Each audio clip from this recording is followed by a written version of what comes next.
Xie Rong was acutely aware that he was an utter failure in the realm of transmigration. While others who traversed into novels often emerged as chosen ones or possessed golden fingers, he found himself devoid of any system or innate talent. To make matters worse, he had transmigrated into a story of cultivation as the most inconspicuous disciple, with his foundational cultivation level being a mere joke within the sect. Fortunately, he had a remarkable master Xuanyue, the celestial sovereign. Although it seemed that this celestial sovereign had taken him in merely on a whim and showed little regard for him, at least it granted him a foothold in this ruthless world of cultivation, allowing him to subsist on spiritual fruits and delicacies. Unbeknownst to him, the little schemes swirling in his mind had already been overheard. At that moment, Xie Rong found himself ensnared by a talking spiritual plant beside the ice moon lake, his heart racing with panic as he maintained a facade of calmness. He could scarcely fathom that his innocent curiosity about the spiritual fruits had led him into this unexpected predicament, though. This windfall appeared more akin to a trap. Senior, as you can see, my aptitude is rather lacking and of no significant use, Xie Rong implored earnestly, while internally he lamented, "Help! What kind of glitch plot is this? Is this worthless existence of mine truly destined for a comeback? All I desire is to live a laid-back life." Beneath the lake, Xuanyue, having just weathered the perilous Great Ascension thunder tribulation, struggled to contain the raging energy within and the lurking demonic bone. Unexpectedly, he caught wind of the thoughts emanating from the lakeside. "This spiritual plant looks formidable. It must be attempting to seize my body. I've heard that body snatching is excruciating. Why hasn't my master come to rescue me? He may not often concern himself with me, but I am still his disciple. Perhaps I should agree for now and find an opportunity to escape later." Yes, that sounds like a plan. Xuanyue's heart, which had been tumultuously stirred by the thunder and demonic energy, was unexpectedly calmed by this series of lively, yet somewhat absurd thoughts. He raised an eyebrow, peering through the shimmering surface of the ice moon lake, finally taking a genuine look at this little disciple he had taken in casually. Mediocre aptitude? That seemed to be the case. Average comprehension? Perhaps that was also true. Yet this calm, yet witty banter, and the endless scheming now that was intriguing. As Xuanyue sensed the restless demonic bone within him, while listening to Xie Rong continuing his mental duel with the spiritual plant, a subtle smile crept upon his lips when he was unaware of. Perhaps this unexpected little disciple who had intruded into his life could become a noteworthy variable. In the meantime, Xie Rong, still striving to buy time, remained oblivious to the fact that his thoughts had been fully heard by the legendary and aloof master, unaware that his fate was on the brink of a monumental transformation due to this unforeseen encounter. Chapter 1. Xuanyue, the celestial sovereign of Snow Cloud Peak, is about to undergo the Great Ascension thunder tribulation. Isn't he only 6,000 years old? Xuanyue has taken in so many disciples, each one a prodigy among men. Why then does his youngest disciple possess such mediocre aptitude? Don't speak carelessly, even if Xie Shishu's cultivation is low. By seniority, we must still address him as Sure Shu. A Sure Shu with foundational cultivation. Upon hearing these derisive comments, Xie Rong couldn't help but scoff internally. They ought not to think he was unaware these gossip-mongers were simply envious of him. After all, he was fortunate enough to be accepted as Xuanyue's disciple, and the youngest one at that. His foundational cultivation was not a result of arduous training, but rather a consequence of his leisurely lifestyle, indulging in delightful meals that fortuitously led to breakthroughs. Xie Rong gazed upwards, his eyes fixed on the sky, as the gathering thunderclouds slowly drifted towards Snow Cloud Peak. He felt a twinge of anxiety for his benefactor. He had heard that the probability of successfully breaking through to the Great Ascension was a mere 1 in 100,000. In a realm where 100,000 cultivators strive for ascension, only one would succeed, and the stark numbers reflected the perilous nature of this endeavor. As the first terrifying bolt of lightning descended, Xie Rong's heart tightened, and fear compelled him to shut his eyes immediately. He was not a native of the cultivation world just moments ago. He was on a bus returning from work, and now he found himself in this world, embodied as Xie Rong. It took him a considerable amount of time to accept this reality, lamenting the inability to bid farewell to his family in the modern world, yet exhilarated by the prospect of cultivating in this realm. After several years of stumbling, he had finally mastered a significant portion of the written language of this world. Achieving a higher realm required a reallocation of energy, and reaching the foundational stage in a decade was solely due to the spiritual fruits and delicacies he consumed. Xie Rong felt immense gratitude towards Xuanyue. Had it not been for his master's acceptance of his previous incarnation as a disciple, he would not have had this fortunate opportunity to accumulate spiritual energy through indulgence. Were he merely an ordinary disciple of the sect, he might still be fretting over his daily meals. Seated in contemplation beneath the corridor, Xie Rong mused, "My master has been enduring the tribulation for a full 3 months now. The most ferocious bolt of lightning has already struck, and the sky is starting to shimmer with radiant hues." As the first rays of dawn broke through, those observing the tribulation within the sect understood the implications. From that moment onward, the sect would boast a genius who had ascended to the great ascension at the tender age of 6,000. Seeing that the situation was seemingly settled, Xie Rong rose, brushing off non-existent dust from his attire, and recalled the spiritual fruits planted by his senior brothers. Might now be ripe. He turned ahead towards the back mountain. Indeed, the words of those within the sect held truth. His cultivation aptitude was decidedly mediocre, and his comprehension equally unremarkable. Whenever others guided him in his practice, they gazed at him with a look that seemed to convey, "How can you be so foolish?" The glances from his peers were filled with pity. Xie Rong had privately overheard others say that no matter how diligently he cultivated, he could never break through to the nascent soul stage. After all, breaking through to the nascent soul depended on comprehension, not merely the accumulation of spiritual energy. Nevertheless, none of that mattered. His foundational cultivation had already added 300 years to his lifespan, and he was quite content.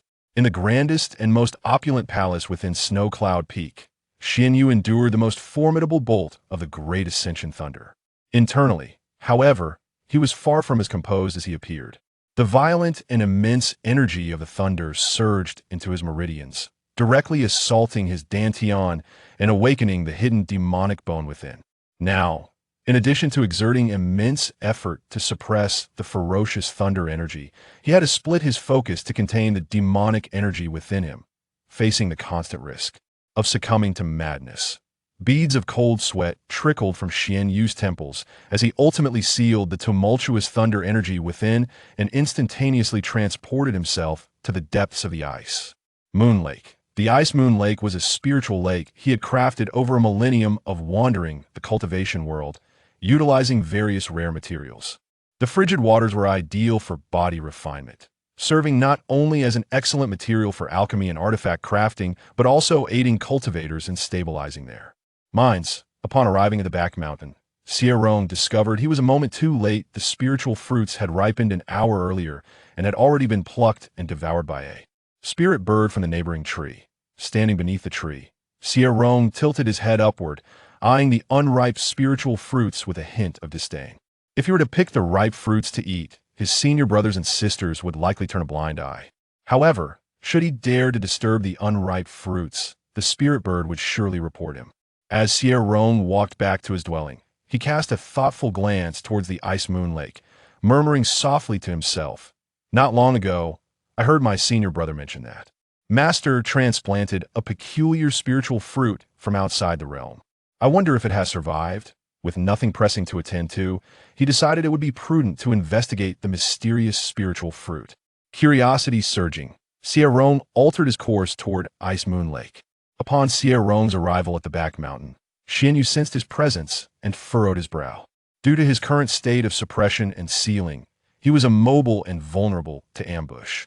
Xie Rong unexpectedly ventured towards the Ice Moon Lake, seemingly unaware that it lay within the forbidden grounds of Snow Cloud Peak, where no one could approach without explicit permission.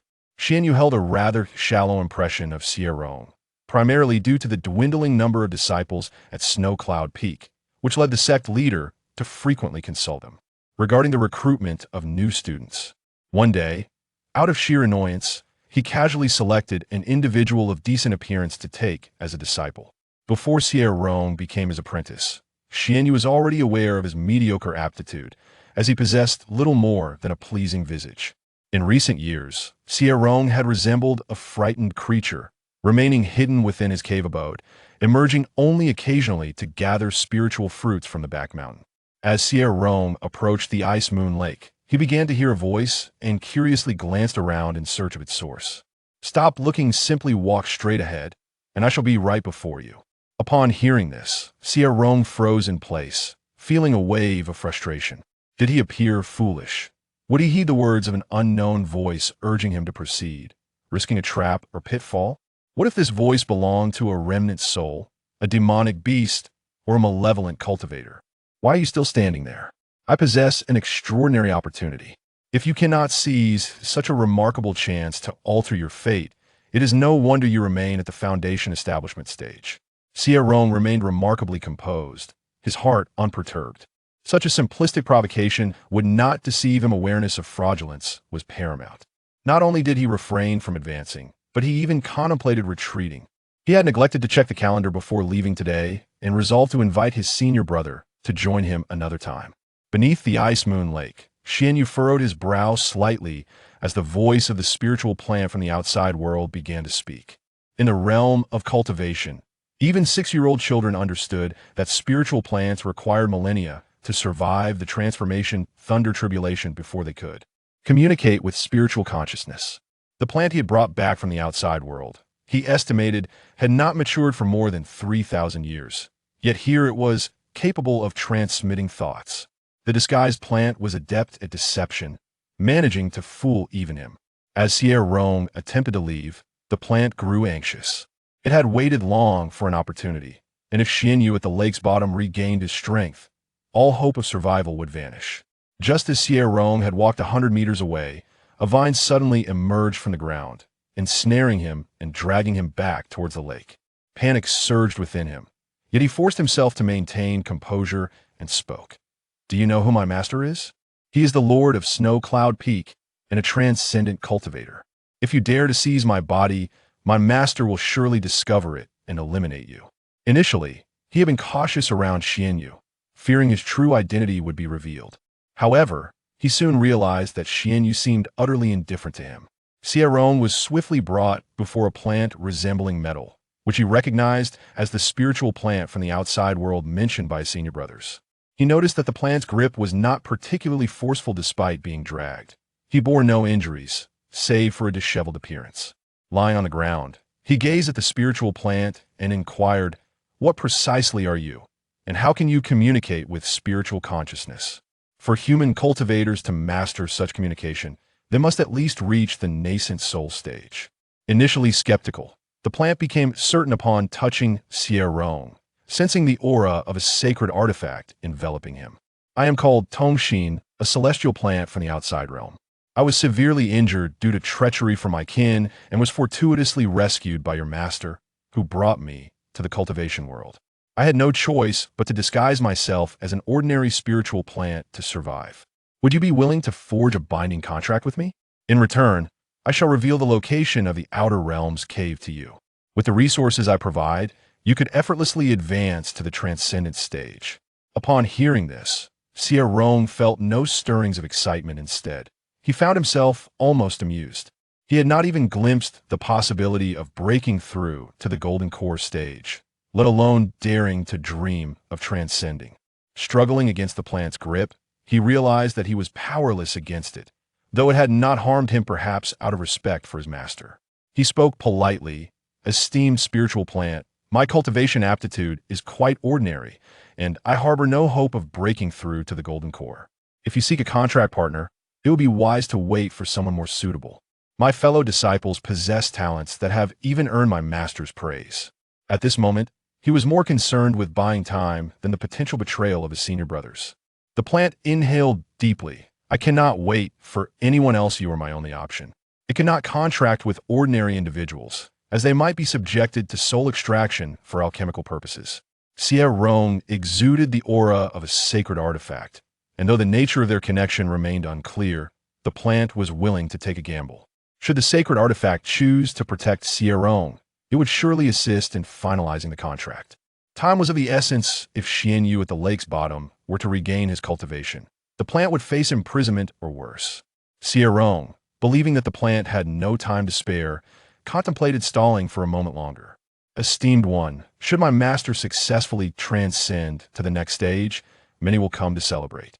Might you consider shrinking your form so I can take you outside to find a more suitable candidate? Such extraordinary opportunities were not easily attained had he never encountered novels or dramas. Even the protagonist faced dire consequences when confronting divine fortunes. Moreover, he was not the protagonist merely an inconsequential shrimp in the grand scheme of things. Xuanyue, at the lake's depths, could hear the exchange between Xie Rong and the spiritual plant and finally regarded Xie Rong with genuine attention. Do not blame me. I have never forcibly bound a soul contract before. My ancestors warned that such coercion invites backlash, but now my life hangs in the balance, and I cannot afford to consider consequences. Crimson blood formed an intricate array of contract symbols in the air. Xie Rong's heart raced with anxiety, yet his body was immobilized by an unseen force, rendering him powerless to intervene as the contract slowly took shape, swiftly condensing into a crimson light that pierced his brow. The moment the red light entered his sea of consciousness, Xie Rong felt as though his head had been struck by a heavy hammer. Before he could utter a cry of pain, he succumbed to unconsciousness, missing the words spoken by Tongxin as it fell in a slumber within his sea of consciousness. Rebirth of the spirit of a sacred artifact. At the moment the soul contract formed, the crimson light split in two, one part entering Xie Rong's brow while the other shot directly towards the lake's depths. Xuanyue, expending all his spiritual energy to suppress and seal the violent thunder tribulation energy and demonic aura within him, could only watch helplessly as the crimson light entered Xie Rong's brow and vanished into his sea of consciousness. Furrowing his brow tightly, Xuanyue, after refining the thunder tribulation energy within him, neglected to thoroughly seal the demonic energy and repeatedly scanned his sea of consciousness for any sign of the contract's crimson light. Despite countless searches, he could not locate the crimson light, yet he was certain it was not merely a figment of his imagination. A soul contract had indeed entered his sea of consciousness, that he had been compelled to sign an unknown soul contract. Xuanyue rose from the lake's depths, and in the next moment, appeared beside Xie Rong. Scanning Xie Rong thoroughly with his divine sense, he found no trace of the external spirit plant that had forged a contract with him. Observing the frail veins that coursed through Xie Rong's body, which had been rendered perilous by the recent surge of contract energy, Xuanyue hesitated before retrieving a lotus seed from his spatial ring, shaking his head inwardly. How is it possible that during cultivation, his veins are as mottled as those of a mere mortal and so utterly fragile? My disciple, Xie Rong, cannot be such a failure. The lotus seed he offered Xie Rong was a rare treasure capable of enhancing one's foundational roots, yet he possessed only a scant few of such precious items. Unable to locate the contract with the external spirit plant or discern the cause of Xie Rong's unconsciousness, he decided to return to the palace to stabilize his own cultivation. With a divine sense more potent than that of ordinary great ascension practitioners, he believed that unless the contract's crimson light was hidden for eternity, he could seize an opportunity to sever it the moment it manifested in his sea of consciousness. Xie Rong lay by the ice moon lake for half a month before gradually awakening. Upon regaining consciousness, he felt an unprecedented lightness throughout his body and even sensed a breakthrough at the threshold of the golden core realm, prompting him to murmur to himself, "Goodness, after signing that contract, it feels as if I have ingested a rare treasure. My veins have become remarkably resilient." Noticing the positive changes within himself, Xie Rong sighed in relief and began to call out to the external spirit plant in his heart. "Tongxin, are you still there? I understand that there is no such thing as a free lunch, but you cannot sign a contract with me. Without my consent, I have not agreed to anything. If you harbor any grievances, do not place your hopes upon me." Xie Rong spent what felt like an eternity in silent contemplation, yet received no response, not even a hint of the contract's presence. Leaving Ice Moon Lake for his cave dwelling, he could not help but voice his doubts. Is it truly possible that an external spirit plant signed a contract with me? Could it have been an illusion? If the signing of a contract were merely a figment of his imagination, how could he explain the inexplicable strengthening of his veins? For several consecutive days, Xie Rong attempted to communicate with Tongxin, but received no reply. Were it not for the undeniable enhancement of his veins and the accelerated absorption of spiritual energy, he might have convinced himself that the entire contract experience was nothing more than a mirage. Realizing he could not contact Tongxin, he gradually shifted his focus to learning and cultivating. Life must continue, and he had never been one to torment himself. Years later, Snow Cloud Peak was to host a grand celebration, attended by distinguished figures from various sects, all there to congratulate Xuanyue on his successful breakthrough to the Great Ascension realm. Before the ceremony commenced, Xie Rong received a message from his senior brother.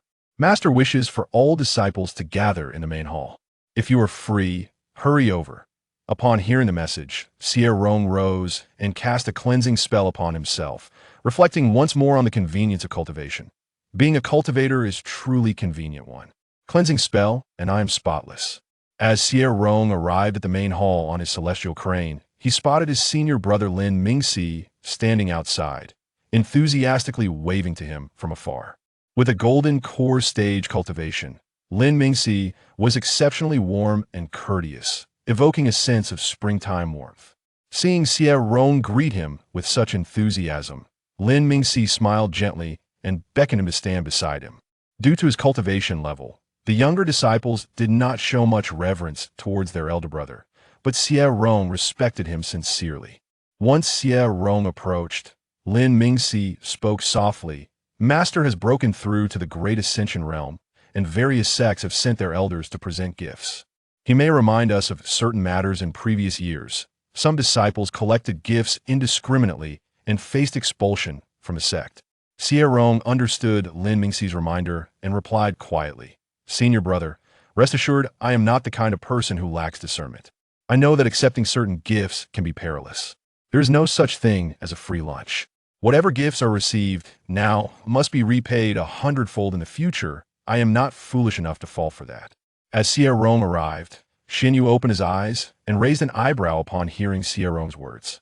His little disciple had a good relationship with Lin Mingxi, unafraid to speak his mind. Thinking of Lin Mingxi, Xuanyue sighed softly. His eldest disciple was commendable in every aspect, yet his relentless pursuit of perfection often drove him too hard, preventing him from breaking through to the nascent soul stage despite his remarkable talents and understanding. As Lin Mingxi and Xie Rong entered the main hall, the remaining disciples gathered as well. Xie Rong discreetly glanced at everyone. Master had 9 disciples in total, and he was the youngest and least capable among them. Upon seeing Xuanyue, Xie Rong respectfully bowed, his heart brimming with joy. "Ah, today Master wears sky-blue robes, accentuating his skin's luminescence like jade. Master truly embodies the Great Ascension realm, having endured tribulations of thunder time and again. He has perfected his physical form. I could gaze upon his face endlessly." Xuanyue caught a glimpse of Xie Rong's exuberance, and, confirming he was not speaking aloud or communicating with anyone through divine sense, returned his gaze. He had sensed a fleeting wave of contract energy in the sea of consciousness, likely connected to that crimson light of the contract. Feeling Xuanyue's eyes upon him, Xie Rong grew anxious. Why did Master look at me just now? Could it be dissatisfaction with my foundation establishment stage, disapproving of the shame I bring him? But cultivation is indeed arduous. I only possess the water, wood, and earth 3-grade spiritual roots. Xuanyue, hearing Xie Rong's incessant murmuring, spoke coldly. Cultivation must be approached steadily. One cannot simply seek rapid advancement. As soon as he finished speaking, the other attendees turned their gazes towards Xie Rong, puzzled. Xie Rong had been on the verge of a breakthrough for over 3 years, yet remained at the late foundation establishment stage. How could one still advocate for steadiness? Reacting instinctively to his master's words, Xie Rong glanced at those around him, subconsciously feeling that Xuanyue's remarks were not directed at him. His stagnant cultivation certainly did not reflect a desire for haste. Xuanyue withdrew his gaze and sternly cautioned everyone. Recently, various sects will send individuals to present gifts. Certain items will inevitably come your way. You may accept the gifts given by elders as a courtesy, but do not accept gifts meant to solicit favors. During the celebration, Some juniors may challenge you to duels. Do not tarnish the honor of our sect. Upon hearing this, Xie Rong blinked, his mind racing with thoughts. What? I must engage in duels with others? Aside from the cleansing spell, I am utterly unversed in any other techniques. Am I to compete in a contest to see who can cleanse garments better? Xuanyue, catching wind of Xie Rong's thoughts, could not help but glance at him again. So, Xie Rong held such notions? He was aware of his own frailty, yet showed no motivation to strive for improvement. Perhaps having long accepted Xie Rong's mediocrity, Xuanyue felt a fleeting surge of frustration at his lack of ambition, but ultimately quelled it, returning to tranquility. Xie Rong, observing Xuanyue, felt a wave of trepidation wash over him. Master has looked at me several times today. Could he have discovered the connection between the disappearance of the external spirit plant and me? What should I say if he inquires about the external spirit plant? Should I confess that the spirit plant took my blood to forge a contract and then vanished? Such an outrageous matter. Will the master truly believe it? Xuanyue, listening to Xie Rong's deeply concerned thoughts, felt a sudden irritation within. I have recently discovered that the otherworldly spirit plant by the Ice Moon Lake has vanished, leaving behind an enchanting fragrance that can induce illusions. That was not a genuine spirit plant. It might be something designed to deceive and confuse the mind. As long as you maintain a clear and steadfast mindset, you shall not be disturbed by malevolent entities. Xie Rong was momentarily taken aback by these words, and an overwhelming excitement surged within him. What nonsense! That otherworldly spirit plant was not a spirit plant. The soul contract we signed was also a fabrication, but what then accounts for the changes in my meridians? Could it be related to my unconsciousness in the Ice Moon Lake? The water is said to have a body-tempering effect.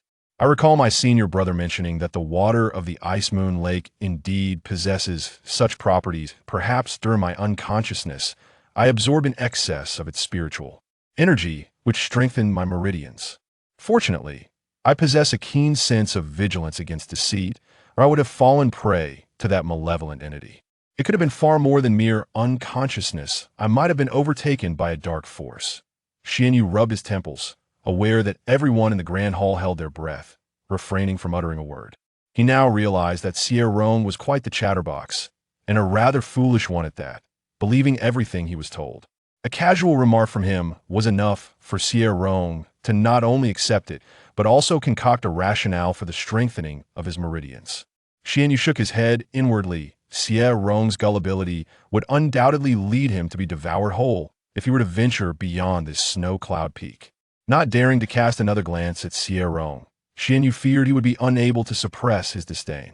After leaving the grand hall, Xie Rong gently tugged at Lin Ming's sleeve, who instantly understood and inquired softly, "Junior brother, I have recently learned a new dish. Would you care to taste it?" Xie Rong's eyes brightened, and he eagerly nodded, "I would love to." "Thank you, senior brother." With practiced ease, Xie Rong stepped onto Lin Ming's flying sword. Observing this, the second senior brother, Gu Xingchun, chuckled softly. The bond between senior brother and junior brother seems to be growing stronger.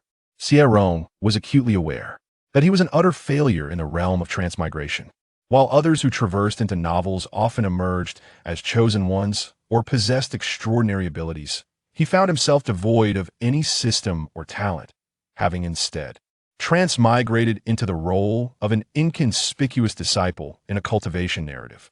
His foundational cultivation was merely at the initial stage, rendering him a source of amusement within the sect. Fortunately, he had a commendable master, Xuanyue, the celestial sovereign.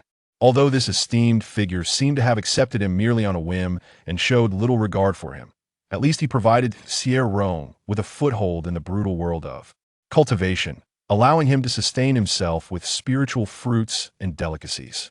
Little did he know, the schemes he harbored in his heart had already been overheard by others. At that moment, Xie Rong found himself ensnared by a talking spiritual plant by the frozen moon lake, his mind racing in panic while he maintained a facade of composure. He could never have anticipated that his simple desire to observe the spiritual fruits would lead him to such an unexpected and precarious situation, though this windfall appeared more akin to a trap. "Senior, as you can see, my talents are quite lacking and truly of little use," Xie Rong pleaded earnestly, his inner thoughts spiraling into frantic lament. Help. What a cliff scenario. Am I, a mere failure, destined to embark on a path of reversal? Yet all I desire is to recline in peace. Beneath the lake, Xuanyue had just endured the perilous tribulation of ascension, valiantly suppressing the volatile energy within and the lurking malevolent bones. To his surprise, he caught wind of the thoughts emanating from the lakeside. This spiritual plant appears formidable. It surely does not intend to possess me. Does it? I've heard that possession is excruciating. Why hasn't my master come to rescue me? Although he seldom concerns himself with me, I am still his disciple. Perhaps I should acquiesce for now and seek an opportunity to escape later? That seems a prudent idea. Xuanyue's heart, previously tumultuous from the tribulation and demonic energy, was stirred by this string of vivid, yet somewhat absurd thoughts. He raised an eyebrow, peering through the water's veil of frozen Moon Lake, for the first time truly seeing this casually accepted disciple of his. Mediocre talent? Perhaps that was true. Average comprehension? That seemed accurate as well. Yet, the calm sarcasm and the myriad of schemes he concocted amidst adversity that was indeed intriguing.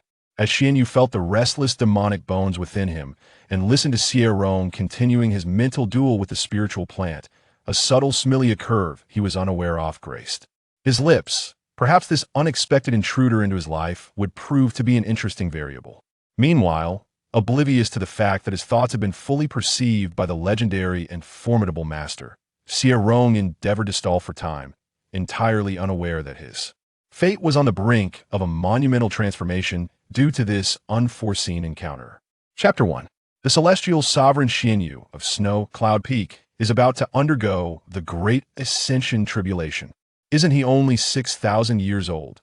Xuanyue has taken countless disciples, each a paragon among mortals. Why then does his youngest disciple possess such mediocre talent?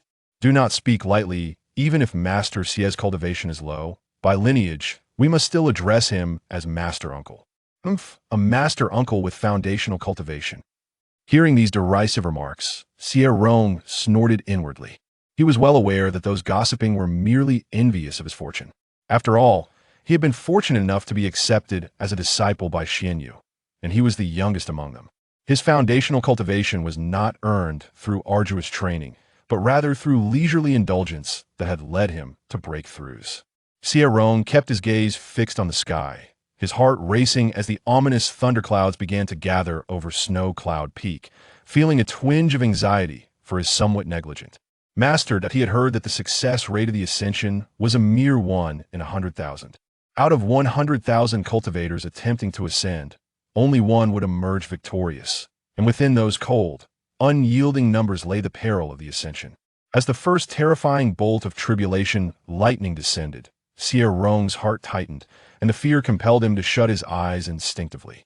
He was not a native of the cultivation world. One moment he had been on the bus returning home from work, and the next, he opened his eyes to find himself in this realm. Having become Xie Rong, it took him a considerable amount of time to accept this reality, lamenting that he had not been able to bid farewell to his modern family, yet exhilarated by the prospect of cultivating in this extraordinary world. After several years of stumbling, he had finally learned a significant portion of the characters in this realm. Achieving a higher realm was tantamount to relinquishing one's previous cultivation. To reach the foundational stage in a decade was solely reliant on the spiritual fruits he consumed daily. Xie Rong held deep gratitude for Xuanyue. Had he not taken the original body as his disciple, he would not have had access to such fortunate circumstances, amassing spiritual energy merely through indulgence. Had he been an ordinary disciple of the sect, he might still be fretting over his daily meals. Seated pensively under the corridor, Xie Rong reflected, "My master has been enduring tribulation for a full 3 months. The most ferocious bolt has already struck, and the sky is beginning to shimmer with divine light." As the first ray of divine light descended, the entire sect was aware of the significance of this tribulation. From that moment forth, the sect would possess a genius who transcended to the next realm at the tender age of 6,000. Recognizing that the outcome was all but decided, Xie Rong rose, brushing off non-existent dust from his robes. Remembering that the spiritual fruits cultivated by his master might be ripe, he turned to head towards the back mountain. In truth, The remarks made by those within the sect were not unfounded. His cultivation aptitude was indeed unremarkable, and his comprehension average. Every time others offered him guidance, they regarded him with expressions that seemed to convey, "How could you be so dim-witted?" The gazes of his fellow disciples were imbued with pity. Xie Rong had overheard whispers suggesting that no matter how diligently he practiced, he would never transcend to the nascent soul stage. After all, ascending to the nascent soul depended on comprehension rather than merely the accumulation of spiritual energy. Yet, none of that mattered significantly. His foundational cultivation had already granted him an additional 300 years of lifespan, and he felt immensely content. In the grandest and most opulent palace of Snow Cloud Peak, Xuanyue had withstood the most formidable bolt of the great ascension tribulation, though internally he was far from at ease. The ferocious and colossal energy of the lightning tribulation surged into his meridians, directly assaulting his dantian bone marrow, agitating the malevolent bones hidden deep within. While he was already struggling to suppress the formidable lightning energy, he now had to allocate part of his focus to contain the demonic energy within, risking the danger of succumbing to madness at any moment. Xuanyue's temples glistened with cold sweat as he sealed the rampaging lightning energy within himself and instantaneously transported himself to the depths of the frozen moon lake. The frozen moon lake was a spirit lake he had crafted over a millennium, utilizing various heavenly materials and earthly treasures. The frigid lake water was beneficial for body refinement, an exceptional material for alchemy and artifact forging, and it could assist cultivators in stabilizing their minds. Upon reaching the back mountain, Xie Rong realized he was a moment too late. The spiritual fruits had ripened an hour prior and had already been plucked and devoured by a spirit bird from the neighboring tree. Standing beneath the tree, he gazed up at the unripe spiritual fruits, pursing his lips in disappointment. If he were to pluck the ripe fruits to consume, his senior brothers and sisters would likely turn a blind eye. However, should he dare to meddle with the unripe fruits, the spirit bird would certainly report him. As Xie Rong strolled towards his dwelling, he cast a contemplative glance back towards the frozen moon lake, murmuring softly to himself, "Not long ago, I overheard my senior brother mention that Master had transplanted a peculiar spiritual fruit from outside the realm. I wonder if it has survived." With nothing pressing to attend to, he figured it prudent to investigate the curious spiritual fruit. Driven by curiosity, Xie Rong turned his steps towards the frozen moon lake. Xuanyue had already sensed Xie Rong's arrival at the back mountain, furrowing his brow at the realization. Due to his current state of suppression, he was immobilized and extremely susceptible to ambush. Xie Rong unexpectedly ventured toward the ice moon lake, seemingly unaware that this was a forbidden zone of the Snow Cloud Peak. Without a command from the leader, none were permitted to approach this lake. Xuanyue did not hold a deep impression of Xie Rong, as the disciples of Snow Cloud Peak had dwindled, and the sect leader frequently sought his counsel regarding the recruitment of new students. That day, feeling exasperated, he casually designated a person of decent appearance as his disciple. Before Xie Rong became a disciple, Xuanyue was already aware of his mediocre talent, recognizing that aside from his looks, he bore little else of merit. In recent years, Xie Rong had secluded himself like a frightened creature, rarely leaving his cave and only occasionally venturing out to the back mountain to gather spiritual fruits. As Xie Rong arrived at the banks of Ice Moon Lake, he began to hear a voice, piquing his curiosity as he looked around in search of its source. "Do not look around, just walk straight ahead, for I am right before you." Upon hearing this, Xie Rong stood frozen, feeling an overwhelming sense of frustration. Did he appear to be a fool? Would he blindly follow the command of an unknown voice, risking the chance of falling into a trap? What if this voice belonged to a lingering soul, a beast, or a malevolent cultivator? Why do you remain still? I possess immense fortune here. If you cannot seize such a once-in-a-lifetime opportunity, it is no wonder you remain at the foundation establishment stage. Xie Rong remained unperturbed, his inner self devoid of any turmoil. Such a simplistic provocation could not deceive him. He was well aware of the prevalence of scams. Instead of moving forward, he contemplated retreating, deciding he would invite his senior brother to accompany him another day. Meanwhile, Xuanyue, resting at the lake's bottom, furrowed his brows slightly as the spiritual plant he had brought from the outside began to speak. Even a 6-year-old in the cultivation world knew that spiritual plants require millennia to survive the transformation thunder tribulation before they could communicate through. Spiritual consciousness. The plant Xuanyue had brought back, he assessed, had not grown for more than 3,000 years, yet it was capable of transmitting thoughts. Its disguise was remarkably convincing, having deceived even him. Seeing Xie Rong attempt to leave, the spiritual plant grew anxious. This was a rare opportunity, for it once Xuanyue regained his powers, its chances of survival would vanish. Just as Xie Rong had walked 100 meters, a vine suddenly emerged from the ground, swiftly entangling him and dragging him toward the lake's edge. Panic surged within Xie Rong, but he forced himself to maintain composure and declared, "Do you know who my master is? He is the Lord of Snow Cloud Peak and a great ascension cultivator. If you dare to seize my body, my master will surely discover you and eliminate you." Initially, he had been cautious around Xuanyue, fearful that he would realize he was not the original. However, he soon discovered that Xuanyue seemed indifferent to him. Xie Rong was abruptly brought before a plant resembling metal, which he immediately recognized as the spiritual plant mentioned by his senior brothers.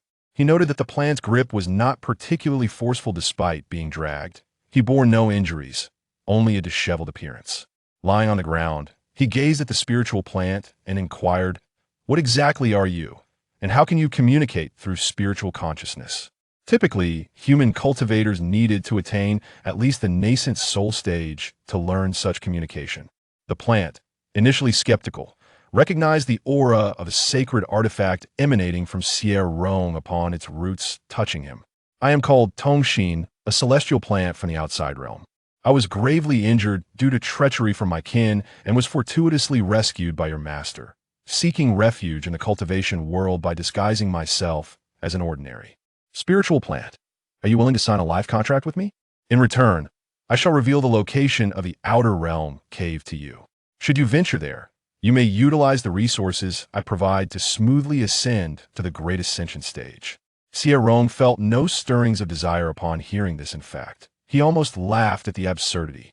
He had not even glimpsed the hope of breaking into the golden core stage, let alone aspiring to reach the great ascension. He exerted himself to struggle, but realized that, given his current cultivation level, he was powerless against this foreign spiritual plant. Yet, it had not harmed him, possibly out of respect for his master. With utmost politeness, Xie Rong replied, "Esteemed spiritual plant, my cultivation aptitude is rather ordinary, and I lack even the hope of breaking into the golden core stage. You might do better to seek another candidate for your contract. My fellow disciples possess talents that even my master has praised."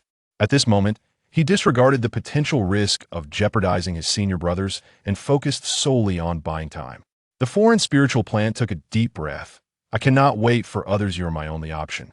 It was impossible for it to form a contract with an ordinary person, as they might even be extracted for their souls to concoct elixirs. Xie Rong's aura of a sacred artifact intrigued the plant, and though uncertain of their connection, it chose to take a gamble. If the artifact within Xie Rong wished to protect him, it would surely intervene to assist in the establishment of the contract.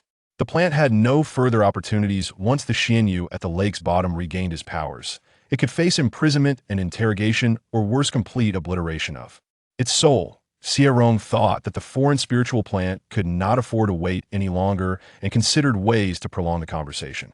"Esteemed one, my master is on the verge of breaking through to the great ascension stage, and many will soon come to celebrate. Would you consider shrinking your form? I could take you outside to select a more suitable candidate." Such a fortuitous opportunity was not easily obtained had he never read novels or watched dramas. Even protagonists who encountered extraordinary fortunes had to endure hardships. Moreover, he was not the protagonist, merely a trivial existence. At the lake's bottom, Xuanyue could hear the exchange between Xie Rong and the foreign spiritual plant, casting his gaze upon Xie Rong for the first time. "Do not blame me. I have never forcibly established a life contract before. My ancestors warned that coercing a contract leads to backlash, but at this moment, my life hangs by a thread, and I cannot afford to concern myself with that." Crimson blood formed an intricately complex contract formation in the air. Xie Rong felt a surge of anxiety within, yet his body was immobilized by an unseen force. leaving him helplessly watching the contract take shape and swiftly shrink into a beam of red light that entered his forehead. The moment the red light penetrated his sea of consciousness, Xie Rong felt as if his head had been struck by a heavy hammer, and before he could utter a cry of pain, he fell into unconsciousness, missing the words spoken by Tongxin before its slumber. The spirit of a sacred artifact reincarnated. As the soul contract with Tongxin formed, the red light of the contract split into two, one entering Xie Rong's forehead, while the other shot directly toward the lake's depths. Xuanyue, expending all his spiritual energy to suppress and seal the violent thunder tribulation energy within him, could only watch helplessly as the beam of contract light vanished into Xie Rong's forehead and disappeared within his sea of consciousness. Xuanyue's brows knitted tightly together once he refined the thunder tribulation energy. He could not afford to delay, sealing the demonic energy within him, tirelessly scanning the corners of his sea of consciousness. Despite countless searches, he found no trace of the contract light, yet he knew it was not an illusion. Something had truly entered his sea of consciousness. He had been compelled to sign an unknown soul contract. Xuanyue rose from the lake's depths and, in the blink of an eye, appeared beside Xie Rong. With his divine sense, he scanned Xie Rong thoroughly, but could not locate the contract signed with the otherworldly spirit plant. Observing the frail meridians coursing through Xie Rong's body, which had become perilously weak after the recent surge of contract energy, Xuanyue hesitated before retrieving a lotus seed from his spatial ring, silently shaking his head. How could one practice cultivation like this? His meridians resemble those of a mortal, so mottled and fragile. My disciple, Xie Rong, cannot be so inept. The lotus seed he offered to Xie Rong was a rare treasure capable of enhancing one's innate constitution, and he possessed only a scant few of such items. Unable to find the contract with the otherworldly spirit plant or the cause of Xie Rong's fainting, he resolved to return to the palace to stabilize his cultivation level. With a divine sense more potent than that of an average Mahayana cultivator, he knew that unless the contract's crimson light was hidden for eternity, he would find an opportunity to sever it the moment it manifested in the sea of consciousness. Xie Rong lay by the ice moon lake for half a month before he slowly awakened. Upon regaining consciousness, he felt remarkably light, even brushing against the threshold of the golden core realm, unable to suppress his murmurs. Goodness, after signing the contract, it feels as though I've consumed a rare treasure. My meridians have become so much more resilient. Realizing that his transformation was wholly positive, Xie Rong exhaled gently, calling out to the otherworldly spirit plant within his mind. Xin, are you still there? I understand that there is no free lunch in this world, but you signed a contract without my consent. I never agreed to anything with you. If you seek vengeance, do not place your hopes upon me. Xie Rong spent a considerable time within his thoughts, yet received no response, not even a hint of the contract's presence. Leaving Ice Moon Lake and returning to his cave dwelling, he couldn't help but voice his doubts. Could it be that the otherworldly spirit plant and I signing a contract was merely an illusion? If the contract was indeed an illusion, how could he explain the inexplicable strengthening of his meridians? For several consecutive days, Xie Rong attempted to communicate with Xin, but to no avail. Were it not for his inexplicable enhancement and a noticeable increase in his ability to absorb spiritual energy, he might have truly believed that the signing of the contract was but a figment of his imagination. Realizing he could not reach Xin, he gradually shifted his focus towards learning and cultivation. Life must continue, and he had never been one to burden himself unnecessarily. Years later, a grand celebration was to be held at Snow Cloud Peak, attended by prominent figures from various sects, all there to congratulate Xuanyue on his successful breakthrough to the Mahayana stage. Before the ceremony commenced, Xie Rong received a message from his senior brother. Master requires all disciples to gather in the main hall. If you are free, hurry over. Upon hearing this, Xie Rong rose, casting a cleansing spell upon himself, marveling once more at the convenience of cultivation, how effortless it was to be spotless with a mere incantation. As Xie Rong arrived at the main hall on his celestial crane, he spotted his senior brother, Lin Mingxi, standing outside and waving warmly from afar. With his cultivation at the late stage of the Golden Core realm, Lin Mingxi was exceptionally courteous and approachable, leaving others feeling as if they were basking in spring breezes. Seeing Xie Rong greet him with enthusiasm, Lin Mingxi smiled gently and beckoned Xie Rong to stand beside him.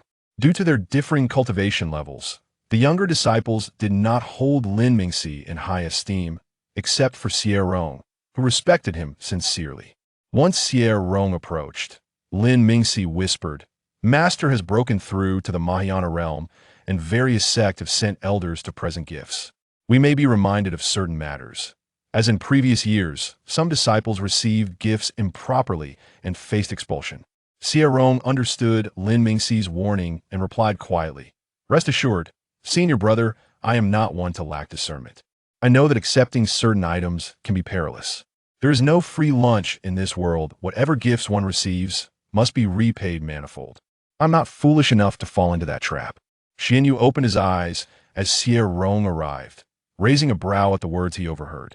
His little disciple shared a good rapport with Lin Mingxi, unafraid to voice his thoughts. Reflecting on Lin Mingxi, Xuanyue sighed softly. His eldest disciple possessed many admirable traits, yet his relentless pursuit of perfection often led him to place undue pressure on himself. Despite his exceptional talent and comprehension, he struggled to break through to the nascent soul stage. As Lin Mingxi and Xie Rong entered the main hall, the remaining disciples gathered as well. Xie Rong discreetly surveyed the group Xuanyue had taken in 9 disciples, of which he was the youngest and least capable. Upon seeing Xuanyue, Xie Rong bowed respectfully, though his heart brimmed with elation. "Ah, today Master wears azure robes, enhancing his skin's luminescent beauty.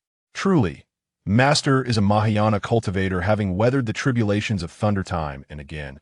His physique has reached an exquisite state. His visage is one I can never tire of gazing upon." Noticing Xie Rong's spirited murmuring, Xuanyue could not help but glance at him, confirming that Xie Rong was neither speaking aloud nor communicating with anyone through divine sense. Before returning his gaze, that he had sensed a fleeting contract disturbance within the sea of consciousness, and he could hear Xie Rong's thoughts, likely connected to that crimson light of the contract.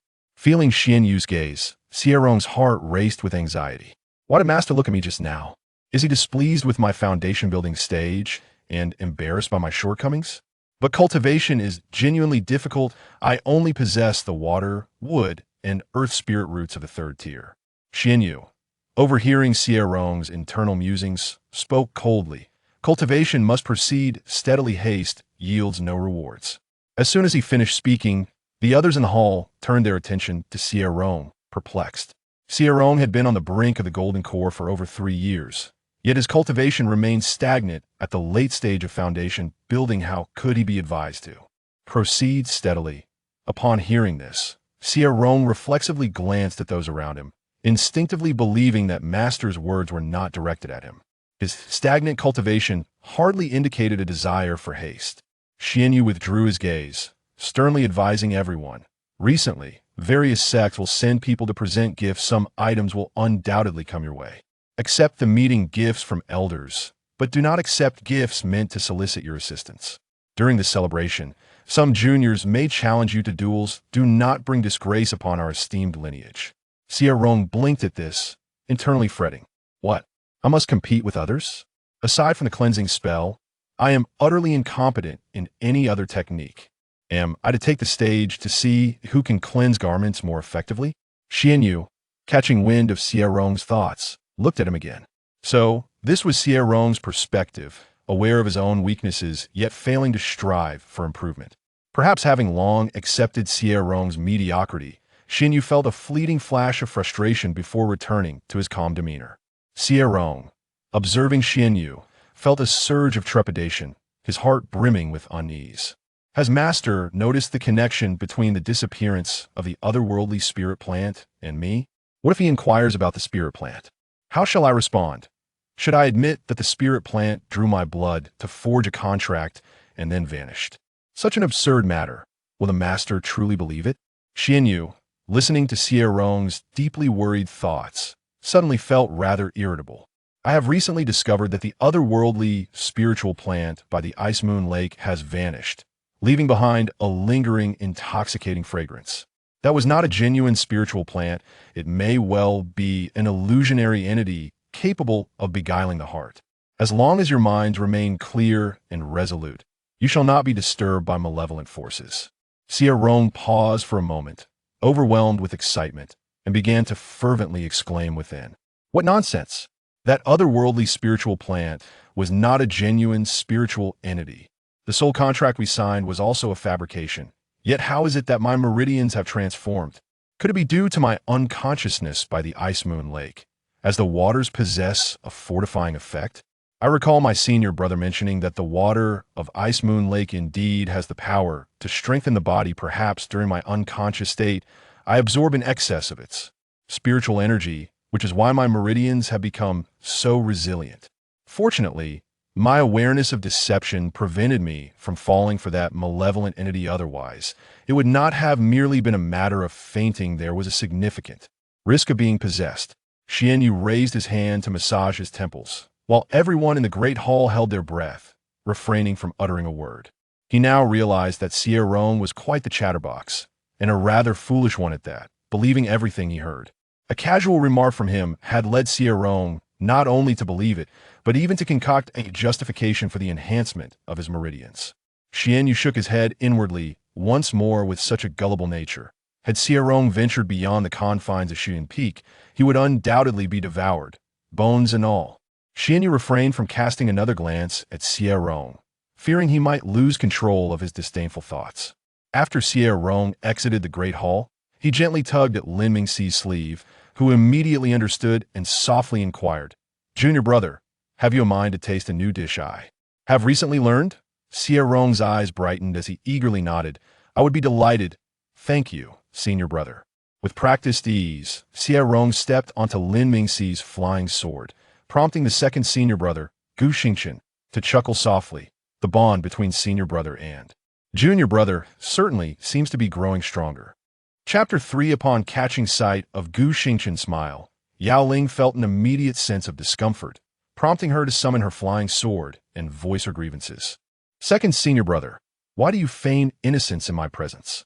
Surely you too have noticed how overly attentive senior brother has become towards junior brother, neglecting his own cultivation. A person who has failed to break through to the golden core stage for 3 years naturally has much to say to someone who has lingered at the nascent soul stage for 3 centuries. After venting her frustration, Yao Ling departed. Although they were fellow disciples, the competition among them was fierce. One could hardly expect mutual assistance. Merely avoiding treachery was seen as a display of righteousness. Yao Ling held a strong disdain for Gu Xingchen, perceiving him as a smiling tiger who had ensnared her several times under the guise of a benign demeanor. As Gu Xingchen departed, he cast a meaningful glance in the direction Lin Mingxi had taken. Xie Rong had already attained the foundational level of cultivation, allowing him to wield a sword. Yet he suffered from moderate acrophobia, relying on either a crane or another's flying sword for transportation. Aware of his fear of heights, Lin Mingxi would always take the initiative to accompany him wherever he went. "Senior brother," Xie Rong whispered, tugging at Lin Mingxi's sleeve. "Have you noticed something peculiar about our master today?" Lin Mingxi turned to regard Xie Rong with a gentle smile, replying, "Today, master has looked at you 5 times, one of which lasted over 4 seconds. Xie Rong was taken aback. He had thought master had only glanced at him twice, not realizing it had been 5 times. "Senior brother, why do you think master keeps looking at me? I haven't caused any trouble recently. Could it be that uncle has reported me for taking a bit of his spirit fruit? Surely that wouldn't warrant such attention."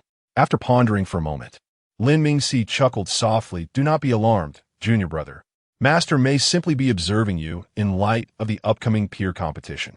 If you had truly erred, master would not merely glance at you, but would surely reprimand you directly."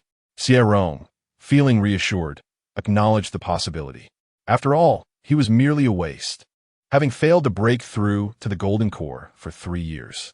If master were displeased with him, a direct reprimand would suffice. There was no need for subtle warnings through glances. Lowering his gaze to his azure belt, he mused, "Perhaps master looked at me so often because my belt is also sky blue. Master has a fondness for that color." Xuanyue, gauging the distance from which he could hear Xie Rong's thoughts, noted it to be approximately 100,000 meters. Upon hearing Xie Rong's musings, he glanced down at his own attire. Did he not realize his own preference for sky blue? As Lin Mingxi entered Xie Rong's cave dwelling, a genuine smile spread across his face. For reasons unknown, he found himself particularly fond of Xie Rong's abode. Its arrangement exuded a sense of comfort and warmth. He recognized the soft, wide chair as a sofa, and though he sprawled across it inelegantly, the comfort was undeniable. With a smile gracing his lips, Lin Mingxi settled onto the sofa and inquired of Xie Rong, who was preparing tea. I recall you are not particularly adept at spells. Have you devised a strategy in case someone challenges you? Xie Rong sighed at the reminder, placing the brewed spirit tea before Lin Mingxi with a tone of deep distress. Senior brother, you know me well. I am slow to learn anything and prone to forgetfulness. I sometimes suspect I was a stone in my past life, or perhaps just a piece of unrefined iron. Why do I suspect this? Because I was human in my last life. Lin Mingxi had a fondness for the spirit tea Xie Rong brewed. Although he did not comprehend why Xie Rong discarded the first cup, the second infusion offered a gentler strength. He mimicked Xie Rong's actions, discarding the first cup as he indulged in the tea. After leisurely finishing his tea, Lin Mingxi noticed Xie Rong gazing at him with an enamored expression, prompting him to smile in return. Initially surprised to learn of Xie Rong's penchant for watching others daydream, Lin Mingxi had come to understand that Xie Rong simply enjoyed observing those of striking appearance. Though Xie Rong had never explicitly praised his looks, the frequent, dreamy smile spoke volumes. Seeing Lin Mingxi smile, Xie Rong instinctively pressed a hand to his racing heart and pretended to clear his non-existent throat, reflecting, "In the realm of cultivation, I have yet to encounter anyone unattractive. The physical vessels of mortals, after undergoing the baptism of spiritual energy, swiftly shed impurities, and the prolonged process of cultivating spiritual power inherently refined one's appearance. Thus, even a mediocre mortal embarking on the path of cultivation would see their beauty elevated to a considerable degree, making unattractive cultivators a rarity. Each person possessed their own allure and distinct characteristics. As a fervent admirer of beauty, Xie Rong felt as though every day in the realm of cultivation was a celebration.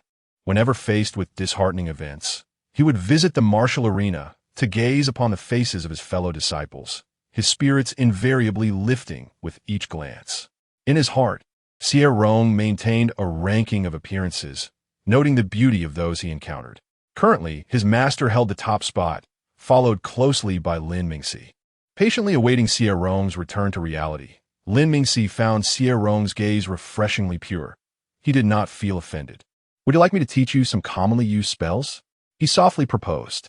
Xie Rong instinctively inclined his head in agreement, but then recalled Lin Mingxi's relentless dedication to cultivation, spending 23.5 hours a day immersed in practice.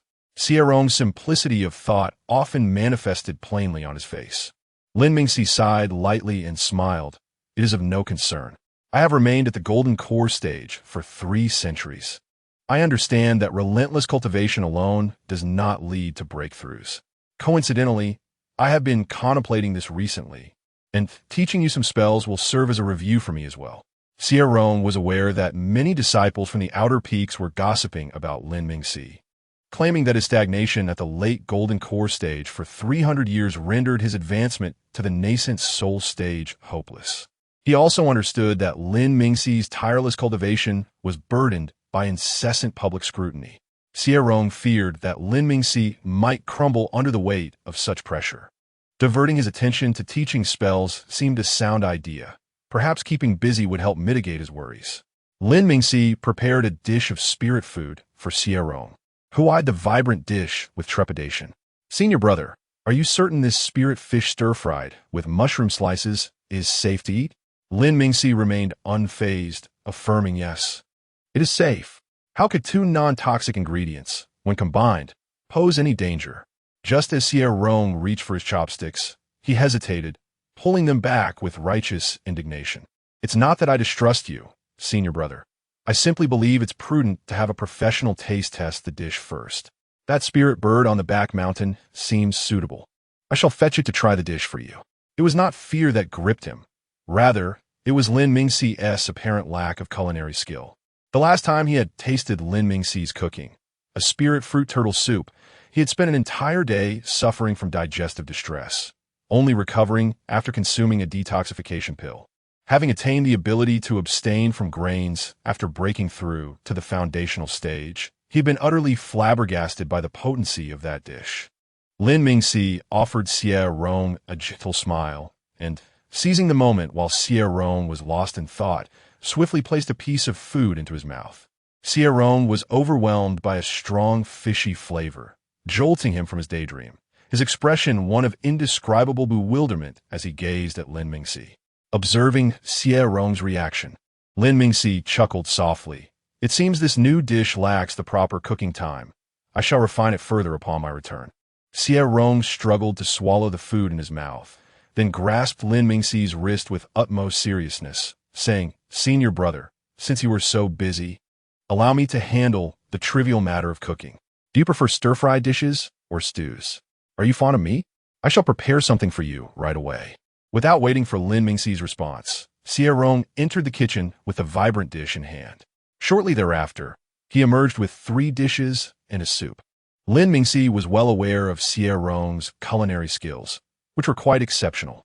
After enjoying a meal at Xie Rong's place, he arranged to meet again the following day on the back mountain before departing on his flying sword. As Xie Rong stood at the entrance of the cave, watching Lin Mingxi's figure vanish into the distance, he finally relaxed his tense spirit and let out a soft, exasperated sigh. Why is it that such a remarkable figure as Senior Brother is so fixated on culinary arts? The next morning, Xie Rong groggily rose from his spiritual jade bed. Perhaps accustomed to the ways of ordinary life, he found it difficult to replace sleep with cultivation even after so many years in the realm of immortals. Concerned that Lin Mingxi might bring him breakfast, Xie Rong swiftly prepared a simple meal and stored it in his storage ring. Arriving at the back mountain ahead of Lin Mingxi, he took out the breakfast from the storage ring, greeting him with a warm smile. "Senior brother, although you have already begun fasting, enjoying a meal from time to time can be quite delightful. Come, let's share breakfast. I just made these upon waking." Lin Mingxi, who had previously abstained from breakfast out of fear that he would not have enough time for cultivation, had subsisted on fasting pills during his foundation building period. When had he started eating? It seemed to have begun as his relationship with Xie Rong deepened. Lin Mingxi produced a table and chairs from his storage ring and began brewing spiritual tea. Xie Rong lounged casually in his chair, nibbling on a steam bun while asking Lin Mingxi, "Senior brother, do you have any thoughts about the distant mountains and clouds?" Upon hearing this, Lin Mingxi gazed at the spirit mountain across from them, casting a puzzled glance at Xie Rong. "That is Qian Peak, which has always maintained a friendly rapport with our Shuyan Peak. What thought could I possibly have?" Xie Rong chuckled softly, finishing the last morsel of his bun, his voice muffled as he said, "Unlike you, Senior brother, I cannot see Qian Peak. I only perceive the free-spirited sea of clouds, the lively and joyous cranes, and the flourishing spiritual trees. The scenery in my eyes changes daily, yet one thing remains constant. That is my heart. Why can you only see Qian Peak, Senior brother?" Lin Mingxi intently regarded Xie Rong for a long moment, nearly crushing the teacup in his grip. Why was it that he could never see the free sea of clouds or the lively cranes? Why was he confined to the sight of Qian Peak? Lost in contemplation, he looked up at Xie Rong with bewilderment and asked, "Why? Why can you see the free sea of clouds while I cannot?" Seeing Lin Mingxi's serious demeanor and confusion, Xie Rong felt an unusual stillness in the air. He pondered for a moment before replying, "Perhaps it is due to our differing states of mind. You, Senior brother, are wholly devoted to your cultivation, and naturally, you cannot perceive the sea of clouds or the flowers and trees by the roadside. However, I am different. My heart is not solely focused on cultivation, which allows me to see the sea of clouds and the scenery around me." Chapter 4. Xie Rong turned to Lin Mingxi. Perceiving the profound concern reflected in Lin Mingxi's eyes, he slowly and earnestly shook his head. "Senior brother, I believe life cannot be measured in this manner. A person may possess an endless lifespan, yet if they merely engage in the same monotonous routine day after day, year after year, what is the value of that existence? While the lives of ordinary people may be fleeting, they are often filled with vibrant experiences and vivid colors. Senior brother, do you truly find meaning in such repetitive days? Even if I strive to break through to the golden core realm, what follows? I would still need to toil towards the nascent soul. I have been lost in confusion. Is this tiresome and repetitive cultivation truly the life I desire? I see that your breakthrough to the golden core has not brought you joy. For now you yearn for the nascent soul, and once you achieve that, I suspect you will seek something more. In my heart, I can't help but think, living so long only to face death, whether early or late, is still death. Why burden oneself with such unnecessary troubles? I choose to treat each day as if it were my last, indulging in whatever I desire, be it food or leisure. That is a life without regrets. As Xie Rong and Lin Mingxi ascended the back mountain, Xuanyue, in the Great Hall, overheard Xie Rong lamenting the poor culinary skills of Lin Mingxi. He caught snippets of Xie Rong's musings about the sea of clouds, followed by a string of nonsensical remarks. Finally, he heard Xie Rong express a rather fatalistic sentiment about life, which nearly made him laugh in exasperation. He marveled at the convoluted reasoning filling Xie Rong's mind. Had Xie Rong been born in the demon realm, he might have made a fine practitioner of demonic arts. Noticing Lin Mingxi's unusual demeanor, Xuanyue discreetly approached the back mountain and detected a gathering of spiritual energy converging towards Lin Mingxi. His gaze shifted to Xie Rong in surprise. For over a century, he had pondered countless ways to enlighten Lin Mingxi, all to no avail. Yet, unexpectedly, Xie Rong's bizarre logic seemed to have sparked an epiphany in Lin Mingxi. Xuanyue furrowed his brows. What enlightenment had Lin Mingxi attained? Surely, wasn't he contemplating giving up cultivation and merely waiting for death? Unaware of the surging spiritual energy, Xie Rong assumed Lin Mingxi was lost in thought. Once Lin Mingxi emerged from his moment of clarity, he grasped Xie Rong's wrist with a grave and serious expression. Junior brother, your thoughts are misguided. I never knew you held such views on cultivation. It's no wonder your progress has stagnated. This perspective on cultivation is perilous. You are on the verge of losing your way. I must return to prepare for the tribulation of the nascent soul, so you must wait for me to finish. After hastily instructing Xie Rong, Lin Mingxi departed on his sword. Xie Rong remained seated, utterly bewildered by the unfolding events. What is happening? How did senior brother break through? Is it merely my laxity that has led to this misunderstanding? I do put in diligent effort, practicing unfailingly for 2 hours each day. Xuanyue, unable to contain his growing agitation, plucked a spiritual fruit from above Xie Rong's head with his spiritual power. In the next moment, the fruit fell directly onto Xie Rong's head. Startled, Xie Rong clutched his head and exclaimed, before picking up the half-ripe fruit and glancing up at the tree above. With a smile, he expressed his gratitude. Thank you for the hospitality. Just finished a bun and was feeling parched. The 7/10 ripe fruit, with its delightful balance of sweet and sour, was just what he needed to quench his thirst. Observing Xie Rong's carefree demeanor, Xuanyue flicked his sleeves and retreated to his chamber. He feared that if he lingered any longer, he might be unable to restrain himself from disciplining the reckless youth. Xie Rong seemed to harbor a peculiar notion, believing that the tedium of cultivation was devoid of meaning, and even comparing the lives of mortals to those of cultivators, suggesting that the former might be more interesting. Xuanyue found this toxic line of thinking alarming.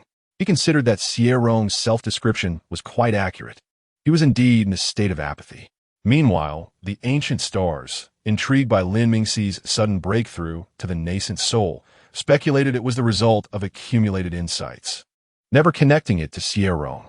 As Lin Mingxi faced the tribulation, he remained focused on using the thunder's energy to temper his body, only resorting to pills when he could no longer endure.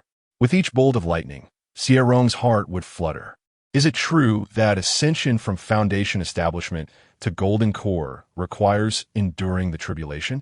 Does the heavenly will oppose the cultivation of humanity? Why must we defy nature when living well is an option? Xuanyue, catching the echo of Xie Rong's musings, couldn't help but turn his gaze toward him. He often wished he could delve into Xie Rong's mind to decipher the absurdities contained within. Once he confirmed that Lin Mingxi was stable during his tribulation, he hurried back to his own hall, knowing he couldn't block out Xie Rong's thoughts without sufficient distance. After Lin Mingxi completed his tribulation, he was left barely clinging to consciousness. Ancient Xingqian, torn between concern and hesitation, approached to support him. Lin Mingxi glanced at Ancient Xingqian with weary eyes and withdrew his hand, offering a faint smile. "Thank you, second junior brother, but please let junior brother assist me instead. With the grand ceremony approaching, I cannot delay your cultivation." Having landed near Xie Rong after his descent from the skies, Lin Mingxi called out to him.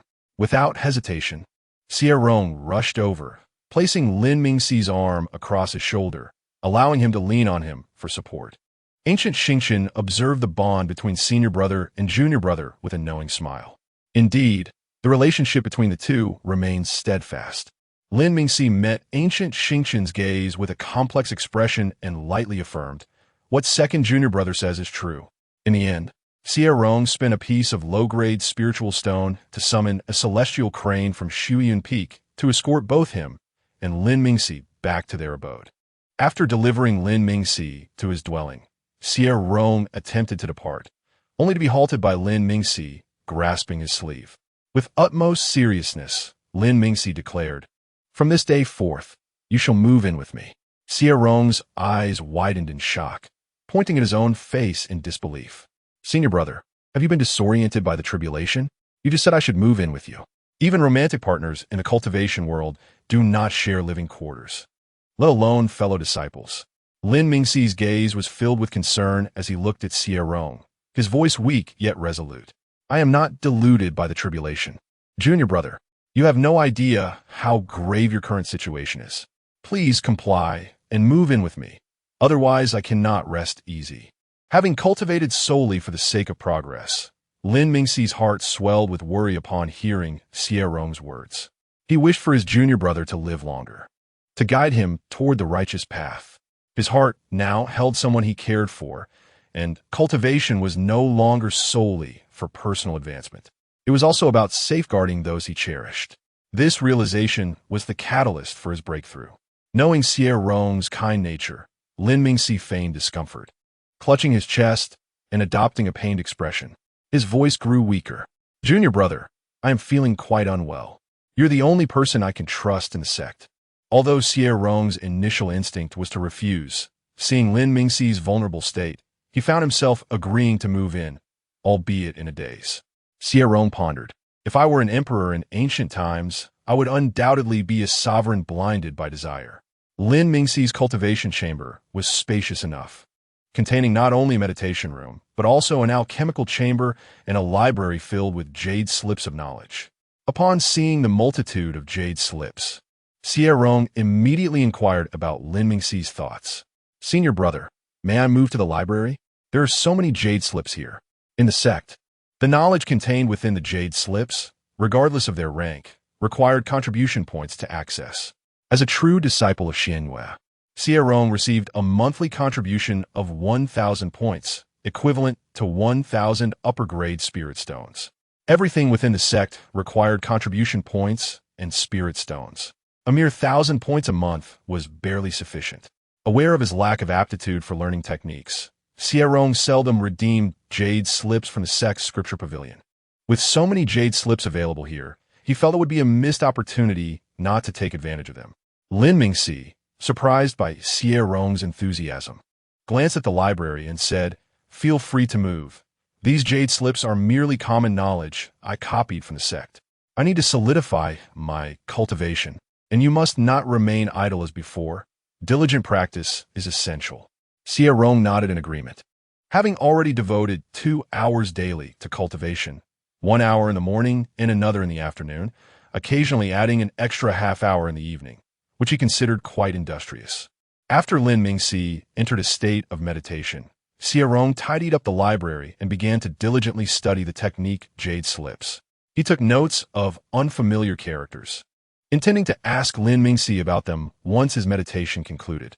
After all, Lin Mingxi was well aware of Xie Rong's poor memory. Forgetting previously learned characters was not unusual. 10 days passed in Lin Mingxi's meditation, during which Xie Rong examined dozens of jade slips, teaching the foundational 5-element spells. Despite diligently following the instructions for 10 days, he could not produce even a spark. What does it mean to calm the mind and sense the fire element spirit energy around me? I have water, wood, and earth roots. If I cannot perceive fire energy, why can I sense earth energy yet fail to manipulate it? Clearly, the water, wood, and earth energies resonate with me during cultivation. So why do they refuse to obey my commands when I attempt to cast spells? Do spirit energies have moods? Upon completing his meditation, Lin Mingxi overheard Xie Rong's exasperated murmurs, perceiving his furrowed brow as he gazed at the jade slips before him, even questioning whether spirit energies had temperaments. Lin Mingxi chose not to interrupt, observing as Xie Rong attempted to cast spells from the slips, only to witness his expression transform into one of profound frustration. Xie Rong's speed in forming seals was incorrect. He needed to coordinate the seals with the internal flow of spiritual energy. However, he focused solely on the hand seals, neglecting the internal energy and motion, resulting in failure due to the lack of spiritual support for the seals. After witnessing Xie Rong's unsuccessful attempt, Lin Mingxi took a deep breath, collected all the jade slips from the table, and stretched, declaring, "The study period is over. It is time for rest." Lin Mingxi's eyes widened slightly as he observed Xie Rong happily walking to the bedside, covering himself with a warm blanket. With his late-stage foundation-building cultivation, he was impervious to cold and heat and had long since ceased to require sleep. Lin Mingxi inhaled gently, pondering whether Xie Rong had been sleeping every night over the years. No wonder his cultivation had stagnated. Chapter 5. Lin Mingxi gazed at Xie Rong, who was relishing each morsel of food, and a slight furrow formed on his brow. Did Xie Rong truly refine the impurities of the food within his body? After finishing lunch, Xie Rong indulged in a midday rest, and upon awakening, he practiced for an hour before busily engaging in other trivial matters. Even with ample time at his disposal, he preferred to venture outside and chat with the celestial cranes rather than dedicate himself to cultivation. In the evening, Xie Rong would study spells for half an hour, and once that time elapsed, regardless of whether he had mastered the spell, he would immediately stow away the jade slip and retire to bed. Having observed Xie Rong's daily routine, Lin Mingxi found himself gritting his teeth countless times and inhaling deeply. It was no wonder that he frequently encountered Xie Rong upon leaving his cave. He had initially believed it was due to a kindred connection. Now it seemed clear that it was merely Xie Rong's idleness that led to their encounters. The following day, upon opening his eyes, Xie Rong beheld Lin Mingxi seated at the desk, with the jade slip for the earth spike technique laid out before him. "Senior brother, has your cultivation level stabilized? Allow me to prepare breakfast for you." Lin Mingxi understood that when Xie Rong cooked and ate breakfast, it typically consumed half an hour. With a gentle wave of his hand, he directed a surge of spiritual energy towards Xie Rong, bringing him to sit across from the desk, his voice soft yet firm. "You are at the late stage of foundation establishment, while I am merely at the initial stage of the nascent soul. Thus, it is unnecessary for you to eat daily." Previously, when encountering Xie Rong during meals, he had assumed it was an occasional indulgence. He could hardly fathom that Xie Rong would squander precious time, dining thrice a day like a mortal. He was determined to correct Xie Rong's detrimental habit. Xie Rong, upon hearing this, clenched his teeth lightly, thinking, "A person is iron, and food is steel. Missing a meal leaves one feeling famished." Ultimately, Xie Rong opted not to cook, instead retrieving 2 spiritual fruits from his storage ring for breakfast. Lin Mingxi observed as Xie Rong listened to his explanations of the earth spike technique, while simultaneously popping food into his mouth. In that moment, he realized that breaking Xie Rong's eating habit would prove exceedingly challenging. Lin Mingxi elucidated the coordination between the hand seals and the spiritual energy within the body. Xie Rong, with a dazed yet understanding expression, nodded at Lin Mingxi before standing to begin forming the seals. After several seconds, Xie Rong completed the seals and pushed forward. Yet nothing occurred in the empty space before him. He sighed softly and smiled at Lin Mingxi. "Senior brother, my mind tells me I comprehend, yet my hands refuse to cooperate." In truth, Xie Rong could grasp the content Lin Mingxi conveyed, but the difficulties became apparent only when attempting to cast the spell. Despite his keen attention to the flow of spiritual energy, why did he still fail? Lin Mingxi quickly discerned Xie Rong's dilemma. He had often heard others claim that Xie Rong's aptitude was lacking and had assumed it was merely a reflection of his average comprehension. Now, witnessing Xie Rong struggle with the simplest of elemental techniques, unable even to coordinate his spiritual energy, Lin Mingxi felt that Xie Rong's learning efficiency might not surpass that of a 6-year-old child in the sect. Rather than harboring any resentment, his heart swelled with compassion for Xie Rong. Xie Rong's absurd thoughts likely stemmed from his diligent cultivation yielding no results, leading him to abandon the path altogether over time. Just as Xie Rong contemplated attempting again, Lin Mingxi stepped forward and gently grasped his wrist, guiding him with his own spiritual energy, teaching him how to channel it effectively. The flow of spiritual energy must remain uninterrupted.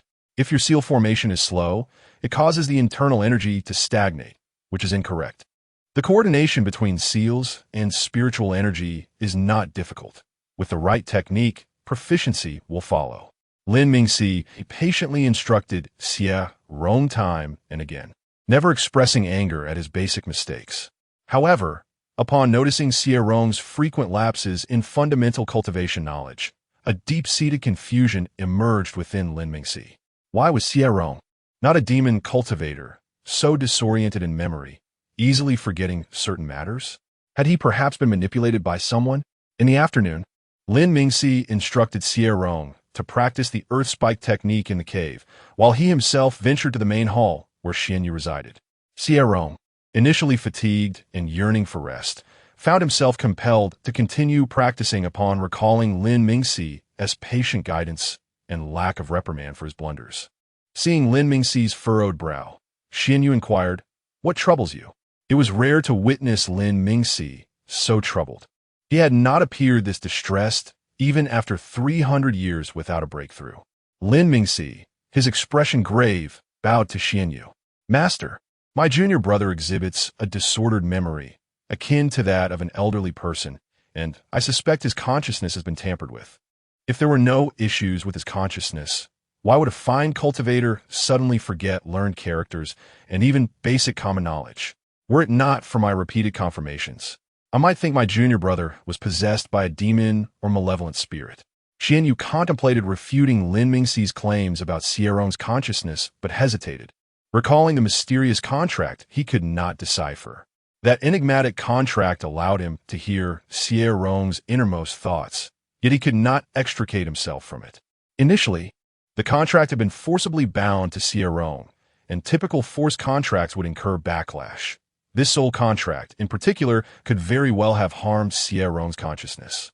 Xuanyue, unfamiliar with Xie Rong's previous state, assumed Lin Mingxi's assertion of Xie Rong's disordered memory was a recent development. After a brief silence, he replied, "This matter is beyond my abilities. You must patiently teach him." He truly did not know Xie Rong's circumstances, having repeatedly checked Xie Rong's consciousness, which appeared normal. If Xie Rong's consciousness were indeed functioning correctly, Lin Mingxi would not have sought him out. Upon hearing Xuanyue's admission of inability, Lin Mingxi felt a profound shock. For the master had not denied the existence of issues within his junior brother's consciousness. Given that Xuanyue had reached the great ascension stage, yet could not aid Xie Rong, it was evident that Xie Rong's predicament was extraordinary.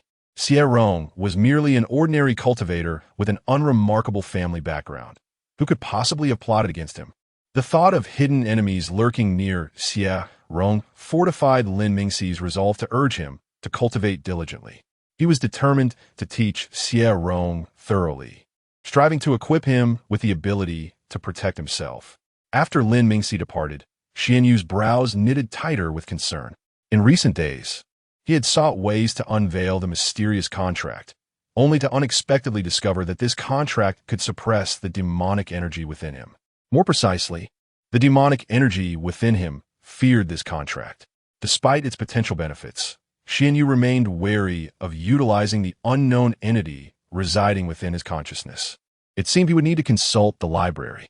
The sect housed innumerable jade slips of knowledge, since that peculiar spiritual plant had been brought back from beyond the realms. The enigmatic contract must also be related to that otherworldly origin. Returning to his residence after leaving the main hall, Lin Mingxi's gaze fell upon Xie Rong, revealing a hint of pity. The master had stated he could do nothing. It seemed Xie Rong's life might be irrevocably marred by the unseen machinations against him. Xie Rong's scattered thoughts were not a sign of madness, but rather a reflection of his hopelessness in cultivation, leading him to entertain absurd notions of self-preservation. Upon seeing Lin Mingxi return, Xie Rong's face lit up with a radiant smile. "Senior brother, I can now cast the Earth Spike technique." Lin Mingxi, captivated by the anticipation and joy in Xie Rong's eyes, couldn't help but gently tuck a stray lock of hair behind his ear, his voice soft and encouraging. "Junior brother, you are remarkable. Have you thought about what kind of cultivator you wish to become in the future?" Xie Rong's declaration of successfully casting the Earth Spike technique merely resulted in a small mound of earth rising from the ground. Such a degree of clumsiness could hardly injure anyone, let alone trip them. Xie Rong assumed that Lin Mingxi was inquiring about his future plans. He had not thought that far ahead, living a life of indifference, merely existing day by day. "Junior brother, how about I teach you the sword?" Lin Mingxi proposed. As a swordsman himself, he felt confident he could guide Xie Rong into the fundamentals of swordsmanship, even if he could not help him grasp the deeper essence of the sword. Upon hearing this, Xie Rong turned to Lin Mingxi, his expression somewhat embarrassed. "Senior brother, my limbs are stiff and my coordination is lacking. I might struggle to learn the sword techniques." In his previous life, he had attempted to learn dancing, only to be ridiculed by classmates for moving in a clumsy manner, which led him to abandon the lessons without even seeking a refund. Xie Rong had never wielded a sword and instinctively felt incapable of mastering it. The dazzling array of sword techniques appeared overwhelmingly intricate, and he believed he would not learn them without even trying. Lin Mingxi, possessing remarkable agility, decided to lead Xie Rong to a clearing on the back mountain to begin his instruction. As soon as they arrived, Xuanyue, who was practicing, caught wind of Xie Rong's inner thoughts. "Does senior brother think I lack the aptitude for cultivating techniques? Hence he is teaching me swordsmanship instead? What if he discovers I have no talent for the sword? Wouldn't that lead to his disappointment? Sigh, as long as I remain on Shuyan Peak, I can live freely and die of old age simply by being a disciple of the true transmission. Even if the senior brothers in the sect look down on me, they wouldn't dare bully me openly. Senior brother is too kind. Just as he stabilizes his nascent soul, he is wholly focused on teaching me, perhaps fearing I might be harmed during the grand ceremony. Senior brother is overly worried. If I am indeed called upon to spar, I will certainly concede at the first opportunity. My reputation can be sacrificed, but not my life. Reputation is but a fleeting illusion. Life is of utmost importance. My master should have already realized my shortcomings. He ought to accept that I may bring him embarrassment." Xuanyue, initially expressionless, felt her demeanor darken upon hearing Xie Rong's thoughts, silently cursing his lack of ambition. Even before the upcoming competition, with no knowledge of who his opponent would be, he was already contemplating surrender for the sake of preserving his life. Such a timid and fearful disposition would hinder his progress on the path of cultivation. Opportunities in the realm of immortality would not simply fall into one's lap without effort. Sighing inwardly, Xuanyue shook her head, while Xie Rong displayed resolve in the face of temptation. Should that steadfastness become excessive, he would lack the courage to take even a single risk. Everything in life is indeed a matter of balance. Ignoring Xie Rong's thoughts, Xuanyue resumed her training. Xie Rong initially believed he was not cut out for swordsmanship, but upon receiving the sword from Lin Mingxi, he felt an inexplicable warmth in his heart. Lin Mingxi did not begin with overly complex techniques. Instead, he instructed Xie Rong to repeatedly draw and sheath the sword in a single direction. What should have been a monotonous training session surprised Lin Mingxi, who anticipated that Xie Rong would not last long. He had prepared words of encouragement, yet he was taken aback by the unexpected determination of Xie Rong. As Xie Rong continued to practice drawing and sheathing the sword, despite the simplicity of the action, The light in his eyes grew increasingly radiant, as if he found a deep joy in what was ostensibly a dull routine. Lin Mingxi watched in astonishment as Xie Rong's enthusiasm blossomed. His proficiency in the repetitive action had reached the level Lin Mingxi had achieved after 3 days of training, while his starry eyes sparkled with delight. Chapter 6. Lin Mingxi fixed his gaze on the time, halting Xie Rong, his eyes radiating a sense of reassurance. Let us forego practice today, otherwise, your arms may not withstand strain. Upon sheathing her sword, Xie Rong suddenly felt her arms weighted down as if laden with 1,000 pounds of iron. Her expression shifted as she winced, her eyes filled with bewilderment. Senior brother, what is happening? Why did I not perceive any fatigue in my arms while practicing? They hurt intensely now that I have finished. Have my arms lost all sensation? Lin Mingxi guided Xie Rong to a nearby stone to sit, channeling his spiritual energy to heal her as he spoke. You were so engrossed in your practice that your mind was nearly fully absorbed in your cultivation, reaching a state of deep meditation. Thus, you failed to notice the strain on your arms. Younger junior brother, in the future, you must not immerse yourself so completely in your training. Always maintain a degree of vigilance. Lin Mingxi harbored concerns for Xie Rong. There were those who could harm her consciousness by means undetectable even to their master, and Xie Rong's safety on Shuyuan Peak was not guaranteed. Xie Rong felt a tingling sensation in her arms, and Lin Mingxi offered her medicinal pill.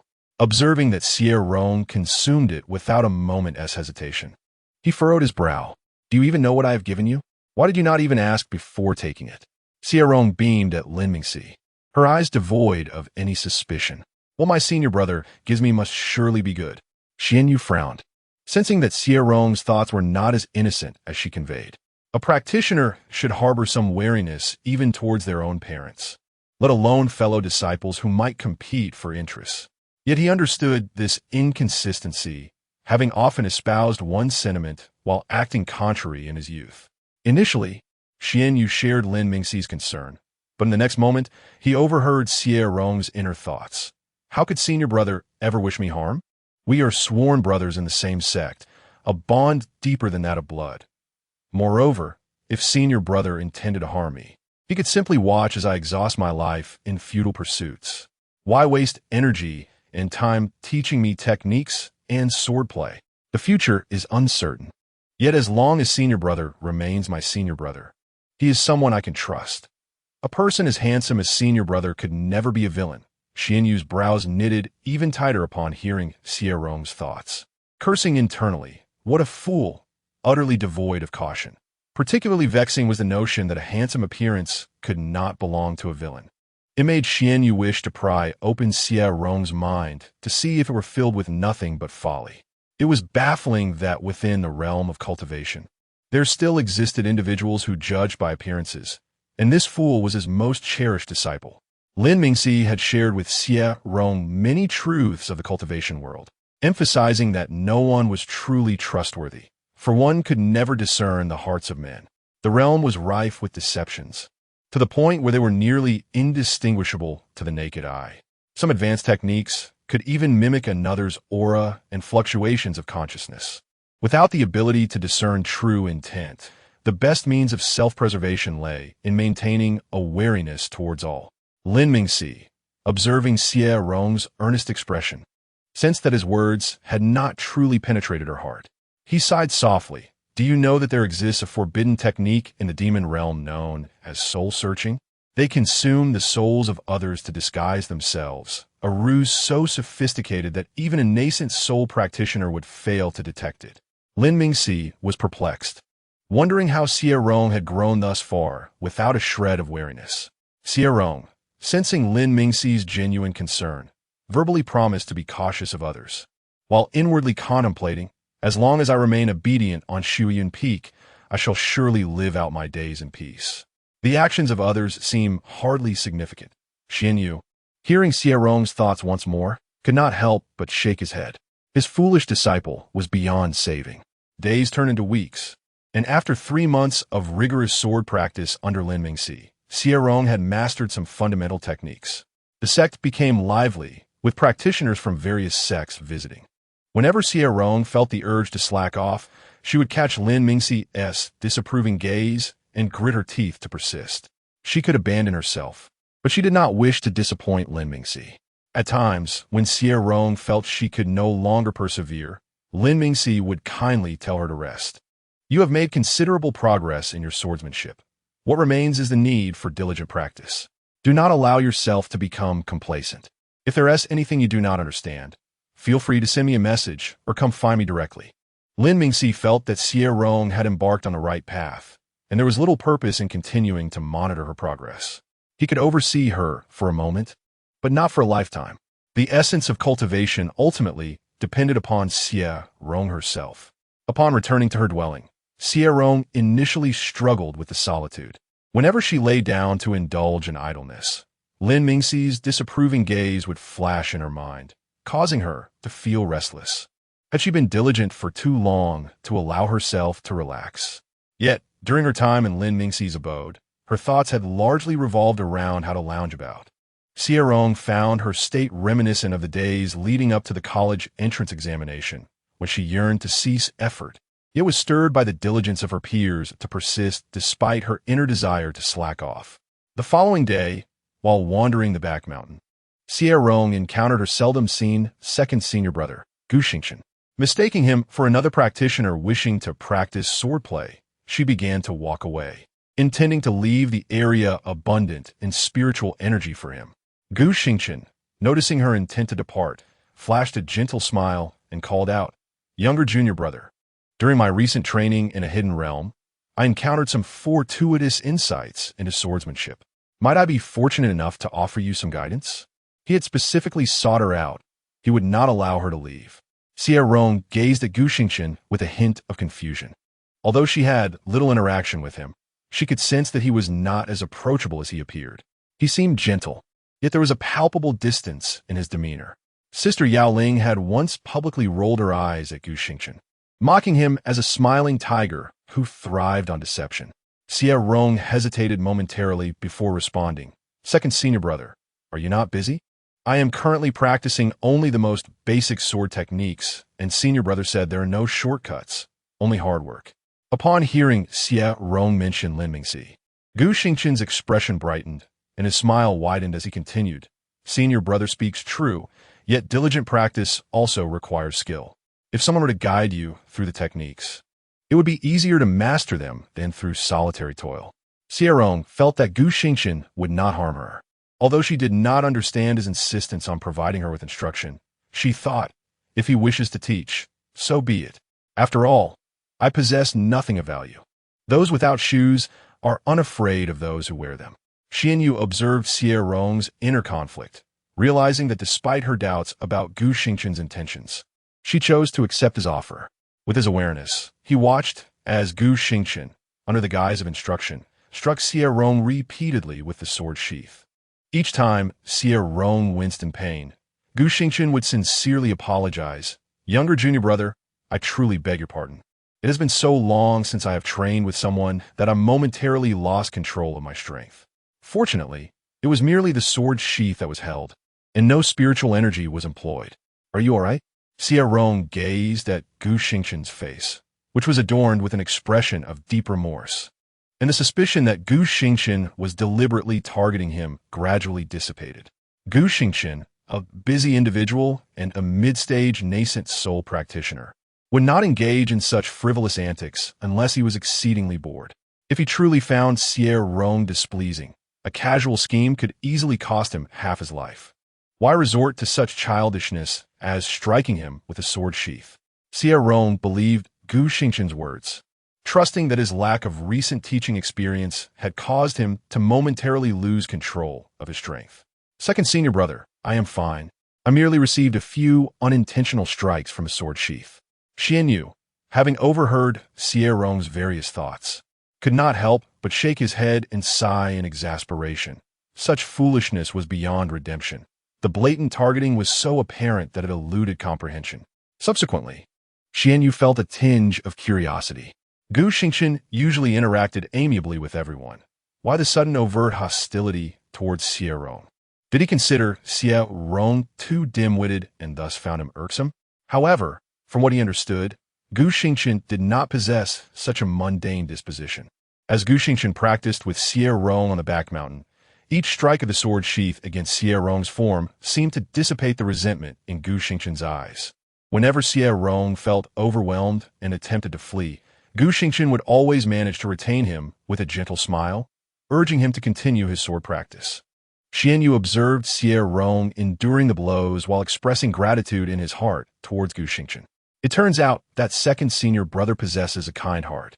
Despite my abysmal swordsmanship, he does not disdain me and repeatedly engages in practice. Though I may receive an occasional strike, my progress indeed surpasses that of solitary diligence. Xuanyue watched as Xie Rong endured over 3 hours of practice, his body marked with bruises, yet he held no skepticism towards Gu Xingqian. His divine sense regarded Xie Rong with incredulity. Throughout his many years of existence, he fancied himself acquainted with various forms of foolishness. Yet encountering someone as naively simple as Xie Rong was indeed a first. Gu Xingqian had long harbored doubts that Xie Rong had discerned his deliberate targeting. Yet due to the vast disparity in their cultivation levels, he could only stifle his anger internally. In the evening, Lin Mingxi, finding no trace of Xie Rong in his cave dwelling, proceeded towards the back mountain. Typically, at this hour, Xie Rong would be preparing a meal in his abode. Today, his absence raised concerns that Xie Rong might have entered a meditative state during sword practice, as prolonged exertion could jeopardize his meridians. Upon reaching the back mountain, Lin Mingxi beheld Xie Rong and Gu Xingqian engaged in a sparring match. It could more accurately be described as Gu Xingqian toying with Xie Rong. Upon noticing Lin Mingxi, Gu Xingqian sheathed his sword, his gaze icy yet his tone remarkably gentle. Senior brother truly cannot bear to be apart from junior brother, even for a day. Not only do you share meals and living quarters, but you also come searching for him here after merely half a day. Gu Xingqian was well aware of his own feelings of disdain towards Xie Rong. It was best that Lin Mingxi remained oblivious. However, he could not suppress his emotions. Having entered the sect alongside Lin Mingxi and having once entrusted each other's lives within the secret realm, he found it perplexing that Lin Mingxi had never invited him to reside in his cave. What merit did Xie Rong possess that allowed him such privilege? Was it merely due to his perceived ineptitude? When Xie Rong spotted Lin Mingxi, he rubbed his sore wrist, approaching with a light-hearted step and a smile. Senior brother, did you come to the back mountain in search of me? Chapter 7. Xie Rong had contemplated leaving 2 hours prior. Yet Gu Xingqian had managed to retain him with an array of excuses. Upon hearing Lin Mingxi's words, Xie Rong immediately broke into a smile and turned to sincerely express his gratitude to Gu Xingqian. Thank you, second senior brother, for your assistance today. If there is ever a time you require my help, please do not hesitate to ask, as long as it is within my ability. As Xie Rong descended the mountain, his spirits were buoyant. He mused to himself, the elixir given by the senior brother is quite formidable. Just moments ago, I was racked with pain to the point of trembling and struggling to walk, yet now I feel no discomfort. Second senior brother was overly meticulous in his instruction. It wasn't as if he couldn't control his strength. If he truly couldn't, a single blow fueled by his nascent soul power could have easily claimed my life. Next time, I shall refrain from troubling second senior brother for guidance. That sword sheath came perilously close to my head several times, and had I not dodged in time, I would have left my senior brother with no choice but to recover my remains. Xuanyue observed that Xie Rong's thoughts were remarkably simple, perhaps akin to those of a 3-year-old child. To Gu Xingqian, Xie Rong's expression of gratitude conveyed an entirely different sentiment, one that suggested he would remember today's humiliation and repay it in kind in the future. Gu Xingqian regarded the direction in which Xie Rong departed with a silent, cold smirk. Xie Rong was a worthless individual. Even if given a millennium, he would not reclaim the dignity lost today. Moreover, with Xie Rong's prolonged stagnation at the Golden Core stage, he might not even live to see 1,000 years. Lin Mingxi possessed a deeper understanding of Xie Rong. He knew that Xie Rong was incapable of being duplicitous and bore no malice in his heart. Xie Rong's gratitude was genuine. Did the junior brother offend you? Gu Xingqian, upon hearing this, tilted his head and chuckled lightly. Not at all. I merely find him unpleasant. His disdain for Xie Rong's dependence on Lin Mingxi only fueled his jealousy, which threatened to drive him to madness. Several times, he had nearly struck Xie Rong with his sword sheath, but had managed to restrain himself, though he was uncertain how much longer he could endure.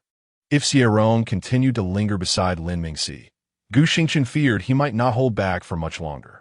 Lin Mingxi furrowed his brow tightly, casting an unutterable gaze upon Gu Xingchen. I still cannot fathom when I provoke you. Over the years, every friend I have had has distanced themselves from me due to your influence. Have you taken joy in watching me be betrayed by those I once held dear? After a long sigh, Lin Mingxi continued, Xie Rong is not like others. He is simple-minded and straightforward. He is our junior brother. If you dare to scheme against him, Master will surely punish you should he find out. Lin Mingxi regarded Gu Xingchen as a madman. In his youth, this may have been bearable, but upon realizing that all betrayals had Gu Xingchen's shadow cast upon them, he understood that their past could never be reclaimed. He had long avoided Gu Xingchen, having maintained few friendships over the years. He had once believed that the grievances between him and Gu Xingchen had faded with time. Years ago, after uncovering the truth behind his friend's betrayals, he had confronted Gu Xingchen, who, despite being weaker at the time, had nearly lost his life. Yet Gu Xingchen had continued to smile at him, a smile that Lin Mingxi could never forget, filled with a madness that conveyed the message that no one in this world was worthy of trust. Eventually, Gu Xingchen's smile had softened, and he appeared increasingly normal. Lin Mingxi had thought Gu Xingchen had changed, but he could never shake the inner turmoil that kept him at a distance. Today's events with Xie Rong revealed that Gu Xingchen remained as incomprehensible as ever, unchanged. As Gu Xingchen approached Lin Mingxi with a smile, he noticed Lin Mingxi instinctively take a step back, his eyes flashing with fury as his voice turned low and icy. Master has always been indifferent to Xie Rong. He would not acknowledge that worthless disciple as his own. Senior brother, what do you see in him? Xie Rong is no different from those who betrayed you. He will eventually betray you as well. You trust him implicitly enough to live and cultivate beside him. Should he turn against you, your downfall may be inevitable. My judgment of character is infallible. Xie Rong is but a common man, and common men love only themselves. Lin Mingxi had previously attempted to reason with Gu Xingchen, but found it utterly futile. Gu Xingchen was resolute in his belief that no one was worthy of trust. He viewed friendships as tools for manipulation or betrayal, convinced that those who placed their faith in friends were fools. Lin Mingxi suspected that Gu Xingchen's extremity stemmed from a betrayal by friends in the past, prompting a deep sigh. Second junior brother, we are all mere mortals.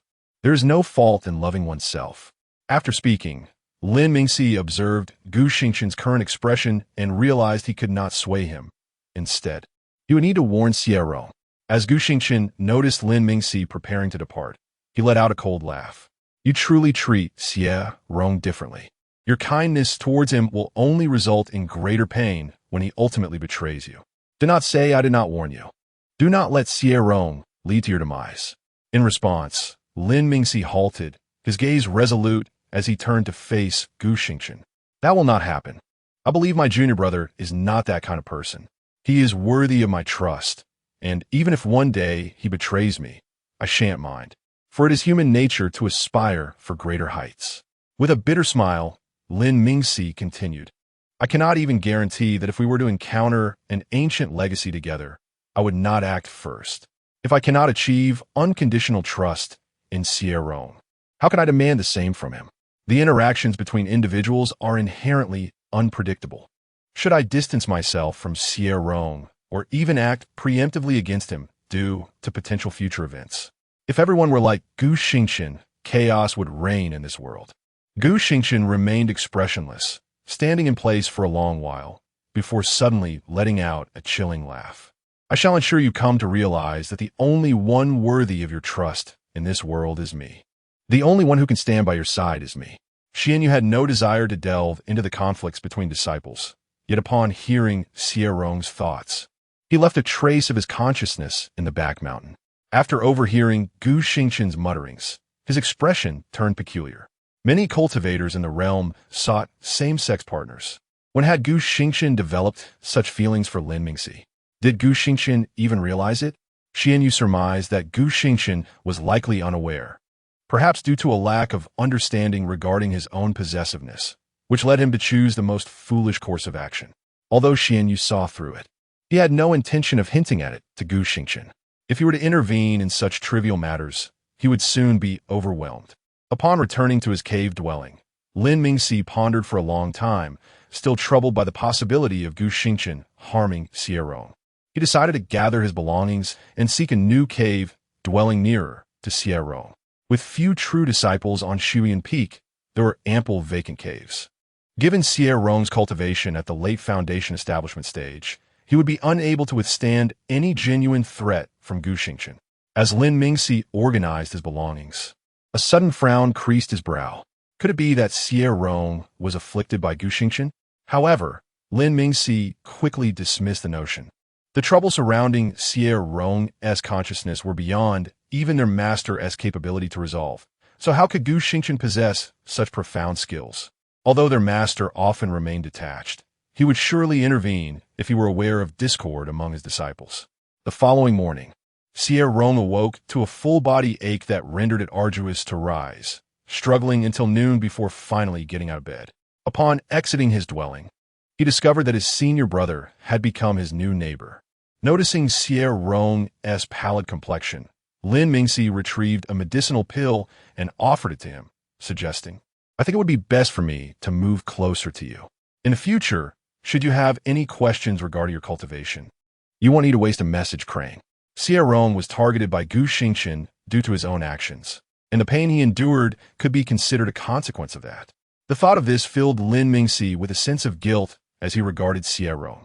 After obediently consuming the pill, Xie Rong inquired, "Senior brother, is the pill you gave me expensive?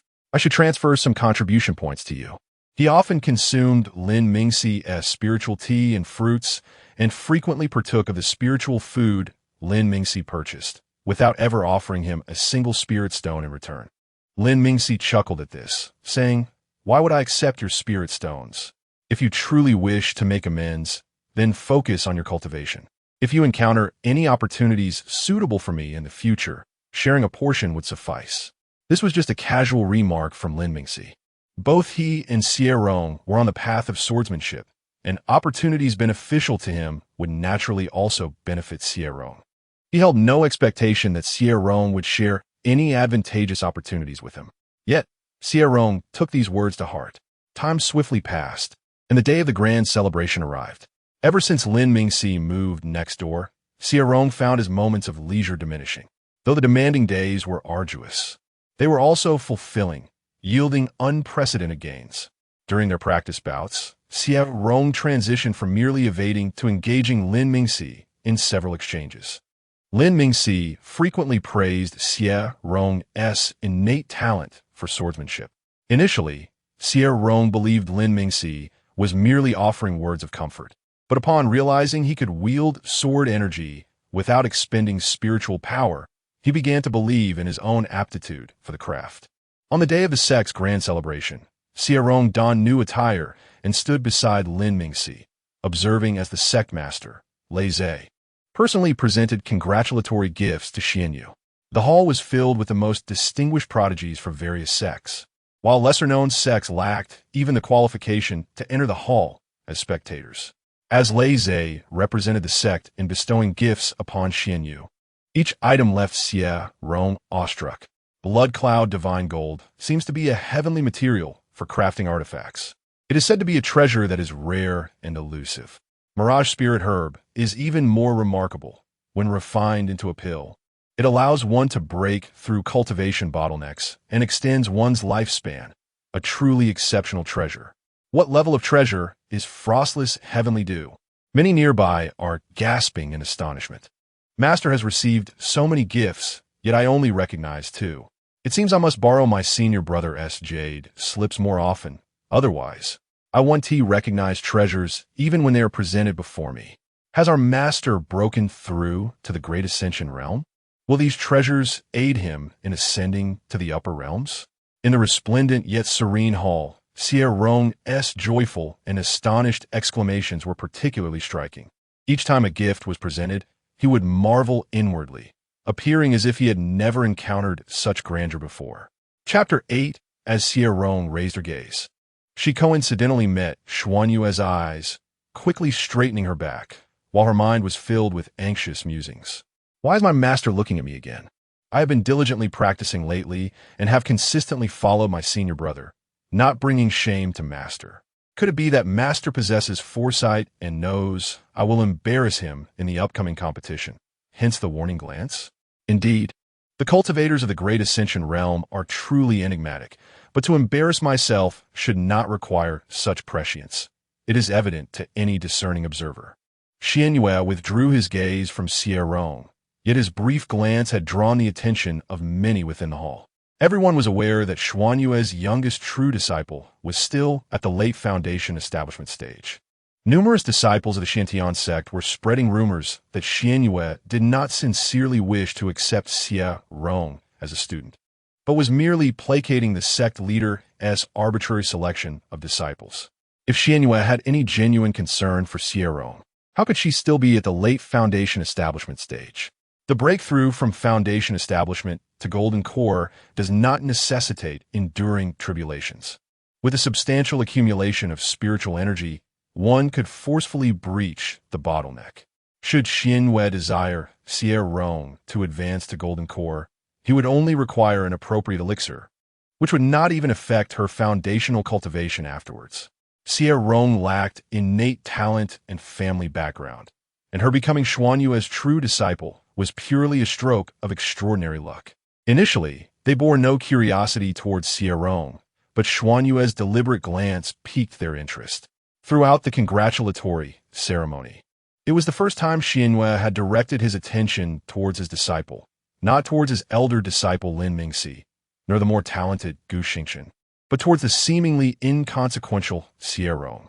Xie cast a glance at Xie Rong and then smiled at Xuanyue, saying, "This is your youngest disciple. I insisted that you take her in as a student, and thus you have this bond." Xuanyue's expression remained unchanged, yet he could hear Xie Rong's peculiar thoughts. After hearing the sect leader's words, master must be cursing inwardly, pondering why this bond of master and disciple was even desired. Xuanyue glared at the sect leader and tossed the useless disciple Xie Rong towards him. Xuanyue was perplexed in Xie Rong's mind. He was someone who would be subjected to such curses. Xie had long grown accustomed to Xuanyue's aloof demeanor, but it was precisely this tacit acceptance that struck him as remarkable. He felt compelled to elevate Xie Rong's standing. Whether she was truly inept was inconsequential. What mattered was Xuanyue's attitude towards her. Once all the major sects had presented their congratulatory gifts, some proposed that the younger generation engage in friendly sparring. This was a common feature of the congratulatory ceremony, typically involving cultivators of the same realm in amicable competitions. Yet, every contest entails a victor and a loser. As a newly ascended Great Ascension cultivator, if his disciple were to suffer a crushing defeat, it would reflect poorly on him. Some of the more esteemed cultivators took their seats, while the younger disciples stood behind them. The first to step forward and issue a challenge was Xie's eldest disciple, Bai Sun, targeting Lin Mingxi.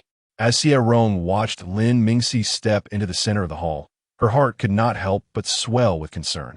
Senior brother has only just broken through to the nascent soul realm, while Bai Sun is at the mid-nascent soul stage. I hope he won TB at a disadvantage. If senior brother were to lose the match, surely master would not impose punishment, would he?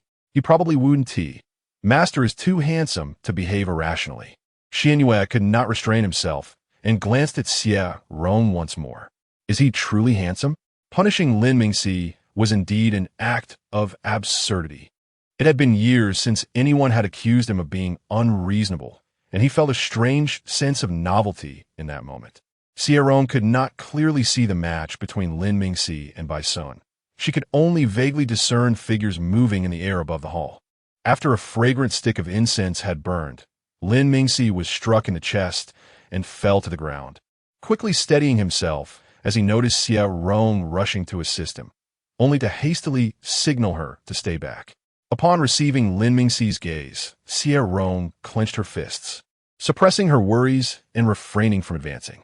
Lin Mingxi graciously acknowledged his defeat, stating that Bai Sun's cultivation was far superior, and he was not his opponent. Bai Sun, with a wry smile, shook his head and sighed, "You have just entered the nascent soul realm, and your cultivation is still a level below mine. I exerted all my strength and could only win by half a move. In truth, I have lost this match." Witnessing the dejected expression on Bai Sun's face, Xie Rong could not help but murmur to herself, "Why is he not happy despite winning?" Upon Lin Mingxi returning to his position, Xie Rong promptly approached and tugged at his sleeve, silently inquiring, "Are you all right?" Lin Mingxi smiled gently and shook his head, indicating that he was fine. Losing to Bai Sun by half a move, given the minor disparity in their realms, was not a disgrace to master. Subsequently, Xie Rong paid little attention to the following matches, as she did not recognize the participants and could not discern their techniques. Her gaze swept across the hall until it landed on the spiritual fruits placed beside Xuanyue, and she could not resist licking her lips. It was not that she was greedy. Those fruits were genuinely delectable.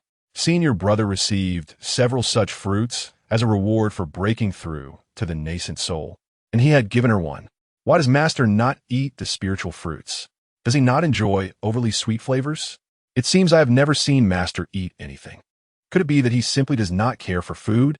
Master is extraordinarily handsome. Among all the cultivators in the hall, he is undoubtedly the most striking. Master clearly favors shades of blue.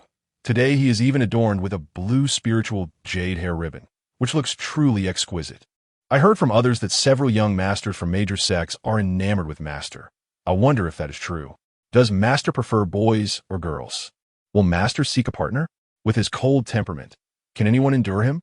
Xuanyue had initially listened to Xie Rong's musings about the spiritual fruits, but soon found himself increasingly exasperated by her audacious thoughts as she dared to jest about him. Xuanyue was vexed but at a loss for how to express it, for Xie Rong was wholly unaware that her musings could be perceived by him. Listening to her praise his appearance and ponder his preferences, he was finally drawn to interrupt her fanciful thoughts. Unable to endure any longer, he handed a plate of fruits to Xie Rong, fearing that if he did not intervene, he would soon be subjected to even more outrageous speculations. Xie Rong's whimsical thoughts were abruptly halted by the platter of fruits, and she gazed at Xuanyue in confusion.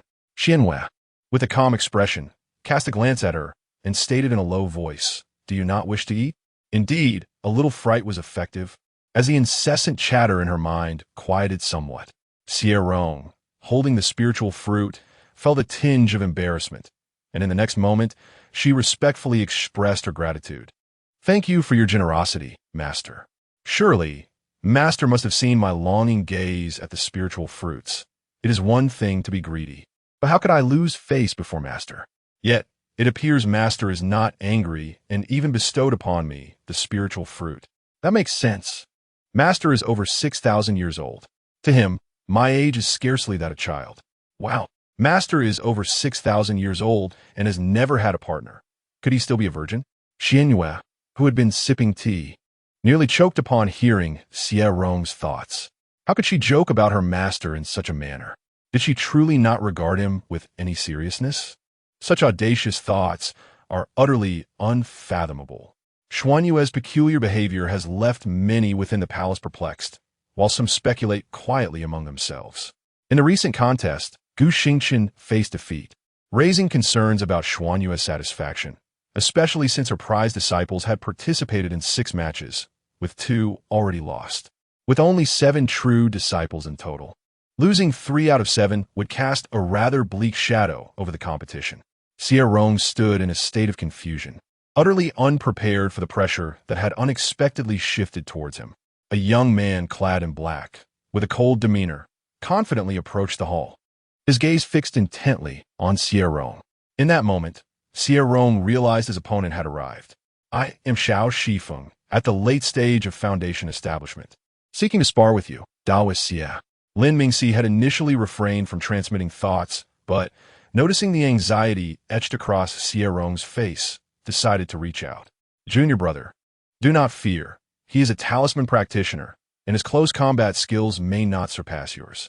If you find yourself unable to win, concede gracefully, but be cautious. Xie Rong had intended to concede outright, but upon hearing Lin Mingxi's words, he swallowed the surrender that had nearly escaped his lips. To concede before the match even begins would be a disgrace to our master. Perhaps I shall take the plunge. After all, both my senior brother and master are here. Can it be that I would truly be defeated to the point of death? If, by misfortune, I were to perish, it would simply be my fate. I wonder if reincarnation exists in the realm of cultivation. I have committed no sins, so in my next life, I should still have the chance to be reborn as a human. Many cultivators in the hall overheard Lin Mingxi's transmission to Xie Rong, their curious gazes fixed upon him, eager to discern the extent of his shortcomings, as he seemed preoccupied with thoughts of surrender before the competition had even commenced. If Xie Rong were indeed a failure, how could Xuanyue have regarded him with such favor on multiple occasions? Upon hearing Xie Rong's internal musings, Xuanyue felt a renewed sense of misunderstanding towards him. Who in this world would willingly embrace death? Even a fool would grasp every opportunity to survive. Xie Rong's sword was a gift from Lin Mingxi, a long sword of artifact grade, previously wielded by Lin Mingxi himself. After exchanging the customary greetings of disciples, Xie Rong distanced himself from Xiao Shifeng. This maneuver left everyone in the hall bewildered. Knowing his opponent was a talisman master, why did he retreat instead of engaging in close combat? Did he truly underestimate Xiao Shifeng? Xiao Shifeng, too, felt a sting of disdain, his eyes igniting with anger. He decided against testing the waters and immediately produced his most potent talisman. His lineage and talent far surpassed Xie Rong's. His grandfather was a master at the god integration stage, who had once showered numerous gifts upon Xuanyue in hopes of becoming his disciple, only to have those offerings returned. Leze had explicitly informed his grandfather that Xuanyue had no intention of taking on disciples. Yet less than a year later, he accepted Xie Rong, subjecting Xiao Shifeng to ridicule within his own family. How could he not feel envy? Xie Rong, deemed a waste with a third-grade spiritual root, had become Xuanyue's true disciple, while Xiao Shifeng possessed a fire-type heavenly spiritual root and a natural talent for talismans. Where did he fall short compared to Xie Rong? Xiao Shifeng's unsettling demeanor was first perceived by Xuanyue. After all, he had been in communion with demonic energy from birth, making him the most familiar with its essence. Xiao Shifeng had forcibly suppressed his cultivation level, never advancing to the golden core stage. Now it was evident that his mental state had faltered, giving rise to the demonic energy. Chapter 9. Gu Xingqian had been closely observing Lin Mingxi, and as soon as Lin made a move, he swiftly approached and firmly grasped Lin Mingxi's wrist, his eyes sparkling with mirth as he conveyed silently, "Junior brother is currently engaged in a competition.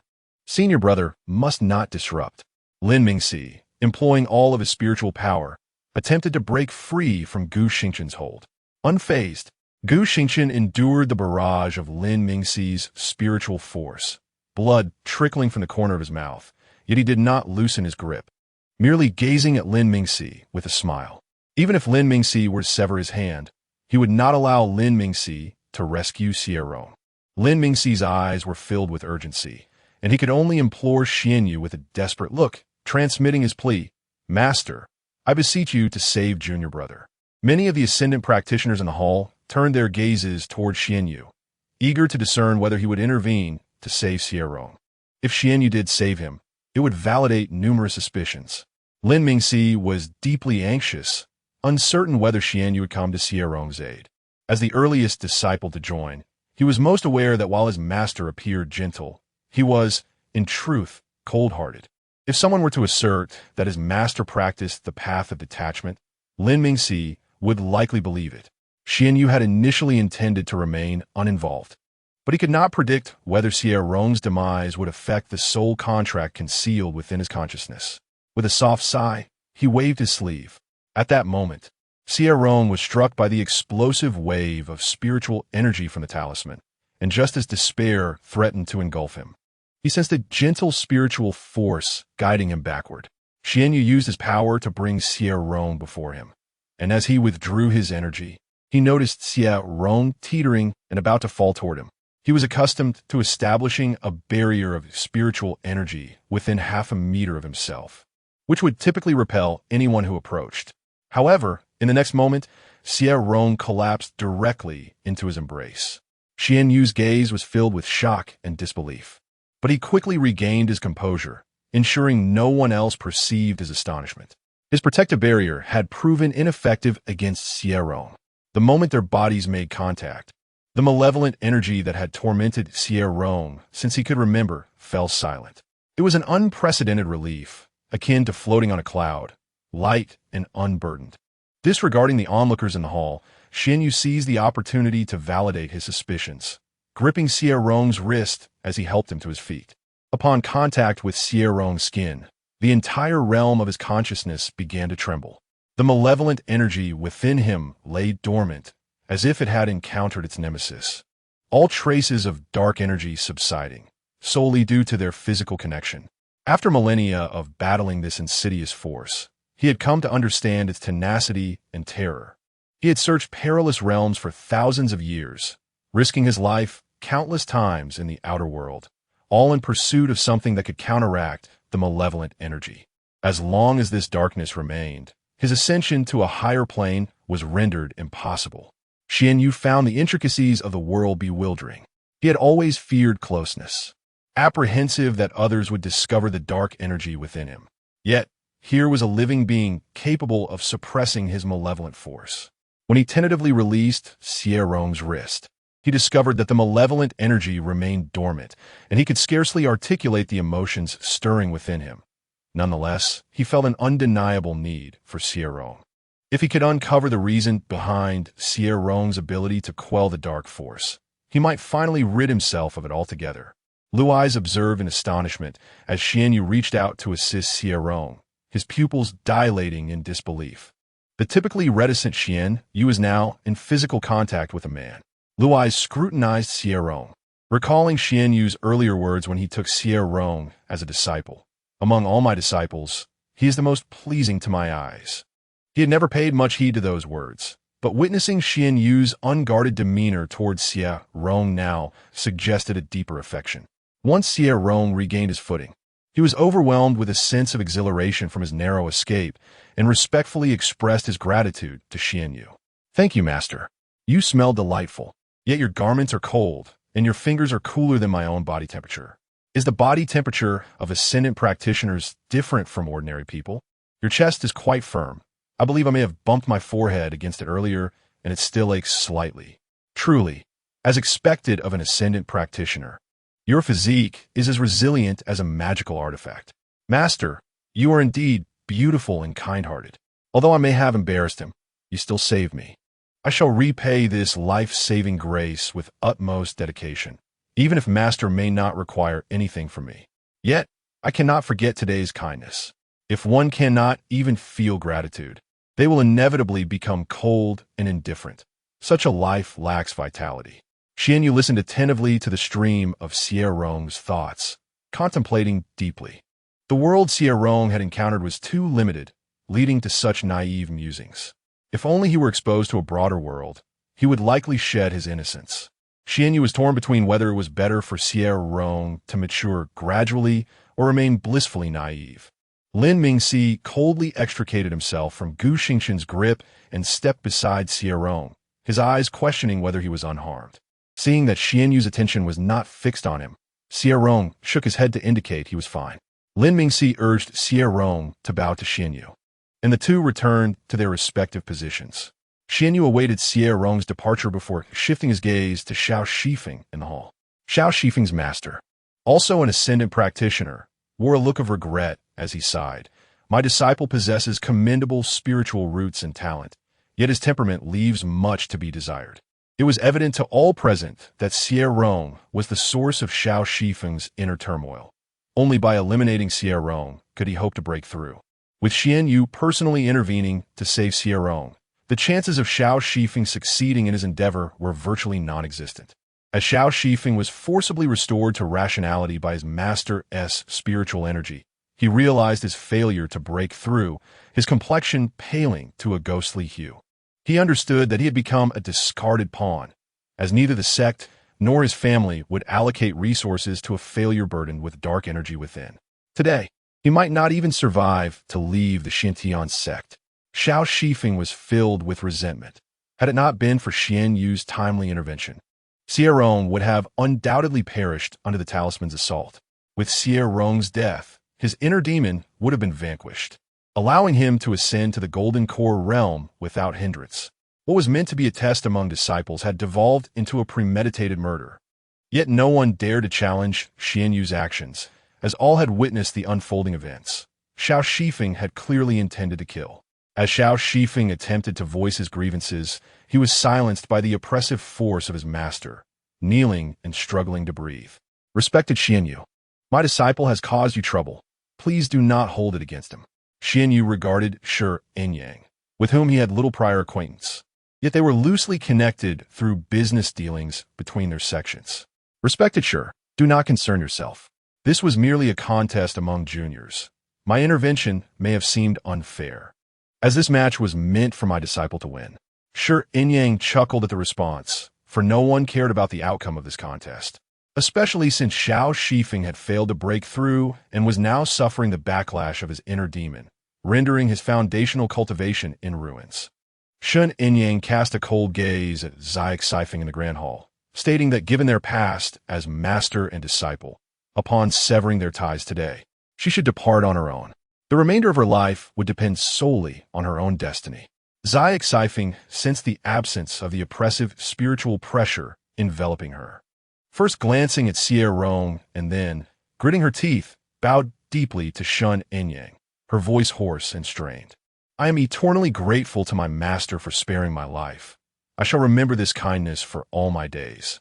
Xie Rong, witnessing this scene, was filled with confusion and disbelief, his mind racing with questions. What is this? The master has declared the contest in his favor. Yet why must she kneel in gratitude for her life? What is the situation with this esteemed stone master, and why does everyone appear to accept this so readily? It was merely a contest. Have I truly caused Xie Rong to be cast out?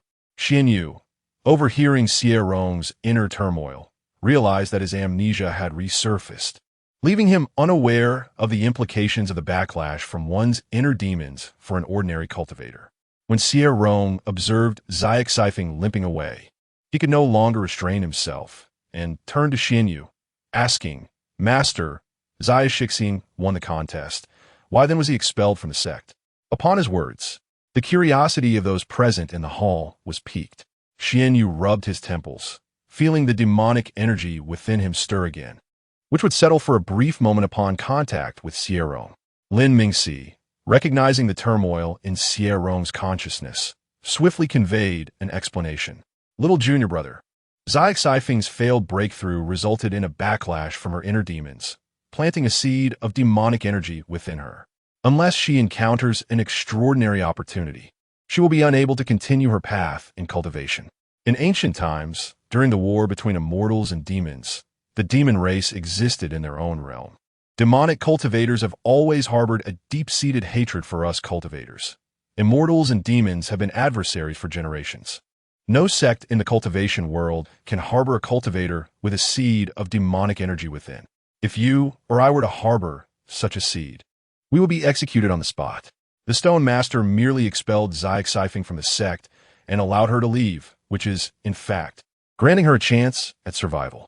Little junior brother, your consciousness is troubled, and your memory is severely impaired. The Master would not hold this against you, so do not speak recklessly.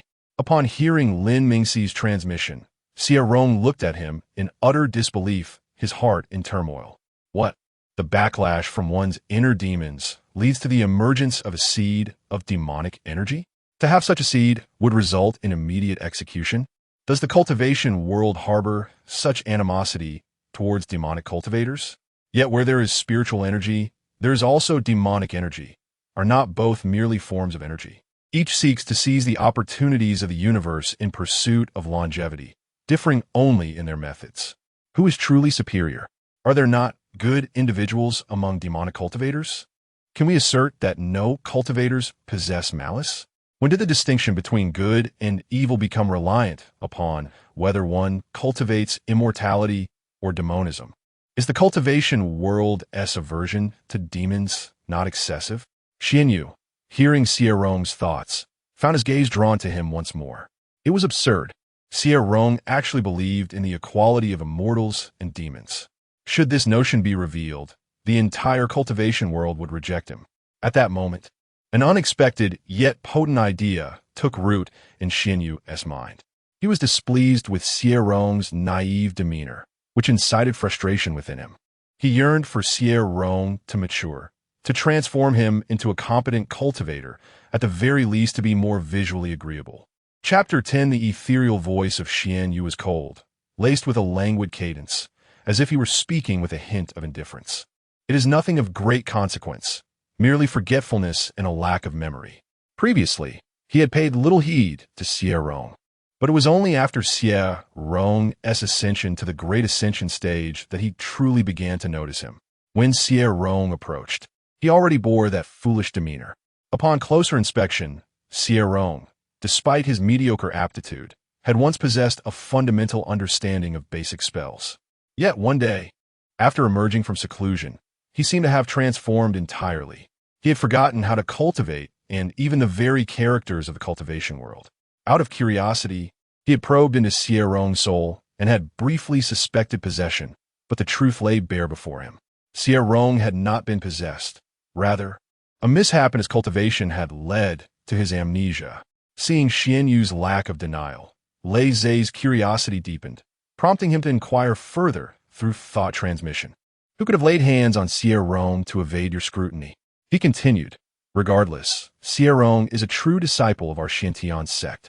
Should he unwittingly fall prey to a malicious scheme, word of this would undoubtedly make us the laughingstock of the other sections. Xuanyue's tone was somewhat languid. It is not a matter of malice. Rather, a mere hiccup in his cultivation. Brother, do not concern yourself with Xie Rong. I understand the situation. Upon hearing this, Lei Zhe contemplated for a moment and then sighed gently. Very well. Xie Rong is your disciple. Should any trouble arise, it is for you to resolve. As long as you are aware. Xuanyue's gaze was particularly serene as he regarded Lei Zhe, sensing an underlying implication in Lei Zhe's final words. The incident involving Xiao Shifeng did not impede the commencement of the congratulatory ceremony. Several great ascension cultivators personally guided the younger generation in the palace, bestowing upon them valuable gifts and greeting. Particularly for Xie Rong and his companions, the influx of gifts was overwhelming. Xie Rong received an abundance of offerings, filling his once empty storage bag to the brim, his eyes curving into crescent moons with delight. He trailed behind Linming Si like an eager acolyte, ensuring that whenever others presented gifts to Linming Si, he too received his share.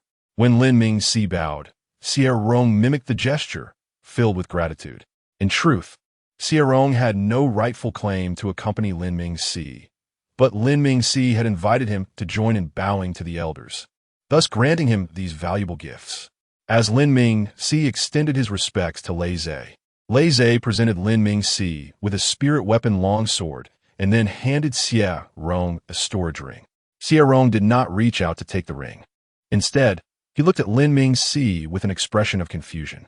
His understanding of the cultivation world was limited, yet he recognized that a storage ring was no ordinary item.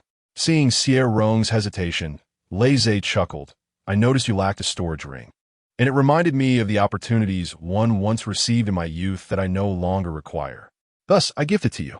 Do not be so shy as to refuse, like an inexperienced maiden. Xie Rong's ears reddened at this, and with a respectful demeanor, he extended his hands to accept the storage ring from Lei Zhe. The distinction between storage bags and storage rings was vast, akin to the difference between a bicycle and a sports car, despite both being vehicles. Lei Zhe's gaze toward Xie Rong was filled with curiosity, eager to discern what it was about Xie Rong that captivated Xuanyue. Xuanyue displayed no defenses towards Xie Rong, even taking the initiative to grasp Xie Rong's wrist. The act of presenting the storage ring was like a signal. Thereafter, the gifts Xie Rong received became exponentially more precious, with many treasures suitable only for those of the nascent soul stage.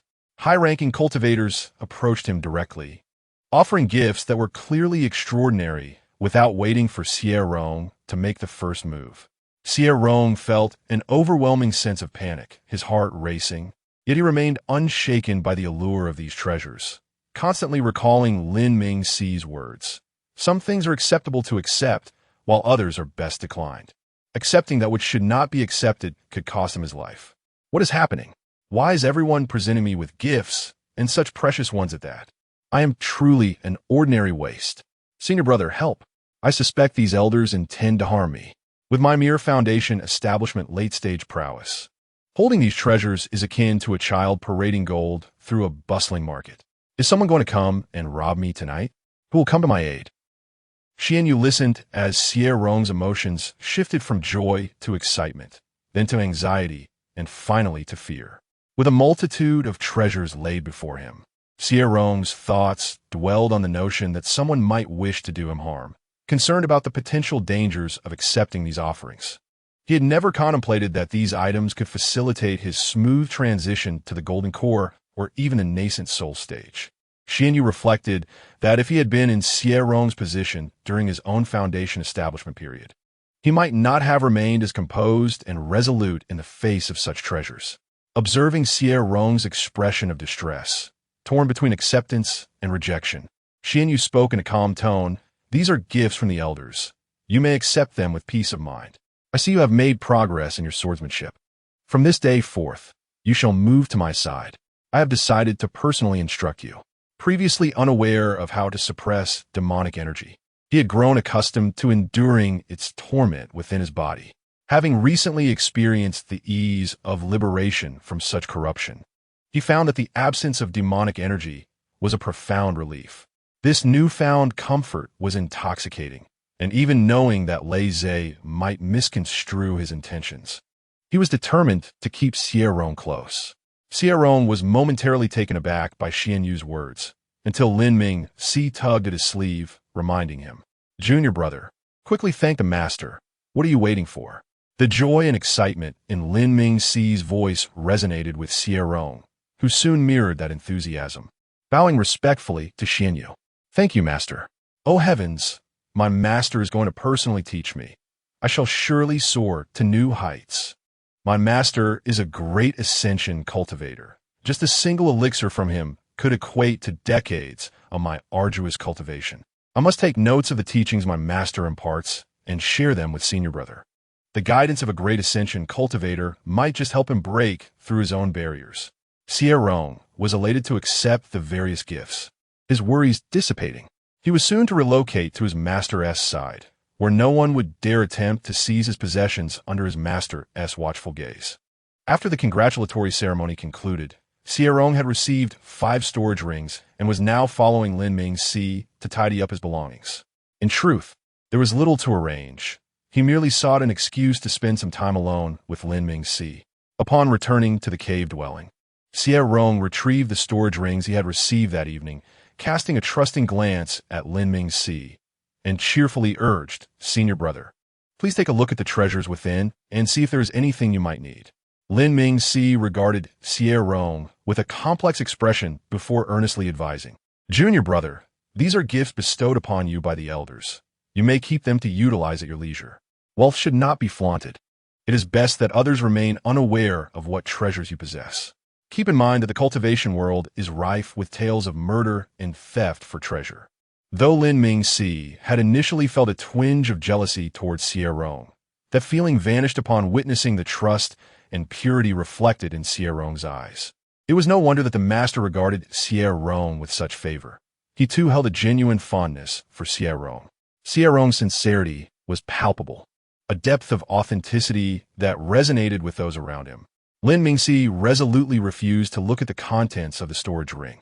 Seeing his unwavering attitude, Xie Rong selected several rare forging materials from within.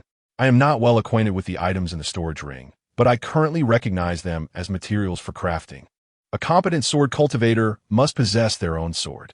I am aware that the senior brother has been searching for sword-making materials. You may take these for your use.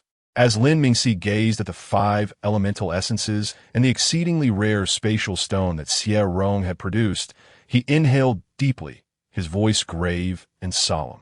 Do you comprehend the significance of what you have retrieved? The 5 elemental essences exist solely within exceptional spirit minds, and a single vein may yield only a fragment. The spatial stone is a treasure found only in the outer realms, a place even more chaotic and perilous than the demon realm. You will require these forging materials in the future, and it is highly probable that you may never encounter such items again. For reasons unknown, Xie Rong felt no enthusiasm for sword forging. Deep within, he even harbored a sense of aversion towards it. In a fit of frustration, he shoved the materials on the table into Lin Mingxi's embrace, speaking with utmost seriousness. "Senior brother, please do not refuse me. Take these items. I am only at the foundation establishment stage, and I cannot even envision a breakthrough to the golden core. There is no need to ponder the matter of forging a spirit sword for myself in the future. I have never kept my distance from you, so please do not be courteous with me." Lin Mingxi opened his mouth, but ultimately sighed with exasperation, his eyes filled with resignation. "Junior brother, the debt cannot be calculated in this manner. The spirit fruits and elixirs I have provided you are merely commonplace items. If today, taking advantage of your muddled memory, you were to claim these precious and rare treasures, my conscience would be troubled, and my resolve might falter." Seeing that Lin Mingxi was about to continue, Xie Rong looked at him earnestly, articulating each word with conviction. "Senior brother, if you still regard me as your junior, then accept these items. Although I do not understand why our master chose to teach me personally, both you and I are acutely aware of my aptitude and comprehension. No matter how powerful our master may be, he cannot transform a waste into a genius. Otherwise, the offspring of those great ascendants would all be paragons of excellence. These items are my sincere gesture. I genuinely wish for you to grow stronger, so that I may remain sheltered behind you. The greater your strength, the more I can assert myself within the sect. In the future, whenever I step outside, I need only proclaim that I am Lin Mingxi's junior. And who would dare provoke me?" Lin Mingxi was instantly amused by Xie Rong's words, looking at him with a mix of helplessness and mirth, ultimately shaking his head with a soft sigh. "I will accept these items for now, but forging a spirit sword is no simple matter. If you ever find yourself in need of these materials, you may come to me at any time." To reassure Lin Mingxi, Xie Rong casually acquiesced, though deep inside, he harbored no intention to forge a spirit sword. Although he could not pinpoint the origin of this sentiment, he resolved to remain true to his heart. Since he did not wish to forge a spirit sword, he would not do so. Xie Rong procured a piece of fabric and fashioned a pouch to store the items from the storage ring. Observing this, Lin Mingxi chuckled and shook his head, producing a piece of spirit-repelling cloth to sew instead. Using ordinary fabric to contain the storage ring is ill-advised. Should the pouch be torn, the contents will spill out. Seeing Lin Mingxi assist him with the pouch, Xie Rong recognized the inadequacy of the fabric he had brought and sat beside him, watching as Lin Mingxi stitched, occasionally expressing his admiration. Chapter 11. Upon hearing this, Xie Rong became curious. "Elder brother, does our sect possess a sacred artifact?" The Xintian sect is one of the top 10 super sects in the realm of immortality. Surely, we must have a sacred artifact. Lin Ming thought for a moment before shaking his head with a smile. "No, or rather, there are no sacred artifacts in the entire realm of immortality. The ancient war between immortals and demons shattered the realm, leading to the self-destruction of many sacred artifacts, which severely damaged the foundation of the heavenly Tao. In an effort to quell the chaos, the heavenly Tao had no choice but to split the realm into two. Since then, the presence of sacred artifacts has vanished from the realm of immortality. The ancient jade tablets record that the damaged heavenly Tao cannot withstand the pressure of sacred artifacts. Hence it forbids their emergence." Observing Xie Rong's rapt attention, Lin Ming, aware of his fondness for extraordinary tales, inquired playfully, "Little junior brother, do you know why so many ascended masters are willing to risk their lives against tribulations in hopes of ascending to the upper realm?"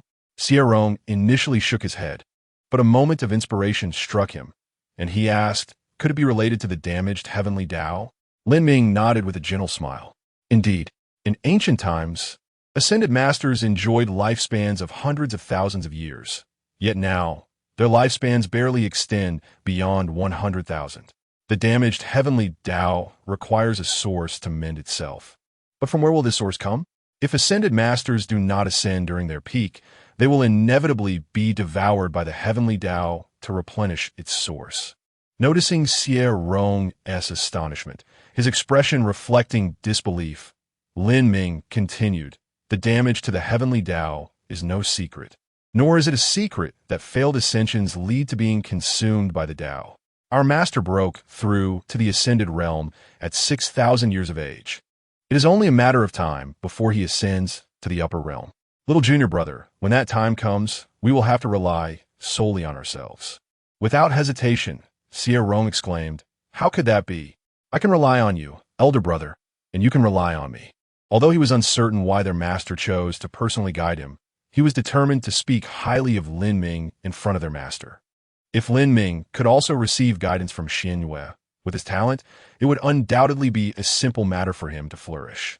Xie Rong was self-aware. He understood his limitations in comprehension regarding cultivation. Relying on himself to achieve notable progress was akin to expecting a pig to attain enlightenment. He enjoyed the closest relationship with Lin Ming in the Xintian sect, and regardless of what the future held, he knew that Lin Ming regarded him as a little junior brother. He believed that human hearts are fundamentally kind, and by treating Lin Ming sincerely, he would naturally gain his protection in return. Others might mock him for his apparent foolishness, freely offering treasures to Lin Ming, but he would smile at their inability to see the truth. The treasures he held were only useful while he was alive. If he were to perish, they would merely become someone else's possessions. His mindset had already taken shape. Deep within, he did not believe that humans could truly cultivate immortality. He trusted in human effort rather than destiny. And how could he expect to walk far along the path of cultivation with such thoughts? His master, Xuanyue, possessed such an extensive lifespan. It was possible he would grow old and pass away before Xuanyue ascended. Lin Ming's previous concerns were entirely unwarranted. Xie Rong viewed his current actions as an investment. He had faith in his judgment, convinced he would not misjudge people. He retrieved the spiritual fruit previously bestowed upon him by Xuanyue, and, seeing Lin Ming's hands occupied, brought one to Lin Ming's lips. Lin Ming hesitated for a moment, but eventually opened his mouth to accept the spiritual fruit. Noticing Xie Rong's clear eyes, he remained oblivious to the intimacy of the earlier gesture and quietly remarked, "Master has his reasons for acting as he does. Since he is willing to personally teach you, it is a testament to your talent in the sword path. You are certainly not mediocre, so do not belittle yourself." Xie Rong often lacked confidence, appearing carefree while trapping himself in an awkward situation. The path of cultivation is immensely challenging. If one does not believe in oneself, how can one expect to progress steadily? Xie Rong, too, pondered why Xuanyue chose to instruct him personally and why the elders offered him such lavish gifts. Was it merely to curry favor with Xuanyue? After much contemplation, he could not arrive at a satisfactory conclusion, perhaps as Lin Ming suggested, that their master had his profound reasons, ones beyond the comprehension of a mere foundation cultivator. Even Lin Ming, who had already reached the nascent soul stage, could not fully grasp it. As Xie Rong observed Lin Ming finish the spiritual fruit, he promptly offered him another. He put aside thoughts about why Xuanyue chose to teach him, knowing that time would reveal the answers, and even if he never understood, it mattered little. It was perfectly normal for a master to teach their disciple. Lin Ming gradually transitioned from discomfort to smilingly accepting the spiritual fruit, reflecting on the innocence of his little junior brother, who perhaps treated him as family. Xie Rong admired Lin Ming's dexterity. Although they were hands accustomed to wielding swords, they had crafted a beautiful little pouch, intricately embroidered with a miniature depiction of Snow Cloud Peak. Lin Ming then instructed Xie Rong on refining and recognizing ownership of a storage ring, watching with a smile as Xie Rong happily hung the pouch at his waist. Xie Rong now wore two pouches, one for his frequently used storage bag and another lovingly crafted by Lin Ming. He followed Lin Ming's advice to store all rare and precious items within a single storage ring, which he then wore around his neck. He was unfamiliar with the treasures and sought Lin Ming's assistance in categorizing them. Upon hearing this, Lin Ming shook his head, firmly refusing, and instead provided Xie Rong with some jade tablets for identifying treasures and spiritual plants, before departing the cave without regard for Xie Rong's pleas to stay. He did not seek Xie Rong's treasures, yet he understood that human hearts are the most susceptible to trials, both others and his own. After Lin Ming left, Xie Rong found himself at a loss with the items in the storage rings, relying solely on his instincts to categorize them, placing what he deemed rare treasures into one ring. The storage rings gifted to him by the elders had limited space, the largest only 30 square meters. He originally intended to consolidate all his belongings into one storage ring, but the gifts he received were simply too abundant. As many items were already present in the rings when the elders bestowed them upon him, he considered leaving the storage rings in the cave. But Lin Ming had warned him of the dangers of doing so. In the realm of immortality, individuals were accustomed to carrying their entire wealth, trusting no one but themselves. Xie Rong rode a celestial crane to Xuanyue's palace, and as soon as his feet touched the ground, he noticed Xuanyue standing outside the hall. He quickly straightened up and bowed respectfully, wondering to himself, why is Master standing outside the great hall?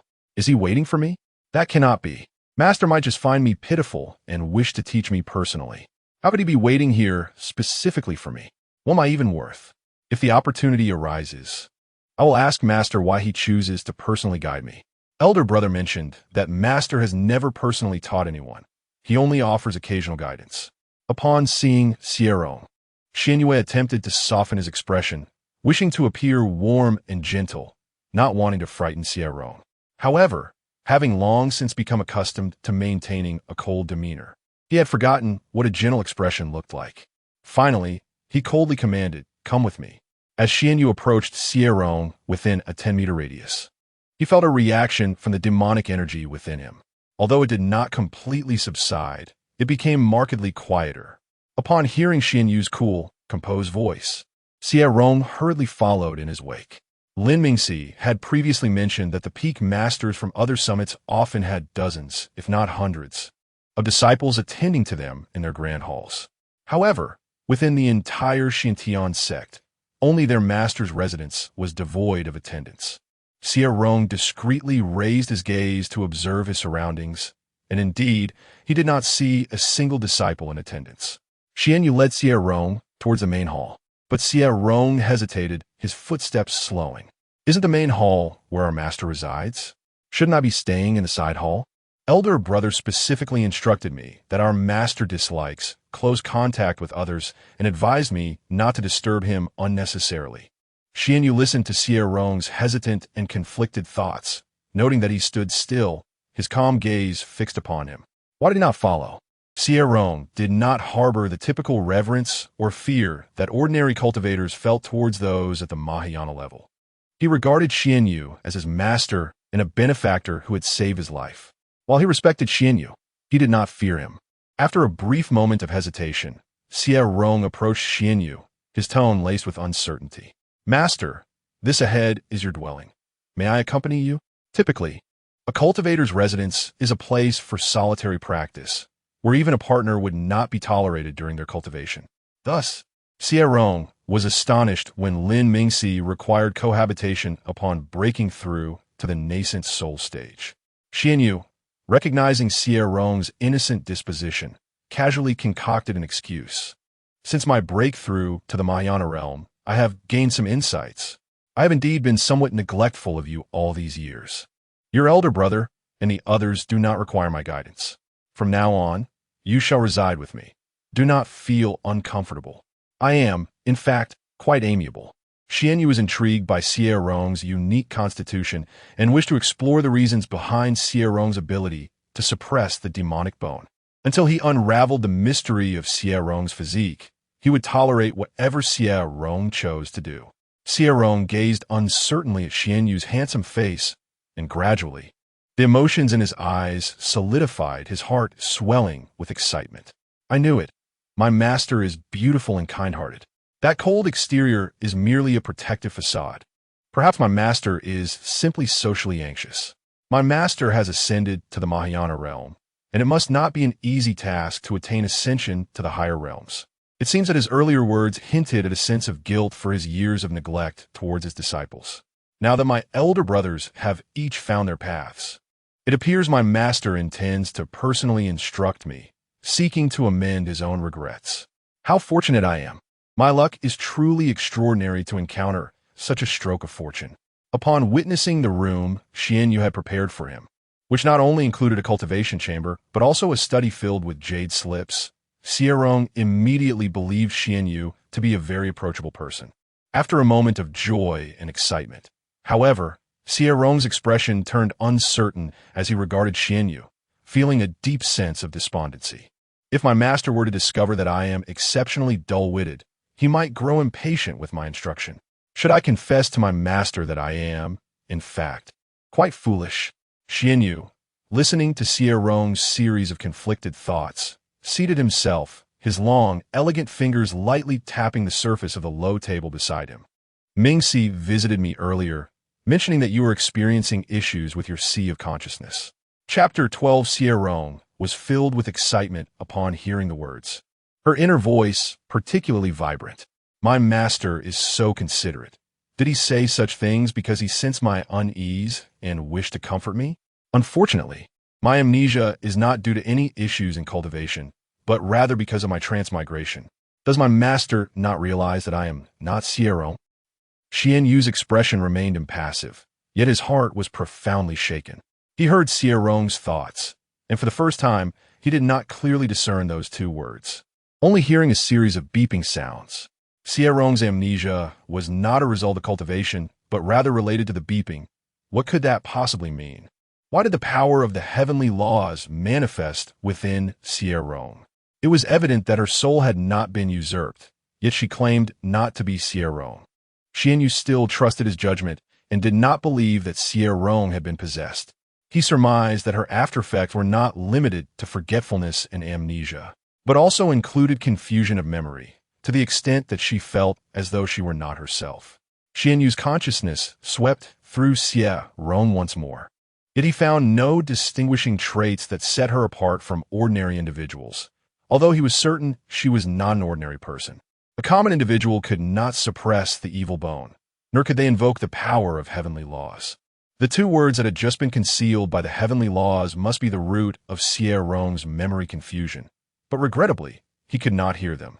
Xuanyue was immensely curious about the two words Xie Rong had mentioned, which prompted the heavenly laws to employ their power to obscure them. Xie Rong, deeply touched, expressed her gratitude to Xuanyue. Thank you, Master, for your comfort. I shall surely remember your words. You are usually so busy, yet you choose to focus your attention on me now. Noticing my lack of confidence and offering consolation, Master, you truly are a good person. Xuanyue, receiving a good person card from Xie Rong, felt somewhat fatigued and urged her to continue her cultivation. He had deliberately arranged for Xie Rong's room to be adjacent to his own, placing a spirit jade bed suitable for cultivation within her quarters. That spirit jade bed was positioned against the wall, with his usual cultivation spot just on the other side. Whenever Xie Rong practiced on the spirit jade bed, the distance between them would be a mere 3 meters. When Xie Rong was within 10 meters of him, she could suppress the evil bone within him, allowing the demonic energy in his body to quiet down, enabling him to concentrate more on enhancing his cultivation. Xuanyue regarded Xie Rong merely as a tool, his thoughts remaining unchanged. To truly eradicate the evil bone within him, he needed to cultivate to an exceedingly formidable level. As long as the evil bone remained, he could not find peace. Upon returning to her room, Xie Rong exhaled deeply. She felt somewhat constrained and anxious in front of Xuanyue, contemplating each sentence multiple times in her mind. Now back in her own space, she noticed various formations had been activated within the room, allowing her body and mind to finally relax. Xie Rong looked up at the grand array on the ceiling, pondering. I can barely recognize one formation as a spirit gathering array, and another seems to be a sound isolation formation. As long as the formations are active, even if I were to shout at the top of my lungs in this room, my master would not hear me. With my master's advanced cultivation, he should not resort to using his consciousness to spy on me, right? Xuanyue distinctly heard Xie Rong's thoughts. When the formation was active, he indeed could not see what she was doing without using his consciousness, yet he could still hear her inner voice. Even without employing his consciousness, he could ascertain what she was engaged in simply by listening to her thoughts. Xuanyue had been waiting for Xie Rong to practice on the spirit jade bed, and, after a considerable time, finally saw her approach. Initially, he could hear her occasionally marveling at the decor of the grand hall, but soon after, there was complete silence. Observing how quickly Xie Rong entered a meditative state, Xuanyue felt a flicker of relief. Although Xie Rong's comprehension may be lacking, she still demonstrated diligence, which was not entirely hopeless. On the other side of the wall, Xie Rong felt a slight chill, shifting her body from side to side, drowsily wrapping herself tighter in the blanket. This was her first time sleeping in a place so rich in spiritual energy. It felt akin to slumbering in a secluded forest, with the air exceptionally fresh and the experience delightful.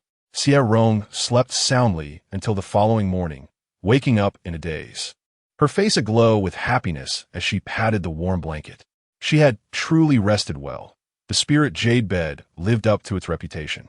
Despite nearly facing death at the grand ceremony, she appeared calm on the surface, while her heart was in turmoil and weary.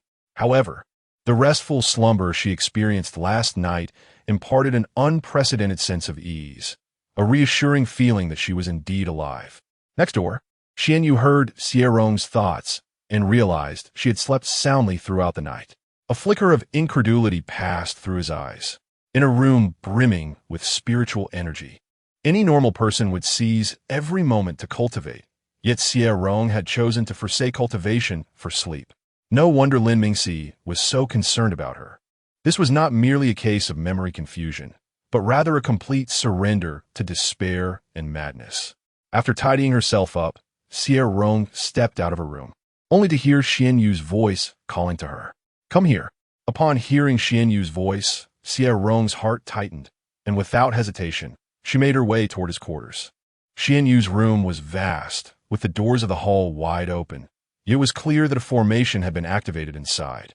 Not knowing what kind of formation Xuanyue had set up, Xie Rong hesitated outside, unwilling to enter.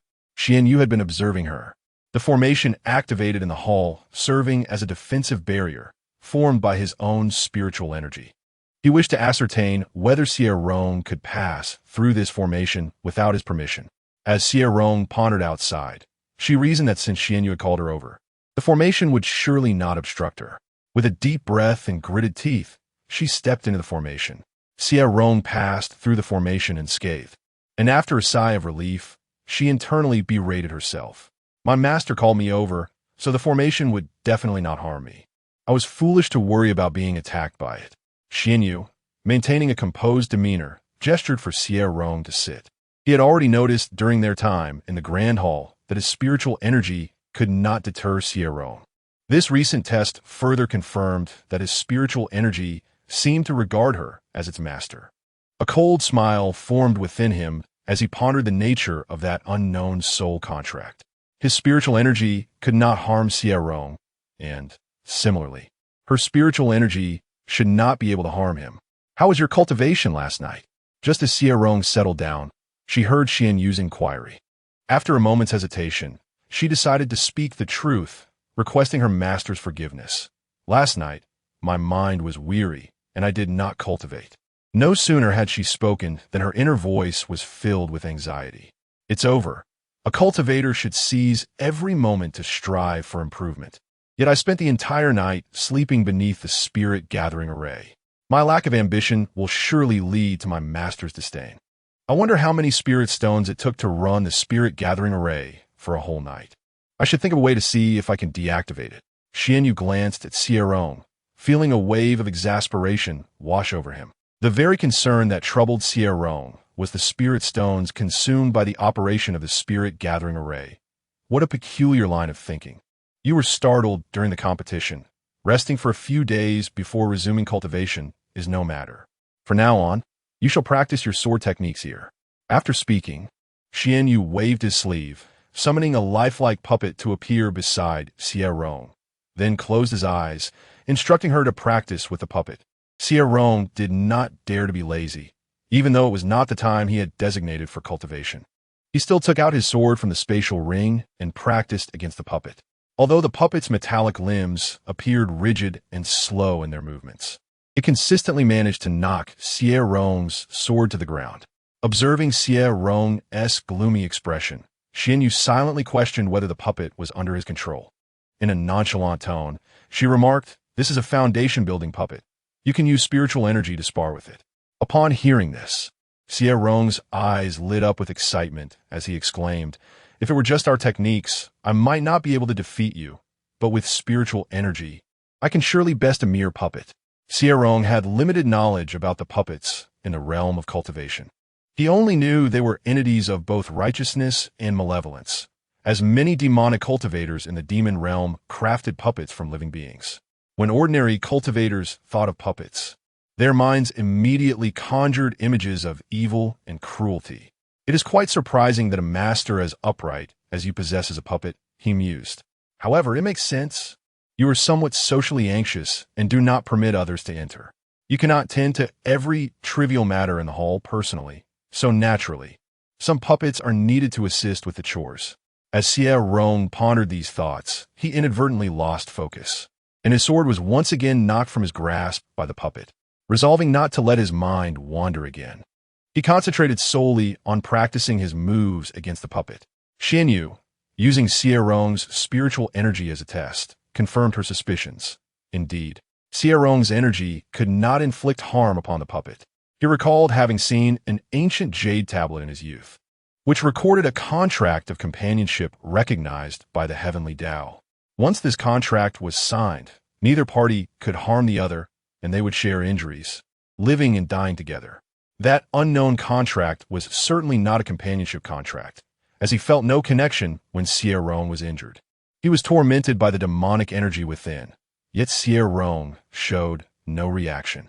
Watching Xie Rong battle the puppet was akin to observing two 3-year-olds engaging in a playful scuffle, unable to even grasp each other's hair, simply exchanging blows while standing in place, oblivious to the need to evade. This puppet was an unexpected acquisition. He had once encountered a disciple from a sect in a secret realm who attempted to seize his treasure. After defeating him, he repurposed the remains into this puppet, initially intending to sell the puppet for spirit stones. Unforeseen events had led to it remaining in his spatial ring until today. As Xie Rong gazed at the puppet, its surface gleaming with a metallic sheen, he mistakenly believed it to be a weapon-refining puppet. After taking the puppet with him, he returned to his chamber, only to recall another matter. The eldest senior brother follows the path of the sword, the second follows the path of formations, and the third sister follows the path of talismans.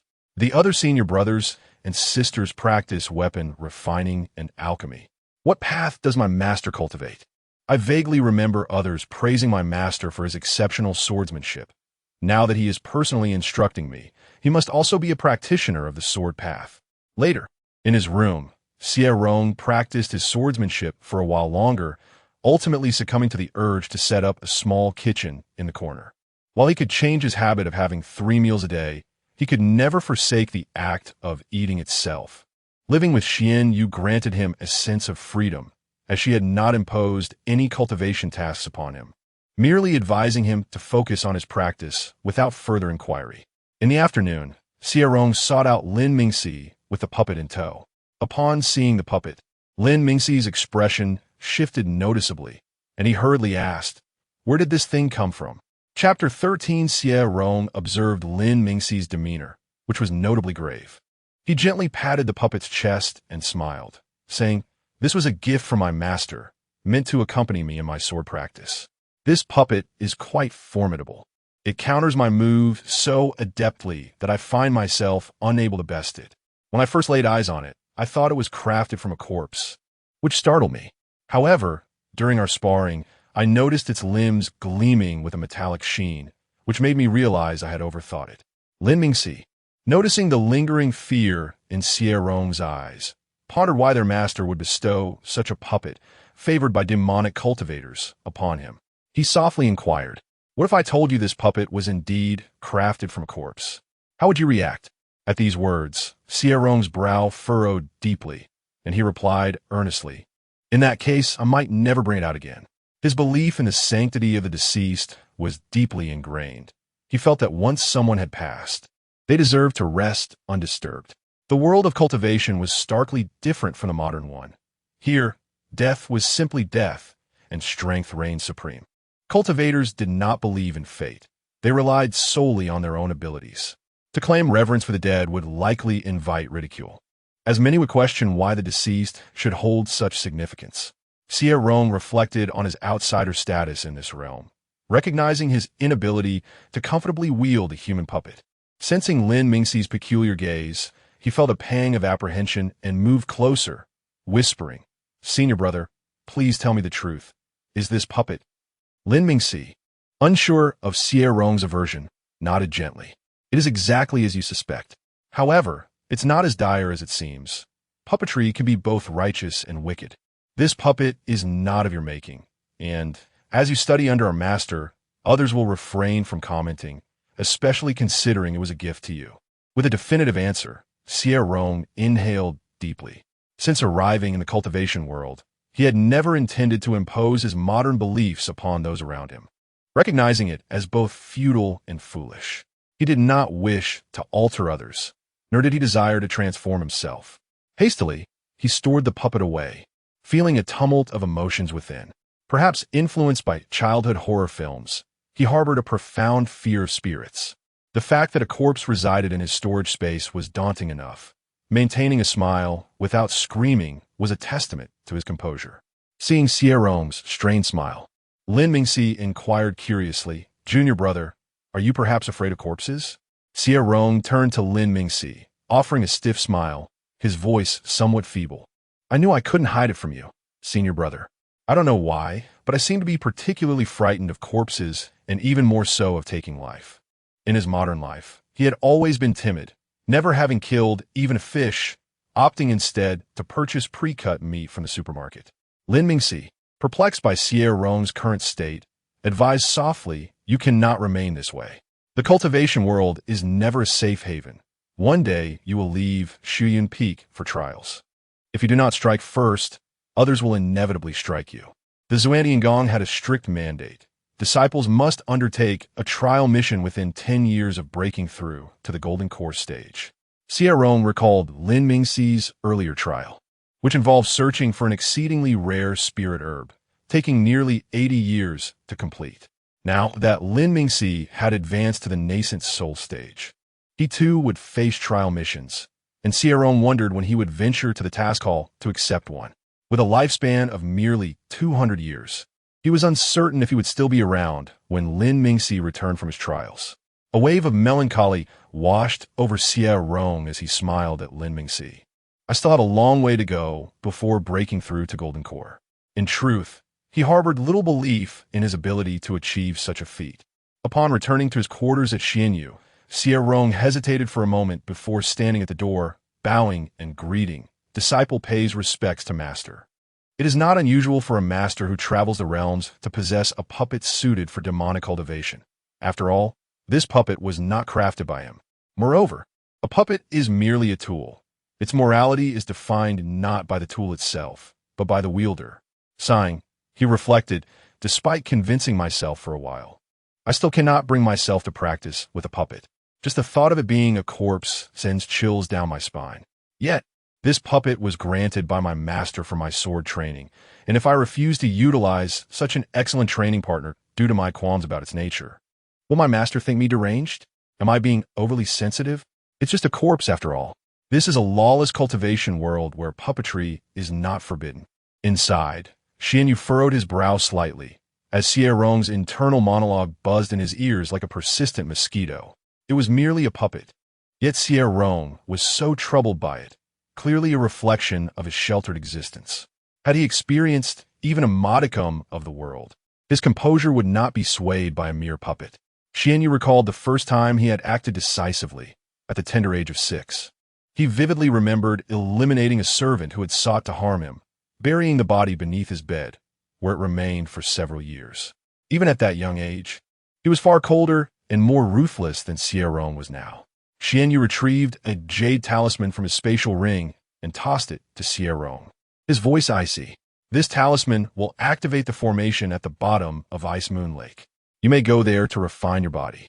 Xie Rong took the talisman back to his room, relieved that Xuanyue did not insist he continue sword practice outside. He knew his limitations. The deep-seated fear he harbored towards corpses could not be concealed from Xuanyue. That evening, Xie Rong, battling fatigue, dedicated himself to his cultivation. As his eyelids grew heavier, he succumbed to sleep, unaware of when he had collapsed onto his pillow.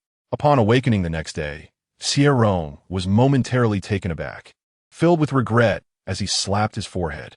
"Oh no, I fell asleep last night without realizing it. What if Master asks me how my practice went? How will I respond?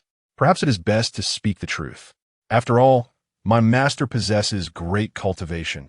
Lying before him would be tantamount to courting disaster. I might be lacking ambition, but at least it's better than deceiving him." After leaving his room, Xie Rong stood outside, glancing at Xuanyue's chamber. Noticing the formation still active, he waited a moment, and upon hearing no call from Xuanyue, he quietly departed. Once Xie Rong left, Xuanyue opened his eyes, having been in a meditative state. With Xie Rong's assistance in suppressing the demonic energy within him, his cultivation speed had accelerated exponentially, making one night's practice equivalent to several months of his usual efforts. The improvement in power was not his primary concern. Rather, it was the sense of relief that came from the quiet of the demonic energy, which revitalized his spirit. Many previously incomprehensible problems now seemed clear, akin to a moment of enlightenment. However, approximately the time it takes to burn a stick of incense after Xie Rong's departure, the demonic energy within Xuanyue began to stir once more, gnawing at him like a swarm of venomous ants. He had previously endured such pain, but now he found it intolerable. Rationality constantly reminded Xuanyue not to grow too reliant on Xie Rong. It was crucial to understand why Xie Rong could suppress the demonic bone. That was of utmost importance.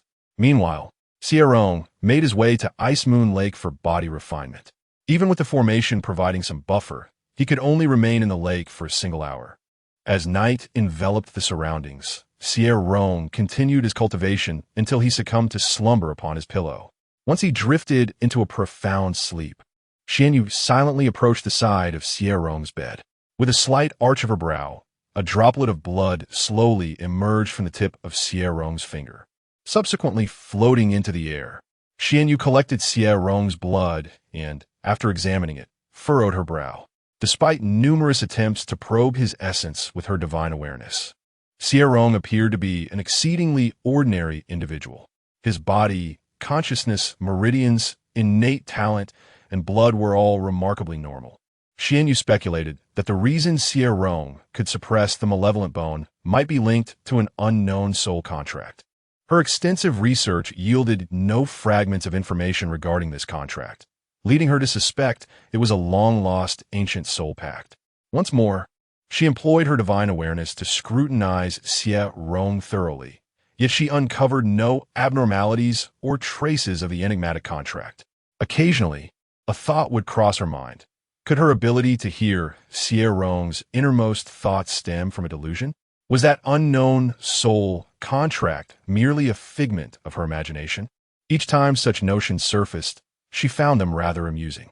Having lived for several millennia and having ascended to the great ascension realm, it was indeed absurd to question the nature of reality. Xuanyue stood by the bedside for a moment, noticing that Xie Rong slept like a mere mortal, his body slightly leaning forward. She observed him intently for some time. His soul aura was remarkably steady. Typically, only severely injured cultivators or those in extraordinary circumstances required sleep, while ordinary cultivators did not experience fatigue in such a manner. Xie Rong was undeniably different from the common folk.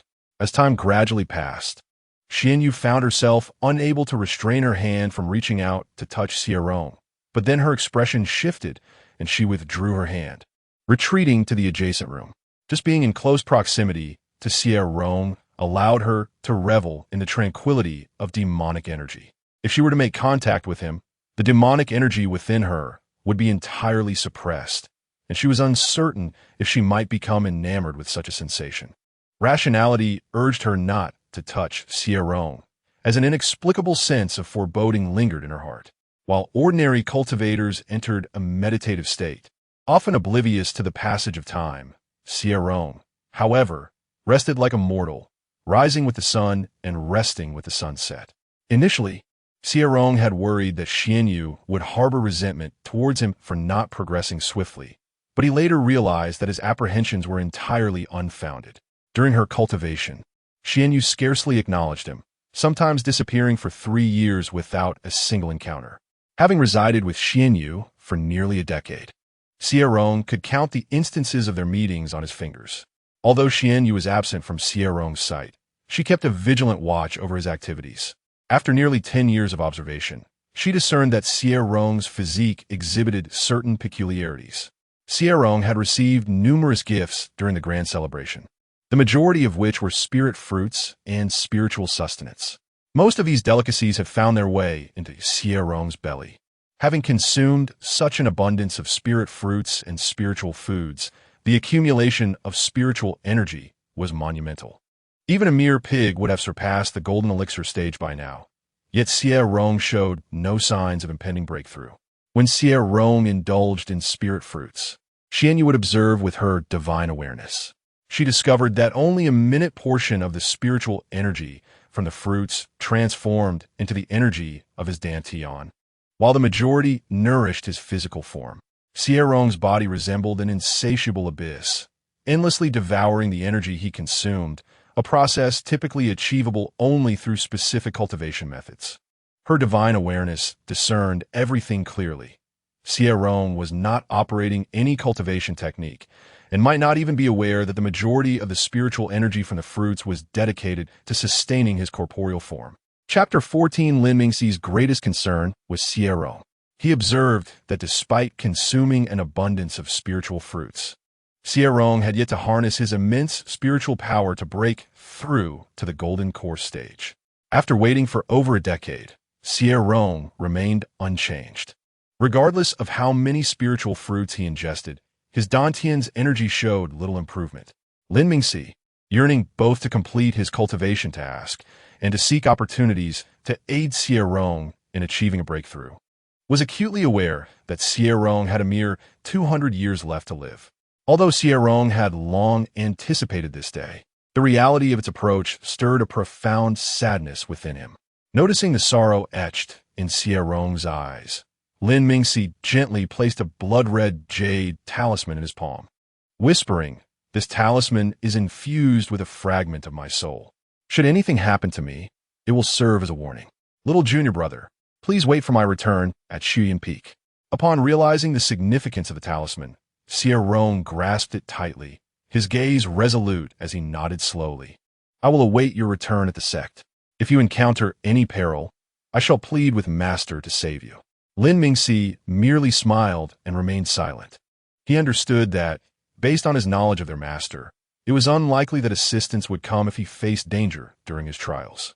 He had crafted the talisman for Xie Rong, knowing it would alleviate his worries. Should the talisman issue a warning, it would signify the possibility of his soul dispersing. In the unfortunate event of his demise, he wished for Xie Rong to understand, not wanting him to wait indefinitely at Xuanyue Peak. Lin Mingxi urged Xie Rong not to accompany him, playfully stating his aversion to farewells. After a moment's contemplation, Xie Rong retrieved a spatial ring from his pouch and pressed it into Lin Mingxi's hand.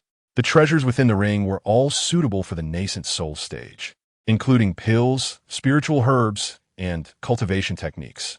Bored during the past years, he had delighted in perusing their master's collection, becoming well acquainted with numerous treasures. No longer the naive junior brother he once was. Lin Mingxi's consciousness swept over the spatial ring, and he inhaled sharply, intending to return it to Xie Rong. He could not accept such a precious item from him. "I know your supply of spiritual fruits is dwindling, and you have used a significant portion of the spirit stones you collected over the years. Your innate understanding is not exceptional to break through to the golden core stage. You must accumulate spiritual energy. The contents of this ring, if sold, could yield a sufficient amount of spiritual fruits and elixirs." Seeing Lin Mingxi attempt to return the ring, Xie Rong stepped back, his tone light yet firm. "Senior brother, I live alongside Master. Do you think I would lack for spiritual fruits? These items are meant for the nascent soul stage, merely resting here with me. Treasures only hold value when utilized. Otherwise, they are mere possessions in a storage ring. The outside world is not as secure as Xiantian's sect. Having these items with you would ease my heart. If you truly regard me as your junior brother, accept this ring." If not, then discard it. I do not require it. Lin Mingxi gazed at Xie Rong with helplessness, shaking his head with a smile. After all these years, why still act like a child? Such a precious gift is unattainable for most, yet you suggest I throw it away. Although Xie Rong was typically amiable and innocent, he could be remarkably stubborn when he set his mind to something. Lin Mingxi recognized that Xie Rong genuinely wished to bestow him a gift. If he insisted on returning the ring, Xie Rong might indeed resort to discarding it. With a smile, Lin Mingxi accepted the spatial ring in front of Xie Rong, asking, "Are you at ease now?" Xie Rong's eyes sparkled with joy as he drew closer and gently tugged at Lin Mingxi's sleeve, softly replying, "A little more at ease. Senior brother, please be cautious while you're away. If you cannot complete your task, it is of little consequence. At worst, you will merely face a reprimand." Lin Mingxi patted Xie Rong's shoulder reassuringly. "Do not worry, I know what to do. I will return to the sect within 200 years. He was determined to find the means for Xie Rong to break through to the golden core stage, ensuring that Xie Rong would not remain stagnant. After Lin Mingxi departed, Xie Rong stood motionless, gazing in the direction of his retreating figure for an extended period. At that moment, he yearned for a breakthrough to the golden core stage, knowing it would grant him an additional 800 years of life. He feared that if Lin Mingxi were delayed in returning, he might never see him again. The disciples of the sect were tasked with completing missions, shrouded in secrecy regarding their content and duration. Lin Mingxi had intended to inform Xie Rong of his destination, but Xie Rong had promptly interjected. Pondering Xie Rong's possession of his talisman, Lin Mingxi acquiesced to his wishes and refrained from disclosing his plans. Half a month after Lin Mingxi's departure, Gu Xingchen also left the sect, having completed his nascent soul stage trials long ago. Xie Rong assumed Gu Xingchen ventured forth to seek opportunities. Following the congratulatory ceremony held by their master, senior brothers and sisters began departing one by one, leaving Xuanyue Peak with only him remaining as the sole true disciple. Xie Rong recognized this as the norm within the world of cultivation. Ordinary disciples only returned during significant sect events, spending most of their time seeking opportunities outside. He felt like an anomaly among disciples who preferred not to venture forth. With Lin Mingxi and Gu Xingchen gone, Xuanyue Peak grew even quieter, devoid of any vibrancy. Accustomed to visiting Lin Mingxi frequently to converse, he now found himself at a loss, engulfed in melancholy. He often lingered outside Lin Mingxi's cave for days on end. Ultimately, Xie Rong chose to return to his own cave, as their master was frequently absent during his cultivation, likely unaware of his return. During the month that Xie Rong resided in his cave, Xuanyue sensed the increasingly uncontrollable demonic energy within him and frowned slightly, directing his consciousness to the Ice Moon Lake in the back mountain, but found no sign of Xie Rong. Previously, Xie Rong would sometimes be absent for several days while cultivating at Ice Moon Lake, but he had never been gone for a month. Within that short span, the demonic energy within him had awakened completely, becoming a source of great annoyance. At that moment, Xuanyue's brows knitted tightly. He realized that his need for Xie Rong was greater than he had anticipated. The absence of Xie Rong for merely a month had already disrupted his life. Before Xie Rong's presence, he had grown accustomed to enduring the demonic energy. Why was it that now he found it intolerable? Sweeping his consciousness across Xuanyue Peak, Xuanyue discovered that Xie Rong had returned to his former cave. In an instant, he appeared before Xie Rong. Upon arriving at Xie Rong's cave, Xuanyue furrowed his brows, surveying the cramped and spiritually depleted space. He could not fathom why Xie Rong would choose to abandon the spirit-rich main hall in favor of this place. The spirit gathering array set up in the main hall, which he had personally arranged, was sufficient to support the cultivation of those at the ascended stage. Sighing internally at Xie Rong's apparent disinterest in cultivation, Xuanyue lamented that if Xie Rong truly valued spiritual energy, he would not waste so much time sleeping, nor would he have moved back to this cave. Seeing Xuanyue materialize in his cave, Xie Rong was momentarily stunned, quickly realizing it was not an illusion.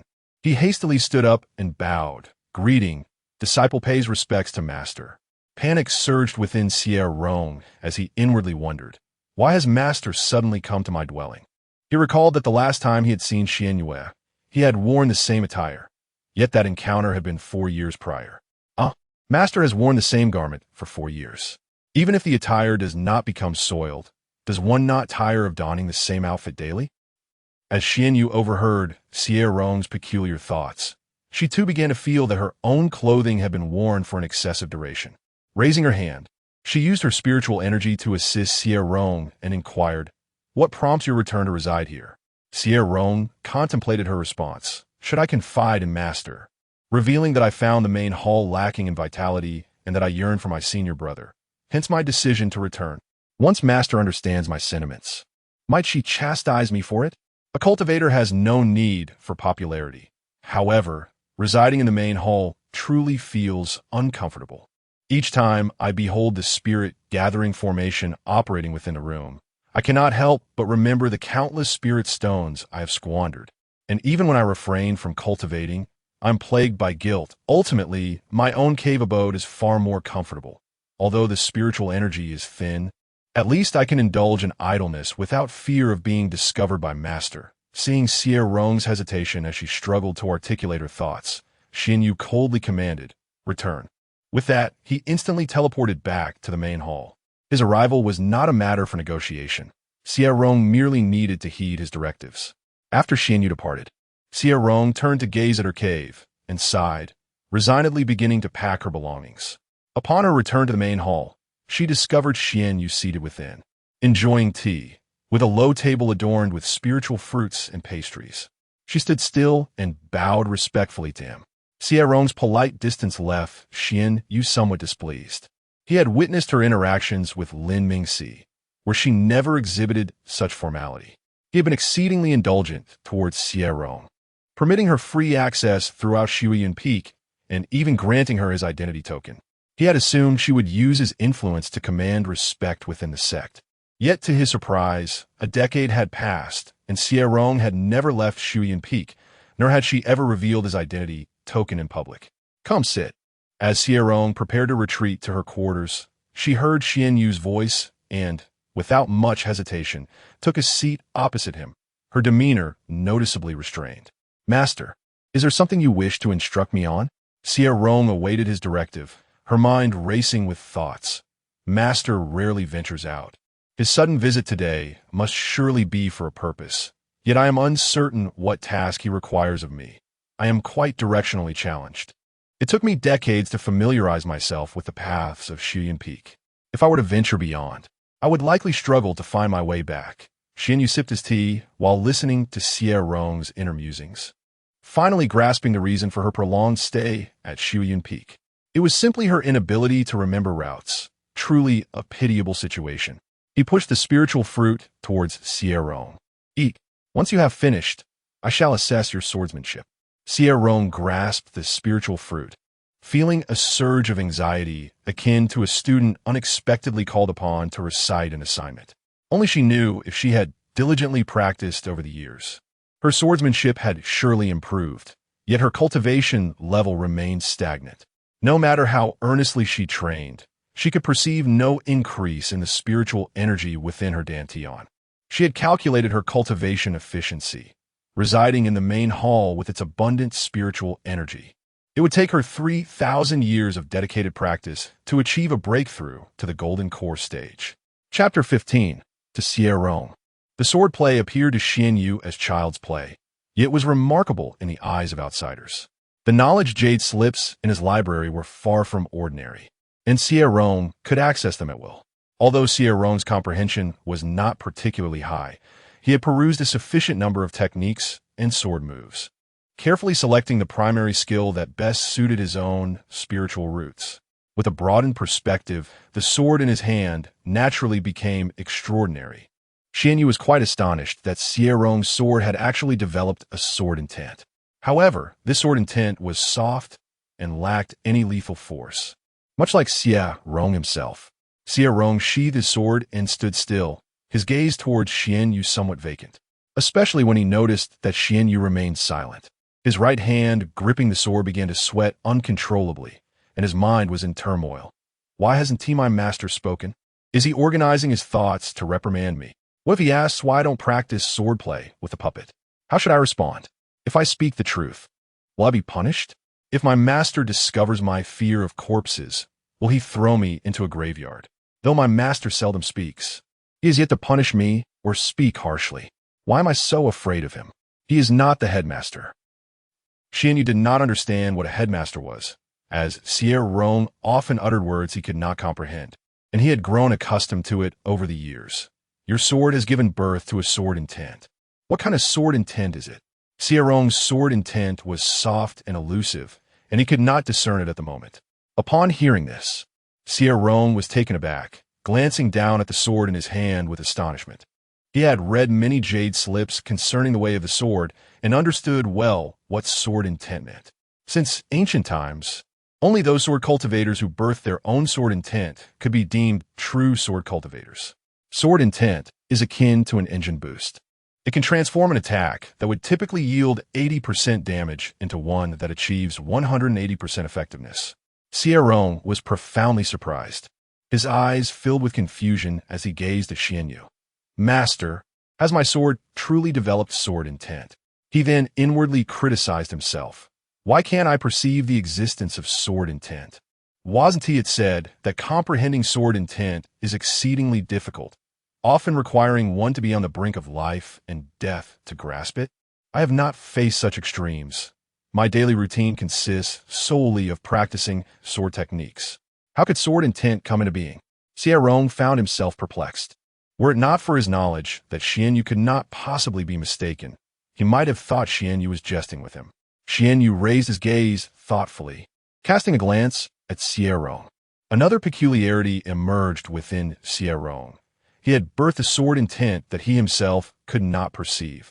Your inability to sense your sword intent might stem from it not yet having fully formed. Diligent practice is essential, and laziness must be avoided. I have concluded my seclusion and can guide your cultivation in the near future. Xuanyue presented Xie Rong with a vial of elixirs, which could only be consumed at the golden core stage. Those at the foundation building stage would likely rupture their meridians if they attempted to ingest them. However, Xie Rong's physique had undergone transformations long ago due to the nourishment of countless spiritual fruits, even affecting his internal meridians. Xie Rong's constitution was peculiar.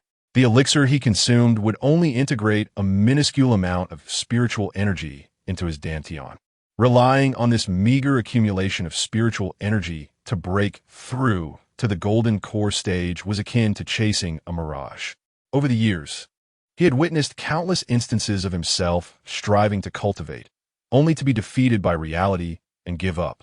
Xie Rong repeatedly acknowledged in his heart that he was a failure, and should he utter such sentiments too often, he might truly believe himself to be one. Deeply convinced that he could not break through to the golden core stage, if Xie Rong relied solely on his own strength, he would dare to assert that his chances of achieving the golden core stage were virtually non-existent. After giving Xie Rong the elixir, Xuanyue allowed him to return. Xie Rong still respectfully performed his salutations before turning to head back to his quarters. Initially, he harbored little fear of Xuanyue, but the longer he resided near the main hall, the more he learned about the cultivation world, leading to an increasing respect for Xuanyue. This respect, once it reached a certain threshold, morphed into fear. Xie Rong did not recognize the elixir that Xuanyue had given him, as the intricate patterns on the elixirs made them all appear identical to him. Once back in his room, he poured one out and, without much hesitation, placed it in his mouth. This was the elixir given to him by Xuanyue, purportedly to assist in his cultivation, and it must be of the finest quality. Upon swallowing the elixir, Xie Rong instantly felt a difference. A tremendous surge of spiritual energy erupted within him like an atomic bomb, subsequently rushing through his meridians like a torrential river. While Xie Rong consumed the elixir, Xuanyue observed intently with his spiritual sense.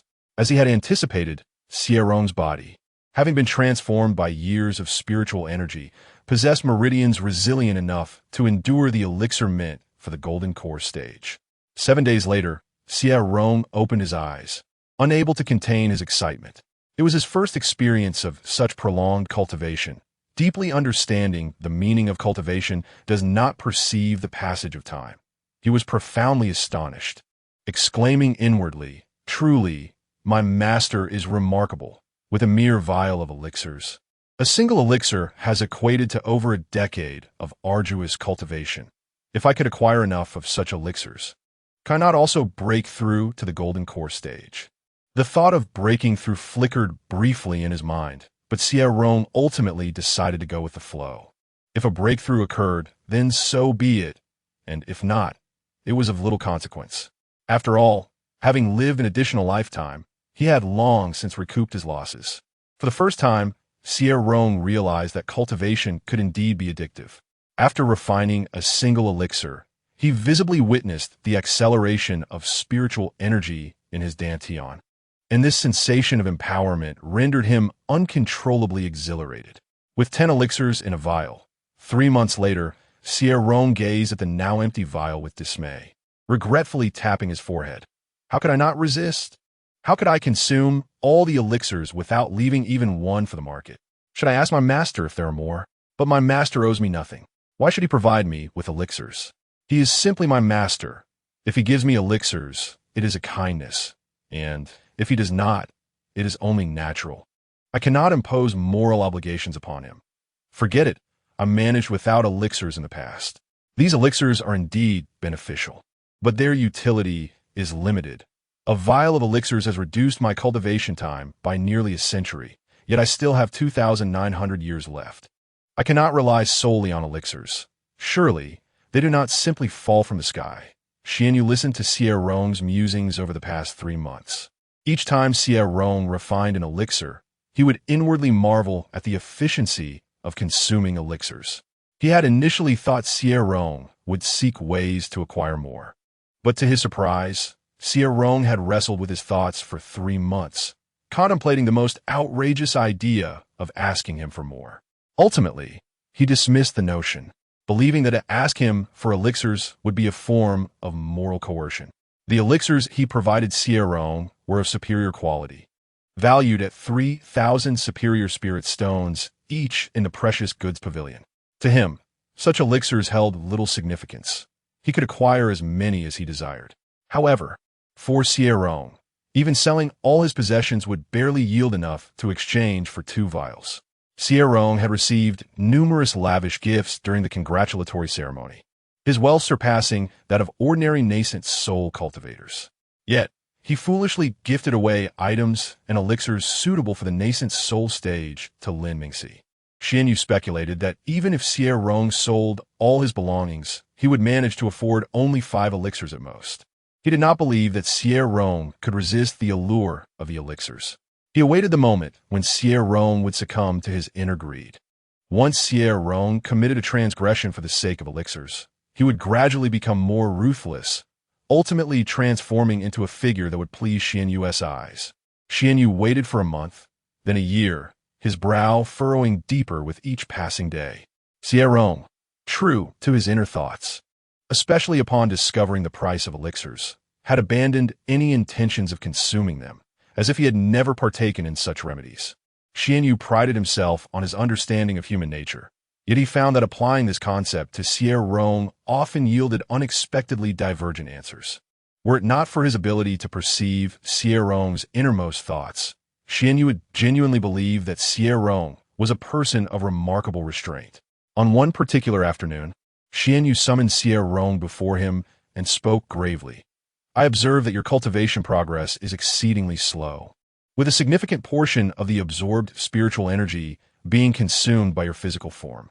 Only a negligible amount of spiritual power has merged with your dantian to elevate your realm. At this rate, even 3,000 years may not suffice for you to achieve the golden core. Upon hearing this, Xie Rong's anxiety surged, his mind racing with apprehension. What could be the matter? Why has Master suddenly chosen to discuss my cultivation? My mediocre aptitude has been evident for some time. Why has Master only just recognized it? He reflected on the disparity in cultivation efficiency. Even the most inferior spiritual root cultivators can refine 30% of their spiritual energy, while those deemed geniuses can often assimilate over 80%. Yet I can scarcely refine even 1% of the spiritual energy into my dantian. My aptitude is akin to possessing no spiritual root at all, despite being of the water, wood, and earth elemental roots. Could it be that Master intends to inform me of an issue with my spiritual roots?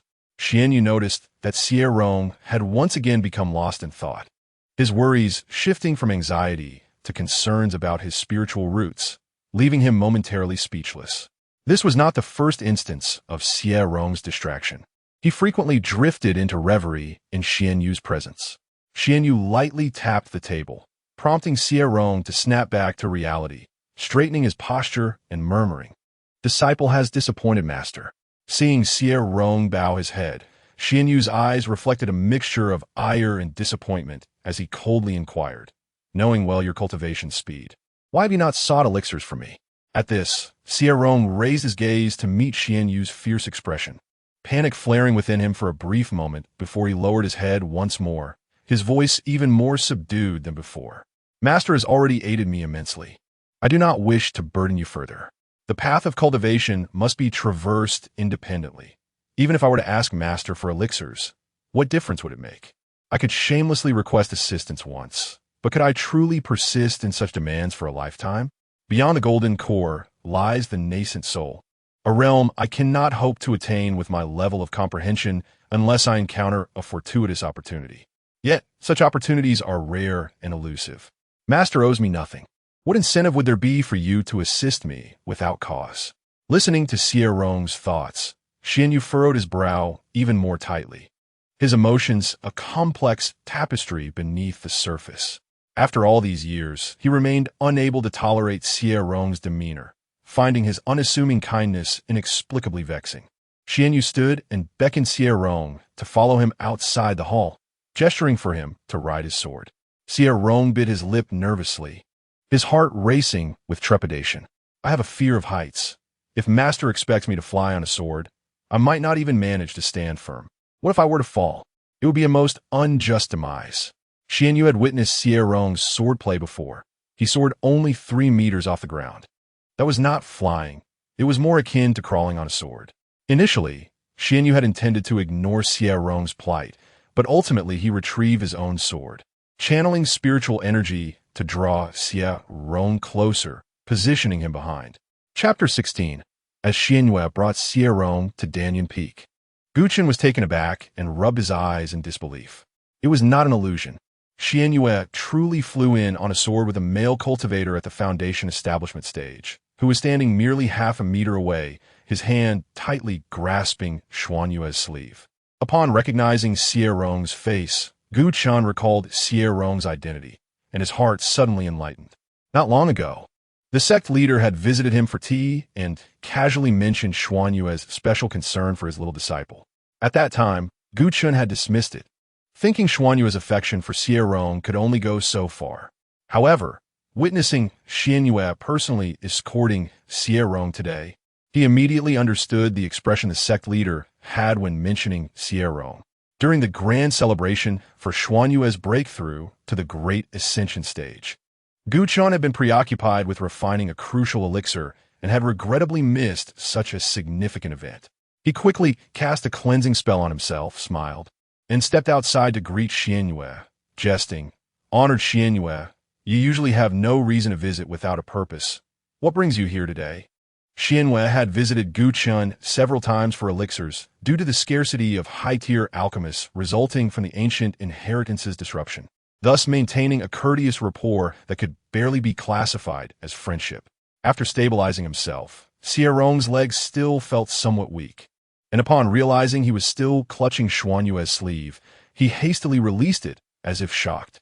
Xuanyue paid no heed to Xie Rong's small gestures and gently nodded at Guchen, stating, "I have come to retrieve some replenishing elixirs for the Gold Core realm, of top quality and an unlimited quantity." Although Xie Rong's constitution allowed him to ignore elixir toxicity, it was still a concern. One could never be certain how much toxicity he could absorb before encountering issues. Guchen cast a knowing glance at Xie Rong and turned to instruct a disciple behind him to fetch the elixirs, exclaiming, "It seems the Honored One is quite invested in your well-being, personally bringing you to collect elixirs." Xuanyue replied calmly, "I merely brought him to familiarize himself with the place."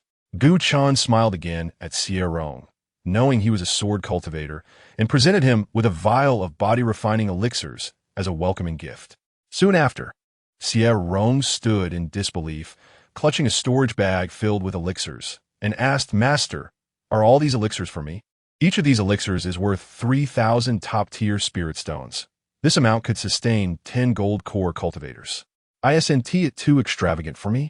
Seeing Xie Rong's astonished expression, Xuanyue's emotions mirrored his face as he coldly remarked, "You are my disciple. Consuming a few elixirs is nothing to be astonished by."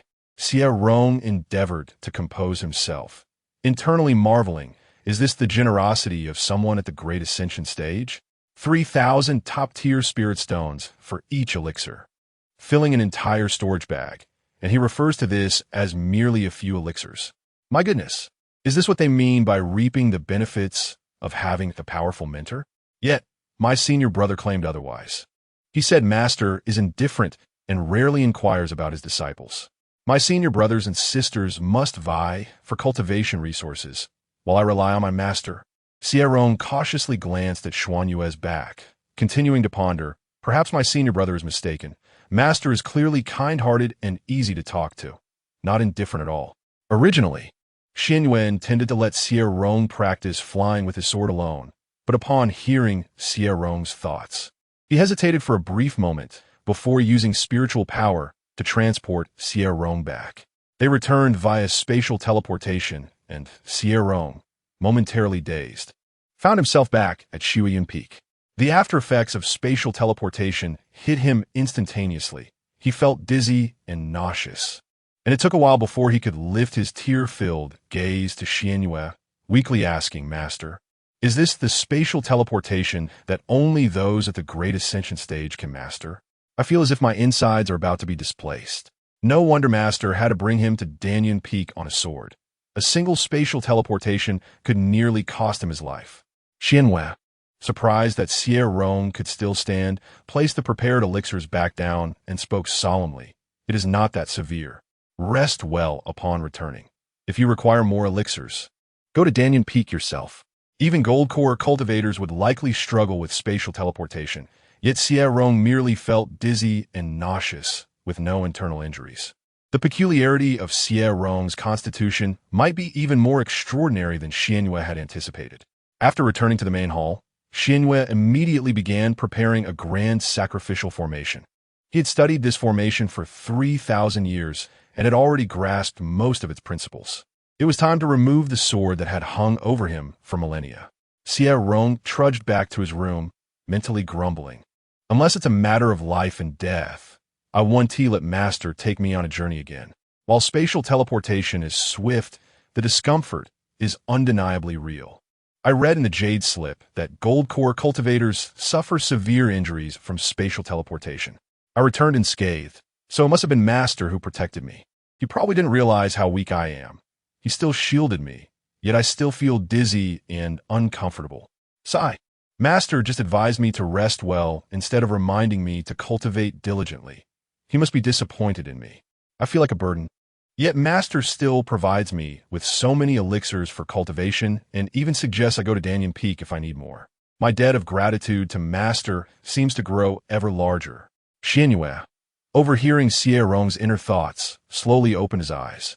While Xie Rong marveled at his newfound wealth and lamented the aftereffects of spatial teleportation, he had yet to appreciate that these elixirs could propel him to the gold core stage. How could there be someone like Xie Rong in this world, so pure and innocent that it vexed him? When Xie Rong began refining the elixirs for cultivation, Xuanyue felt a twinge of envy. If only he could also disregard elixir toxicity like Xie Rong, he wouldn't have had to endure such hardships to break through his realm. Xie Rong's body resembled an insatiable abyss, consuming countless elixirs without leaving a trace of toxicity behind. As 10 years slipped by, driven by his desire to break through to the gold core stage, Xie Rong continuously ingested elixirs and refined them. After consuming dozens of vials, he felt he was a mere step away from breaking through to the gold core stage, yet he could not take that final leap. Xuanyue had previously estimated that Xie Rong would need no more than 40 vials to break through, but the peculiarity of Xie Rong's body left him astonished. In the later stages, he almost entirely absorbed the elixir's spiritual power, unable to refine the spiritual power into his dantian. Xie Rong naturally could not complete the final step of accumulating spiritual energy. He was oblivious to the reason behind it, only knowing that he must continue refining the elixirs. Xuanyue did not intervene, as he too was curious to see just how much spiritual power Xie Rong's strange body could consume. At present, it appeared that Xie Rong's enigmatic body could consume an endless amount of elixirs without ever reaching saturation. Xuanyue probed Xie Rong's physical form with his spiritual sense, still finding it seemingly ordinary. Yet, observing Xie Rong's gradual ascent in cultivation, it became increasingly clear that he was anything but ordinary. Another 8 years passed, and Xie Rong had consumed nearly all the elixirs in his storage bag, yet he showed no signs of intending to break through. Xuanyue, listening to Xie Rong's frantic thoughts, could not help but smile and shake his head. Xie Rong resembled a mythical beast that devours gold. Not everyone could afford to nurture such a being. I am truly at my wit's end. Having consumed so many elixirs, I can feel the surging spiritual energy, yet why can I not refine it? Could it be that the heavens do not permit my cultivation and deny me the breakthrough to the gold core stage? People often say that cultivation goes against the heavens. Is the heavenly path trying to convey to me that I should abandon my quest for immortality? As Xuanyue observed that Xie Rong was beginning to doubt his own existence, he realized that he could not allow Xie Rong to continue down this path. He harbored a suspicion that, if correct, Xie Rong would soon achieve a breakthrough to the golden core stage. However, advancing to the nascent soul stage would prove to be a challenge.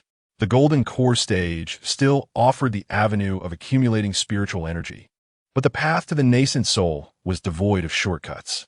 The thought of Xie Rong's breakthrough to the golden core extending his lifespan by 800 years filled Xuanyue with a sense of urgency. Over the years, he had diligently researched the divine soul contract and Xie Rong's extraordinary physique, yet he had garnered no results. He was uncertain if the deceased Xie Rong would be able to suppress the evil bone, but he dared not take that risk. Having finally discovered a glimmer of hope in resolving the evil bone issue, he could not afford a single misstep. When Xie Rong stepped outside to clear his mind, he was called back by Xuanyue, who presented him with a vial of pills meant solely for those at the nascent soul stage. I have observed that your body possesses a strong resistance to medicines. The previous pills can no longer replenish your dantian spiritual energy. Henceforth, you shall cultivate with this, Xuanyue instructed. Over the past decade, Xie Rong had immersed himself in literature and had developed a rudimentary understanding of elixirs. Upon inhaling the fragrance and examining the patterns of the pills, he recognized them as Yuan Ling Dan, specifically designed to replenish the spiritual energy of nascent soul cultivators. The value of a single Yuan Ling Dan exceeded 10,000 high-grade spirit stones, making it a precious commodity for ordinary nascent soul practitioners, often used in life-or-death battles. The vial Xuanyue provided contained 10 Yuan Ling Dan, a sum worth more than all of Xie Rong's possessions. Master, this Yuan Ling Dan is meant for the nascent soul stage. Is it not a waste to give me such a treasure? Xie Rong questioned. My peculiar constitution resembles a black hole. What if the Yuan Ling Dan fails to assist my breakthrough? Surely, Master would not provide me with the divine Yuan Dan meant for God transformation cultivators, would he? How many assets does the esteemed Master possess to so casually bestow upon me a vial of Yuan Ling Dan, worth 100,000 high-grade spirit stones? Despite this, Xuanyue continued to regard Xie Rong with indifference, believing he was lacking in ambition. You are my disciple. A mere Yuan Ling Dan is nothing. Can I not afford your sustenance? Do not adopt such a miserly demeanor. Return and focus on your cultivation. Xie Rong clenched his teeth, not out of stinginess, but due to a lack of self-confidence. If the Yuan Ling Dan also failed to enable his breakthrough to the golden core, it would indeed be a waste of 10,000 high-grade spirit stones. The sheer quantity of high-grade spirit stones, if amassed, could form a small mountain. The frugality ingrained in the hearts of the people of Huaxia had not faded even in the realm of cultivation. Returning to his quarters with the elixir, Xie Rong ultimately decided to consume one to test its efficacy. If the Yuan Ling Dan dissipated his spiritual energy within, akin to the recovery pill, he would refrain from further consumption and resign himself to the fate of not achieving a breakthrough to the golden core. As Xie Rong ingested the Yuan Ling Dan, Xuanyue's spiritual consciousness approached. For an ordinary golden core cultivator, consuming a Yuan Ling Dan would be tantamount to self-destruction. Though Xie Rong's physique was extraordinary, he remained merely a late-stage foundation establishment cultivator.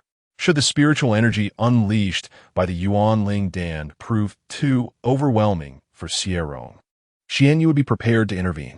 He assessed the elixirs within his spatial ring, confident that as long as Xie Rong's soul did not perish on the spot, he would be able to effect a rescue. Chapter 17. Xuanyue watched as Xie Rong successfully refined the Yuan Ling Dan, a faint smile gracing his lips. However, he soon found himself in a state of bewilderment, unable to comprehend the emotions stirred within him. When had Xie Rong begun to evoke such feelings? Was it 5 years ago, or perhaps 10? The refinement of a single Yuan Ling Dan was insufficient to support Xie Rong's breakthrough. Thus, he swiftly consumed a second, then a third, until he had ingested the seventh. The liquid-like spiritual energy in his dantian spun rapidly, ultimately coalescing into a golden Dan the size of a grain of rice. Xie Rong distinctly felt the shift in his realm. As the spiritual liquid in his dantian solidified, he understood the concept of quantity leading to qualitative change.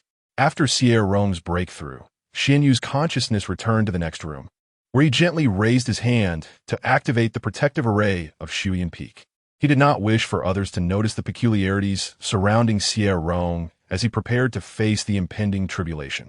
Dark clouds began to gather in the sky, drawing the attention of cultivators on the surrounding peaks towards Shuyan Peak. Xie Rong sensed the coming thunder tribulation and, in his panic, rushed out of his dwelling without stabilizing the turbulent spiritual energy in his dantian. He had never anticipated that he would truly break through to the Golden Dan stage, and he was utterly unprepared for the tribulation. This is disastrous. I am merely a mortal. There are 9 strikes of lightning in the Golden Dan tribulation. If 9 bolts descend upon me, I will surely be reduced to ashes. After consuming so many elixirs from my master, what if I am struck dead by the tribulation? Will my master be angry? Surely, my master will not be upset. Over the years, I have never witnessed a smile or anger from him. Has he truly cultivated the path of indifference? Xuanyue observed Xie Rong's dazed expression as he faced the tribulation. With a flick of his sleeve, he brought Xie Rong beneath the storm clouds, preparing him for the impending ordeal. Xie Rong's body could absorb the elixir's spiritual energy, but could it withstand the violent energy of the tribulation? Lacking any experience with tribulations, Xie Rong knew theoretically that facing the tribulation meant contending with the lightning, which could yield only 2 outcomes. Either the raging energy would destroy his meridians and body, or he would refine the energy of the tribulation. Drawing a deep breath, Xie Rong forced himself to calm down. Since he could not evade the tribulation, he resolved to fight back. The first bolt of lightning struck him swiftly, causing him to grit his teeth in pain and draw in sharp breaths. The tumultuous energy surged through his body like a spiky serpent, wreaking havoc. Noticing Xie Rong's instability, Xuanyue transmitted his voice, urging, "Focus on circulating your cultivation method. Do not concern yourself with the external tribulation. The Golden Dan tribulation cannot kill you."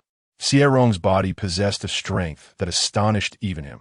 He could endure the Yuan Ling Dan at the foundation establishment stage, rendering the likelihood of his demise during the Golden Dan tribulation exceedingly low. Initially frantic, Xie Rong steadied himself upon hearing Xuanyue's words. "My master is watching over me. After consuming so many of his elixirs, if I cannot withstand the tribulation, will he be disappointed in me?" Gritting his teeth, Xie Rong began to endure the pain, circulating his method to refine the energy of the tribulation. In that moment, nothing occupied his mind. He simply wished to avoid disappointing Xuanyue. Xuanyue observed Xie Rong, who bore numerous injuries, and felt a fleeting stir of emotion within him. He had deliberately refrained from providing Xie Rong with protective artifacts or setting up formations to weaken the tribulation, merely to test his own suspicions. Yet, Xie Rong bore no resentment. He did not blame Xuanyue for withholding protective measures, instead fixated on the desire to avoid letting him down. Xie Rong was not ignorant. He had studied the precautions for facing tribulations and should have harbored some grievances. Xuanyue furrowed his brow as he witnessed the increasing severity of Xie Rong's injuries. After the 9 strikes of lightning concluded, Xie Rong lay on the ground, utterly drained of strength. Xuanyue stood before Xie Rong, his brow tightly knitted. Xie Rong tentatively grasped the hem of Xuanyue's robe, but upon realizing his hands were covered in blood, he quickly released his grip. "I have soiled my master's clothing." Xuanyue sighed internally, bending down to lift Xie Rong into his arms. Xie Rong, bewildered by the sudden embrace, weakly murmured, "Master, I am dirty." Looking down at Xie Rong's bloodied face, Xuanyue found himself captivated by Xie Rong's clear eyes and, for the first time, spoke from his heart. "You are not dirty. You are the purest person in the world." Xie Rong managed a faint, bitter smile, inwardly grumbling, "My master truly does not know how to flatter.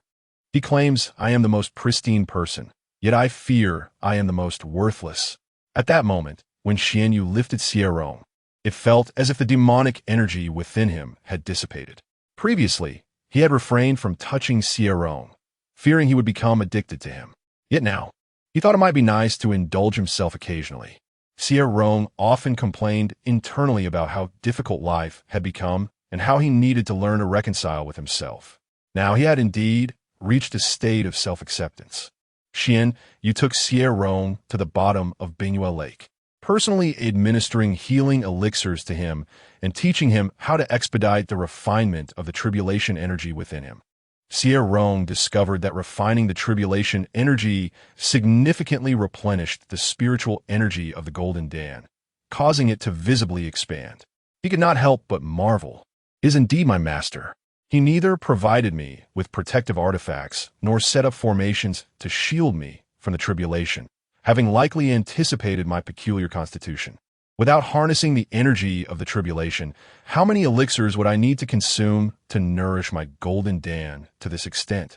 Surely, I would bankrupt my master. By the way, how many assets does my master possess? Surely, I cannot truly be a burden on him. What can I do? My master has raised such a worthless disciple. I pity him." Xuanyue recognized that Xie Rong, while refining the tribulation energy, was still able to entertain such thoughts, indicating that his injuries were not severe. Xie Rong's body proved extraordinary, capable of absorbing not only the energy from elixirs, but also the most violent energies of the tribulation. Upon closer inspection, Xuanyue noted that Xie Rong's injuries were superficial, with no harm done to his meridians or bones. Even during Xuanyue's own Golden Dan tribulation, his meridians had been partially destroyed, taking nearly a century to fully recover. As Xuanyue gradually lost touch with Xie Rong's thoughts, he understood that Xie Rong had entered a meditative state. He sighed softly, shaking his head. Xie Rong was utterly devoid of any sense of vigilance. Had he never faced persecution throughout his life? Why was he so easily trusting of others? 3 months later, Xie Rong fully healed from his injuries, having consumed a considerable number of Xuanyue's elixirs. He was even unaware of the names of the elixirs he had taken, content to consume whatever Xuanyue provided. After this tribulation, Xie Rong felt a significant deepening of the bond between him and Xuanyue. He began to depend on Xuanyue, occasionally unable to resist grasping the hem of his robe. Though Xuanyue considered Xie Rong's trust to be foolish, he could not deny the joy and satisfaction that welled up within him when Xie Rong placed his trust in him. Once Xie Rong stabilized his injuries, Xuanyue noticed that the speed at which Xie Rong absorbed spiritual energy had increased remarkably. The Yuan Ling Dan was no longer sufficient for Xie Rong to refine the spiritual energy into his dantian, to break through to the nascent soul stage. A Golden Dan cultivator must not only accumulate spiritual energy, but also comprehend the opportunity to transform the Dan into an infant. Without grasping this opportunity, no amount of accumulated spiritual energy would be of any use, potentially even leading to one's own demise. Xuanyue prepared the Xinyuan Dan he had long set aside for Xie Rong, feeling a slight pressure within himself. Xie Rong's eyes were filled with confusion as she accepted the divine essence pill. Upon recognizing it, her expression shifted to one of sheer astonishment as she gazed up at Xuanyue. Master, this pill can only be consumed by those who have reached the divine transformation stage. It is worth 100,000 high-grade spirit stones per pill. I. Xie Rong stammered, her excitement rendering her nearly speechless, her heart overwhelmed with emotion. In my past life, I hardly accumulated any virtue. How is it that I have encountered such a benevolent master in this life? This is a pill worth 100,000 high-grade spirit stones, and yet, Master has bestowed upon me an entire vial. Considering my previous circumstances, this vial of pills may last only a few months. Surely, Master will continue to provide me with pills. Am I truly going to impoverish Master? The worry in Xie Rong's eyes was palpable, and Xuanyue could not overlook it. He spoke in a deep tone. Nonsense. It is merely a vial of divine essence pills. You are my disciple. No matter how precious the pills may be, you are deserving of them. Your unique constitution requires a copious amount of pills to accumulate spiritual energy. Only then do you have a 1% chance of breaking through to the nascent soul stage. Xuanyue internally doubted Xie Rong's potential to reach the nascent soul stage, as her aptitude was rather poor and her constitution peculiar. A fortuitous encounter would be necessary for such a breakthrough. Yet opportunities of that magnitude are rarely encountered in the realm of cultivation. Despite his numerous excursions to the outer realms and the demon world, he had never come across an opportunity that could be deemed extraordinary. Xie Rong was deeply touched by Xuanyue's words, though she struggled to articulate her gratitude. In the end, she simply expressed with sincerity, "Disciple thanks Master. Master never despises my poor aptitude, yet invests so many resources in my cultivation. How can I ever repay you?" Upon returning to the main hall with Xie Rong, they encountered Lei Zhe waiting outside Shuyan Peak. With a gentle wave of his hand, he used spiritual power to clear the remnants of Xie Rong's tribulation, then turned to her and said, "Go inside and stabilize your cultivation." Unaware of Lei Zhe's presence, Xie Rong obediently nodded and returned to her room. Lei Zhe arrived at the main hall just as Xie Rong entered her chamber. Xuanyue poured a cup of spiritual tea to entertain Lei Zhe, who, after sitting down, glanced towards Xie Rong's room with a tone of astonishment. "You have indeed taken Xie Rong under your wing, allowing her to reside next door. Her room is separated from your main hall, and you even share your gathering spirit array with her. Guchun mentioned you traded a considerable amount of spirit herbs for quite a few yuan spirit pills, and even recently acquired some divine essence pills. Isn't it a bit premature for this?" Lei Zhe believed that since Xie Rong had just recently broken through to the golden core stage, it seemed rather hasty for Xuanyue to be preparing pills intended for her future advancements to the nascent soul and divine transformation stages. Xuanyue placed a cup of spiritual tea in front of Lei Zhe, his tone cool and composed. "Surely, you did not come solely to discuss Xie Rong." Lei Zhe lifted the tea and drank it all in one go, laughing lightly. "Not at all. While I am curious about your methods of teaching a disciple, I would not make a special trip for that alone. There are indications that the ancient divine mystical realm is about to open, and your master, the venerable Mo Bai, is returning to the sect. Your rather persistent junior sister will also be back, and the sect may soon become lively once more." Upon hearing that his master was returning, Xuanyue lowered his brows and continued sipping his tea, eventually murmuring, "After more than 1,000 years, my master is finally coming back. I wonder what gains he has made from this expedition into the mystical realm, and if there is any hope for ascension." Zhong Mo Bai was finally returning, and Xuanyue had waited far too long, nearly losing all patience. Chapter 18. Before leaving, Lei Zhe cast a meaningful glance at Xie Rong's room and remarked to Xuanyue, "You are excessively kind to Xie Rong. Be wary of nurturing a white-eyed wolf." The conflicts between masters and disciples in the cultivation world are far too numerous. Xuanyue has offered Xie Rong abundant resources, which may gradually enlarge his appetite. Ultimately, Xie Rong may no longer feel gratitude for Xuanyue's contributions, instead coming to view them as his due. Should Xuanyue reduce the resources provided to Xie Rong, The latter might even harbor dissatisfaction, resentment, or even hatred toward Xuanyue. Xuanyue's expression grew complex as he met Lei Zhe's gaze, then shook his head, asserting, "He will not." From the outset, his intention had been to cultivate Xie Rong's aspirations, to awaken the greed within him, and to mold him into a competent cultivator, at the very least, someone pleasing to the eye.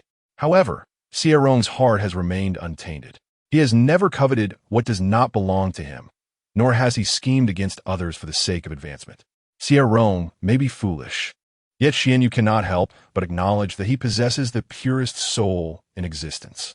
Upon hearing Xuanyue's resolute words, Lei Zhe felt that Xuanyue had lost his mind. So long as Xie Rong is a normal person, his inner desires will inevitably burgeon, and it is a foregone conclusion that he will become a white-eyed wolf. Sighing softly, Lei Zhe conceded, "Well, Xie Rong is your disciple. If you say he won't, then I suppose he won't." As a grandmaster-level cultivator, even if Xuanyue were to cultivate Xie Rong into a white-eyed wolf, he could easily rectify the situation with a mere flick of his wrist. Given Xie Rong's innate talents, he is unlikely to stir any significant trouble. Zhong Menghui has always harbored a strong possessiveness towards you.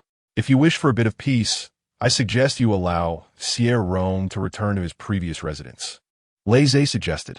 Xuanyue frowned slightly at the thought of Zhong Menghui's overbearing nature. "My junior sister is not from Shuiyun Peak. She should not meddle in our affairs."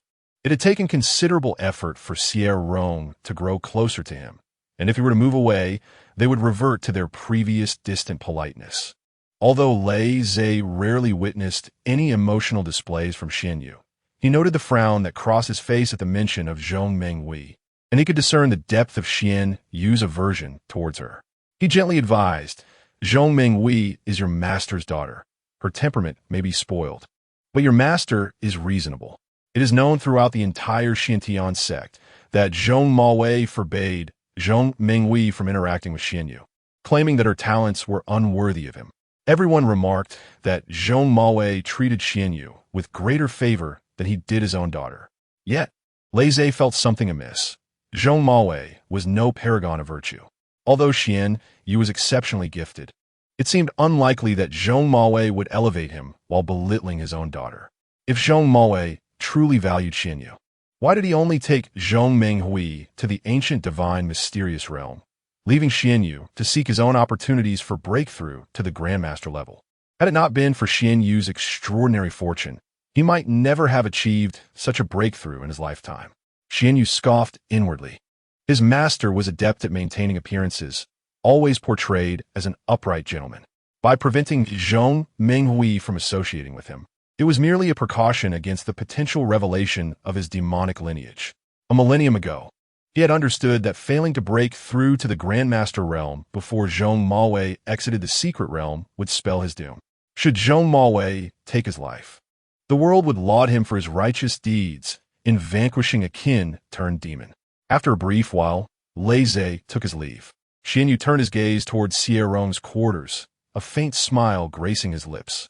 He usually had to exert 80% of his spiritual energy to suppress the demonic essence within him, managing to exhibit merely 20% of his true power.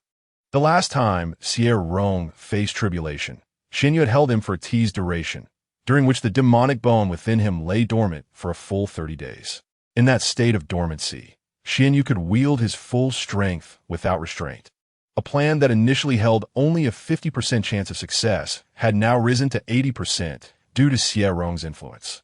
After solidifying the spiritual energy in his dantian, Xie Rong consumed his Shun Yuan Dan. He often reflected on his peculiar constitution and the exorbitant cost of the Shun Yuan Dan.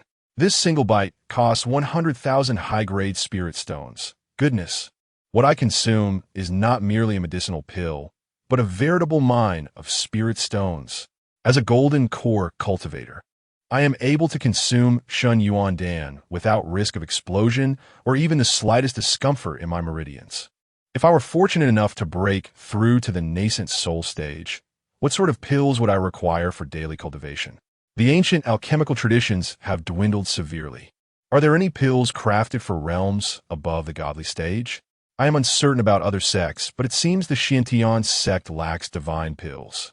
Gifted cultivators seldom rely on pills for their cultivation. The toxicity from pill ingestion during tribulation is tantamount to courting death. Alas, I have no other recourse. Without consuming pills to cultivate my spiritual energy, I could endure countless years of arduous practice without any change in my Dantian's energy. At long last, I have broken through to the golden core stage. I wonder how my senior brother is faring? While Xuanyue sipped his tea outside, he listened to the thoughts of Xie Rong. The agitation stemming from Zhong Mawei's impending return gradually subsided. 30 years later, Xie Rong had ceased taking Shun Yuan Dan entirely, for the energy derived from it no longer contributed to his cultivation. It dissipated inexplicably within him. Only Xuanyue understood that Xie Rong's physique had grown to an extraordinarily formidable degree. When Xie Rong approached Xuanyue to discuss his condition, he lamented, "Master, my constitution is truly a burden. No amount of Shun Yuan Dan seems capable of enhancing my cultivation. It would be best not to squander spirit stones. I have already consumed countless spirit stones that you have provided. I have lost count of the total." Initially, he kept a mental tally of how much he owed Xuanyue, but as the debts grew ever larger, he ceased counting altogether. After all, he would never be able to repay even 1/10,000th of it, so he resigned himself to the reality. Xuanyue's consciousness glanced at his barren spatial ring, and he felt an inexplicable sense of relief.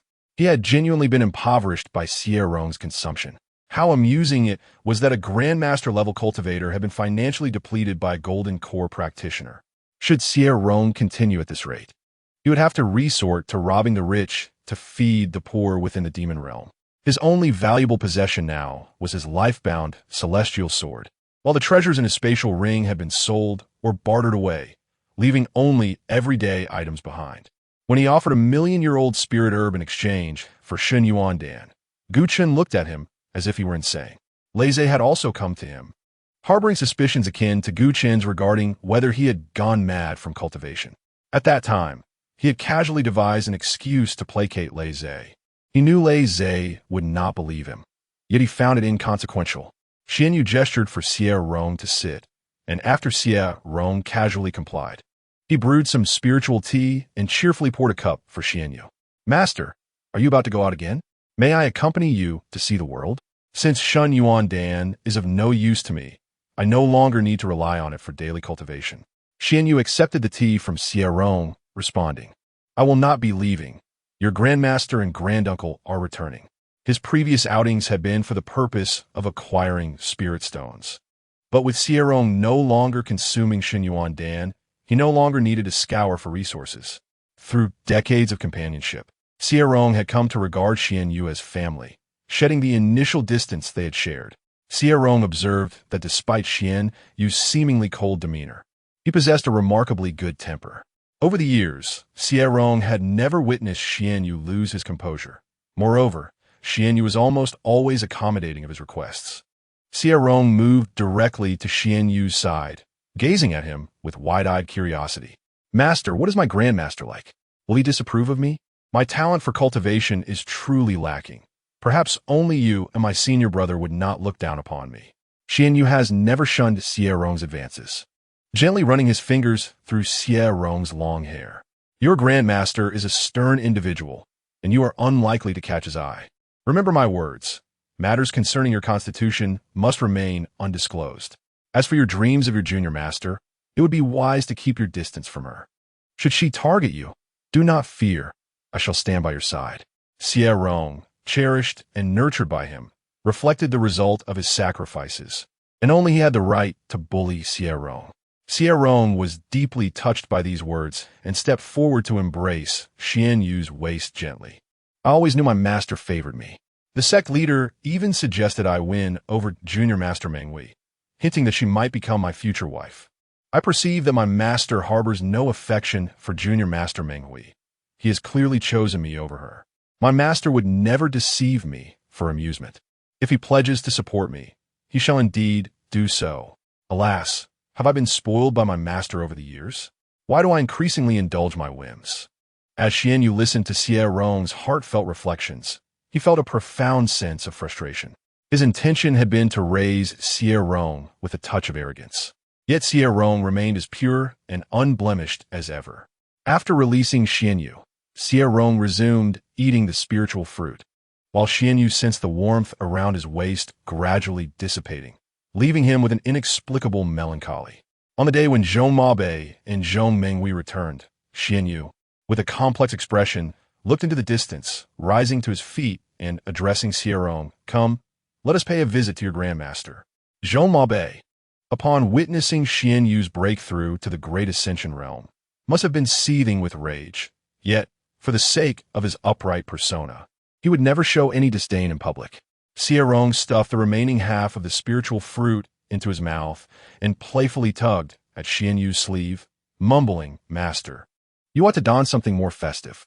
Xuanyue had never concerned himself with attire, but over the years, he had absorbed Xie Rong's complaints about his prolonged wear of the same outfit, which led him to begin caring about his appearance. Glancing down at his clothing, he sighed. This was changed just a month ago. He typically wore a single set of clothes for several years.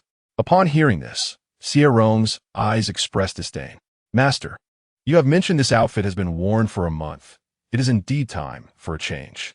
Though enchanted with a cleaning spell, these garments would not become soiled. Yet, could one truly feel comfortable after such extended wear? When Xie Rong found himself bored, he would insistently urge Xuanyue to change his clothes. With such a handsome face, Master should wear a new outfit every day, captivating all who gaze upon him. Xie Rong dashed to Xuanyue's room and selected a vibrant red and white outfit that Xuanyue had never worn before. At the sight of the attire, Xuanyue's eyes conveyed immediate refusal. He was not a demon cultivator. Such gaudy colors were simply too glaring. Xie Rong's eyes transformed into crescent moons as he looked pleadingly at Xuanyue. "Will you wear this one, Master? It was newly crafted by the puppeteer, and it is truly exquisite. Should you wear out, you are certain to mesmerize countless fairies. After all, you have been single for over 6,000 years. It is high time to seek a compassionate partner." Xuanyue focused intently on Xie Rong for a moment and then acquiesced, donning the outfit that Xie Rong had chosen. Chapter 19. After Xuanyue changed into his attire, he surveyed Xie Rong from head to toe. Xie Rong often found himself internally lamenting his lack of a partner. And now, dressed in such flamboyant garments, he couldn't help but ponder the attractive female cultivators of their sect. Was Xie Rong truly seeking a companion? In that fleeting moment, Xuanyue's mind echoed with a resolute rejection. He would not permit Xie Rong to pursue a partner. He had invested his entire fortune to nurture him to this point, not to gift him away to another. He had yet to fathom the reason behind Xie Rong's ability to suppress the malevolent spirits, and thus, Xie Rong must remain by his side. With the abundance of elixirs he had consumed, Xie Rong's beauty was unparalleled throughout the realm of cultivation. Only he could perceive himself as merely average. No one in the cultivation world was worthy of Xie Rong. Aware of Xie Rong's infatuation, Xuanyue noticed him gazing blankly at his face and gently inquired, "Do you have someone you fancy?" If there were no such person in his heart, why would he constantly ruminate on matters pertaining to companionship? At Xuanyue's question, Xie Rong momentarily snapped out his daydream. His eyes filled with exasperation as he responded, "Master, I spend every day with you at Shuyan Peak. Whom could I possibly like? Truly, Master, it's just the two of us alive on this peak, with the occasional visit from the sect leader. I cannot be so audacious as to harbor feelings for either you or the leader." Hearing Xie Rong's incredulous thoughts, Xuanyue turned and walked outside. "Come along. Your ancestor has arrived." Upon hearing this, Xie Rong hurriedly followed, a hint of panic in his demeanor as he drew out his spirit sword and timidly implored, "Master, you are aware of my fear of heights. Please keep an eye on me. If I happen to fall, you must save me. If you don't, you'll lose your little disciple who chats with you daily." Xuanyue cast a calm glance at Xie Rong and replied softly, "I understand. I won't let you fall." With Xuanyue's assurance, Xie Rong breathed a sigh of relief and confidently leaped onto the sword. Over the years, Xuanyue had observed that Xie Rong's inner thoughts had diminished significantly as their relationship grew ever closer. In his presence, Xie Rong spoke freely, rarely indulging in silent musings. Even under Xuanyue's watchful gaze, Xie Rong dared not soar too high, nor would he glance down while flying. Xuanyue chuckled inwardly as he observed Xie Rong's rigid form. A golden core cultivator with a fear of heights would surely be the subject of ridicule. The Xiantian sect boasted 81 peaks. In the past, Zhong Mo Bai had served as the master of Shuyuan Peak, but had voluntarily relinquished the position to Xuanyue, retreating with Zhong Menghui to establish a separate abode within the sect's territory. Zhong Mo Bai, a cultivator of the Great Ascension realm, resided in a dwelling that, while not as grand as Shuyuan Peak, exuded an air of exquisite luxury. Upon arriving at Zhong Mo Bai's abode, Xie Rong's astonishment was palpable. Heavens! This is no mere dwelling. It resembles a small secret realm, a paradise of ethereal beauty. The abundance of spiritual energy here must have been harvested from several high-grade spirit veins. No wonder Master is so extravagant. It seems wealth is a part of our sect's legacy.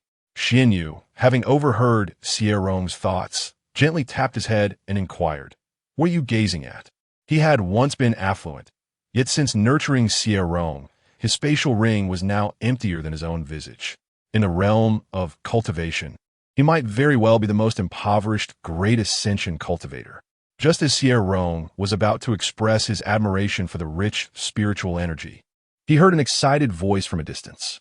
"Senior brother, congratulations on your breakthrough to the Great Ascension realm." Turning to look, Xie Rong saw a fairy clad in green garments gliding toward them from a distant palace, eventually coming to a halt before them. Zhong Menghui first noticed Xuanyue, then shifted her attention to Xie Rong. Observing that Xie Rong stood merely a meter away from Xuanyue, her elegant brows furrowed as she haughtily inquired, "Senior brother, who is he? Why does he stand so close to you?" It was common knowledge within the Xiantian sect that only Zhong Menghui was permitted to stand beside Xuanyue. Upon hearing Zhong Menghui's imperious tone, Xie Rong wholeheartedly agreed with Lei Zhe's earlier assessment.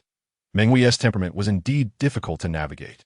Respectfully acknowledging her, Xie Rong said, "Junior disciple Xie Rong pays his respects to senior Aunt Menghui." Zhong Menghui's brows knitted tighter as she turned to Xuanyue, questioning, "You have taken on yet another disciple? I never liked your previous disciples, and now you've chosen one whom I find even more disagreeable." Xie Rong, a rather unremarkable name for someone of mere golden core cultivation. "What is your spirit root?" Xie Rong candidly replied that he possessed the water, wood, and earth spirit roots. Upon hearing this, Zhong Menghui's displeasure was unmistakable. Her eyes bore into Xuanyue with confusion. "Senior brother, you would choose such a wasteful spirit root?" Xuanyue's expression hardened as he addressed Zhong Menghui. "Xie Rong is my true disciple, my most cherished student. I implore you not to mock him." Xie Rong's spirit roots were not for others to judge. Zhong Menghui was momentarily taken aback. She had often criticized Lin Mingxi in front of Xuanyue, and he had never defended them. A woman's intuition told her that Xuanyue held Xie Rong in far greater esteem than he ever did for Lin Mingxi.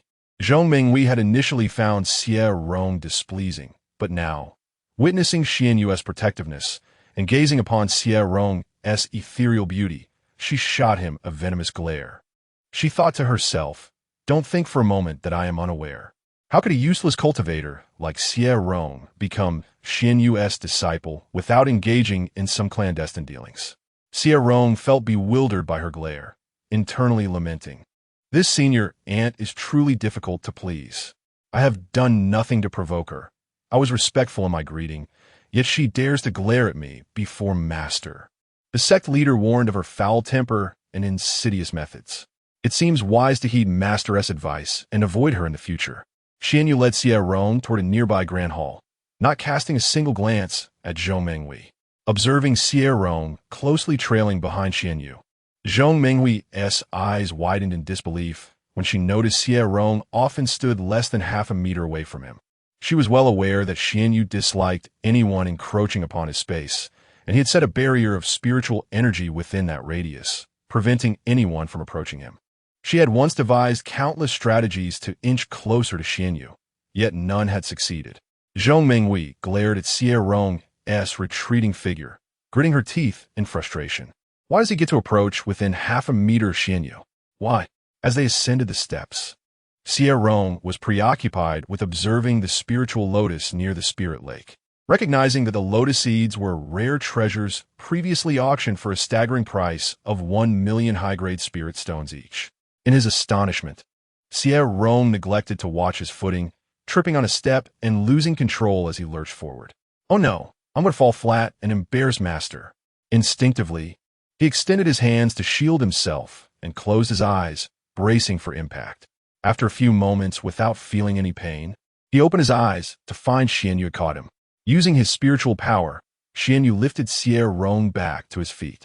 Xie Rong, still trembling from the near fall, patted his chest and gently tugged at Xuanyue's sleeve to express his gratitude.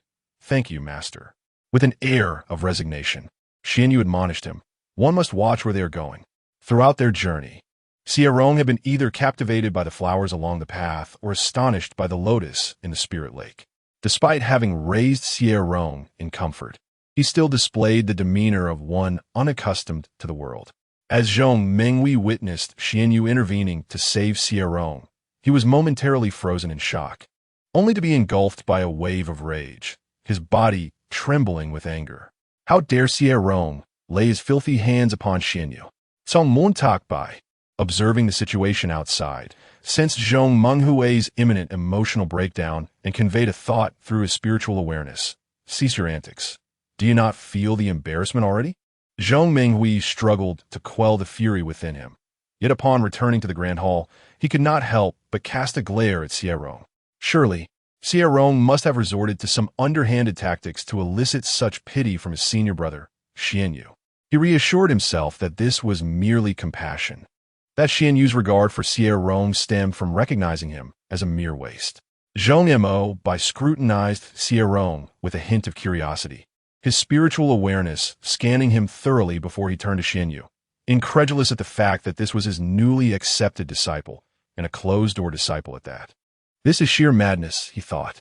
Xuanyue, with a calm demeanor that concealed his emotions, explained, "The sect leader mentioned the dwindling number of disciples at Shuyan Peak. I found Xie Rong somewhat agreeable and thus took him in. I do not intend to accept any more disciples, so I decided to take him as my closed-door disciple." Xie Rong, sensing a hint of detachment in his master's demeanor, pondered whether it was merely his own misinterpretation.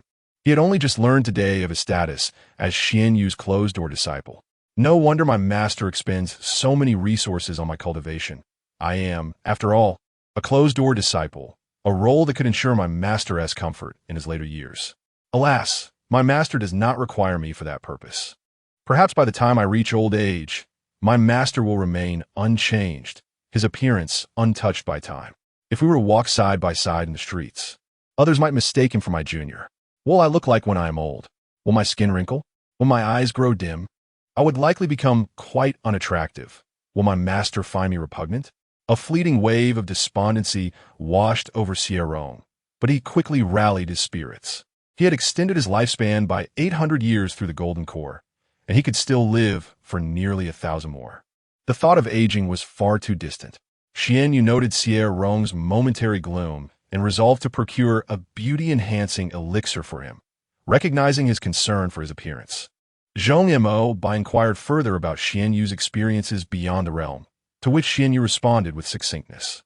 Xie Rong regarded Xuanyue thoughtfully, musing, "Am I mistaken? Or does it seem that my master exhibits some impatience towards the sect leader?" Upon hearing Xie Rong's inner thoughts, Xuanyue's expression remained inscrutable, yet he was taken aback. His demeanor towards Zhong Mo was consistently cool, as was his attitude towards everyone. Yet Xie Rong seemed adept at discerning his genuine emotions, distinguishing between indifference and mere politeness. Zhong Mo gestured to a serving disciple nearby to retrieve several items from the back, addressing Xie Rong.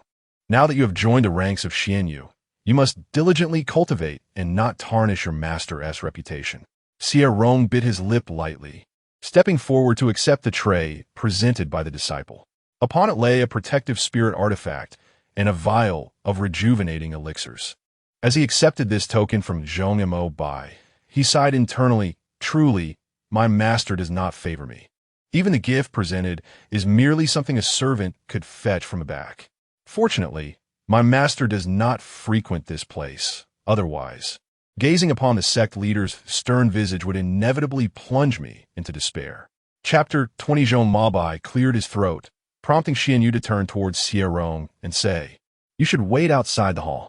I have some matters regarding my cultivation that I wish to discuss with your master." Upon hearing this, Xie Rong immediately rose, offered a respectful bow, and stepped outside the hall. With a mere glance from Zhong Mabai, everyone in the hall, including Zhong Menghui, vacated the premises. Once it was just him and Xuanyue remaining, his gaze turned icy as he regarded Xuanyue. "You are far too reckless. Without a method to suppress the demonic bone, how dare you rashly attempt to break through to the Great Ascension? Should your identity as a member of the demon race be revealed, there would be no refuge for you in the Xintian sect." Zhong Mabai's frustration mounted with each word, culminating in a forceful slap on the armrest of his chair. Xuanyue remained silent, his head bowed. Zhong Mabai had never taken him on as a disciple out of kindness, from the moment he broke through to the nascent soul stage. He had been a tool for Zhong Mabai to amass wealth. Xie Rong was astonished by the opulence surrounding him, unaware that most of the treasures here had been acquired through Xuanyue's identity as a demon. Zhong Mabai's ire was not directed at Xuanyue's audacious breakthrough, but rather at the fact that he had succeeded. Deep down, he understood he was merely a pawn in Zhong Mabai's grand scheme.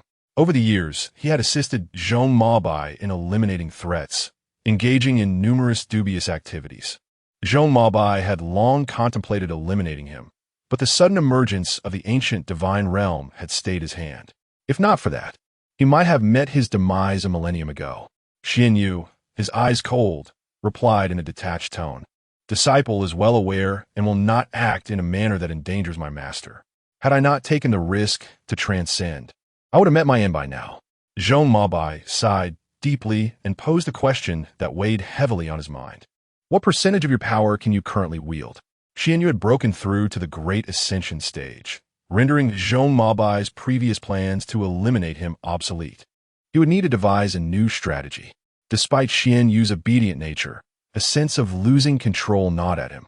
Xuanyue met Zhong Mabai's gaze directly, stating that he needed to harness 80% of his spiritual energy to suppress the demonic aura within him, allowing him to exert only 20% of his overall power. Zhong Mabai's eyes narrowed upon hearing this.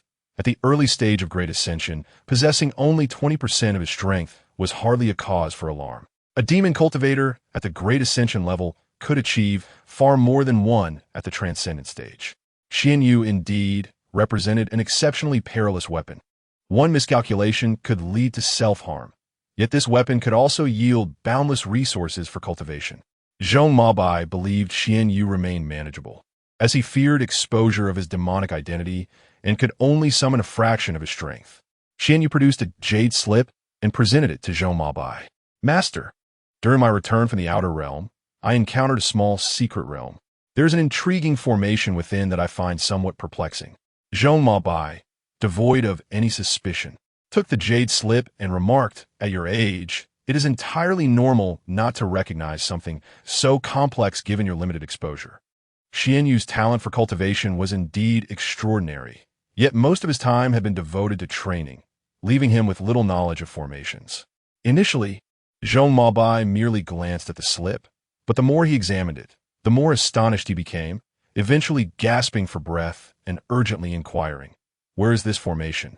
Realizing his excitement had gotten the better of him, he knew this was an ancient formation, likely an intact, sacrificial formation from times long past, making it difficult for him to maintain his composure. Such formations held a significant potential for ancient inheritance. If he could acquire even a fragment of a sacred artifact, he would have no fear of the ascension tribulation. Xuanyue deliberately furrowed his brow to convey his inner conflict before continuing, "Master, I suspect this is an ancient formation, but my knowledge of formations is limited, and I cannot ascertain its type. There may be opportunities for ancient inheritance within this formation, but as I harbor the demonic bone, my ascension is futile. The only thing I cannot let go of is my little disciple, Xie Rong. I wish to request your permission to take Xie Rong with me to this secret realm. If there are suitable opportunities for him, I hope you will grant him your favor." It was the first time Zhong Mabai witnessed Xuanyue so invested in another. Previously, Xuanyue had shown little concern for Lin Mingxi and the others. Yet, Zhong Mabai feared not Xuanyue's affections, but rather his indifference. The more Xuanyue cared for Xie Rong, the more pleased he became. During their journey to the secret realm, he would have the opportunity to observe whether Xuanyue's feelings for Xie Rong were genuine or merely a fade to deceive him. If Xuanyue's concern for Xie Rong was an act, it would indicate that he had strayed from the path, and he could not allow Xuanyue to continue living. Zhong Mabai chuckled coldly within, calculating the dynamics. A great ascension cultivator capable of only 20% of his power and a trifling golden core practitioner with third-grade spiritual roots. He quickly made a decision. If I am not mistaken, this is an ancient sacrificial formation, and such formations typically contain ancient inheritances. Since it is your discovery, you may take Xie Rong with you. He would also bring Zhong Menghui along, knowing that Xie Rong would not dare compete for opportunities against her. A mere golden core cultivator could easily be dealt with should he overstep his bounds. Zhong Mabai refrained from pressing Xuanyue for the location of the secret realm, aware that Xuanyue did not trust him. He waved Xuanyue off to prepare for their journey, while he continued to study the formation within the jade slip. As Xie Rong exited the hall, he was met with a glare from Zhong Menghui, leaving him somewhat disheartened. The sect leader's words rang true. Zhong Menghui had a notoriously foul temper. Don't think I am unaware of your underhanded tactics. My brother took you on as a disciple out of pity. You would do well to keep your distance from him. If I see you lay your filthy hands on my brother again, I will sever them. Zhong Menghui's menacing threat caused Xie Rong to frown deeply, perceiving her as a madwoman devoid of the composure expected of a cultivator. The more Zhong Menghui scrutinized Xie Rong's face, the more irritated she became, ultimately flicking her sleeve at him, unleashing a torrent of spiritual energy that transformed into blades. Hurtling towards his visage, she intended to mar Xie Rong's unsightly face. Though her brother might be upset, with their father present, he would never remain angry for long. Xie Rong, uncertain of Zhong Menghui's intentions, suddenly saw a barrier of spiritual energy manifest before him, blocking her assault just a meter away. Recognizing that the protective energy was Xuanyue's, she glared at the main hall, her eyes filled with resentment. Brother, why do you protect this lowly thing? If you desire a disciple, I can certainly recommend several suitable candidates. This Xie Rong grows increasingly irksome. Xie Rong stood frozen in place, his heart racing with trepidation. When did I become a lowly thing? I haven't uttered a single word throughout this ordeal. That surge of spiritual energy was so fierce. Had it not been for my master's intervention, my face would surely have been ruined. Clearly, her attack was aimed at my face. Zhong Menghui's possessiveness is overwhelming. She cannot abide the thought of anyone near her brother, yet I am his disciple. Xie Rong increasingly viewed Zhong Menghui as a maniac, a dangerously volatile one at that. When Zhong Menghui received no response from Xuanyue, her frustration boiled over, and she gathered her spiritual energy to strike Xie Rong a few more times. Upon realizing that Xuanyue was resolute in protecting Xie Rong, she glared at him and transmitted a message. You little wretch, do not become overly complacent. I have known my brother for thousands of years. The one he cherishes most will always be me. His current protection of you is merely a fleeting novelty. You would do well to maintain your distance from him, or he may not be able to shield you indefinitely. If I accidentally kill you, he would merely scold me. Xie Rong gasped, covering her heart with her hand, her long eyelashes trembling incessantly, her mind screaming in terror. A lunatic, she must be a lunatic. Zhong Menghui possessed celestial artifacts, and Xuanyue only knew that she had transmitted a message to Xie Rong, though the content remained unheard. Upon sensing Xie Rong's inner turmoil, she quickened her pace. When Xie Rong spotted Xuanyue, she hurriedly ran to her side, her eyes filled with unspoken words, her palms slick with cold sweat. Apart from the grand ceremony and her duel with Xiao Shifeng, this was the second time she felt the chilling intent to kill. Zhong Menghui truly wished to slay her. Xuanyue placed a reassuring hand on Xie Rong's shoulder, saying, You are protected by the barrier I have set. No one can harm you. Let us return to Shuiyin Peak. Aware of Zhong Menghui's extreme and frenzied nature, Xuanyue knew better than to leave Xie Rong unguarded outside the hall. When Zhong Menghui was in a frenzy, she was indeed capable of murder, no matter how strong Xie Rong's physique. She was merely at the Golden Core realm and could not withstand even a single strike from Zhong Menghui. Upon seeing Xuanyue, Zhong Menghui forcibly regained her composure, recalling how Xuanyue had once looked at her with disdain, remarking that she became an ugly madwoman when she lost her reason. Quickly, Zhong Menghui donned a smile, hastening to explain, "Senior brother, I was merely jesting with your disciple. You wouldn't take it seriously, would you? I had no intention of harming him." That surge of spiritual energy was merely to test his courage. His bravery is utterly lacking. He stood frozen in the face of an attack, devoid of any combat awareness. "Perhaps you could entrust him to me, and I shall guide him for a few days." Xie Rong, startled by her words, disregarded the earlier threat and panically grasped Xuanyue's hand. If Xuanyue were to hand him over to Zhong Menghui, he would be left for dead by morning. Sensing Xie Rong's fear, Xuanyue instinctively tightened her grip on his hand, her expression icy as she coldly addressed Zhong Menghui. "My disciple requires no guidance from you, sister. I kindly ask you to be more mindful in the future. Rong'er is timid and dislikes jesting." With that, Xuanyue turned and left with Xie Rong, leaving Zhong Menghui in a complete frenzy. Zhong Menghui suddenly erupted, her wrathful spiritual energy obliterating everything in her vicinity. "Damn Xie Rong! How dare he hold senior brother's hand? This wretched little creature! I will kill him one day." As Zhong Menghui descended into madness, Zhong Maowei glanced over, his expression heavy with concern. His daughter was of mediocre talent. To help her break through to the spirit-severing realm, he had no choice but to have her practice an ancient cultivation technique. This technique was both righteous and malevolent, bearing traces of demonic cultivation. Prolonged practice would taint one's character, leading to obsession and madness. He was acutely aware of these repercussions. Yet he hesitated and ultimately allowed Zhong Menghui to cultivate it, for he could not bear to have a daughter who could not even surpass the spirit-severing realm. As the spiritual energy within Zhong Menghui waned and her madness subsided, she gradually regained her sanity, only to find herself in a state of despair, crying uncontrollably after realizing her behavior in front of Xuanyue. Observing this, Zhong Maowei furrowed his brow tightly and transmitted a message to her. "Why are you crying? It is merely Xie Rong. If you dislike him, simply dispose of him. Is this trivial matter truly worth your tears?" Chapter 21 Zhong Mo found it utterly astonishing. He was aware that the true reason for Xuanyue's aversion to close contact with others stemmed from a fear of having the demonic energy within her detected. Could it be that Xie Rong's talent was so lamentable that Xuanyue felt at ease allowing her to approach? Yet, Zhong Mo was still convinced that Xuanyue was merely putting on a performance for him. Upon returning to Shuiyun Peak, Xie Rong gazed up at Xuanyue with a face full of grievance. "Master, how can my uncle be such a person? It truly frightens me." Throughout the journey back, Xuanyue did not release Xie Rong's hand, fully aware of her genuine fear. The warmth of her hand was significantly lower than usual, realizing her palm was warm.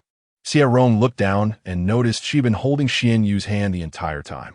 Her ears flushed a deep red as she hastily let go. "Master, am I too delicate? Perhaps my uncle is right. I truly lack any sense of combat." Seeing Xie Rong's spirits low, Xuanyue patiently waited for the warmth of her hand to dissipate before asking, "Shall I accompany you for sword practice tomorrow?" At this, Xie Rong immediately raised her head and shook it without hesitation. She had practiced swordsmanship with Xuanyue before, yet even under Xuanyue's obvious leniency, she couldn't even graze the hem of his robe. She felt like a frantic little cat, meowing around Xuanyue without being able to scratch at all. "I don't want to practice swordsmanship with you, Master. It would shatter my confidence. I already have little confidence as it is. Every time I finish practicing with you, I feel disheartened for days. Why am I becoming increasingly sentimental? I don't wish for Master to feed me techniques, nor do I want to spar with puppets. And I certainly don't want to hunt spirit beasts in the back mountain. Reluctance to do anything leaves me devoid of combat experience. Why isn't there a battle game akin to a dream, allowing me to experience combat and struggle within my dreams? That way, I wouldn't have to kill for real. Yet I could still acquire combat experience." Upon hearing Xie Rong's thoughts, Xuanyue's starry eyes narrowed slightly. That night, he deliberately placed a jade slip in the spot where Xie Rong usually reached for it. The following morning, Xie Rong excitedly retrieved the jade slip Xuanyue had intentionally set aside. Master, look what I found. This spell called Nightmare Technique can draw a person's soul into a dream. Do you know this spell? You could draw my soul into a dream and create various combat scenarios for me. If I die in a dream, I would wake up, allowing me to learn combat experience. Your cultivation is far superior to mine. The dream you create will undoubtedly be indistinguishable from reality. In the Nightmare Technique, I would even realize I was dreaming, and I would surely grow stronger. Xuanyue pretended to examine the Nightmare Technique for a moment before responding. I learned this spell during the nascent soul stage. If you are unaware that it is a dream, excessive slaughter within the dream can affect your state of mind. Are you truly willing to use the Nightmare Technique to practice your combat experience? This method has been considered before, but those who have utilized it for practice invariably faced one fate: succumbing to madness from excessive killing. In the end, Xie Rong devised a plan. She suggested to Xuanyue that the enemies in the dream be marked with red names, accompanied by a health bar beneath their names. Fearing Xuanyue might not understand, she elaborated on the significance of the health bar. Xuanyue, with a tone filled with uncertainty, asked, "Are you certain that merely adding a red name above the enemy's head in a health bar will prevent you from becoming obsessed with slaughter?" Xie Rong nodded with conviction, internally asserting, "Of course I am certain. This is akin to modern online games. No matter how realistic the environment, as long as I see the health bar, I will know it is not real." Years later, Xuanyue once again heard the beeping sound but did not grasp the concept of modern online games. However, he found Xie Rong's assertions plausible. If they were not, why would the heavenly Tao conceal those words from him? Xuanyue retrieved a pink pill from his spatial ring and fed it to Xie Rong. Once she had consumed it, she inquired, "Master, what kind of pill did you give me?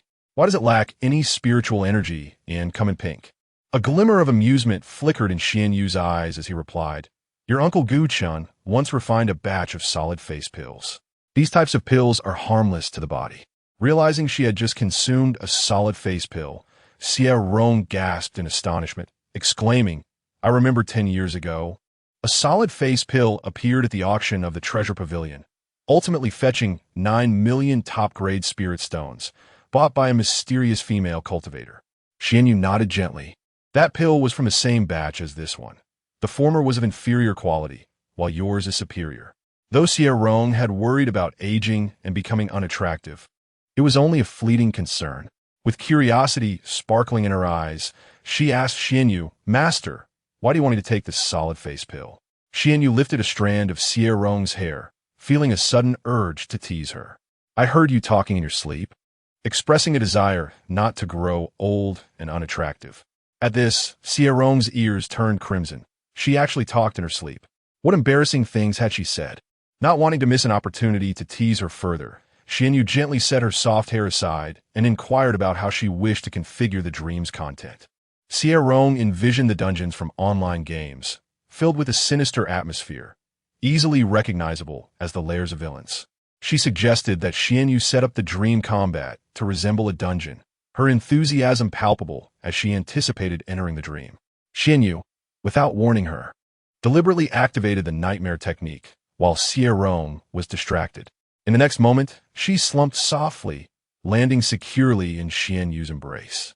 Xuanyue gazed down at Xie Rong's peacefully sleeping face, his movements gentle as he tidied her slightly disheveled hair, his consciousness vigilantly monitoring the situation within the dream.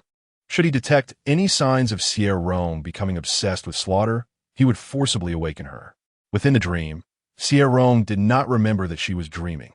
Upon seeing the red names and health bars, she paused momentarily before charging at them with her sword.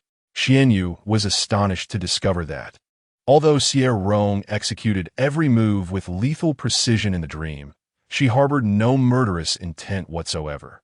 Rather than being consumed by slaughter, he suspected she was merely slicing through vegetables, her heart remaining tranquil. The dungeon Xuanyue had created was perfectly tailored for Xie Rong, and it was only when her stamina and spiritual energy were entirely depleted that the dream began to dissipate. Upon awakening, Xie Rong was too engrossed in her excitement to notice that she lay across Xuanyue's lap. With a gleeful expression, she exclaimed, "Master, it worked.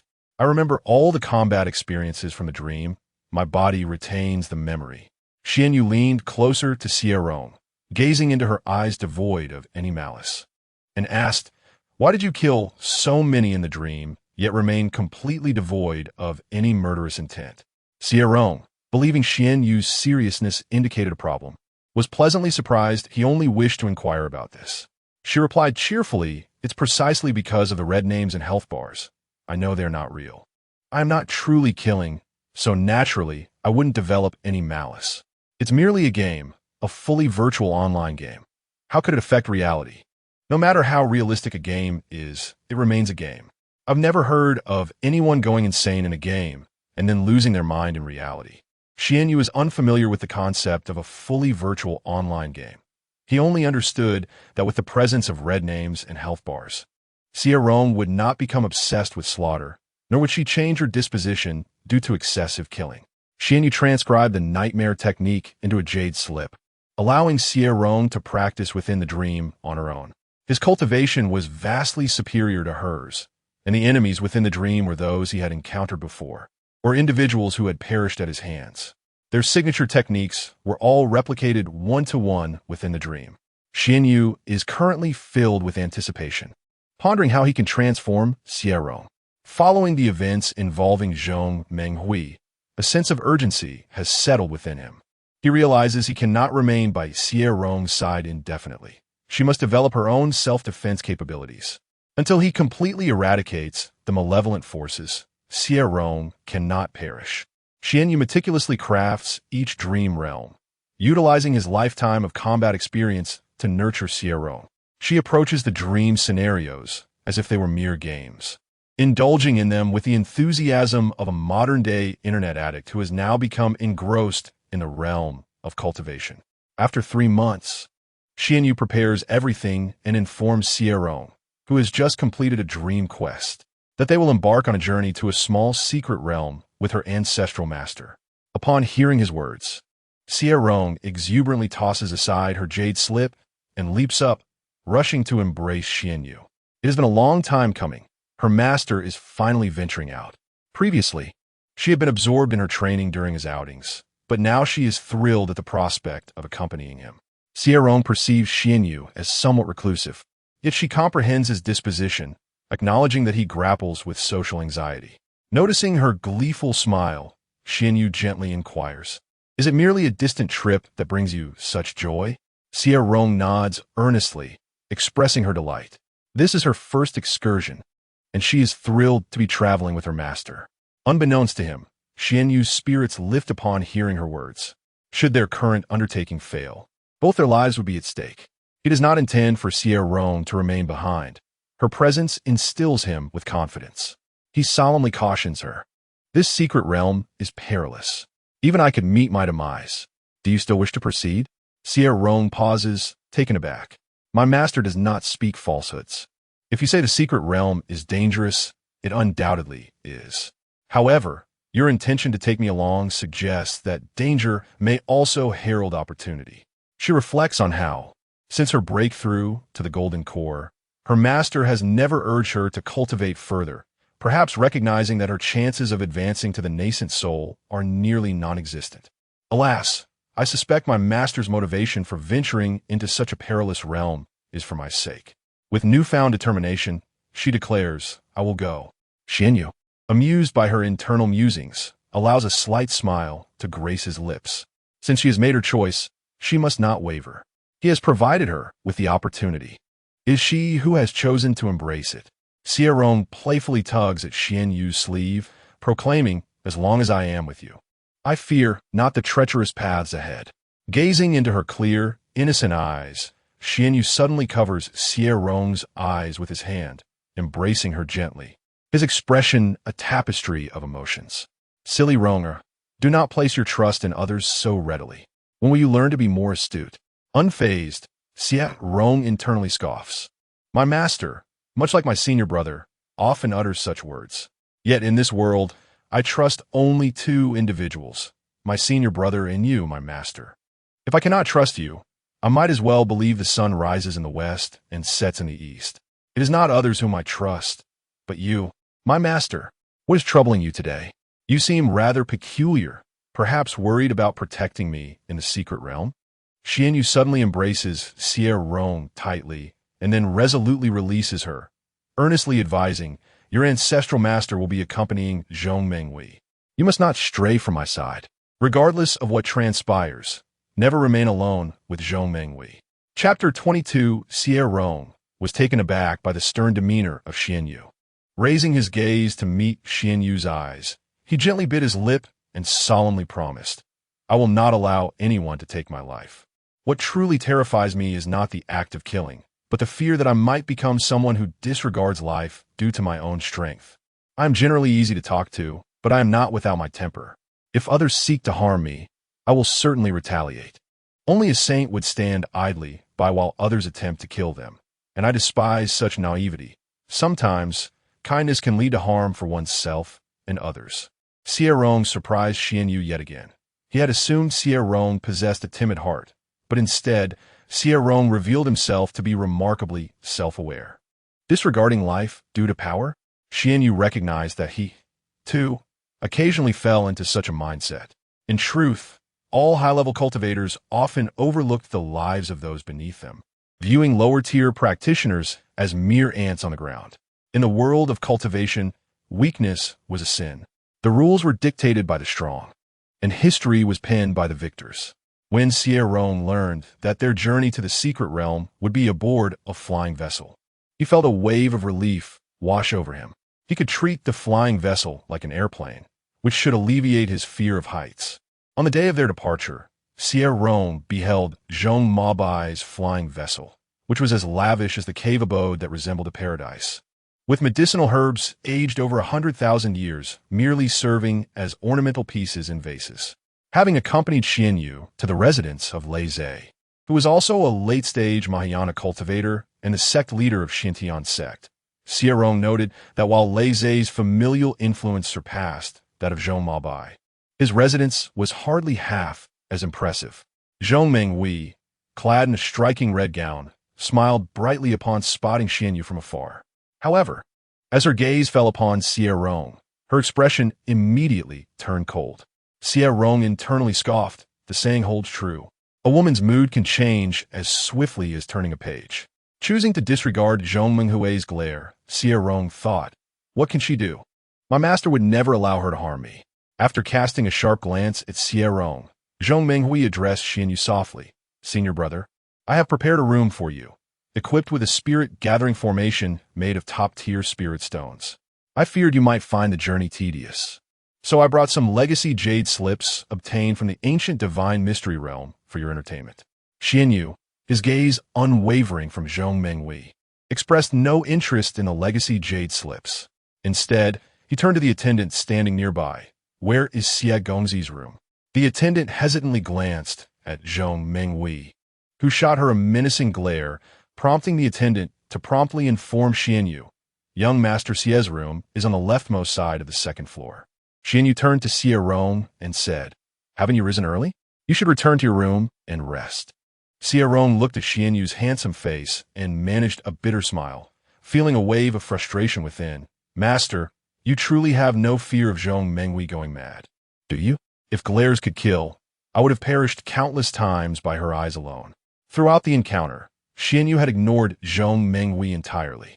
Sensing Xuanyue and Xie Rong preparing to leave, Zhong Menghui stepped in front of the staircase, her smile appearing strained. Senior brother, let the servants escort Xie Rong to his room. I encountered some cultivation issues in the ancient divine mystery realm and wish to seek your guidance. Xuanyue, his expression cold, flicked his sleeve and used his spiritual power to push Zhong Menghui aside, stating, I have no understanding of your cultivation methods. If you have questions about your practice, seek guidance from our master. Zhong Menghui, realizing Xuanyue was resolute in protecting Xie Rong, watched the two ascend the stairs with a reluctant gaze, forcing herself to maintain composure as her voice trembled slightly. After you see Xie Rong to his room, I would like to share some tea with you, and we can discuss matters regarding the ancient divine mystery realm. Without looking back, Xuanyue replied coldly, "There's no need. I am tired and will rest in Ronger's room." Hearing that Xuanyue intended to stay with him filled Xie Rong with a sense of security, and his steps became noticeably lighter. Zhong Menghui was an unreasonable lunatic. If he were to stay alone, he would likely face hidden dangers from her at night. "This is splendid. My master is staying with me. And even if Zhong Menghui wishes to kill me, she will find it impossible at most. She can only glare at me. Once we return to Shuiyun Peak, I shall remain close to my master. I can't shake the feeling that Zhong Menghui will not easily let me go. Her gaze is as venomous as that of a snake." Upon entering the room, Xuanyue immediately detected the presence of incense that could harm the meridians, stopping Xie Rong from entering. His consciousness scanned the room's arrangement, and he couldn't help but feel exasperated. The damaged spirit gathering formation, the wind chimes that could affect one's spirit, and the lingering traces of demonic energy were all alarming. If Xie Rong attempted to cultivate here, the influence of the wind chimes combined with the demonic energy could lead to a high chance of him falling into madness. Xuanyue was thoroughly disgusted by these insidious tactics, and, with a flick of his sleeve, destroyed the entire room.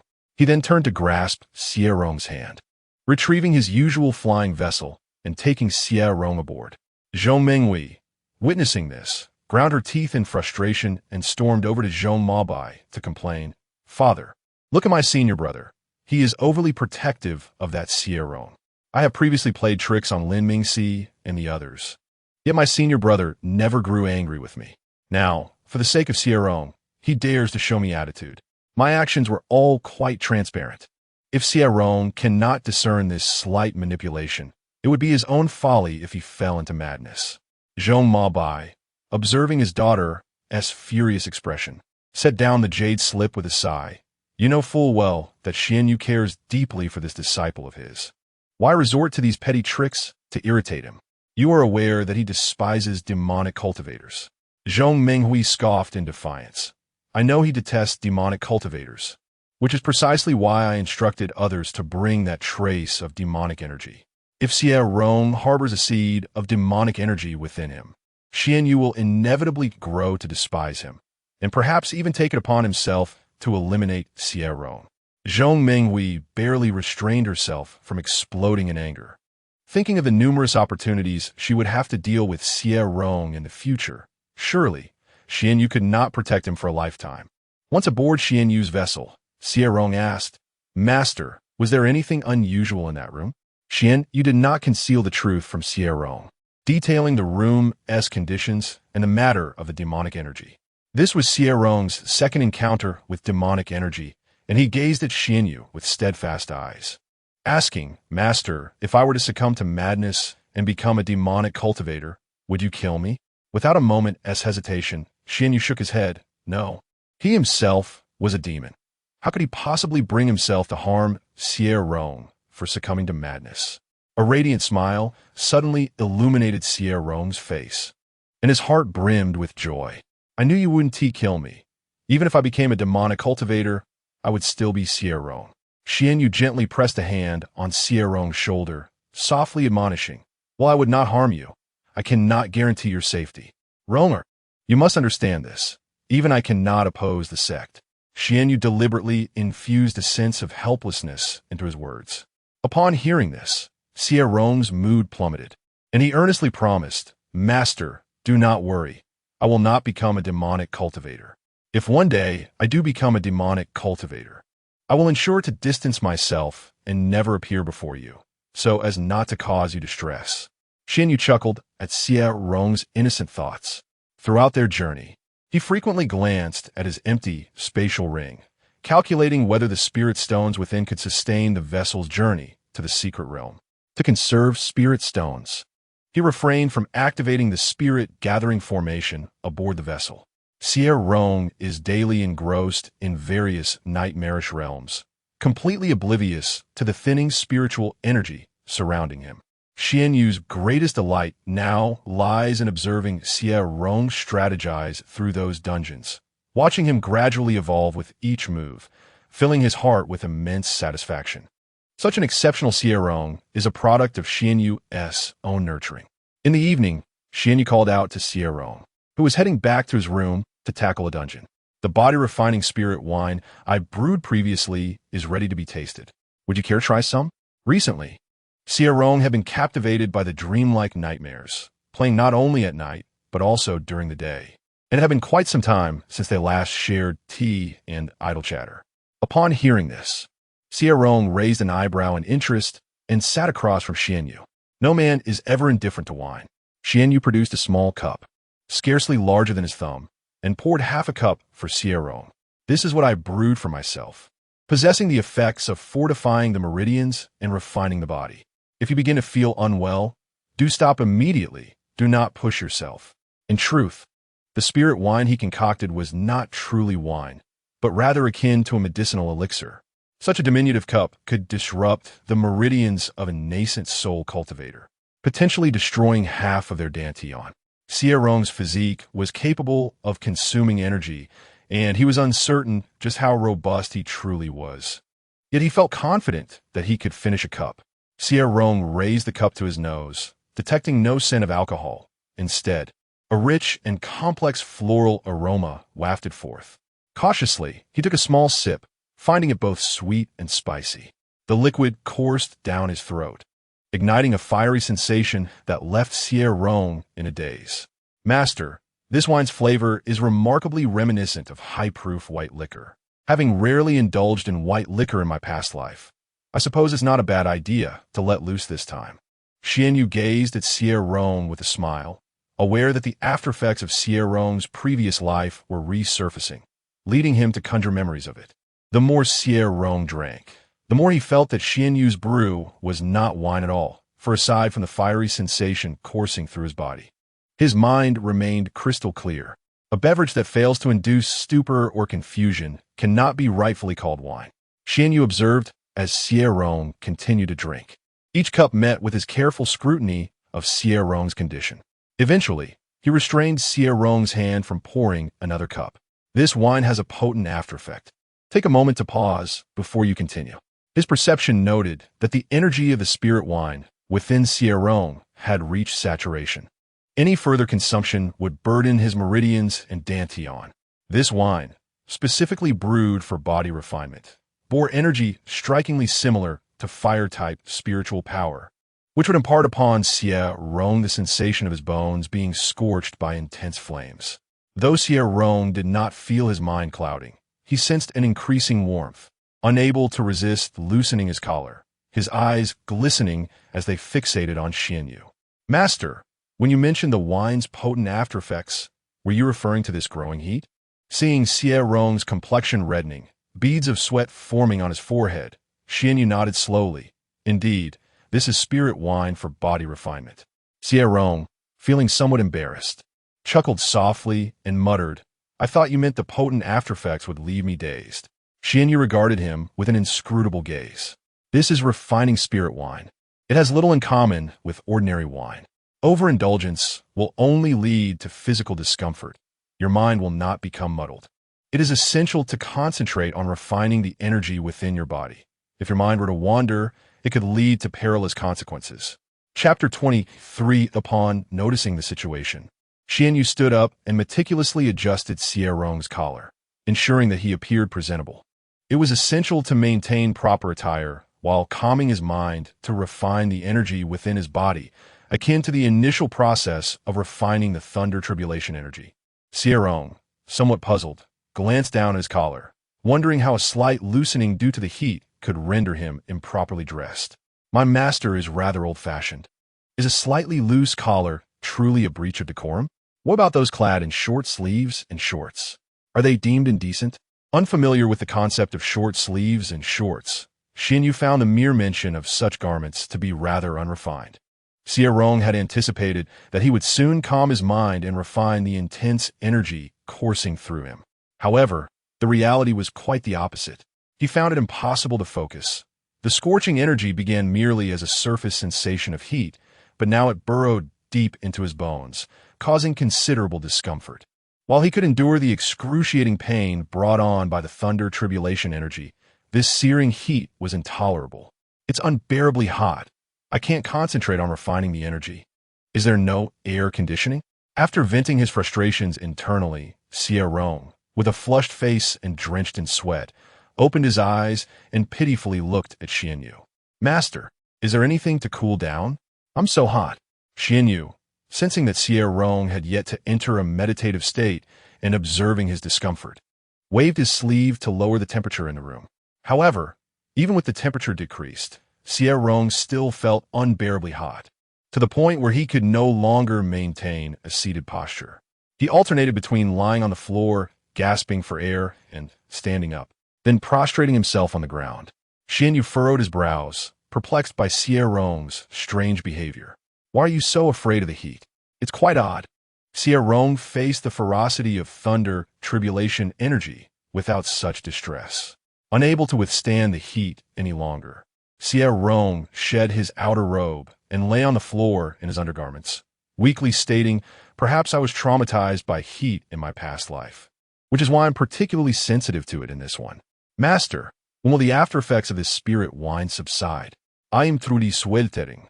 Xie Rong pondered. "Is my aversion to heat in this life a consequence of being accustomed to air conditioning in my previous one?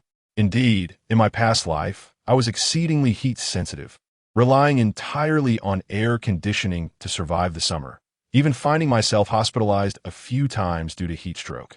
When others remarked about nearly dying from the heat, it was mere hyperbole. For me, it was a literal experience."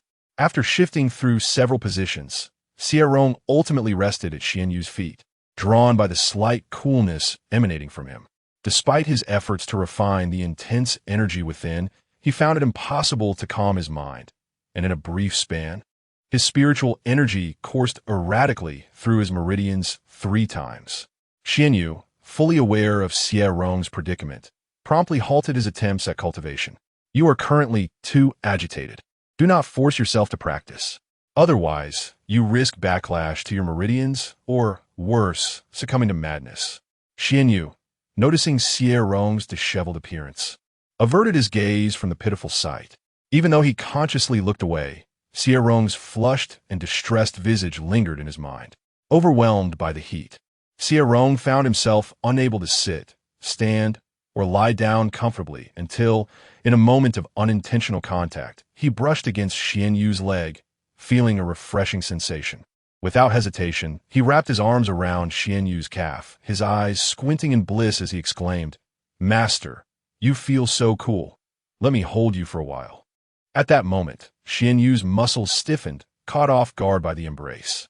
After a brief pause, he looked at Xie Rong with a mix of confusion and concern. "Do you realize what you are doing?"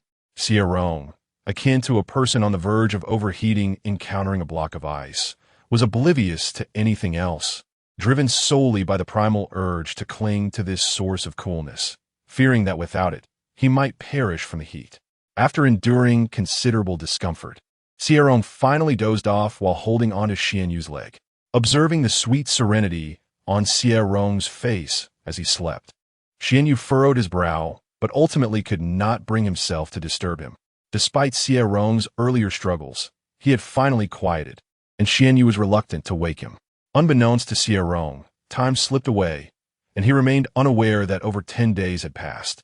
His nascent spiritual consciousness had become utterly exhausted, which explained why he fell into a deep slumber less than half an hour after clinging to Xuanyue's leg. After sitting upright for 3 days without any signs of Xie Rong waking, Xuanyue's spiritual perception indicated that Xie Rong was still consuming the intense energy within him, likely requiring several more days to fully assimilate it. With a gentle sigh, Xuanyue leaned down and lifted Xie Rong from the floor. Upon feeling the presence of the ice block close to him, Xie Rong excitedly lunged toward it, enveloping it in a bear hug and rubbing his face against it. Finding Xie Rong's actions inappropriate, Xuanyue grasped his arm, attempting to pull him away. However, in the next moment, Xie Rong tightened his grip, causing Xuanyue to surrender, helplessly allowing Xie Rong to cling to him. After more than 10 days, the flying vessel underwent a long-distance teleportation, waking Xie Rong from the vibrations of spatial turbulence. Seeing Xie Rong awaken in a daze and panic, Xuanyue gently covered his eyes and reassured him, "Do not be afraid. The vessel is teleporting, and we will soon arrive at our destination." Xie Rong's previously frantic heart steadied upon hearing Xuanyue's voice. Upon regaining his senses and realizing he was sprawled across Xuanyue, he quickly released his grip and scrambled to sit up, his words slightly muffled. "Master, did I overstep my bounds?" Xuanyue did not respond immediately. Instead, he quietly retrieved a set of garments for Xie Rong to change into. Noticing Xie Rong's awkward expression, he said in a calm tone, "No, as long as I do not perceive it as an overstep, it is of no consequence." Xie Rong merely sought comfort in his embrace. There was no violation of decorum in that. Upon hearing this, Xie Rong covertly glanced at Xuanyue and immediately broke into a radiant smile. "I knew Master was magnanimous and would not hold it against me. Master's temper is truly exceptional. Not only did he not resent me, but he also allowed me to embrace him for cooling. Given that Master does not favor close contact with others, I typically only dare to give him a gentle hug when I'm excited or happy. I have no idea how many days I've clung to him during this time. He must be feeling quite uncomfortable." Xuanyue rose and changed into a different outfit as well, having noticed that his current attire was saturated with Xie Rong's scent. Initially intending to use a cleansing spell, he hesitated and instead cast a sealing spell, binding Xie Rong's fragrance to the garments. Seizing an opportunity when Xie Rong was distracted, Xuanyue discreetly stored the clothing away before frowning tightly. Xie Rong's scent did not possess the ability to suppress demonic energy. Why was he preserving it and ensuring the garments remained intact? After contemplating for a moment, Xuanyue could not discern a rationale for his actions. Such occurrences were rare for him, yet he followed his instincts. As the flying vessel emerged from the long-distance teleportation, Xie Rong gazed out at the ominous clouds and crackling lightning, his mouth agape in astonishment. "Master, where have we arrived? Why is the sky filled with dark clouds and lightning?" Xuanyue's thoughts were disrupted by Xie Rong's question as he approached the window. Introducing Xie Rong. This is the Thunder Domain, with the entrance to the secret realm located at its very heart. The airship is too large and susceptible to lightning strikes. Hence, I shall guide you with my sword. The true reason, however, lies in the dwindling spiritual stones within my spatial ring, which can no longer sustain the formation on the airship to harness the lightning. As Xie Rong was led out of the airship by Xuanyue, he occasionally glanced upwards at the boundless dark clouds and the crackling thunder, feeling an overwhelming sense of his own insignificance. Xuanyue observed Xie Rong closely. Noting that he remained unaffected by the oppressive atmosphere of the Thunder Domain, a subtle smile graced his lips. The lightning here resembled that of a tribulation, emanating a terrifying pressure from heaven and earth. Regardless of whether they were righteous cultivators or demonic practitioners, all were subject to this weighty influence, which could diminish their strength by half. Yet, upon further scrutiny, Xuanyue found that Xie Rong not only retained his full potency, but seemed oblivious to the cosmic pressure surrounding him. Another peculiarity about Xie Rong caught his attention. Xuanyue summoned his life sword and grasped Xie Rong's hand, who instinctively stepped onto the sword without needing further invitation. The instability of the Thunder Domain's space prevented Xuanyue from teleporting with Xie Rong. A misfortune encountered in spatial turbulence could scatter them, leading to dire consequences. Zhong Menghui stood on the airship, her gaze venomous as she fixated on Xie Rong's retreating figure. After grinding her teeth, she finally unsheathed her flying sword and followed closely behind Xuanyue. Her father had repeatedly admonished her that this expedition to the secret realm contained ancient formations, which might very well harbor ancient legacies. Regardless of her desire to eliminate Xie Rong, she was forbidden from causing any disturbances before obtaining the inheritance. Taking a deep breath, Zhong Menghui turned away, resolving not to cast another glance at Xie Rong. Xuanyue led Xie Rong to the center of the Thunder Domain, where each lightning strike nearby startled Xie Rong, causing him to instinctively clutch at his sleeve or tremble uncontrollably. In response, Xuanyue tightened his grip on Xie Rong's hand, pleased to have a legitimate reason to maintain contact, unaware that Xie Rong harbored a fear of thunder. Xie Rong's demeanor hardly resembled that of a cultivator. He was afraid of heights, hesitant to take life, terrified of thunder, and averse to heat. Zhong Menghui cast a glance at him and scoffed, mocking his timidity. Your cowardice rivals that of a mouse, yet you dare venture into the secret realm, intending to be a burden to my senior brother. After her derision, she turned to Xuanyue, her tone transforming from disdain to an exceedingly gentle sweetness. Senior brother, the Thunder Domain is fraught with peril, and the ancient formations within may hold unforeseen dangers. Perhaps it would be best to leave Xie Rong outside while we explore the secret realm ourselves. Xuanyue, glancing at Zhong Mo Bai, who was meticulously studying the formation, responded coldly, "There is no need for concern, junior sister. I will take good care of Ronger." Zhong Menghui instinctively bristled, but was halted by Zhong Mo Bai's mental command. Zhong Mo Bai continued to scrutinize the formation of the secret realm's entrance, discerning that it had been established over 300 years ago. Aligning with the time, Xuanyue returned from the outer realms. He further probed the secret realm with his spiritual sense, noting the absence of cultivation restrictions, likely due to the ancient nature of the space. The spatial fluctuations were somewhat chaotic, and he cautioned against the extensive use of spiritual power, as it could trigger a collapse of the secret realm's space, casting them into temporal turmoil. Are there any high-level beasts within? Some Montauk by Inquilet Kamli. Xuanyue, when asked, replied with tranquility, "Upon discovering the instability of the secret realm, I eradicated all beasts of the nascent soul stage and above." As he spoke, he activated the formation, a concealment array he had left behind hundreds of years ago upon his return from the outer realms, specifically designed to mislead Zhong Mo Bai. Chapter 24. Xie Rong waited in a state of utter anxiety for a month, yet no response came from Lin Mingxi, leaving her heart in disarray. After a month of seclusion, Xuanyue's gaze towards Xie Rong had grown remarkably calm. Since it was impossible to mold Xie Rong into a pleasing figure, it was best to let things unfold naturally. After all, the primary purpose of Xie Rong's existence was merely to assist him in resolving the matter of the evil bone. Xie Rong had become nothing more than a tool, not worthy of excessive concern. As this tool proved useful to him, indulging it somewhat was of no consequence. Xuanyue took possession of the life spirit jade talisman that Lin Mingxi had given to Xie Rong and employed a tracking technique, a beam of spiritual light vanishing towards the east. He then consulted the map that Xie Rong had procured. The eastern region did not host any significant sects. Rather, it was a chaotic area frequently visited by ferocious beasts. Lin Mingxi might have encountered a secret realm. Xie Rong understood that ferocious beasts differed from demon beasts. Spiritual beasts were generally friendly towards humans, while demon beasts were cold-blooded and rational, and ferocious beasts thrived on demonic energy and bloodshed. The appearance of demon beasts and spiritual beasts was often indistinguishable, but the aura of a ferocious beast could be recognized immediately.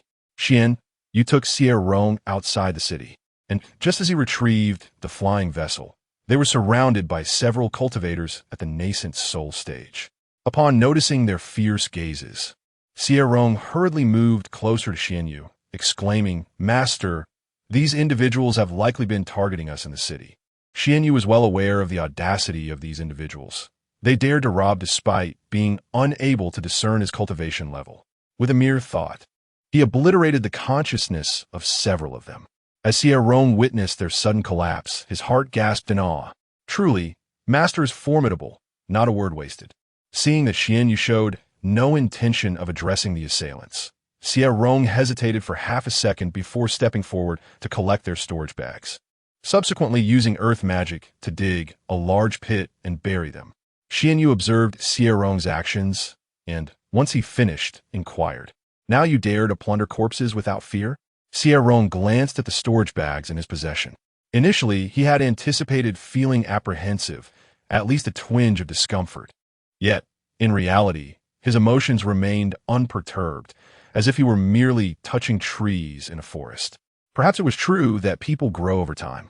Having spent so long in the realm of cultivation, if he had not changed at all, survival would have been impossible. Perhaps his inner awareness of this fact was what prompted his gradual transformation. Taking a deep breath, Xie Rong earnestly addressed Xuanyue, "Master, if you are not here today, I would not have submitted passively, awaiting my demise. Those who kill will be killed in turn, While I would not take a life over opportunities or envy others' fortunes, should someone seek my life, even if I cannot best them, I would ensure we perish together. Every life is precious. Why should mine be forfeit? I may enjoy idleness, but I detest being killed. Xuanyue listened to Xie Rong's heartfelt declaration, his gaze fixed intently upon him. A century ago, Xie Rong had been too afraid to interact with puppets. Now, he could calmly handle corpses. It was indeed remarkable how people could change. Xie Rong's heart was growing increasingly cold-blooded, which was the transformation Xuanyue had hoped to witness. Yet, as Xie Rong genuinely underwent this change, Xuanyue felt no joy within. Ultimately, Xie Rong would likely come to resemble all other cultivators, believing that exterminating demonic cultivators was a means to uphold the righteous path. Upon opening the storage bags aboard the flying vessel, Xie Rong discovered 6 in total, for contained demonic cultivation methods, alongside various peculiar items. These items were either blood red or emanated an eerie aura. Xuanyue personally destroyed the 3 demonic cultivation manuals and informed Xie Rong that those strangely colored items were demonic plants. Demonic cultivators did not refine elixirs. Their physical constitution was far superior to those of ordinary cultivators, allowing them to directly assimilate the energy within demonic plants. The uncomfortable aura he sensed was indeed demonic energy. The apprehension that cultivators of the righteous path felt towards demonic energy was not unfounded. Once contaminated, it was exceedingly difficult to cleanse. One would either succumb to demonic corruption or exhaust their cultivation to begin anew. Xie Rong gathered the spiritual stones and refining materials from the storage bags, handing over the unfamiliar elixirs and demonic plants to Xuanyue for disposal. Despite having studied for over a century, he was only familiar with the most common spiritual plants in the cultivation world and had no knowledge of demonic varieties. Xie Rong began to chat with Xuanyue. Master, is it truly only those 2 outcomes that arise from being tainted by demonic energy? Are there no demonic cultivators who are good people? Xuanyue smiled at Xie Rong's innocent eyes. Who can say? Just the fact that demonic cultivators can devour spiritual energy for their own advancement renders them unacceptable in the cultivation world. To demonic cultivators, cultivators are merely resources to exploit. During the wars among the various demonic clans, countless cultivators are robbed and consumed for power, their corpses left to waste. The enmity between the cultivation world and the demonic realm has accumulated over generations, leaving no room for reconciliation. While there may be good individuals among demonic cultivators, what cultivator would stake their life on such a gamble? Ronger, do not be too naive. If you encounter a demonic cultivator one day, if you can fight, kill. If you cannot, flee. Today, Xie Rong learned that demonic cultivators could indeed absorb the spiritual energy of others for cultivation, and he resolved to keep his distance from them in the future, internally agreeing with Xuanyue's words. Master is correct. No one would wager their life to ascertain whether a demonic cultivator is benevolent. Therefore, it is wise to maintain distance from them, prioritizing the preservation of one's own life. It took Xuanyue 3 uses of the tracking technique before he pinpointed Lin Mingxi's location. Upon arriving at the depths of a desolate forest, he smirked slightly. He had not anticipated that a place so barren in spiritual energy would harbor a secret realm. Alas, it was a collapsing minor secret realm, and he could not enter. Lin Mingxi was likely within this realm. Do you wish to proceed? Upon finishing his statement, Xuanyue waved his sleeve, revealing the entrance to the hidden realm nestled within the mountainside, deliberately continuing. The space within this secret realm is unstable, and I am unable to accompany you. I detected numerous ferocious beasts at the nascent soul level within one part of the realm. The area is vast, and without knowing Lin Mingxi's exact location, entering could prove perilous. Xuanyue's message was unmistakably clear. He could not guarantee protection, and entering the secret realm posed a threat to life. Xie Rong grappled with the question of whether to risk encountering ferocious beasts in search of Lin Mingxi.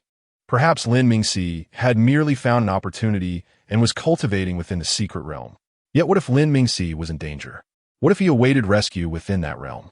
Xie Rong's heart wavered, torn between the decision to enter the secret realm for Lin Mingxi or not. What if he were to encounter ferocious beasts before even laying eyes on Lin Mingxi, only to meet his end at their jaws? Xuanyue sensed Xie Rong's internal conflict. He believed Xie Rong would ultimately choose not to enter the secret realm, as preserving his own life was paramount at all times. Xie Rong wrestled with his thoughts for a considerable time, retreating mentally countless times while attempting to reassure himself. What can I achieve by entering the secret realm? With my golden core level cultivation, I would merely become a burden to my senior brother. Yet if I do not look inside, my heart will remain restless. Cultivators possess an inexplicable intuition. The probability of my senior brother encountering trouble is quite high. With the many treasures bestowed upon me by my master, I should be able to navigate around the ferocious beasts within the secret realm, right? Xie Rong, in a state of indecision, turned to Xuanyue and expressed, "Master, I still wish to venture inside. Regardless of whether I find Lin Mingxi, the essence lies in the pursuit." Xuanyue harbored no concerns for Xie Rong's safety. He had bestowed upon him a protective spirit jade, a semi-divine artifact capable of withstanding the torrents of space. Should Xie Rong face mortal peril, the jade would transport him to Xuanyue's side.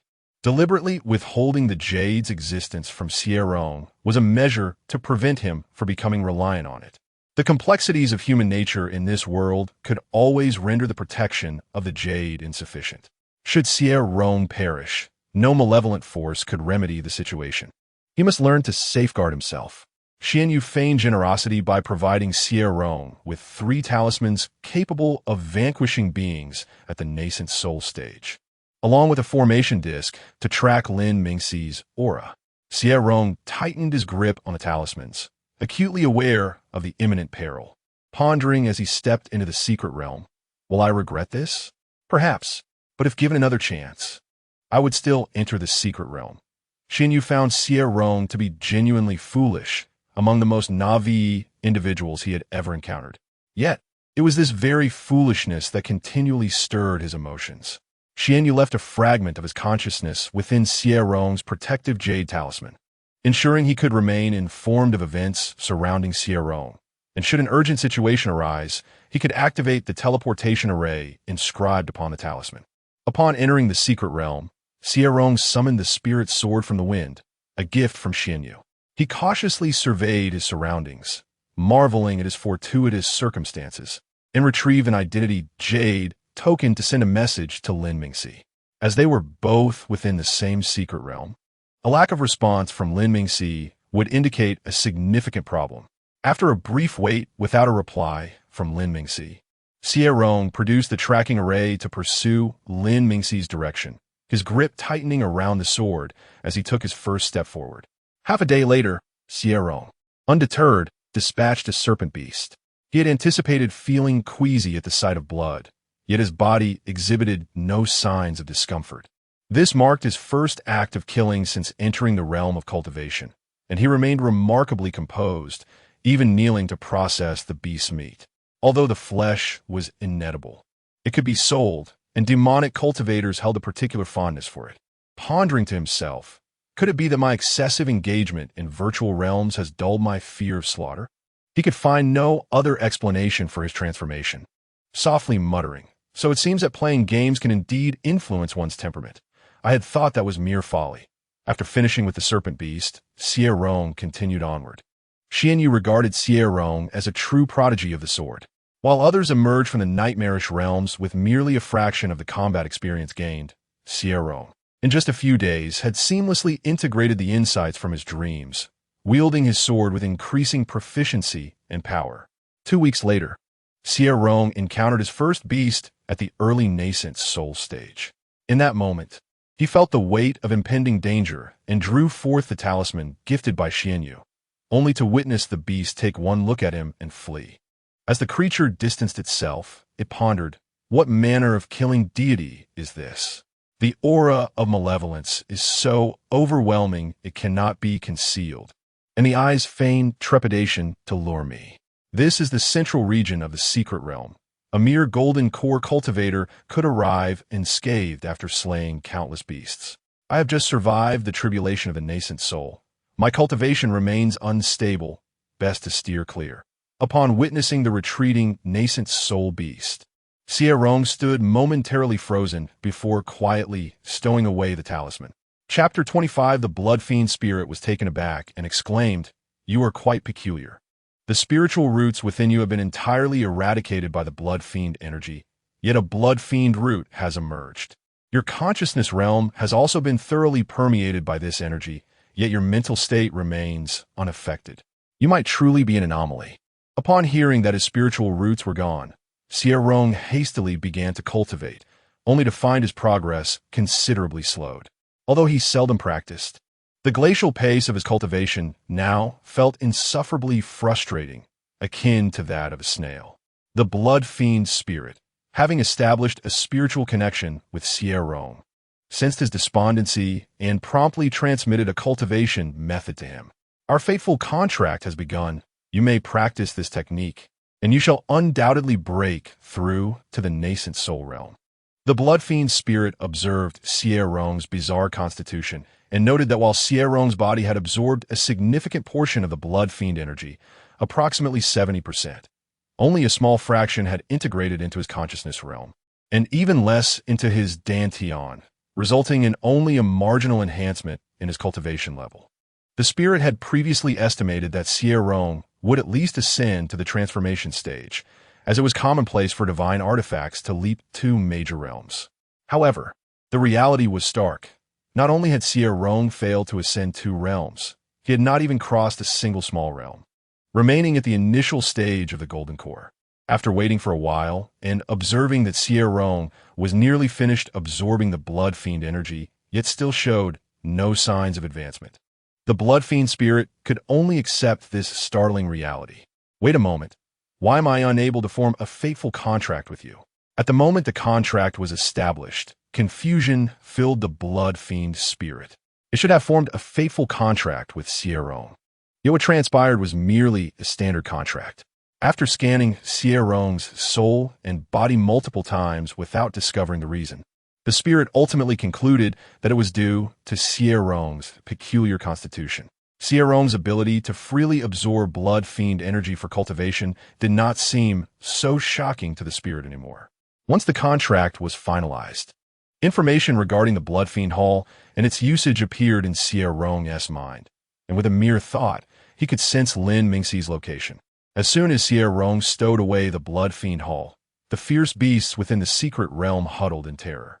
All the beasts were engulfed in panic, questioning what kind of terrifying entity could claim a divine artifact like the blood fiend hall. The one who could command such an artifact must surely be an unparalleled fiend. What if that fiend decided to take their lives on a whim? After Xie Rong stored the blood fiend hall in his consciousness realm, the blood fiend energy within the secret realm quickly diminished. Not far away, Lin Mingxi gradually relaxed his tightly furrowed brow.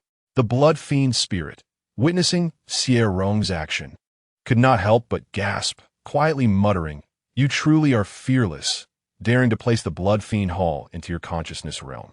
Seeing Lin Mingxi, Xie Rong did not approach immediately, for there were several layers of defensive and offensive formations surrounding him. Hearing the spirit's remark, he felt perplexed and pondered.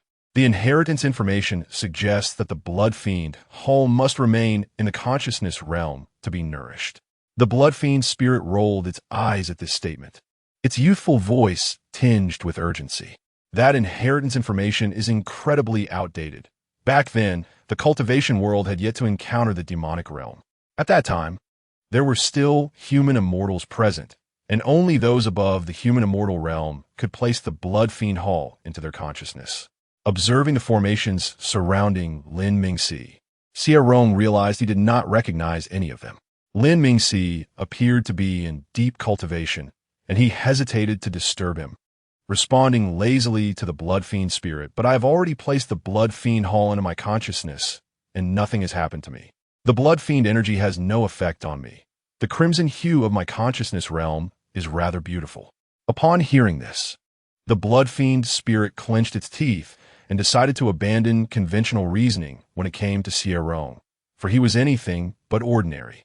Observing Xie Rong's anxious pacing around Lin Mingxi, the spirit huffed and remarked, "He will be fine. Once he transforms all his spiritual energy into demonic power, he will naturally regain consciousness. The blood fiend energy has dissipated. He is indeed fortunate not to have become my sustenance. Upon hearing that Lin Mingxi had fallen into darkness, Xie Rong felt a moment of shock, recalling Lin Mingxi's previous words. Lin Mingxi had once stated that if they were to succumb to darkness, their master would personally intervene to cleanse the ranks. The case of the former Xiaox Saifeng served as a vivid example. He was a true disciple of Shi Yang, yet he was expelled from the sect merely for harboring a seed of demonic energy. Xie Rong's brow furrowed tightly at this thought. Their master was outside the secret realm. If he were to learn of Lin Mingxi's fall into darkness, he would undoubtedly seek to eliminate him. Sensing an unfamiliar consciousness spying on Xie Rong, the blood fiend spirit shielded that presence without informing Xie Rong. As a divine artifact spirit, Xie Rong was now its master, and no one could pry into his affairs without consequence. Xuanyue caught only a fleeting glimpse of Xie Rong's situation before it was completely obscured, a smile playing at the corners of his mouth. Though his consciousness was blocked, he still sensed the aura of the divine artifact. As he had surmised, Xie Rong had refined the blood fiend hall. How intriguing it was for a cultivator to refine a divine artifact from the demonic realm. Xuanyue awaited Xie Rong's decision, immensely curious about his reaction upon discovering Lin Mingxi's fall into darkness. Unfortunately, he could not witness it, which would have certainly been more entertaining. Knowing that Lin Mingxi was not in mortal danger, Xie Rong settled nearby, his thoughts tumultuous and chaotic. Xuanyue had treated him exceptionally well, almost fulfilling every wish. If he were to venture out and implore Xuanyue for Lin Mingxi's reprieve, what were the chances of success? A voice within Xie Rong urged, "Your master has lived for millennia. What has he not encountered? His heart is as cold and hardened as stone. You have only been with Xuanyue for a short time." If Xuanyue insisted on eliminating Lin Mingxi, what could he do? Nothing at all. Ultimately, he would only endanger Lin Mingxi. Xie Rong gazed anxiously at the fallen Lin Mingxi, his heart a tempest of conflict. One voice led him to believe that Xuanyue was not so ruthless, while another cautioned him against gambling with Lin Mingxi's life. When Lin Mingxi awoke, he found no trace of the blood fiend hall and appeared somewhat dazed. Spotting Xie Rong seated not far away, he initially thought he was hallucinating. The identity jade pendant at his waist was flashing incessantly, and upon hearing all the messages Xie Rong had sent, he realized that this was no illusion. Xie Rong had truly come to find him. The blood fiend spirit immediately roused Xie Rong, saying, "Your senior brother has awakened." Xie Rong, upon hearing this, instantly lifted his gaze toward Lin Mingxi and without hesitation dashed toward him. What did it matter if he had fallen into darkness? He was still his senior brother. Perhaps it was the influence of modern entertainment culture, but he genuinely believed there was no distinction between immortals and demons. Seeing Xie Rong rushing toward him, Lin Mingxi hurriedly disabled his formation, fearing it might harm him. He then steadied himself and caught Xie Rong with both hands. Sensing that Xie Rong had already reached the golden core stage, which filled him with joy. "Little junior brother, you've broken through to the golden core. How wonderful! Golden core cultivators can extend their lives by 800 years, and with the spiritual herbs I have found for you, you could have over 2,000 years to ascend to the nascent soul." Lin Mingxi felt no twinge of regret as he deftly retrieved the spiritual herb, his tone casual, as if it were merely an ordinary specimen. "This is the spiritual herb I found. It will be of great assistance to you, so quickly put it away." The intention to hand the herb to Xie Rong stemmed from a deep-seated obsession. Without this driving force, he would not have endured in the Blood Fiend Palace for so long. Xie Rong did not recognize the herb, but the Blood Fiend spirit did, exclaiming, "Your senior brother is quite kind to you. This is an exceedingly rare longevity herb. Although this herb has aged and has not developed spiritual intelligence for unknown reasons, its efficacy remains undiminished, capable of extending one's lifespan by over 1,800 years. Such a treasure can alter one's fate. For cultivators, lifespan is predetermined, and anything that can alter it is considered a fortuitous opportunity. Longevity herbs are seldom encountered and are typically hidden away for personal use by anyone fortunate enough to acquire them. Upon realizing the immense value of the herb in his possession, Xie Rong felt a sense of urgency. Senior brother, this herb is far too precious. You could benefit from it as well. Seeing Xie Rong recognize the value of the herb filled Lin Mingxi with a sense of satisfaction regarding Xie Rong's growth. He smiled and replied, "This herb is not of such importance to me. Junior brother, be obedient and properly store it away." Having fallen into demonic ways, he had no refuge left in the cultivation world. Once he exited the secret realm, he would inevitably be pursued by various factions. With only the cultivation of the nascent soul stage, he could escape a handful of times, but not indefinitely. If this longevity herb remained in his possession, it would eventually be taken from him. Thus, it was wiser to entrust it to Xie Rong now. Upon returning to the Xintian sect, Xie Rong would be under the protection of his master, and no one would dare to seize his herb. Noticing that Xie Rong seemed inclined to speak further, Lin Mingxi fixed his gaze on him seriously. "If you still regard me as your senior brother, then accept this herb. Were it not for the talismans and elixirs you provided me, I would have perished long ago and would never have been able to obtain this herb. The value of those items is not inferior to that of this herb. Since I have accepted those gifts, you may rest assured in receiving this herb." Xie Rong, meeting Lin Mingxi's determined gaze, placed the herb into his spatial ring. Presently, Lin Mingxi resembled his former self. If Xie Rong refused to accept the herb, Lin Mingxi would feel that he had not been regarded as a true senior brother. Noticing the absence of the Blood Fiend Palace, Lin Mingxi inquired, "Junior brother, when you entered the secret realm, did you see a grand hall filled with malevolent energy?" He recalled being pursued by ferocious beasts and having to flee to the vicinity of the Blood Fiend Palace, eventually finding himself trapped within. Xie Rong was about to summon the Blood Fiend Palace for Lin Mingxi to see when the Blood Fiend's spirit became anxious, speaking in a high-pitched, urgent voice. "You aren't thinking of showing him the Blood Fiend Palace, are you? Be cautious. I am a divine artifact. I know you trust your senior brother, and he treats you well, but human hearts can change. I have witnessed countless betrayals from those closest to friends alike. Your senior brother is no different. Trust me, do not disclose that you have contracted a divine artifact. It is beneficial for both of you." Seeing Xie Rong lost in thought, Lin Mingxi chuckled and shook his head. "It is fortunate you have not encountered that grand hall. This secret realm is perilous, and we must leave swiftly. The beasts here are nurtured by malevolent energy, making them far more formidable than ordinary ones. The more one kills, the more susceptible one becomes to the corruption of malevolent energy." Chapter 26. Upon hearing the term, otherworldly beings, Xie Rong felt a tightening in his heart. Cultivators cannot tolerate demon cultivators because they are deemed as otherworldly beings. He himself is among the most unusual of the unusual, possessing a peculiar constitution that allows him to consume elixirs and absorb the energy from thunder tribulations. He can even devour blood fiendish energy to enhance his cultivation. Gritting his teeth inwardly, Xie Rong resolved not to easily utilize the blood fiendish power within his dantian unless absolutely necessary. He accompanied Lin Mingxi in their teleportation, seemingly saving Lin Mingxi's life. Yet in truth, he was also saving himself. Observing Xie Rong lost in thought again, Lin Mingxi sighed quietly and shook his head. His junior brother remained unchanged, still so prone to distraction. "Ronger, we must first seek out a trading market. We currently have no idea where we have been teleported. We need to ascertain our location first." As a demon cultivator, he needed to be especially cautious of any nearby sects of immortal cultivators. And he also had to change the way he addressed Xie Rong. Should his identity be revealed, he did not wish for Xie Rong to be implicated.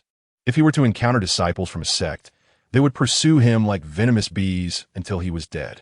Even if he managed to dispose of a small bee, larger ones would soon appear, making it impossible to eliminate them all. Should a cultivator at the transformation stage appear, his life would surely be forfeit. Xie Rong followed closely behind Lin Mingxi, sword in hand, feeling more like a mere ornament. Whenever they encountered demonic beasts, he would instinctively shrink back behind Lin Mingxi, appearing reluctant to engage. Noticing the reluctance in Xie Rong's eyes only deepened Lin Mingxi's emotions. Seeing Xie Rong so timid, Venturing into the secret realm alone without their master, even with protective talismans from their master, filled him with gratitude.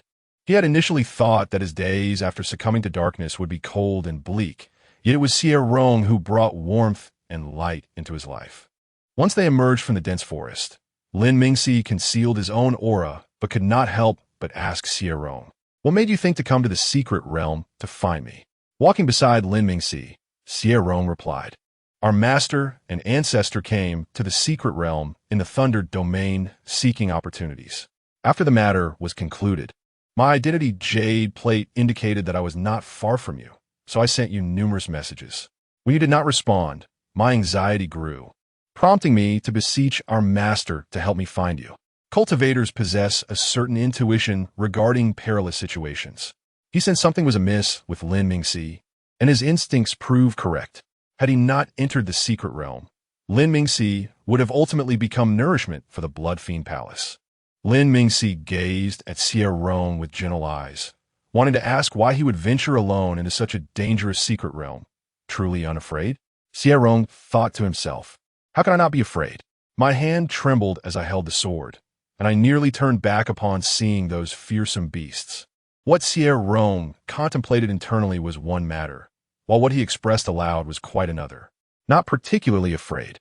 Our master had previously used his divine sense to scout the conditions of the secret realm and provided me with protective talismans. The ferocious beasts in the secret realm avoided me, allowing me to find my senior brother quite smoothly. The Blood Fiend's spirit quietly interjected. You traveled from the edge of the secret realm straight to its center, refining fiendish energy along the way. Those beasts sensed the fiendish energy emanating from you. Any creature with a modicum of intelligence would refrain from provoking you. Lin Mingxi did not inquire further, fearing that too many questions might lead Xie Rong to misunderstand his curiosity about the protective artifacts provided by their master. Seeing Lin Mingxi refrain from pressing the matter, Xie Rong felt a sense of relief. He did not wish to deceive Lin Mingxi. A few days later, Lin Mingxi and Xie Rong successfully located a city inhabited by humans. After observing the outskirts for several days, they discovered that all who entered and exited were cultivators. Lin Mingxi's expression grew heavy as he lowered his voice. The situation is rather grim. This is a major city for immortal cultivation, likely guarded by significant sects, and there may be advanced cultivators within. Upon hearing this, Xie Rong felt disheartened and quickly grasped Lin Mingxi's sleeve. "Brother, let's avoid this place." Lin Mingxi furrowed his brow deeply, sighing, "I'm afraid that won't suffice. We need to find a city closer to the demon realm, where such places are often inhabited by both immortals and demons. The distance is simply too great. We must proceed with teleportation." Upon hearing this, Xie Rong frowned as well. Only large cities possess teleportation arrays, and one must verify their identity before using them. He wondered if their master had informed the law enforcement hall of Lin Mingxi's descent into darkness upon returning to Shantian's sect. If they were recognized as demon cultivators in the city, the consequences would be dire. Should Lin Mingxi encounter danger, Xie Rong would never stand idly by. The Blood Fiend Palace would inevitably be exposed, and he would find himself living a fugitive-esque life alongside Lin Mingxi. The thought of being constantly hunted and living in fear sent shivers down Xie Rong's spine. Such a life would be nothing short of a nightmare for him. Lin Mingxi led Xie Rong away from the city, sighing, "I have yet to find a suitable cultivation method. The demonic energy within me is easily detectable. We cannot enter the city. Ronger, you should take your identity jade plate from Shantian sect and leave first. It is far too dangerous for you to remain with me." Xie Rong cast a helpless glance at Lin Mingxi. "I will not leave. If teleportation is not an option, we can seek out the black market. We will surely find a teleportation array there." After saying this, Xie Rong inwardly asked the Blood Fiend spirit, "Do you have a cultivation method suitable for my senior brother?" The Blood Fiend spirit replied cheerfully, "Of course. Several demon emperors are my masters, and I possess all their cultivation methods." Lin Mingxi still harbors unrefined demonic energy within him. I can directly conceal the inheritance of the cultivation method within that energy. Once he refines all the demonic energy, he will obtain the inheritance without revealing you. Xie Rong found this approach to be quite excellent. He would appear to have no connection to the demon race. And if he were to present a method from the demon realm, it would certainly alarm Lin Mingxi. The blood fiend spirit concealed the inheritance of the cultivation method within Lin Mingxi's body, then sighed in boredom. The outside world holds little interest, master. Your cultivation is too low. You must remain inconspicuous wherever you go, which is utterly dull. Xie Rong dared not agree with the blood fiend spirit's notion of amusement. For within the memories of the inheritance, the blood fiend spirit's idea of fun involved killing. He certainly did not wish to take the blood fiend spirit along for such escapades. Seeing Xie Rong's resolute attitude, Lin Mingxi realized that persuading him to leave would likely be futile. Xie Rong had been overly protected and remained blissfully unaware of the difficulties a demon cultivator faced in surviving. By the time Xie Rong experienced such hardships, he might very well choose to leave on his own accord without needing any encouragement from Lin Mingxi. Should Xie Rong decide to part ways, Lin Mingxi would bear no resentment. Half a month later, Lin Mingxi wore an odd expression. He had not anticipated receiving an opportunity from the Blood Fiend Palace. The Demon Emperor's inherited cultivation method was hidden within the demonic energy in his body. After refining it, he obtained a remarkably complete inheritance of the method. Seeing Xie Rong idly chopping grass with his sword, Lin Mingxi communicated telepathically. We can enter the city now. I have obtained the Demon Emperor's inheritance. Once I begin to cultivate the method, I will perfectly conceal the demonic energy, as long as I do not act recklessly. Even a Mahayana practitioner would not discern that I am a demonic cultivator. Xie Rong, not concealing anything from Lin Mingxi, hastened to his side and said, You should expedite your cultivation so that we may enter the city. Having spent the past half-month in this forest, he found himself exceedingly bored. Resorting to slashing at the grass with his sword, he was particularly constrained from venturing far, as he needed to keep an eye on the surrounding conditions for Lin Mingxi. The smile on Lin Mingxi's face appeared considerably more relaxed. Previously, he could not see a glimmer of hope and was deeply concerned that Xie Rong might lose his life due to his involvement.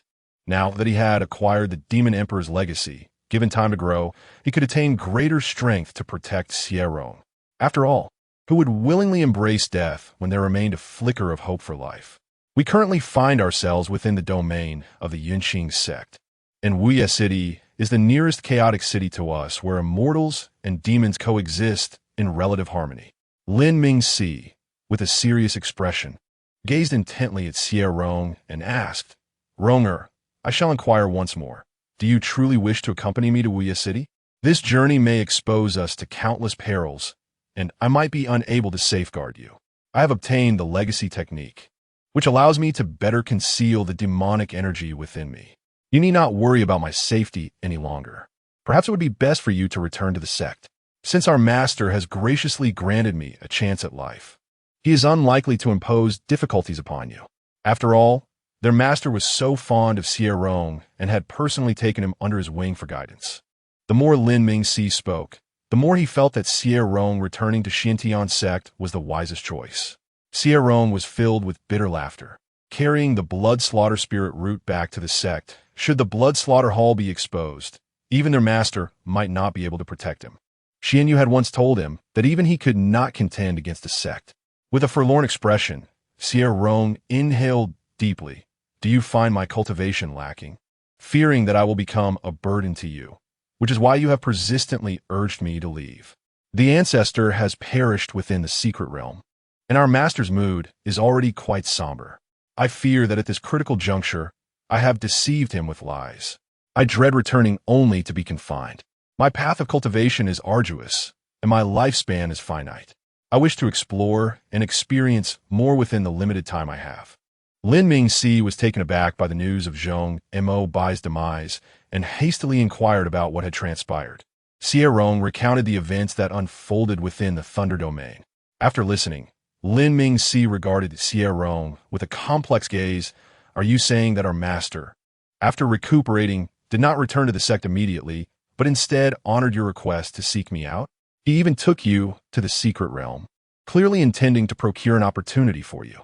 Having been by Xuanyue's side for several centuries, Lin Mingxi had never witnessed Xuanyue show such concern for anyone, as if Xie Rong were the sole exception. Lin Mingxi was exceedingly worried for Xie Rong and could not help but advise, "Our master cares deeply for you. And this time, he may be saddened because of you. I believe you ought to return to the sect and apologize to him." Xie Rong also wished to express his apologies, yet he could not return, not knowing how to respond. The blood slaughter spirit offered Xie Rong a suggestion. Simply confess to Lin Mingxi that you have slain numerous ferocious beasts in the secret realm, and that the slaughterous energy within you has begun to exhibit signs of corruption.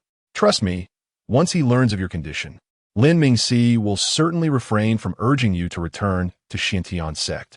You must not go back to Xiantian's sect. The individuals there are exceedingly complex, and those lofty cultivators are capable of anything.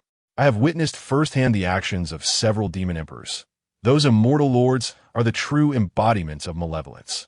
I understand your concerns regarding the destructive nature of the blood slaughter energy, but for now, refrain from utilizing the energy within your dantian. Merely draw forth your sword. I will apply a hint of faint slaughterous energy to it, which will surely intimidate Lin Mingxi.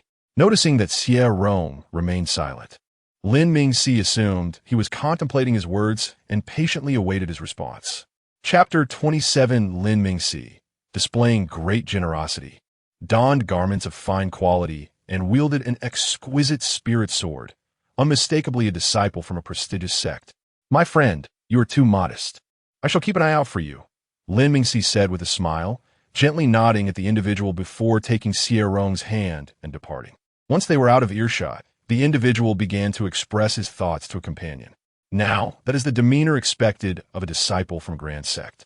He did not look down upon me simply because I am a loose cultivator.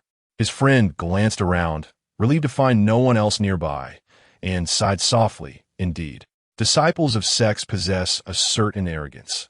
We loose cultivators simply cannot compare. Let us refrain from discussing this further. If word gets out, our lives could be at stake. Lin Mingxi observed Xie Rong's fascination with everything around them.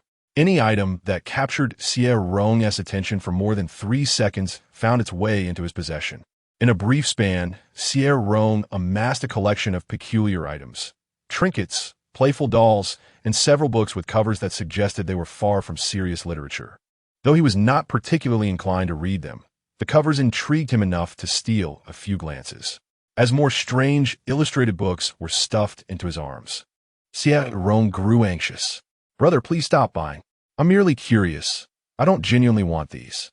Lin Mingxi continued his purchases, drawing the attention of many around them. Observing the gathering crowd, he leaned closer to Xie Rong and whispered, "Is it that you truly do not enjoy these, or are you merely concerned about drawing attention? There is no need for worry. During the Grand Elder Yun Qing's birthday celebration, patrolling cultivators are present in the streets. While they may be confined within the city, as long as we remain cautious, we are unlikely to provoke any conflicts. Everyone here is just an ordinary person, especially when unaware of another's background. They seldom instigate trouble. You and I are clearly disciples of a sect, one at the Golden Core stage and the other at the Nascent Soul stage. As long as we do not provoke anyone, others will be more inclined to treat us with courtesy." Xie Rong, noticing the increasing number of gazes directed at him, replied softly, "I'm not a child. Why would I take pleasure in such childish things? I genuinely do not like them." Just as he finished speaking, a stranger unexpectedly offered him a skewer of candied hawthorn. Without a second thought, he reached out and accepted it. It was only after securing the treat that he turned to face the stranger, confusion evident in his attractive eyes. "Who is this person, and why is he giving me candy hawthorn?" Zhuo, witnessing Xie Rong's bewilderment as he accepted the candied treat, chuckled lightly. Lin Mingxi's expression shifted as he pulled Xie Rong closer, casting a wary glance at Zhuo. "May I inquire why you are amusing yourself at my brother's expense?" Xie Rong, sensing Lin Mingxi's ominous demeanor, quickly tugged at his brother's sleeve, feeling anxious. Both of them were unable to retaliate, and Lin Mingxi's displeasure suggested he was ready for a confrontation, which could prove perilous. What if the cultivator across from them had a fiery temper? Zhuo, Observing Xie Rong's apparent timidity, bowed slightly with his sword in hand, offering an apology to Lin Mingxi. My friend, I sincerely apologize. I noticed your brother glancing at the candied hawthorn, so I took the liberty of purchasing it for him. Upon hearing this, Xie Rong's expression soured. The candied hawthorn was as vibrant as those in dramas. He had merely glanced at it out of nostalgia, not out of desire. Zhuo Rui's comment made him feel as though he had been reduced to a glutton. Lin Mingxi's gaze swept over Xie Rong, realizing that his younger brother had matured into someone whose beauty rivaled even their masteress. He understood Zhuo Rui's intentions in approaching Xie Rong. The cultivation world was replete with practitioners seeking same-sex partners. To Lin Mingxi, Xie Rong remained a child in need of guidance. Forever the little brother who would fret over memorizing a few characters. Seeing Zhuo Rui's persistent gaze upon Xie Rong, Lin Mingxi subtly shifted to obstruct Zhuo Rui's view. Xie Rong was likely unaware of the implications behind Zhuo Rui's stare. Zhuo Rui, noticing Lin Mingxi's interference, quickly retracted his gaze and inquired, "Might you be heading to our Yunqing sect? I could assist you in finding your way." Lin Mingxi shook his head. "My brother and I have a task entrusted to us by our elders, who have already proceeded to your esteemed sect. We would appreciate it if you would allow us to pass." This was not a lie, as the Yunqing sect was indeed a prominent sect, and Xintian sect would surely send representatives to extend their congratulations. After Zhuo Rui stepped aside, he wished to engage Xie Rong in conversation to at least learn about his sect, but before he could utter a word, Lin Mingxi swiftly pulled Xie Rong away. Before departing, Lin Mingxi shot Zhuo Rui a warning glance. Left standing alone, Zhuo Rui rubbed his nose, pondering whether he had acted too hastily. It was the first time he had felt such a rush of affection for someone at first sight. He had been unable to divert his gaze from Xie Rong, and it was only natural to feel flustered. As they left, Xie Rong sensed Zhuo Rui's lingering gaze and curiously glanced back at him. Zui, noticing Xie Rong's glance, felt an overwhelming surge of joy and excitement.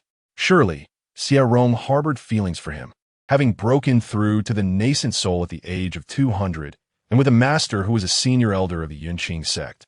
He was a perfect match for Xie Rong. Elated, Zhuo Rui summoned a patrolling cultivator, offering him some spirit stones to keep an eye on Xie Rong's whereabouts. Lin Mingxi brought Xie Rong to an inn, and upon entering their room, he immediately furrowed his brow. Xie Rong, feeling troubled, remarked, "What should we do? We can't leave for the time being." Hearing Xie Rong's voice, Lin Mingxi's frown deepened. The concerns weighing on them were far from the same. After activating a shielding formation, Lin Mingxi adopted a serious tone and cautioned Xie Rong, "The individual from earlier did not strike me as a good person. You should avoid him in the future."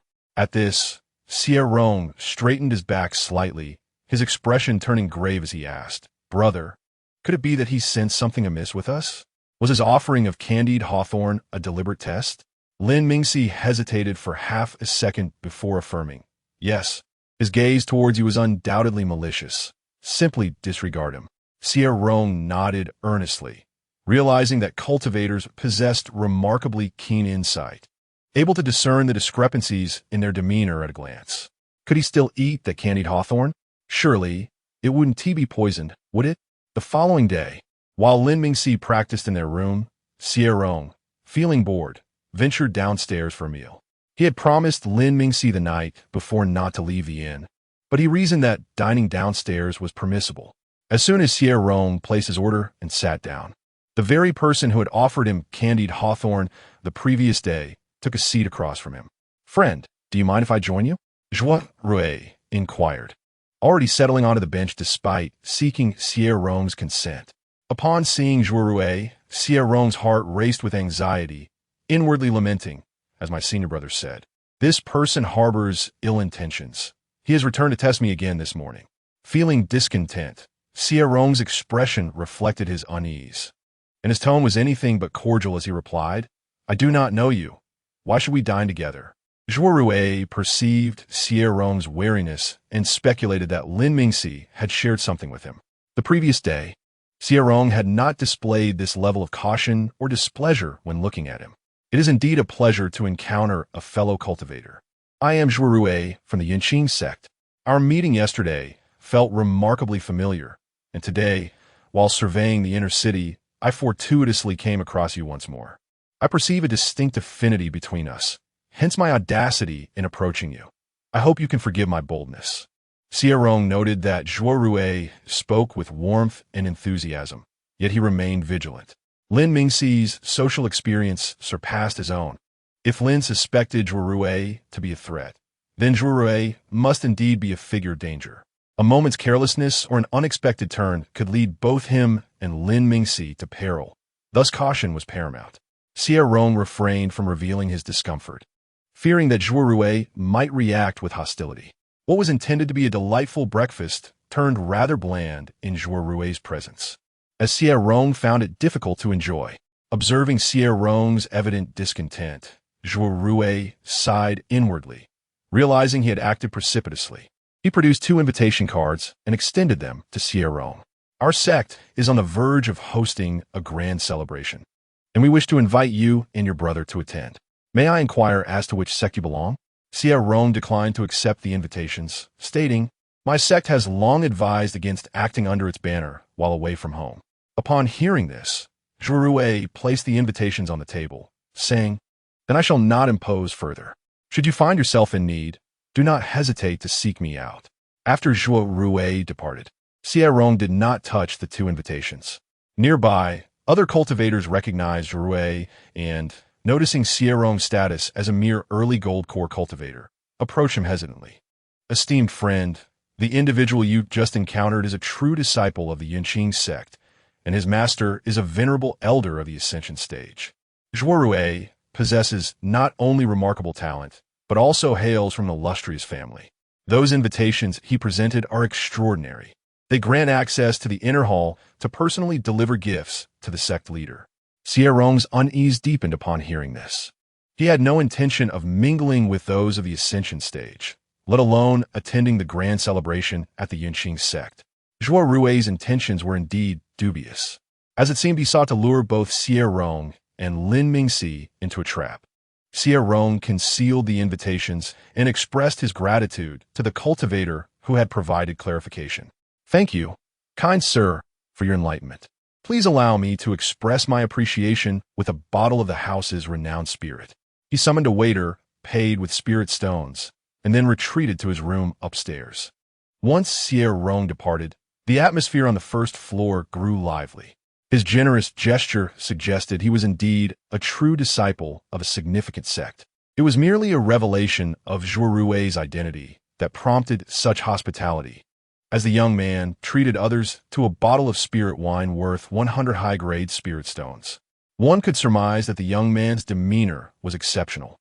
Even Xie Rong feigned coincidence to make his acquaintance. He had slighted Xie Rong, yet the latter showed no sign of anger. Such a person could hardly be ordinary. "I encountered another nascent soul elder last night, and I heard that young man refer to him as brother." Upon returning to his room, Xie Rong approached Lin Mingxi directly. Sensing Xie Rong's erratic breathing, Lin Mingxi immediately exited his meditative state, inquiring urgently, "What has transpired to leave you in such a state?" The legacy of the demon sovereign is extraordinarily formidable. During cultivation, not a trace of demonic energy is leaked. Every moment is precious. Xie Rong recounted his encounter with Xie Rong to Lin Mingxi, displaying the 2 invitations. "Brother, what should we do? It seems Xie Rong has set his sights on us. I failed to grasp the gravity of the situation yesterday, but now, under his gaze, I feel an unsettling prickle all over. It is particularly disconcerting. Once one embarks on the path of cultivation, there is often a sense of foreboding regarding future events, as Xie Rong had previously felt unease, sensing that something might be amiss with Lin Mingxi. Chapter 28. Xie Rong smiled gently as she poured tea for Lin Mingxi, thoughtfully placing the cup within easy reach for him. She felt quite justified in leaving matters concerning Xie Rong to Lin Mingxi. Lin Mingxi regarded Xie Rong with a frosty gaze, but when his eyes shifted to Xie Rong, they softened considerably. He then communicated telepathically with Xie Rong, advising, "I counsel you to keep your distance from my brother. You are not the same world. A surge of malevolence welled up within Xie Rong. If the dark energy within her remained unresolved for too long, she would inevitably succumb to the allure of demonic power. Xuanyue, as a true disciple of the Yinqing sect, would likely draw his sword at the first hint that they were from the demonic path. He understood well the priorities of disciples from such sects.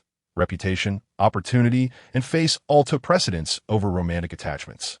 Upon hearing Lin Mingxi's warning, Xuanyue maintained a stoic expression and responded telepathically, "Brother, your sibling possesses an independent mind. Surely, you cannot dictate his friendships. It is prudent to have allies while traversing the world, is it not?" After concluding his telepathic exchange, Xuanyue smiled at Lin Mingxi and inquired, "May I ask which sect you belong to, and what is your esteemed surname?" Lin Mingxi took a sip from the spirit tea that Xie Rong had poured and then placed the cup back on the table, her voice icy as she replied, "The sect is not for disclosure, but my surname is Lin." Feeling unwell after consuming the spirit tea, Lin Mingxi sensed a clash between the spiritual and demonic energies. But fortunately, the tea contained little spiritual essence, and soon it transformed into demonic energy within her. Xuanyue, ever courteous, referred to Lin Mingxi as Lin Shixiang, then cast a gentle glance at Xie Rong, addressing him as Lin Shitty. Xie Rong nodded slightly, not correcting Xuanyue's address. The more Lin Mingxi observed Xuanyue, the more displeasing he appeared, especially as Xie Rong smiled radiantly at him, exuding an aura of flirtation that nearly wafted for miles. Lin Mingxi shot Xuanyue a warning look and coldly remarked, "The Yinqing sect is currently quite occupied. I assume you have many matters to attend to, Xuanyue. We shall not trouble you further." Seeing that Lin Mingxi was eager to dismiss him, Xuanyue feigned ignorance to Lin Mingxi's words and turned his gaze back to Xie Rong. "Lin Shitty, our Yinqing sect boasts scenic vistas. Why not come and see?" Noticing Lin Mingxi's increasingly frosty demeanor, Xie Rong quickly declined Xuanyue's invitation. "No need, I do not particularly enjoy outings." Xuanyue found Xie Rong's refusal hard to believe. When he had first encountered Xie Rong, he had been thoroughly delighted while shopping, clearly someone who relished excitement and company. Unable to contain himself, Xuanyue communicated telepathically to Lin Mingxi, "Brother, do not be overly strict with your shitty. He requires friends. Our Yinqing sect is a major sect, surely. You have faith in us." Lin Mingxi, nearly laughing in frustration, replied, "My concern lies not with the Yinqing sect, but with you, Xuanyue. My stance has been made abundantly clear. I see your intentions towards my brother all too clearly. Do not attempt to deceive me with talk of friendship. Keep your distance from him." Xuanyue, feeling disheartened, cast one last glance at Xie Rong, realizing his chances of winning Xie Rong over were slim. For Xie Rong evidently heeded Lin Mingxi's words. Without Lin Mingxi's consent, Xie Rong would never accompany him to the Yinqing sect. Xuanyue continued to communicate telepathically, "Brother, why must you shut the door on possibilities? My feelings for Lin Shitty are genuine. Cannot you grant me a chance?" Lin Mingxi felt a cold smile creep onto his lips, unable to tolerate Xuanyue's haughty demeanor. Why should Xuanyue's affections be deemed authentic? While Xie Rong was expected to reciprocate, Xuanyue did not know Xie Rong's true nature, nor did he even know Xie Rong's real name. Yet he expected Xie Rong to respond to his affections. Did he consider himself so important that everyone should revolve around him? Lin Mingxi, too exasperated to respond to Xuanyue's thoughts, stood abruptly and said to Xie Rong, "Let's return to our quarters." Upon hearing this, Xie Rong promptly followed Lin Mingxi without casting another glance at Xuanyue. After Lin Mingxi and Xie Rong departed, Xuanyue's expression shifted to one of contemplation. Are they truly brothers? Is Lin Mingxi's protection of Xie Rong excessive? Xuanyue recalled that his friend possessed a bloodline detection array and headed straight to his friend's residence upon leaving the inn. "Tianhuan, may I borrow your bloodline detection array for a moment?" In a garden adorned with vibrant blossoms, a languid figure lay half reclined, his eyes covered with a white silk band. Tianhuan, upon hearing Xuanyue's voice, clicked his tongue in dissatisfaction. "You again intrude upon my array. Tomorrow, I shall craft a more formidable one to teach you a lesson." Xuanyue's emotions were somewhat complex as he turned to glance at the flimsy array at the door, sincerely advising, perhaps you should reconsider your studies in array formations.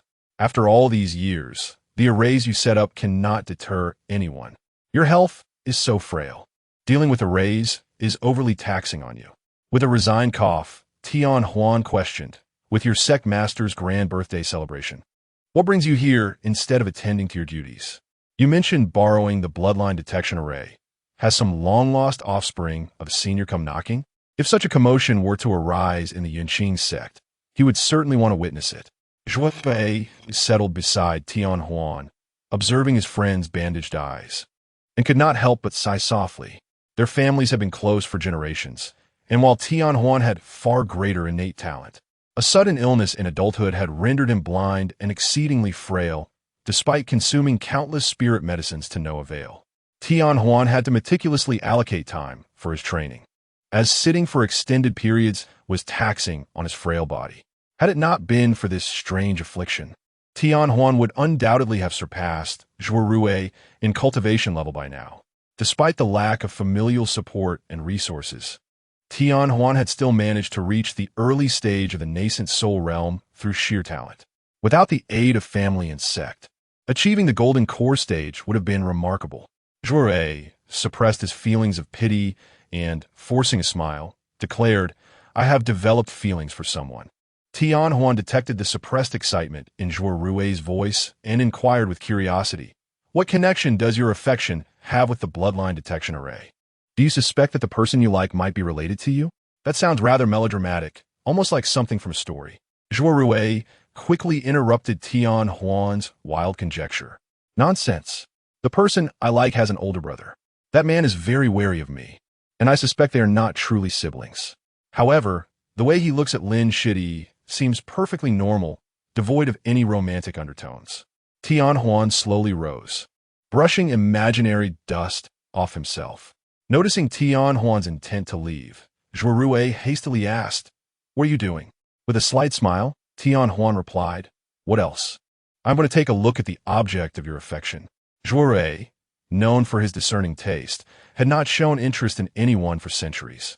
Now, with someone suddenly capturing his heart, Tian Huan felt it necessary to see for himself, lest he worry unduly. Everyone believed Xuanyue's vision was impaired due to a strange illness, but only. He is well aware that he has awakened the elusive eye of a special constitution. His eyes can perceive entities that ordinary individuals cannot discern. The awakening of such a unique constitution necessitates a substantial amount of spiritual energy, which has rendered his body remarkably frail. Once his constitution is fully awakened, his health will gradually improve. Xuanyue seized Ting Huan with fervor, his voice booming with excitement. You, in such a fragile state, struggle to walk a few steps without gasping for breath. Yet you insist on visiting junior brother Lin. He is under strict supervision from our elder brother, and I have no idea when he will emerge from his quarters. On one occasion, Ting Huan had ventured out only to encounter two cultivators engaged in a fierce battle in the street. Merely the residual energy from their clash left him coughing up blood for nearly an hour. Since that incident, every time Ting Huan prepares to step outside, he feels a foreboding tension in his forehead. Ting Huan adjusted his sleeves and replied, it's nothing. ISNT, he's staying at the inn? Please book a room for me across the street. I have ample free time. I shall surely see him in a few days. He did not need to approach Xie Rong. A mere glance would suffice to discern Xie Rong's spiritual root and cultivation level.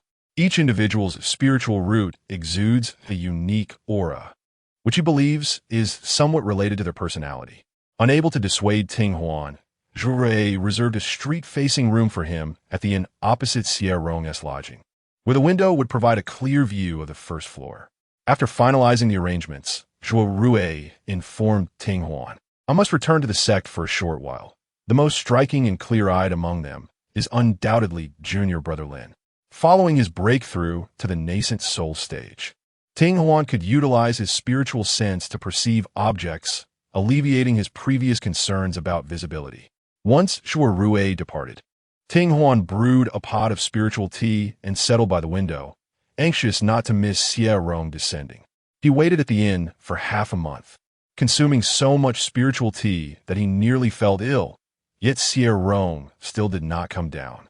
Xuanyue had urged him several times to return, suggesting that after he and Xie Rong became acquainted, he could later introduce Xie Rong to Ting Huan. However, his attempts only intensified Ting Huan's curiosity about Xie Rong. Xuanyue took a deep breath. Your health is deteriorating. The inn lacks sufficient spiritual energy, and you have started to uncontrollably cough these past few days. I truly cannot fathom the depth of your curiosity. Is it that just one glance at junior brother Lin would suffice for you to return? Ting Huan, pale and hoarse from coughing, replied, Yes, just one look and I will return. After all, I have already waited half a month. A few more days will not matter. Although his body appeared frail, he understood its true condition. After some recuperation with spiritual herbs, he would soon recover. In an effort to expedite Ting Huan's return, Xuanyue approached the inn's attendant and requested him to summon Lin Mingxi. The attendant appeared hesitant, but Xuanyue offered him a high-grade spiritual stone. Please, go and knock on the door. I am inviting them to a banquet at our sect.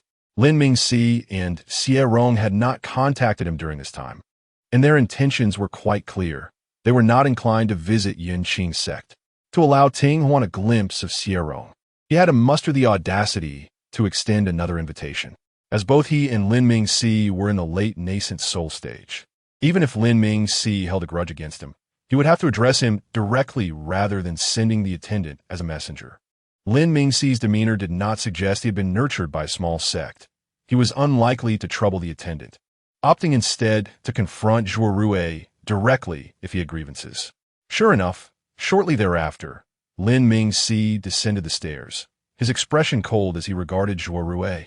Thank you for your kind invitation, but my brother and I have tasks assigned by our elder that remain unfinished, making it truly inconvenient for us to visit your esteemed sect. Upon seeing Lin Mingxi, Ting Huan recognized him as Xuanyue's admired elder brother and activated the Eye of Illusion. Upon glimpsing the dark, ominous aura of demonic energy, Ting Huan was struck speechless, nearly shattering the teacup in his grasp. A demonic cultivator. Ting Huan's brow furrowed in concern as he recalled Xuanyue's words about Lin Mingxi's strict oversight of Xie Rong. Could it be that Xie Rong was being held against his will? Chapter 29. The Blood Fiend Spirit sensed the teleportation passage at once and sighed. This key has automatically locked onto the essence of the four of you. The teleportation passage is already being established. Even if you were to destroy it now, you would still fall into the chaotic currents of space, and besides, neither you nor Lin Mingxi can take action. The teleportation passage to the secret realm cannot be destroyed. They must simply wait to be transported into the secret realm. As soon as Xie Rong heard the Blood Fiend Spirit's words, Lin Mingxi, who was beside him, recognized that this was the key to the secret realm. He was extremely anxious to pull Xie Rong back, but as he stood up, he sensed the teleportation passage. Lin Mingxi, with a darkened expression, glared at Xuanyue, questioning, "What are you doing?"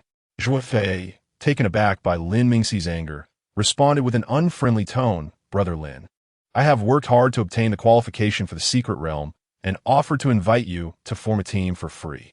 If you are ungrateful, then so be it. How can you be so insensible?" Even though Lin Mingxi was Xie Rong's elder brother, he did not wish to hold back at this moment. They were all nascent soul cultivators, and since they all looked down on each other, it was better to settle this with fists. Ting Huan was both anxious and furious. Just as it seemed he was about to send Xie Rong and Lin Mingxi away, Xuanyue had brought forth a key to the secret realm. Xie Rong instinctively grasped Lin Mingxi's wrist, signaling him to remain calm. Lin Mingxi could not think of a way to escape, as the key to the secret realm was in an active state, having already locked onto the four of them. If he were to forcefully break the teleportation passage, he would undoubtedly expose his demonic identity, and both he and Xie Rong would fall into the chaotic currents of space. Even if they were fortunate enough to survive, they would certainly be separated. Lin Mingxi firmly held onto Xie Rong's wrist and transmitted a message, "Do not be afraid. I sense that this secret realm only permits entry for those at the nascent soul stage." The Blood Fiend's spirit sighed softly. "There is nothing to fear within the secret realm, but what will you do once you exit? If you expose your identities within the secret realm, will you be able to reach Wuye City alive? Xie Rong urged the blood fiend spirit not to add fuel to the fire, saying, "The situation has already occurred. It is pointless to speak such pessimistic words. Instead, help me think of a solution." The blood fiend spirit replied cheerfully, "The solution is quite simple. Lin Mingxi's demonic energy must not be revealed, but your murderous energy can. Ordinary cultivators cannot distinguish between regular murderous energy and blood fiend energy. I can help you disguise it, ensuring that even those in the Mahayana stage will not recognize it. Having a golden core cultivator face those nascent souls is indeed somewhat unfair to you. However, your peculiar and robust constitution means that if you were to confront those nascent souls, the outcome remains uncertain." While the blood fiend's spirit continued to speak, Xie Rong felt the surrounding space tugging at him. Instinctively, he leaned closer to Lin Mingxi, and within seconds, they found themselves in the dense forest of the secret realm. Perhaps due to sharing a single key, Zhuorui and Ting Huan were teleported nearby. As soon as Ting Huan entered the secret realm, he exclaimed about his headache, dragging Zhuorui tightly by his side to prevent him from approaching Xie Rong. His head genuinely throbbed, and he had not disclosed to Zhuorui that his soul had been injured. After the spatial transportation, the pain he had just managed to suppress began to flare up again. Zhuorui initially intended to approach Xie Rong, but upon seeing Ting Huan's pale face with cold sweat, he hesitated, casting a conflicted glance at Xie Rong, and ultimately chose to stay by Ting Huan's side. Seeing that Zhuorui had not abandoned him, Ting Huan thought that Zhuorui still had some conscience, not prioritizing romance over friendship. As soon as Xie Rong entered the secret realm, the blood fiend's spirit joyfully exclaimed, "Ah, there are so many magical beasts in this secret realm. I assure you, regardless of the cultivation level of the magical beasts, as long as they sense the blood fiend energy on you, they will keep their distance. Blood fiend energy can aid magical beasts in their cultivation, but it also serves as a death knell for them. Magical beasts possess an innate wariness that prevents them from provoking those who carry blood fiend energy." Xie Rong deliberately said to Lin Mingxi, "Brother, you are still injured and cannot take action. If we encounter any magical beasts later, let me handle it." Though Xie Rong's voice was not loud, both Zhuorui and Ting Huan, being nascent soul cultivators, heard him clearly. Ting Huan understood that Xie Rong was making an excuse for Lin Mingxi's inability to act and was more than happy to cooperate. If Lin Mingxi were to expose his demonic identity, he might very well kill both him and Zhuorui in an instant. He was not afraid of Lin Mingxi alone, but Zhuorui, despite his foolishness, was a genuine direct disciple and not so easily killed. However, he feared the mysterious power that resided within Xie Rong, a force capable of destroying his soul. Suppressing his headache, Ting Huan remarked to Xie Rong, "How can we trouble Brother Lin to do such a thing? Let Zhuorui handle it." Upon hearing this, Zhuorui was overjoyed, thinking that Ting Huan was giving him a chance to shine before Xie Rong, and quickly chimed in, "Yes, let me deal with driving away the magical beasts." Xie Rong initially did not wish to reveal his murderous energy, but since Zhuorui had unilaterally brought them into the secret realm without consulting him or Lin Mingxi, allowing Zhuorui to take charge of dealing with the magical beasts was a form of compensation. Lin Mingxi grew increasingly annoyed with Zhuorui. Had it not been for the need to conceal his demonic energy, he would have certainly given Zhuorui a good beating today. Seeing the murderous intent in Lin Mingxi's gaze directed at him, Zhuorui discreetly asked Ting Huan through thought transmission, "Did you manage to handle the matter I entrusted to you? Are these two related by blood?" If Lin Mingxi was not Xie Rong's biological brother, he would not tolerate being glared at so fiercely. Ting Huan, however, dared not use the formation plate to detect the relationship between Lin Mingxi and Xie Rong. He thought that since Xie Rong referred to Lin Mingxi as brother, it was meant to inform others of their sibling relationship and casually dismiss Zhuorui. If they were truly blood brothers, and Lin Mingxi did not welcome Zhuorui, he should not cling to them so persistently. Continuing to do so could cost Zhuorui his life. When Zhuorui learned that Lin Mingxi was Xie Rong's elder brother, he swallowed his frustration upon being glared at again. He thought, never mind. Historically, elder brothers have always been unfriendly towards their younger siblings' friends. This is true in the mundane world as well as in the realm of cultivation. Xie Rong's eyes were clear and innocent, unaware even of some basic knowledge in the cultivation world. Lin Mingxi must have expended considerable effort to raise Xie Rong in such a manner. Now, as he sought to bring Xie Rong home, he resembled a thief desiring to steal a treasure. It was no wonder Lin Mingxi displayed a frosty demeanor towards him. If he had a brother like Xie Rong and encountered someone interested in his brother, his actions would likely be even more extreme than Lin Mingxi's. Zhuo Rui, reflecting on Lin Mingxi's perspective, concluded that Lin Mingxi's mere cold glare was quite lenient. He himself had a rather short temper, and had he found himself in such a situation, he would likely have drawn his sword at the first opportunity. Ting Huan, whose soul injury flared up again, found himself feeling rather at ease, merely hoping to make it through these next 6 months swiftly. He then cast a worried glance at Zhuo Rui, deeply concerned that Zhuo Rui might realize the oddities surrounding Lin Mingxi and Xie Rong. Should the truth come to light, none of them would survive the secret realm. A month later, Zhuo Rui gazed at the makeshift grass hut by the stream, along with a few weak magical beasts kept nearby. Unable to contain himself, he said to Xie Rong, "Brother Lin, we came to the secret realm to seek opportunities, not for leisure. Why are we playing house like small children?" The grass hut Xie Rong built could collapse with just a breath, yet Lin Mingxi actually praised its appearance. This level of pampering was excessive. Upon hearing this, Xie Rong smiled at Zhuo Rui, saying, "I am aware that senior brother Zhuo is free to venture forth in search of opportunities. My brother bears old injuries that hinder him from engaging in combat, and my own cultivation is merely at the initial stage of the Golden Core. It is prudent for me to remain at the periphery of the secret realm and wait for the passage to open." Ting Huan interjected hastily. "My health is also not robust. Even lying down feels exhausting. I shall not vie for opportunities in the secret realm. What is there to contend for? One misstep could cost us our lives." There were moments when he genuinely envied Zhuo Rui's ignorance, as the latter could cultivate peacefully at night, unlike him, who was constantly anxious while healing. Seeing that Xie Rong and Lin Mingxi were resolutely disinterested in seeking opportunities, and observing Ting Huan's labored breathing and frequent coughing, Zhuo Rui resignedly stated, "It seems I failed to consult your opinions beforehand. I never imagined that you would all be so indifferent to opportunities. Having cultivated to this stage, I am truly astonished." In truth, Zhuo Rui harbored certain suspicions and communicated to Ting Huan through sound transmission. "Do you not find that senior brother Lin and junior brother Lin exhibit excessive caution, whether during our time in the city or since arriving at the secret realm? They seem to avoid going out whenever possible, even missing our sect's grand celebration. Now, they refuse to pursue opportunities. Junior brother Lin claims his brother is hindered by old injuries and cannot fight. Yet, have you seen him consume any medicinal pills these past few days? His cultivation aura is so stable, he hardly appears injured. Perhaps junior brother Lin is merely fabricating an excuse, wishing to remain here and steer clear of conflicts. I share this with you for a reason. I hope you comprehend.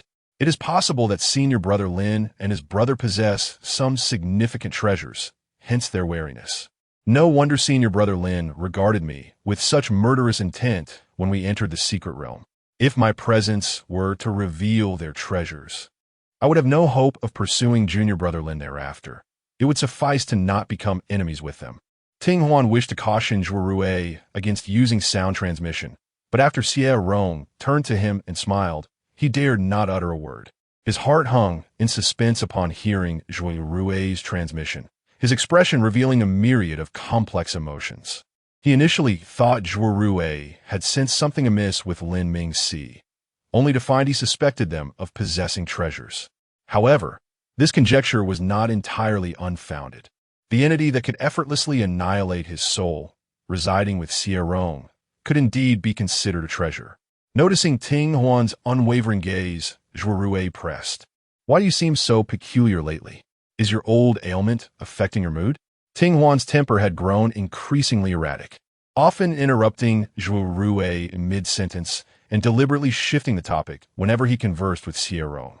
were it not for his certainty that Ting Huan would not deceive him. He might have suspected that Ting Huan sought to vie for Xie Rong's attention. Ting Huan barely concealed his disdain, transmitting back with exasperation. The recurrence of my old ailment brings about irritability, and my temperament has become unpredictable. You would do well to avoid lingering around me. Your presence irritates me. Xuanyue sighed lightly and grimaced, observing Ting Huan's dismal demeanor, and felt a tinge of annoyance himself.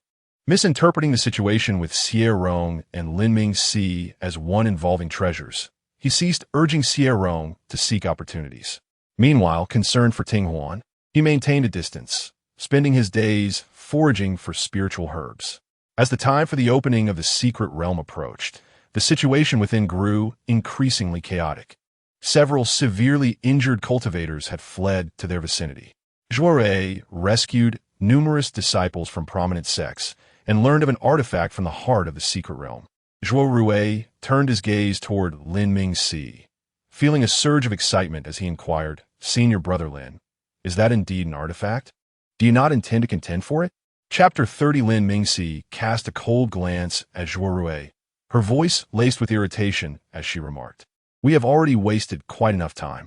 I would appreciate it if Taoist Zhua could expedite the arrangements." Xie Rong, anxious to avoid any unforeseen mishaps, urged Xuanyue, "My brother and I must return within the allotted time. Otherwise, all our efforts will be in vain."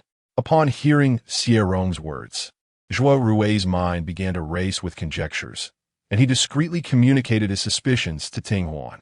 It seems these siblings are likely in a hurry to bring back some spiritual medicine for an ailing elder in their family.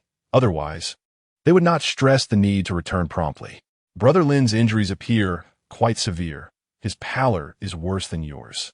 I've noticed him frowning numerous times since earlier, which suggests he is in significant pain. The urgency of their return was evident, given the gravity of Lin Mingxi's condition. Ting Huan, feeling exasperated with Xuanyue's incessant speculation, urged him, "Why do you concern yourself so much with others' affairs? You are delaying Brother Lin's return. You should focus on fixing the teleportation array as reparations. If your assumptions prove correct and something befalls that elder due to your negligence, how do you think Brother Lin would perceive you? You surely do not wish to become his adversary." Ting Huan's anxiety about Xuanyue's potential blunders compelled him to deliver a stern admonition. Xuanyue was taken aback by the weight of Ting Huan's words. If that elder from the Lin family were to suffer due to his actions, any aspirations he held towards marrying Brother Lin would be utterly extinguished. His expression shifted as he realized he must not only hasten the preparations for the teleportation array, but also ensure the safe escort of Brother Lin back to his family, aiming to leave a favorable impression on the Lin elders. "Brother Lin, you and Brother Lin can accompany me now. Half a year has passed. There will be no issues at the teleportation array." Despite his unease, Ting Huan insisted on following, feeling compelled to ensure Lin Mingxi and Xie Rong's departure was secure. Xuanyue initially wished to dissuade Ting Huan from accompanying them to the teleportation array, sensing his reluctance to facilitate a union between himself and Brother Lin. He considered a strategy of informing the array's overseer of his whereabouts without Ting Huan's knowledge. After a few attempts, Xuanyue advised Ting Huan, "Your health is fragile. You should remain at the inn."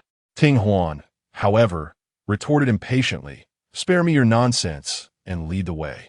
If it were not for my concern for your foolishness, I would not endure this discomfort." Xie Rong helped Lin Mingxi to his feet, worry etched across his face. "Brother, can you withstand the long-distance teleportation?" Before Lin Mingxi could respond, the blood fiend spirit interjected, "Do you think I am incapacitated? Mere spatial pressure is trivial. I can dissipate it with a flick of my hand. Even if Lin Mingxi's body were gravely injured, I could ensure his safety during the teleportation. I am a divine artifact, after all. Shouldn't you rely on me more? Do I truly have no significance in your eyes?" Lin Mingxi gently patted Xie Rong's hand to reassure him. He had been recuperating since emerging from the secret realm, and the formidable techniques inherited from the Demon Emperor were rapidly mending his wounds. Xie Rong recognized that Lin Mingxi was merely putting on a brave front, willingly risking further injury to leave. Without the assistance of the blood fiend spirit, he might have considered lingering a few more days. The passage to the secret realm would remain open for a month. It would only be once it closed that the outside world would realize those who entered had not returned. Upon reaching the teleportation array, Xuanyue produced the authentic identity jade token of Yinxing's sect, attempting to bypass the queue. Lin Mingxi declined Xuanyue's offer of assistance with the spirit stones, opting instead to pay 200 high-grade spirit stones himself, leading Xie Rong into the teleportation array. As they stood within the array, Xie Rong's emotions surged with excitement. After all that has transpired, we are finally departing. Although the city they were teleporting to was not Wuyu's city, its spiritual energy was sparse, with few cultivation sects nearby. Xie Rong felt a pang of anxiety, fearing that something might go awry at a crucial moment. Xuanyue suddenly stepped into the center of the teleportation array. Xie Rong's pupils dilated in surprise, his mind racing with confusion. What is he doing here? Lin Mingxi furrowed his brow, demanding, "May I inquire Taoist Zhuo's intentions?" Xuanyue smiled at Lin Mingxi, stating, "Since I have inadvertently delayed Brother Lin, it is only fitting that I make amends by escorting you home. With your injuries, encountering nefarious individuals or formidable beasts en route would be unfortunate." Ting Huan's teeth nearly ground to dust upon hearing Xuanyue's words. He had anticipated Xuanyue's inability to remain compliant and realized he was waiting for him. Ting Huan strode into the teleportation array, gripping Xuanyue's hand and pulling him outward, his thoughts rife with frustration. The disciple in charge of the teleportation, witnessing the commotion, anxiously urged fellow Taoists, "Please finalize your choices for teleportation. The array is already activating." Seeing Ting Huan's distressed expression, Xuanyue reassured him, "I am merely escorting Brother Lin home. I will return promptly after." He was unaware of Brother Lin's sect or the Lin family's location. Should he allow Brother Lin to leave today, their chances of being together would vanish. After traveling through the secret realm, he recognized that Brother Lin harbored no romantic feelings towards him. Yet, he remained hopeful, waiting for Brother Lin to awaken to the notion of affection. Xie Rong wished he could kick Xuanyue out of the teleportation array, but the distance between them made it impossible. Lin Mingxi quietly smirked, contemplating the consequences should Xuanyue dare to follow them to Wuyu's city. Ting Huan continued to tug Xuanyue away, but he stubbornly refused to budge. Ting Huan, weakened in both spirit and body, struggled to move the late-stage Yuan Ying Zhufei, ultimately gritting his teeth and dragging Xuanyue closer to Xie Rong. Xuanyue, alarmed at Ting Huan's determination to accompany them, exclaimed, "Do not be foolish. Your health is fragile. You should return home to recuperate." Ting Huan suddenly erupted in anger. "Be quiet, you fool." If he did not accompany them, Xuanyue likely would not survive long. Lin Mingxi and Xie Rong had their reservations about leaving, but would they still have concerns once they departed? One was a demon, and the other a fiend. Xuanyue was baffled by Ting Huan's fury in his memory. Ting Huan displayed genuine anger only on rare occasions. He simply wished to accompany Brother Lin home, unwilling to become a mere transient figure in Brother Lin's life. Was it wrong to seek his own happiness? Ting Huan did not place his hopes on Xie Rong coming to his aid. Instead, he activated his array disc to shield himself. His spirit was severely damaged, and long-distance teleportation for him was akin to walking a tightrope. One misstep could lead to his downfall. Xie Rong understood that Ting Huan's motivation for following was rooted in his concern for Xuanyue. He sighed softly to the blood fiend spirit. "Please assist Ting Huan in alleviating some of the spatial pressure. He is rather fond of Xuanyue." The blood fiend spirit acknowledged with a gentle sigh, cautioning Xie Rong. No emotion in this world can withstand trials. Humanity is inherently selfish, prioritizing their own safety above all else. If Ting Huan truly trusted Xuanyue, why would he conceal the matter of the illusory eye from him? He likely perceives that you will not resort to indiscriminate slaughter. As long as he finds a way to part ways with you midway, he can save Xuanyue and his own life. He is fully aware of the danger Xuanyue faces, yet chooses not to intervene. If Xuanyue were to be killed by you, it would be his indirect doing, and his resolve would undoubtedly be shaken. He appears to be saving Xuanyue, but in truth, he is also saving himself. Xie Rong felt that the blood fiend spirit's assertions were misguided, regardless of the reasons behind Ting Huan's actions. The fact remains that he disregarded his own safety to rescue Zhuo Rui. Xie Rong had great trust in Lin Mingxi, yet he had concealed numerous matters from him. Trust does not equate to complete transparency. Everyone harbors their own secrets, and a true friend respects your choices, much like Lin Mingxi does for him. Xie Rong refrained from arguing with the blood fiend spirit, knowing it would employ convoluted reasoning to persuade him and incessantly chatter in his mind like an annoying mosquito. As the blood fiend spirit conversed with Xie Rong, the teleportation array began to activate. Lin Mingxi had prepared himself for severe injuries, bracing for the spatial pressure. But surprisingly, he felt none until the teleportation concluded. The one suffering the most was Ting Huan, whose hands trembled as he supported Zhuo Rui. Ting Huan cast a grateful glance at Xie Rong, just moments ago, when his spirit was on the verge of succumbing to the spatial pressure. It had suddenly lessened by half. Zhuo Rui embraced Ting Huan carefully, his words tinged with exasperation, reminding him of his frail state and urging him to return home to recuperate. Zhuo Rui could not fathom why Ting Huan, who had been so engaged in conversation with Lin Shidi, was so averse to his approach. Ting Huan lacked the strength to scold Zhuo Rui, trembling as he retrieved a medicinal pill to consume. Lin Mingxi proceeded to pay for the teleportation spirit stones, initiating the next round of teleportation. Since Xie Rong possessed a treasure that could mitigate the spatial pressure during transit, they could continue teleporting, hastening their arrival at Wuye City and, consequently, their peace of mind. Each teleportation filled Xie Rong with anxiety, fearing unforeseen complications akin to previous experiences. Observing Xie Rong's distress, the blood fiend spirit sighed and advised. The transit cities chosen by Lin Mingxi are devoid of any cultivation sections. Did you not notice that when Lin Mingxi inquired about the teleportation, they did not request to check the identity jade tokens? These small places do not concern themselves with whether you are a demon or immortal. As long as you provide spirit stones, you may teleport. During the second teleportation, noticing that Ting Huan could no longer endure the pressure, the blood fiend spirit alleviated the spatial strain on his side. After several teleportations, only Zhuo Rui continued to withstand the pressure.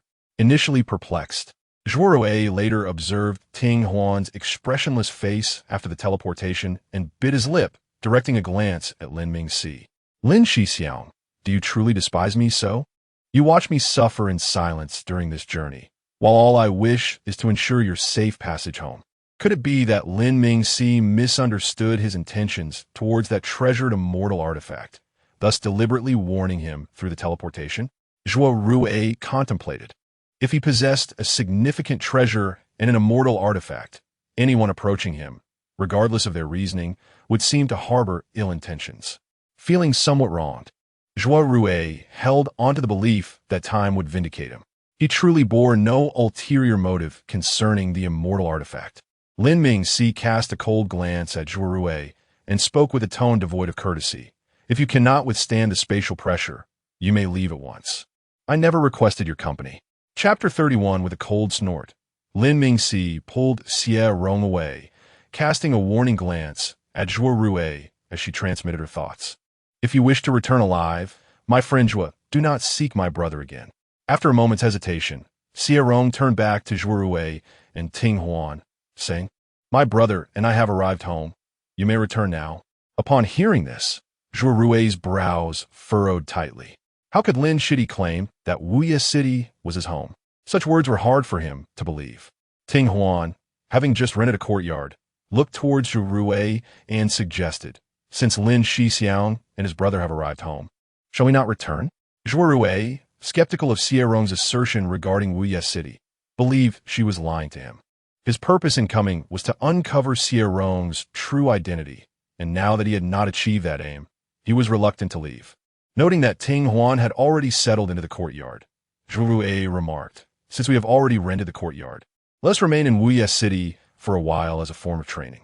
This chaotic place is indeed an excellent ground for honing one's skills, filled with dangers, yet equally capable of tempering the human spirit.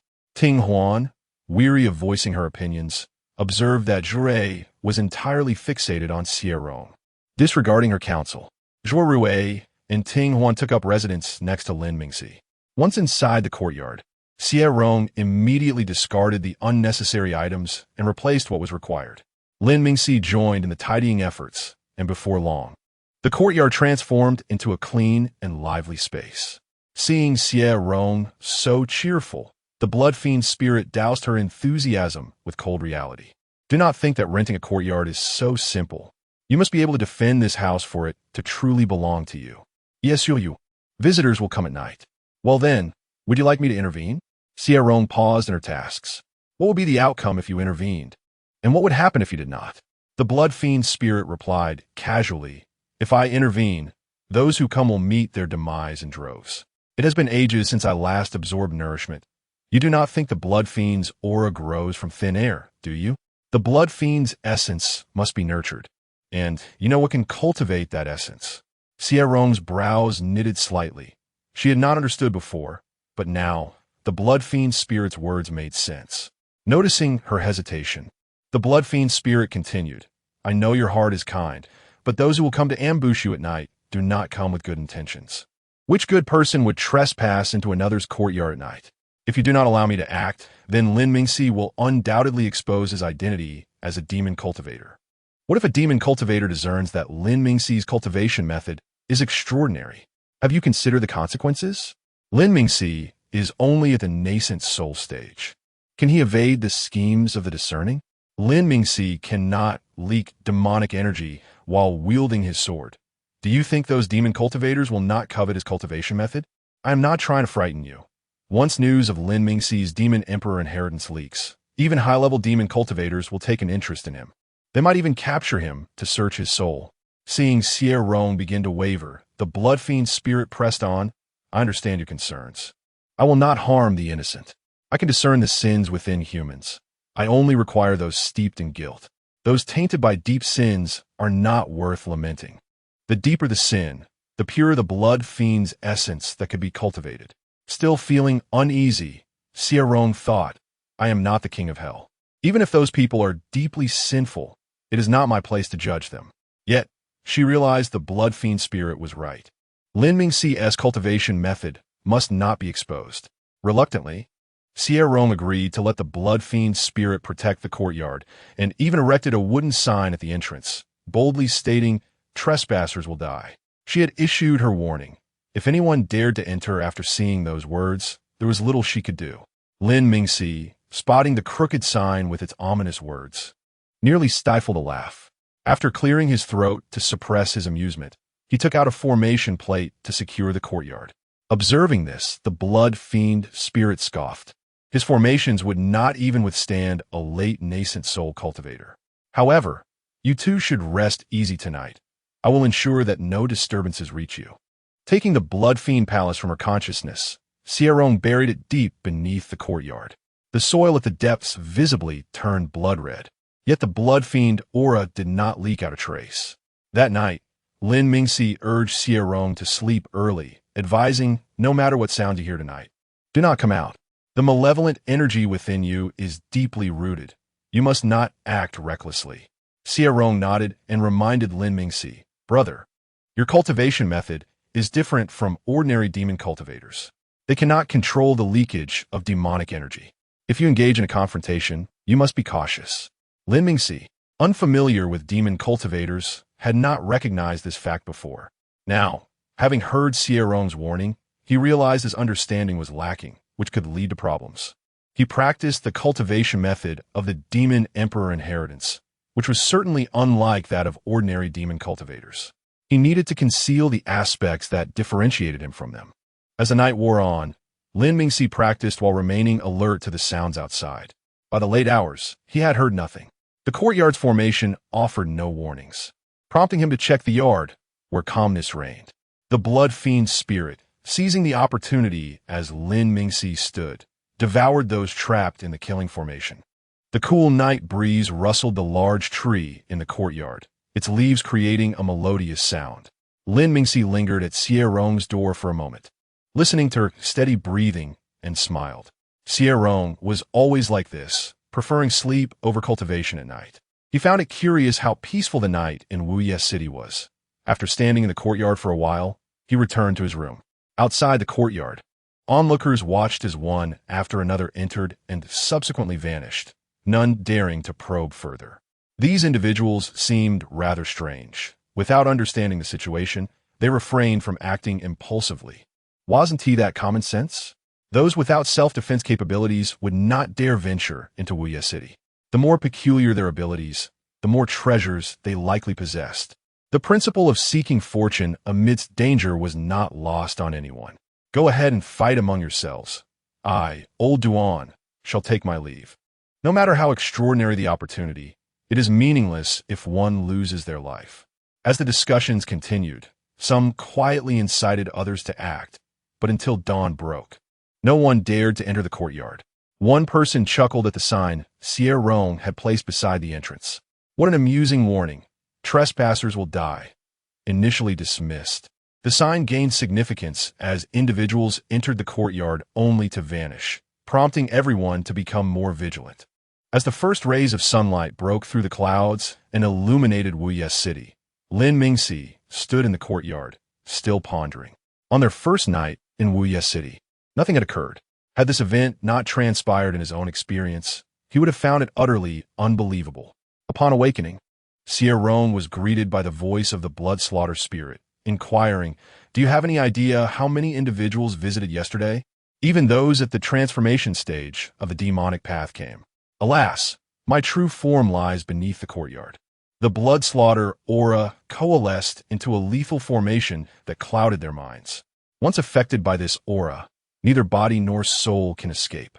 Hearing of the arrival of transformation stage, demonic cultivators filled Xie Rong with dread.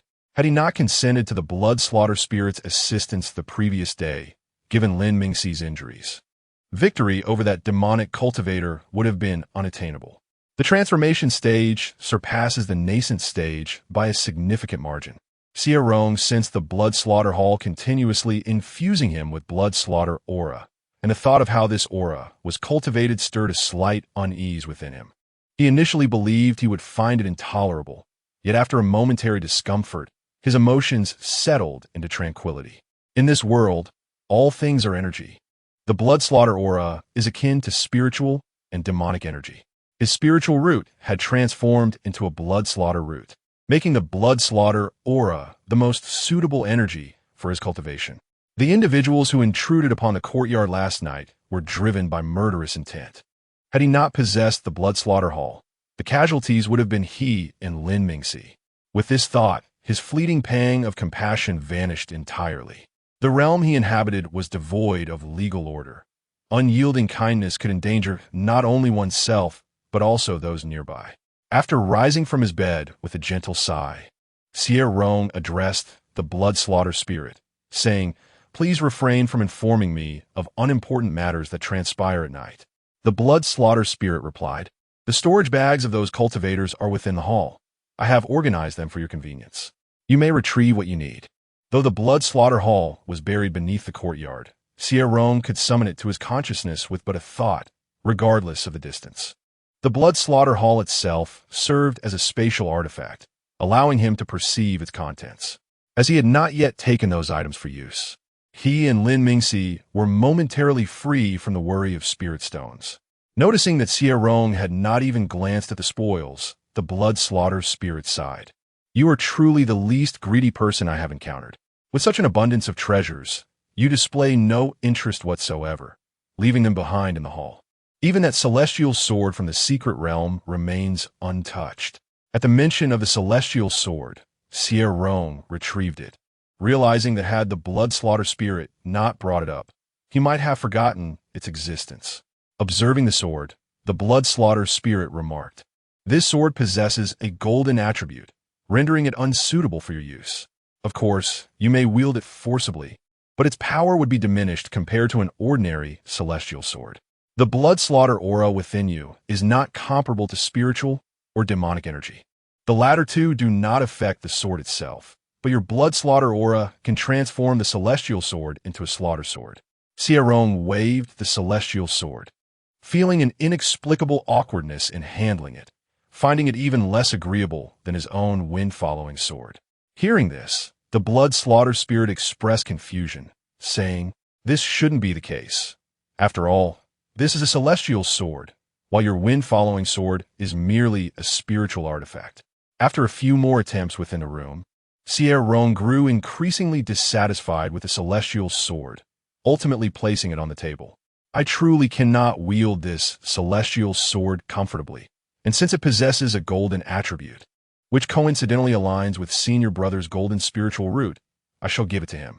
Were it not for Xie Rong's evident disinterest in the celestial sword, the blood-slaughter spirit might have suspected him of deliberately seeking to transfer the sword to Lin Mingxi.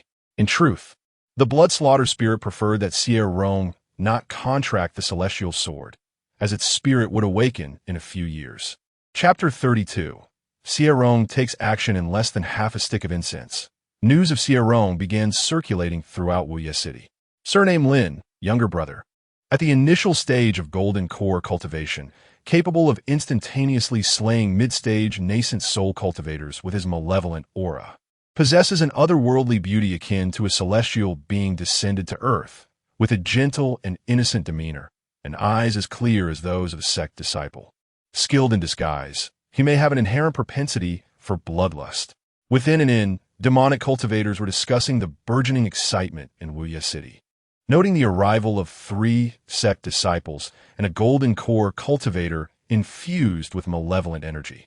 Who was it that claimed to be fond of that golden core cultivator last night? Do they still hold that sentiment? One remarked, "That person entered the courtyard and has not emerged since. Perhaps their bones have already been digested." Malevolent energy is no trivial matter. It can seize the mind. Once one's mind is ensnared, they become mere lambs for slaughter. The many who vanished into the courtyard last night had clearly succumbed to the malevolent energy. If any of you gentlemen have a means to dispel this malevolence, I must wish you success in winning the heart of a beauty. The more perilous the beauty, the more alluring she becomes. Such a woman would surely command respect even in the demonic realm, making the risk worthwhile. Some even contemplated offering her to the demon clan in exchange for resources. Those with means to counteract the malevolent energy began to feel tempted. Even if they themselves were indifferent to Xie Rong's allure, many demons would certainly appreciate such beauty. The more rational individuals merely smiled in silence. For even the transformation cultivators had vanished the previous night. Only a fool would believe they could enter the courtyard simply by dispelling the malevolence. There remained an elder at the late stage of nascent soul whose true intentions had yet to be uncovered. Some in their hearts scoffed, fearing that by nightfall, Wuye City would witness the disappearance of several more fools. The following morning, Lin Mingxi stepped outside, his face a mask of confusion as he surveyed the tranquil courtyard. Last night had been exceedingly calm, leading him to doubt the authenticity of Wuye City. When Xie Rong opened the door, he found Lin Mingxi standing at the threshold with an odd expression. Following Lin's gaze to the yard, he observed a pile of unprocessed flowers and plants. "Brother, do you have a fondness for these flowers and plants? Should I replant them?" Lin Mingxi took a deep breath. "I'm not admiring the flora. I merely feel that the nights in Wuye City should not be so serene. You must not venture outside during the day." As he refined his immortal sword and cultivated, he approached a breakthrough, planning to venture into the demon realm when the time was right. Seeing no pressing matters around, Lin Mingxi returned to his room to continue his cultivation. The Blood Fiend spirit had intended to discuss last night's events with Xie Rong, but since Xie had already informed him, he decided not to mention trivial matters in the future. Last night, a few laughable nascent soul cultivators attempted to use ordinary talismans to suppress the Blood Fiend energy. It was almost comical. The Blood Fiend spirit dismissed the incident as insignificant, categorizing the contents of the invader storage bags and then complaining to Xie Rong. "Why do you, like a mortal, insist on personally planting flowers and grass? Such tedious tasks can be accomplished with a spell." Xie Rong felt embarrassed at this remark and cleared his throat, demonstrating a soil spike technique. The Blood Fiend spirit was left utterly astonished, his once sweet voice now sounding shrill. "What do you call this puny mound of earth? Is this truly the soil spike technique? Could such a diminutive clump trip anyone?" Xie Rong gazed at the fist-sized mound with dissatisfaction. When I previously had an earth affinity, the mounds I conjured were several times larger. Since my spiritual root was transformed into a blood fiend root, my other techniques have suffered. Even the cleansing spells barely clean clothes anymore. The blood fiend spirit felt utterly speechless. He had always listened to Xie Rong's self-deprecating remarks regarding his cultivation talent, believing it pertained to his peculiar body. Yet, Xie Rong's talent in spellcasting was not merely low. It was practically non-existent. Refusing to accept this, the blood fiend spirit imparted some blood fiend techniques to Xie Rong and encouraged him to try casting them. Xie Rong selected a technique involving blood energy entanglement and spent nearly an hour attempting to memorize the energy flow. Yet he could not even recall the path of the blood fiend energy within his meridians. The simplest techniques taught by the blood fiend spirit were ancient spells, with intricate paths resembling formations and requiring various hand gestures and seals. The blood fiend spirit was truly exasperated, his childlike voice taking on a particularly irritable tone. By the gods, I transmitted the techniques directly to your consciousness, and you cannot even remember the paths and seals. You're better suited for sword practice. Devote yourself to that from now on. He should not have doubted the talent of Xie Rong, which was the worst he had ever witnessed, perhaps akin to a fool who had yet to open their spiritual aperture. Xie Rong sighed softly. I have long stated that my talent is lacking, yet you insisted on teaching me numerous spells, wasting so much of my time. Otherwise, I would have finished digging this earth by now. The blood fiend spirit was infuriated by Xie Rong's words and, in a fit of anger, used blood fiend energy to turn over the soil. Upon witnessing the blood fiend spirit's ability to manipulate the earth, Xie Rong's eyes lit up. Spirit, can you turn over this patch of land as well? He cherished the leisurely lifestyle of farming, but detested the laborious tasks of digging and tilling. With the heavy labor entrusted to the blood fiend spirit, he could focus on sowing seeds, watering, and nurturing their growth. This was the life he desired. As a month slowly passed, Xie routinely leaped over the courtyard wall and called out to Xie Rong from the street. Lin Shitty, today I'm going out to hunt demon beasts. Which kind of demon meat would you like? Xie Rong routinely declined. No need, Zhuoxi Xiao. Unlike ordinary cultivators, Zhuorui and Ting Huan could not cultivate using the spiritual energy of Wuye City, as one misstep could lead to the absorption of demonic energy. They could only gain spiritual power through two means: utilizing spirit stones for cultivation or consuming demon beast meat.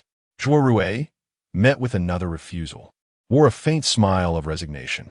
In recent days, he had felt the same perplexity as Lin Mingxi, aside from the initial nights when their formation was attacked. The subsequent nights had been exceedingly tranquil. He was nearly accustomed to a routine life in Wuye City, rising with the sun and resting at dusk. This tranquility, however, did not bring him relief. Rather, it bore a sense of foreboding, as if a storm were imminent. When the first harmonization cultivator vanished from Xie Rong's courtyard, the entire Wuye City was thrown into shock, treating Xie Rong's courtyard as a forbidden zone. Those with higher cultivation levels looked down upon the scant opportunities Xie Rong possessed, as that harmonization cultivator had entered the courtyard searching for a subordinate, only to never emerge again. The blood fiend spirit informed Xie Rong that the courtyard had become akin to the blood fiend hall's barrier.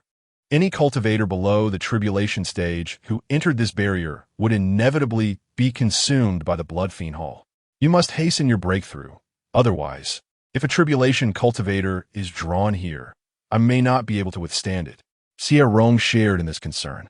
As the number of individuals consumed by the blood fiend hall continued to rise, causing the inhabitants of Wuye City to grow increasingly wary of him.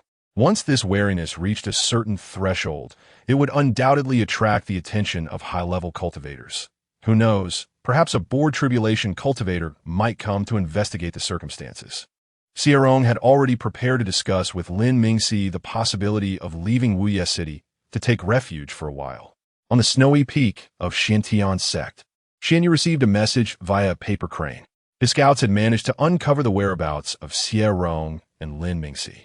He memorized the teleportation channel from that moment and predicted the direction in which they would teleport, soon discovering information about Xie Rong within the territory of Yinqing sect.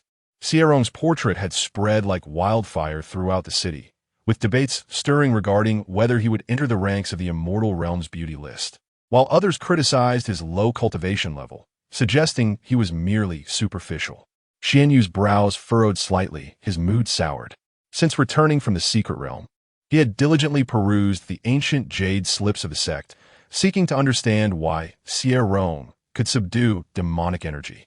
However, he had nearly exhausted the entire collection of the sect's elders without yielding a single clue. He even visited several major sects allied with Xiantian's sect. It still found no useful information. Upon receiving the transmission, Xuanyue realized that Xie Rong and Lin Mingxi were in Wuye City and made a resolute decision. The demonic energy within him had increasingly become harder to suppress, compelling him to approach Xie Rong, albeit under a different identity. He required a new persona that would facilitate his closeness to Xie Rong while awaiting the awakening of the otherworldly spiritual plant. Xuanyue's intuition told him that this spiritual entity would not randomly choose to forge a contract with Xie Rong. It certainly held the key to his inquiries. Only by understanding the uniqueness of Xie Rong's physique could he devise a solution to the sinister bone of the evil spirit. Xie Rong had contracted with the divine artifact Blood Fiend Hall, and he would need to exert considerable effort to create a new body capable of deceiving the artifact. Fortunately, he had been gathering rare materials for forging a new body over the years and was nearing completion. Xuanyue also noted that Xie Rong and Lin Mingxi had entered a secret realm within the territory of Yinqing sect, and 6 months later, when the realm was opened, only 4 individuals emerged alive. The elders of Yinqing sect personally examined the secret realm and discovered it filled with malevolent energy, with the beasts transformed into ferocious creatures, resulting in the demise of all sect disciples at the claws of these beasts. Upon hearing of the malevolent energy, Xuanyue immediately realized that it was Xie Rong's doing. Without his presence, Xie Rong had indeed grown stronger, just as he had previously anticipated. A fleeting expression of daze crossed Xuanyue's face as he looked up at the empty hall. It turned out that a hall devoid of Xie Rong could feel so desolate. After more than half a year, Zhuorui suddenly returned to the courtyard one day, fuming and immediately starting to pour himself some cold tea. Ting Huan, noticing Zhuorui's peculiar behavior, looked up and asked, "What's wrong? Isn't it just your usual rejection from Lin Shidi? You should be accustomed to it by now. Why are you still angry?" He had previously warned Zhuorui that he was not suited for Lin Shidi, yet Zhuorui insisted that their stay in Wuye City was a test of his sincerity. At that moment, Ting Huan wanted to retort, questioning why Lin Shidi would need to test his sincerity, as if Zhuorui held any significance. From the day he was born until now, Zhuorui had walked an untroubled path, both in his family and sect, displaying the common flaws of an ordinary disciple: arrogance and self-centeredness. If not for Zhuorui lending a helping hand during his most desperate times, and saving his life on several occasions thereafter, Ting Huan wouldn't have cared about Zhuorui's fate. Suddenly, Zhuorui stood up, his expression serious as he approached Ting Huan. "Do you know what I heard when I went out today? Someone said that Lin Shidi's body is infused with malevolent energy and will eventually succumb to darkness. They also claimed that Lin Shixiang is worried that Lin Shidi's fall into darkness would lead to punishment from the sect, which is why he brought Lin Shidi to Wuye City. Those people must be blind. Lin Shidi does not exhibit any signs of harboring malevolent energy." Chapter 33. Lin Mingxi was puzzled by Xie Rong's question. He gently nodded at Xie Rong, wondering what was wrong with liking men and why he looked at him with such a gaze. In the world of cultivation, many individuals preferred same-sex partners, as it was more convenient for living and provided common topics for conversation. Xie Rong bit his lip and quickly waved his hands in a flustered attempt to explain, No, I always thought you liked girls, so I was just a bit surprised." Upon hearing this, Lin Mingxi patted Xie Rong's shoulder and chuckled. "I don't want a child anyway. The gender of a partner is inconsequential, as long as one is fond of them. Does Ronger like female cultivators?" Xie Rong felt his ears grow warm. Discussing preferences felt akin to conversing about intimate matters with an older brother, and he felt deeply embarrassed. I actually don't know. I haven't liked anyone yet."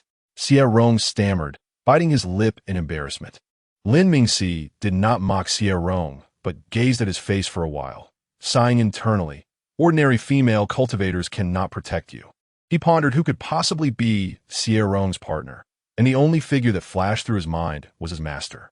Lin Mingxi's eyes widened in shock, and he quickly dismissed such thoughts. It must be the demonic energy affecting him. Otherwise, how could he entertain such blasphemous notions? Lin Mingxi felt he must be losing his mind, for the more he looked at Xie Rong, the more he believed that only his master possessed the strength to protect him, and only his master would be willing to do so. Xuanyue returned to the adjacent room in a daze. Ting Huan, not looking up, asked, "By your expression, it seems you have obtained the answer you sought. When will you leave? My injuries do not permit me to linger in Wuye City. I can only accompany you for another half-month. After that, if Xuanyue does not leave, he shall depart on his own." Xuanyue's gaze underwent a subtle change, his voice hoarse. "We shall leave tomorrow." The root of all his troubles lay in his inadequate strength. If he possessed the power of the great ascension stage, what would he have to fear from the encroaching demonic energy? He would return to the sect and, before attaining sufficient strength, would surely devote himself to rigorous training. Ting Huan was not surprised by Xuanyue's words, for he knew Xuanyue was not blinded by love. During these days, had Xie Rong shown even the slightest inclination towards Xuanyue, he would not be so resolute now. Ting Huan felt that Xie Rong and Lin Mingxi were unlike any demonic cultivators he had encountered. Since arriving in Wuye City, they had rarely ventured out. Xie Rong had only intervened to teach a thief a lesson. To this day, the people of Wuye City remained unaware that Lin Mingxi was a demonic cultivator. Everyone believed Lin Mingxi had come to protect his brother, who had succumbed to demonic energy. Ting Huan took a gentle breath.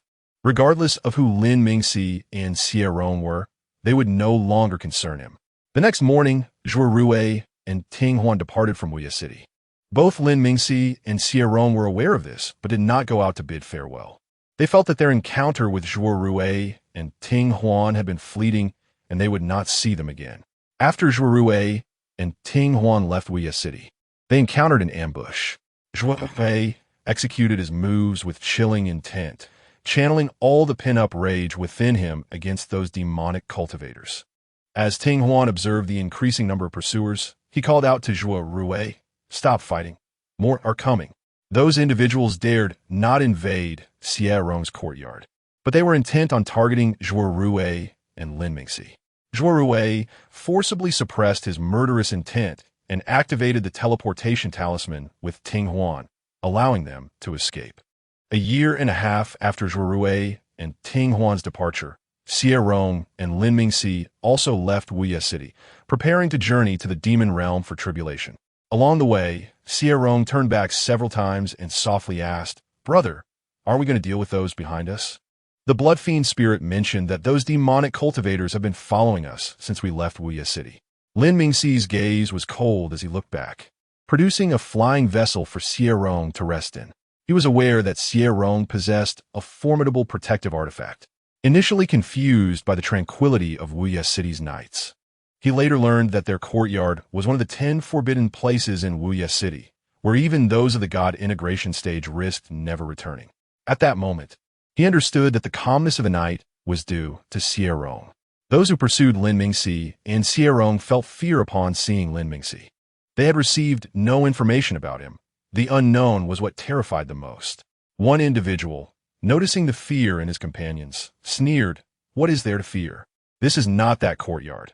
I refuse to believe that such means capable of slaying those at the god integration stage can be executed anywhere." Everyone present was at the late stage of the nascent soul, and cultivators typically feared demonic energy. Their numbers far surpassed those of Lin Mingxi and Xie Rong. They all found this reasoning sound. Methods capable of slaying those of the god integration stage could not be used at will. Fortune favors the bold, they thought. As few who survived in Wuye City were kind-hearted, Xie Rong gripped the railing of the flying vessel, pondering aloud to the blood fiend spirit. "Do you think the senior brother can win?" The blood fiend spirit chuckled. "Do not underestimate Lin Mingxi. He possesses remarkable demonic cultivation talent. The legacy techniques of the Demon Emperor have already been cultivated to a minor success. He could easily deal with those lowly demonic cultivators without drawing his sword. There are indeed levels to demonic energy. Just wait and see. No sooner had the blood fiend spirit finished speaking than Xie Rong witnessed the swirling black demonic energy below. Within a minute, Lin Mingxi boarded the flying vessel, naturally handing several storage bags to Xie Rong with a bright smile. The journey is dull. Why not open a mystery box? He had previously ventured out a few times, and upon seeing Xie Rong, he had brought back some storage bags, leading Xie Rong to liken this behavior to opening a mystery box. He remembered this, and knew Xie Rong enjoyed such surprises. Therefore, he did not immediately inspect the contents of the storage bags, but wished to present them to Xie Rong for amusement. The blood fiend spirit, witnessing this, expressed exasperation. Lin Mingxi dotes on you too much. I hope he won't spoil you. But you are indeed peculiar. I find myself curious about what it would be like if you were spoiled. Xie Rong smiled as he accepted the storage bags, pulling Lin Mingxi along to open the mystery boxes, thinking he would never be spoiled. His master had already coddled him at Shuyan Peak, responding to his every request. He had merely become a bit more delicate, believing that his fundamental nature had not changed.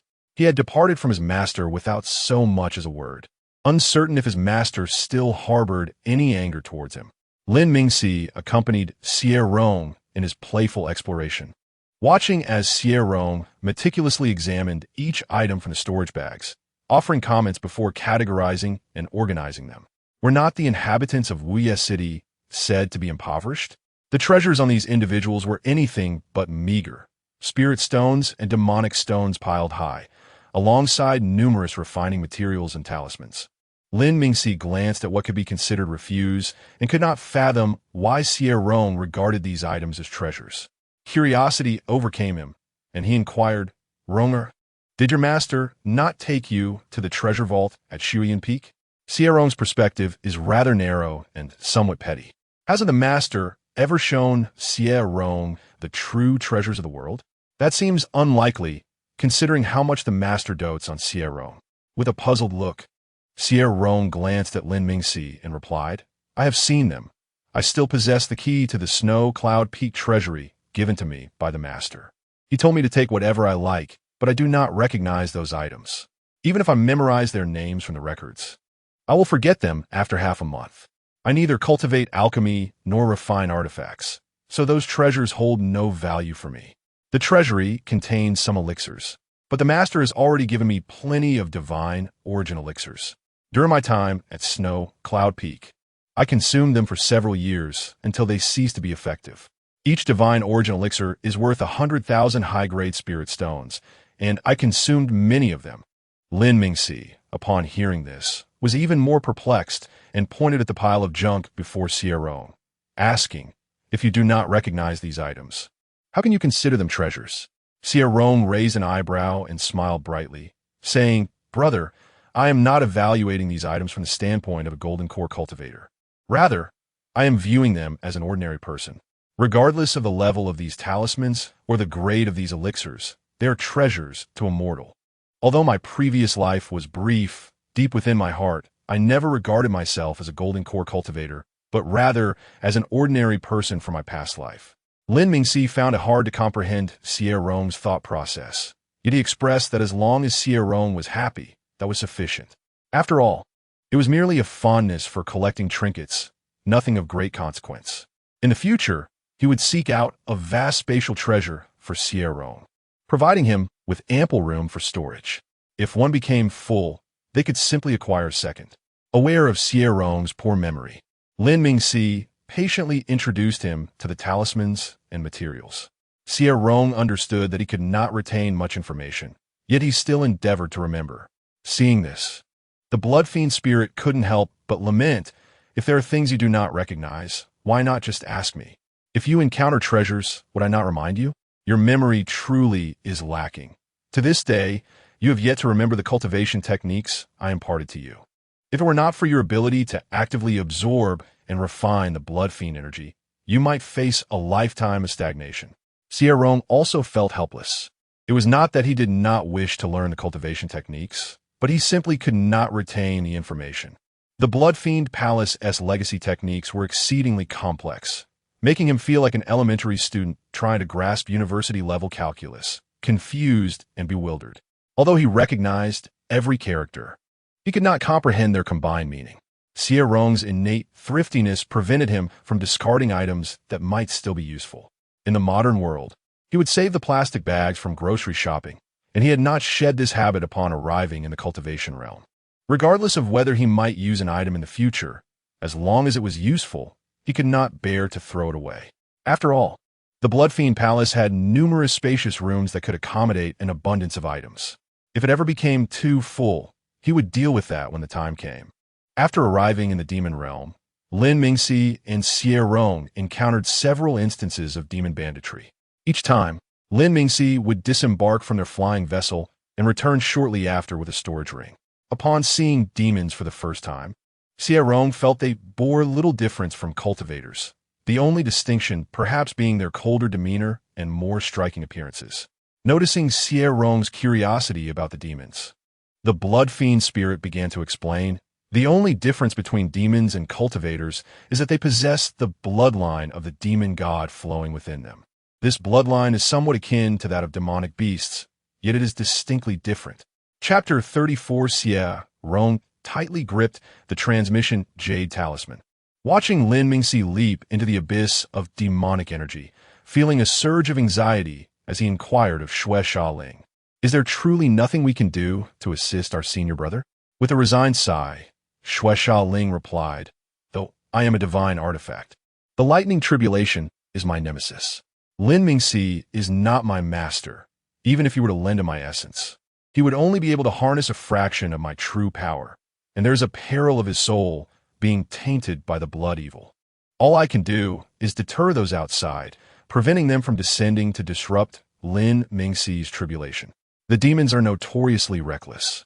Some may take advantage of their robust physiques to launch surprise attacks, even before the lightning tribulation has fully concluded." Xie Rong silently retrieved the blood evil palace, submerging it beneath the earth. The palace's barrier extends within a radius of 1,000 meters. Anyone who willingly enters the barrier, even those at the godhood stage, can be dealt with by Xue Xiaoling. However, Xue Xiaoling remained uneasy and specifically cautioned Xie Rong, "You must not exhibit any signs of insecurity or panic. Since I have recognized you as my master, even a Mahayana practitioner would be oblivious to my existence. I have concealed your realm's aura. Others may perceive you as capable of slaying godhood practitioners, potentially mistaking you for a tribulation survivor or a Mahayana adept. I can only hope that a Mahayana demon does not arrive. Otherwise, both you and Lin Mingxi will be in peril. Let me remind you, once the barrier's location is established, it cannot be easily relocated. Otherwise, the aura of the divine artifact will be exposed. If it is discovered that you have contracted with the Blood Evil Palace, the entire demon realm will pursue you relentlessly. I once enjoyed such games of competition, but after playing too much, it lost its charm. Now, I simply wish to accompany you to uncover the secret behind your peculiar physique." Xue Xiaoling, having lived a lengthy existence, had learned that time would ultimately provide answers to any confusion, and what he possessed in abundance was time. Rather than hiding as Lin Mingxi had advised, Xie Rong chose to wait above the abyss. His position was conspicuous, no matter the direction from which one approached. He was easily visible. 3 months later, the sky began to coalesce with thunderclouds, and the terrifying pressure of a lightning tribulation enveloped the entire realm. This was not Xie Rong's first encounter with a lightning tribulation. He had witnessed the grand tribulation of Xuanyue and also experienced his own golden core tribulation. When he first beheld the tribulation of Xuanyue, he dared not gaze directly at it, and his own golden core tribulation felt akin to being thrust into a perilous situation.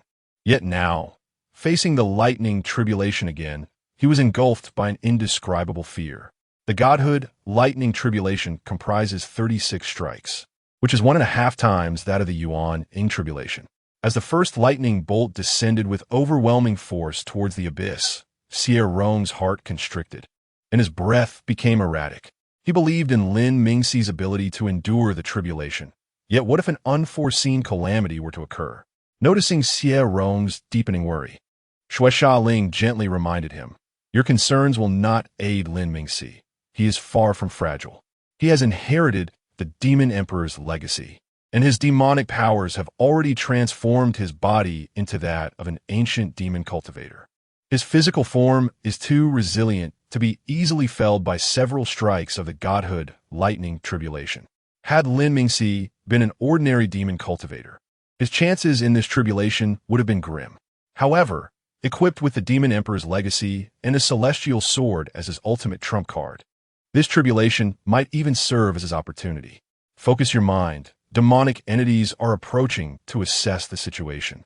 Upon hearing Xie Rong's words, Xie Rong promptly suppressed his worries. The two approaching demons were both at the Yuan Ying stage, sensing the lightning tribulation and attempting to see if they could seize an opportunity. Upon witnessing Xie Rong standing in midair and sensing no discernible cultivation level from him, they were momentarily paralyzed in fear. They could not ascertain whether it was a demon or a demon cultivator undergoing the godhood lightning tribulation. And seeing this individual seemingly acting as a guardian, they dared not act recklessly. Indeed, demons tend to be more impulsive than cultivators. Yet their impulsiveness is not devoid of intelligence. The speed at which Lin Mingxi's tribulation descended was notably slow. An hour had already passed. Yet the second bolt had yet to strike. Xie Rong understood that the slower the descent of the lightning tribulation, the more time Lin Mingxi had to adjust himself. Yet simultaneously, he would need to endure greater external pressures. The longer the tribulation lasts, the more individuals drawn by the lightning will converge. The speed of lightning tribulation descent has always been a mystery. No one knows what determines this speed, and it is often attributed to one's luck. Xie Rong had once read an intriguing account in a jade slip, detailing someone who underwent tribulation for over 1,000 years. Each lightning strike brought them to the brink of death, yet the prolonged intervals allowed them ample time to heal, ultimately leading to their successful tribulation. Lin Mingxi's lightning tribulation was not particularly swift, thus enhancing the probability of his success. Initially believing there to be few demons surrounding the abyss, Xie Rong realized, as more and more gathered, that the mountains around them were teeming with spectators. Among the crowd stood a man of sinister beauty, who was presently attuned to Xie Rong's myriad anxieties. Xuanyue had crafted a new form, merging with the bloodline of the demon dragon tribe, possessing the cultivation level of late godhood, and had rechristened his new identity as Zhong Huaixing, hoping for a fortunate outcome. Perhaps fate itself was aiding him. A quasi-celestial artifact puppet, upon weathering the lightning tribulation, had unexpectedly transformed into a true celestial artifact. This puppet possessed the highest degree of deception. Even when standing directly opposite Xie Rong, the spirit of the Blood Evil Palace would not detect any anomalies. Zhong Huaixing stood casually, a wild blade of grass held between his lips. He was aware that Xie Rong favored aesthetically pleasing individuals. To better approach him, this puppet's appearance was superb, closely resembling his own. The unique bloodline of the demon dragon tribe granted him deep blue eyes. He recalled Xie Rong mentioning a fondness for blue, and thus hoped he would appreciate his striking gaze. As time flowed steadily, when only 2 strikes remained of Lin Mingxi's lightning tribulation, Xie Rong anticipated that someone would inevitably act on impulse. Just as this thought crossed his mind, a godhood demon attempted to bypass Xie Rong and plunge into the abyss. Upon entering the barrier of the Blood Evil Palace, he was instantly annihilated by Xue Ling. The man's body and aura vanished abruptly, causing several demons to gasp in shock. Some demons, recognizing their own inadequacies, hesitated and quietly withdrew. It was not worth provoking an unknown entity over a mere chance at a newly ascended godhood opportunity. Xie Rong, now realizing the gravity of the situation, was taken aback as he exclaimed to Xue Ling, "The speed of the godhood demon was so swift that I did not even see how you dispatched him." Xue Ling's tone was filled with resignation. If you had seen his speed clearly, he would have already exited my barrier. Do not be overly complacent. This is merely the beginning. Most demons are exceedingly arrogant and will not be easily deterred. Xie Rong gritted his teeth, refusing to show any mercy. If he could not maintain control outside, Lin Mingxi would be vulnerable after completing his tribulation. Confronting these feral beings would leave him utterly defenseless. Tribulation should not be approached so hastily, yet Lin Mingxi had no alternative for apart from him. With no one to rely upon and no trustworthy forces to turn to, Lin Mingxi, after succumbing to darkness, had never entertained thoughts of returning to his family or sect, for he understood that such a return would inevitably lead to his demise. As Xie Rong contemplated these chaotic matters, the blood fiend spirit had already vanquished several transformation and separation stage demons. Nearly a dozen demons had vanished in a thin air, instilling fear in the remaining ones regarding Xie Rong's methods. Zong Huaixing, with a mischievous demeanor, spat out a blade of wild grass and remarked deliberately, suddenly disappearing without a trace, not even allowing a nascent soul to escape. Surely, only a senior of the Great Ascension stage could wield such spatial techniques. Upon hearing that Xie Rong might be of the Great Ascension, many promptly turned to flee. Xie Rong, recognizing that they were protecting the younger generation, refrained from teaching them a lesson, as the tribulation had yet to conclude. Once the tribulation ended, should they dare to scheme against a junior of the Great Ascension, they would likely pay with their lives. The rules of the demon realm were far more ruthless than those of the immortal realm. If one's strength surpassed yours, they could dispose of you at will. The blood fiend spirit commented, "That demon is quite perceptive. He suspects you are of the Great Ascension stage, and those around him are too frightened to move." Intrigued, Xie Rong turned to glance at Zong Huaixing, momentarily taken aback, before saying to the blood fiend spirit, "He possesses an exquisite appearance. One rarely encounters someone who embodies both a rogue and an ethereal quality. His eyes are deep blue, reminiscent of the gems often worn by my master." Zong Huaixing, unperturbed, casually plucked another blade of grass to chew on, chuckling lazily against the tree trunk as he listened to the exchange between Xie Rong and the blood fiend spirit. Having spent many years with Xie Rong, he certainly understood the latter's aesthetic preferences. Today's encounter had unexpectedly delighted him. He could not only hear Xie Rong's innermost thoughts, but also the whispered communication with the blood fiend spirit.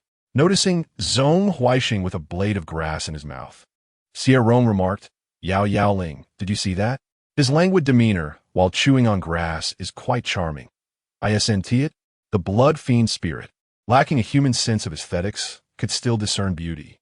After casting a glance at Zong Huaixing, it retorted, "His looks are merely passable, not nearly as appealing as yours. What are you so excited about?" Xie Rong's inner excitement was something he could not share with the blood fiend spirit. He could only silently exclaim, "Family, who understands? His appearance perfectly aligns with my peculiar tastes. Alas, he is a demon. Otherwise, I would surely seek to befriend him. If only I could behold this visage frequently. How joyous that would be." After a brief moment of exhilaration, Xie Rong redirected his focus back to Lin Mingxi's tribulation. The blood fiend spirit noted that Lin Mingxi's aura was remarkably stable, indicating that this tribulation had not harmed his foundation and might even lead to significant opportunities. It was only because he sensed that Lin Mingxi was unharmed that he had allowed himself a fleeting moment of infatuation. Seeing Xie Rong's attention shift away from him, Zong Huaixing, feeling somewhat bored, spat out the grass and cast a deep glance at Xie Rong before turning to leave. To Xie Rong, he was now merely a stranger. He would not remain a stranger for long. As the surrounding demons noted the departure of those at the separation stage, it was evident that fear had taken hold, prompting the remaining demons to follow suit. From the moment the first bolt of lightning struck, Lin Mingxi had been on edge, ever vigilant against potential ambushes. When the final bolt dissipated, he had not encountered any such attacks. Emerging from the abyss, battered yet resolute, he spotted Xie Rong standing not far away and hurriedly inquired, "What is the situation? Has no one approached? How can the demon tribulation be so tranquil? This is merely a deep chasm within the 10,000 great mountains. Not within the confines of our sect. It should not be so peaceful." Chapter 35. The soul of Xuanyue. The color of Xuanyue's soul was divided, half white and half black. Both spiritual and demonic energies yearned to consume one another, yet neither could find a way to overpower the other. Despite his relentless cultivation of spiritual energy in hopes of subduing the demonic energy, he discovered that no matter how hard he tried, the demonic energy remained unyielding. The same proved true when he focused on demonic energy. It too failed to suppress the spiritual energy. The imbalance of demonic energy within his soul led to turmoil. Each clash between the two energies resembled a ferocious beast exploding within his consciousness, leaving him in immense agony, as if his very essence was being torn apart. Even in moments of stillness, waves of pain would occasionally wash over him, for the spiritual and demonic energies could not coexist in tranquility and would inevitably clash at intervals. Each skirmish would drain him significantly, often leaving him with a haunting fear of complete annihilation of his soul. Though he was quite distant from Xie Rong, he could distinctly sense that the turmoil within his soul was more subdued than usual.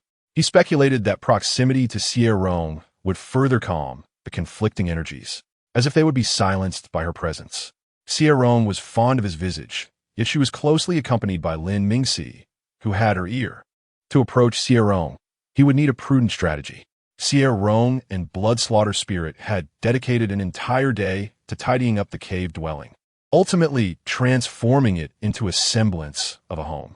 Upon viewing the room he had personally arranged, complete with a bed, a sofa, and a stone table for reading and writing, Xie Rong felt an overwhelming sense of accomplishment and shared his sentiments with Blood Slaughter Spirit. This is the beauty of cultivation.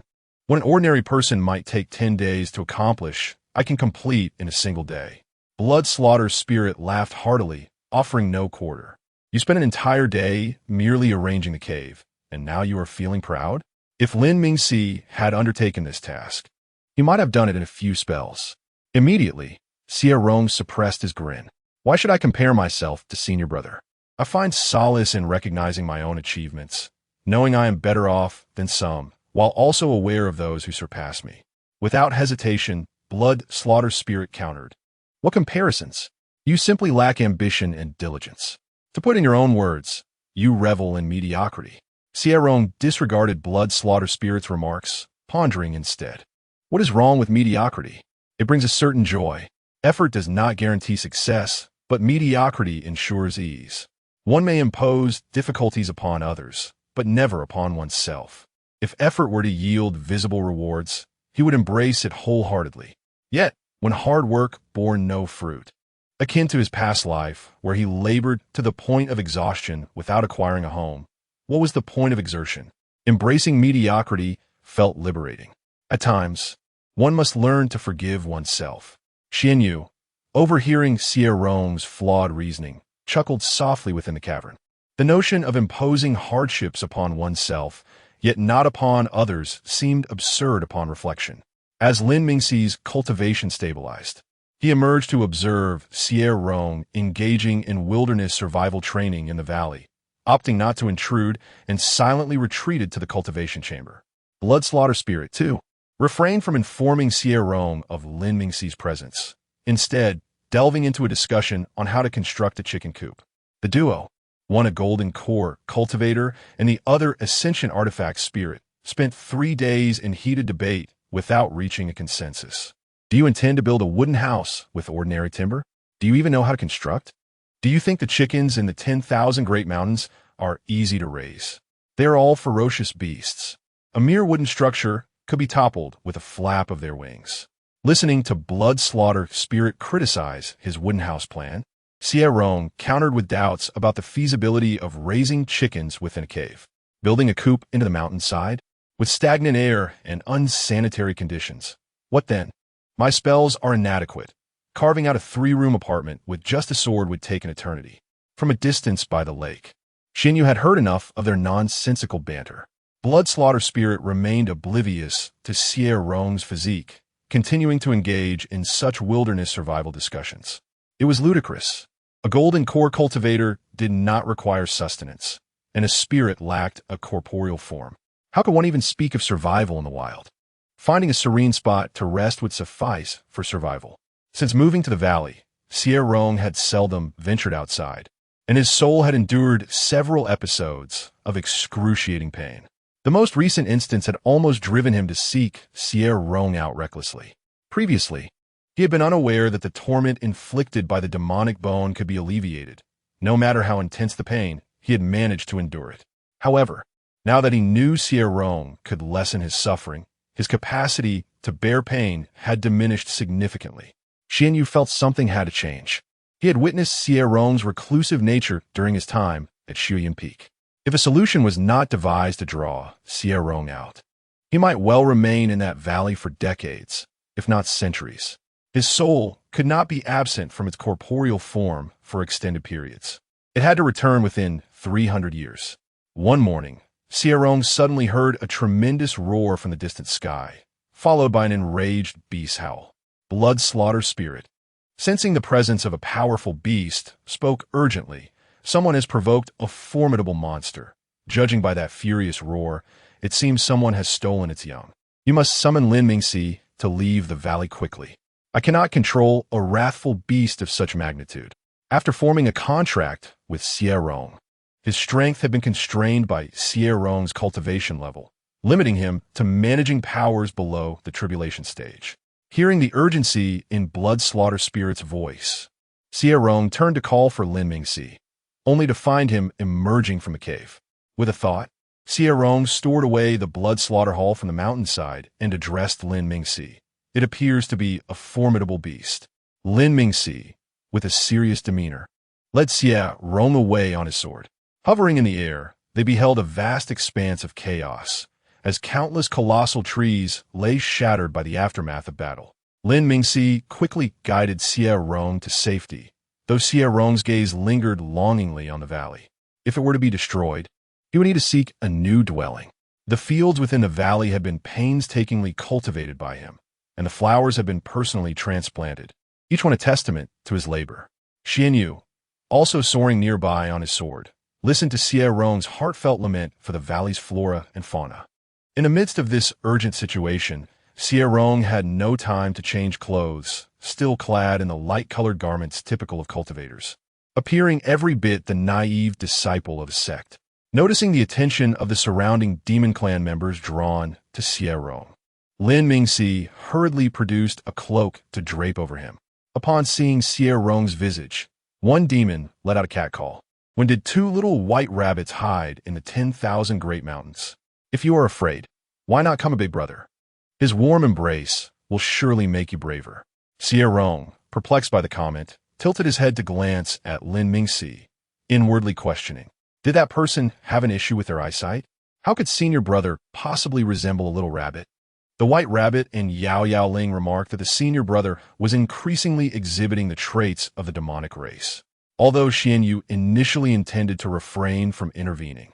The thought of the demon daring to whistle at Xie Rong ignited a furious response, leading her to draw her sword and eliminate the offending individual. With a cold chuckle, she derisively remarked on the ruckus. Xie Rong quickly recognized Xuanyue and discreetly communicated with Xue Shaoling, saying, I remember this demon. During my previous successful disguise as a transcendent being, it was thanks to his assistance. I never anticipated he would also be present in these vast mountains. Xue Shaoling, reflecting on the earlier gaze Xuanyue directed at Xie Rong, spoke thoughtfully. That individual was fixated on your face for quite some time, his expression exceedingly complex. I could not decipher its meaning. Your visage certainly attracts the attention of demons, and he is a demon of the harmony realm. You should remain vigilant. Xie Rong believed not everyone in the world was enamored with men.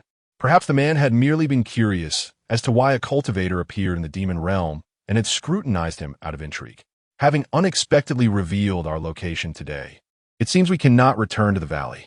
In the distance, a fierce battle raged between the demon undergoing tribulation and a formidable beast of the transcendent realm, causing everyone to retreat further from the center of the conflict. Noticing that Lin Mingxi had not yet departed, Xie Rong quietly inquired, Brother, shall we not leave first? Though Xie Rong's voice was low, it was clear to all present, as none but he were below the nascent soul stage. A demon, fixated on Xie Rong's appearance, feigned a friendly smile and warmly explained, Your brother cannot simply leave. High-ranking demons engage in hunting. It's against our demon realm's rules for anyone to depart without cause. This younger brother has just arrived in our realm, I presume? The value of the transcendent beast is too great. If someone were to return home mid-journey to report, it could lead to unfortunate consequences. Observing the faint demonic aura surrounding Lin Mingxi, the demon speculated that he was a fallen celestial unable to remain in the heavenly realm, seeking refuge in the demon realm for survival.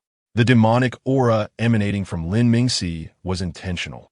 He aimed to blend in with ordinary demon cultivators to avoid drawing attention. Lin Mingxi instinctively shielded Xie Rong, casting a warning glance at the speaking demon.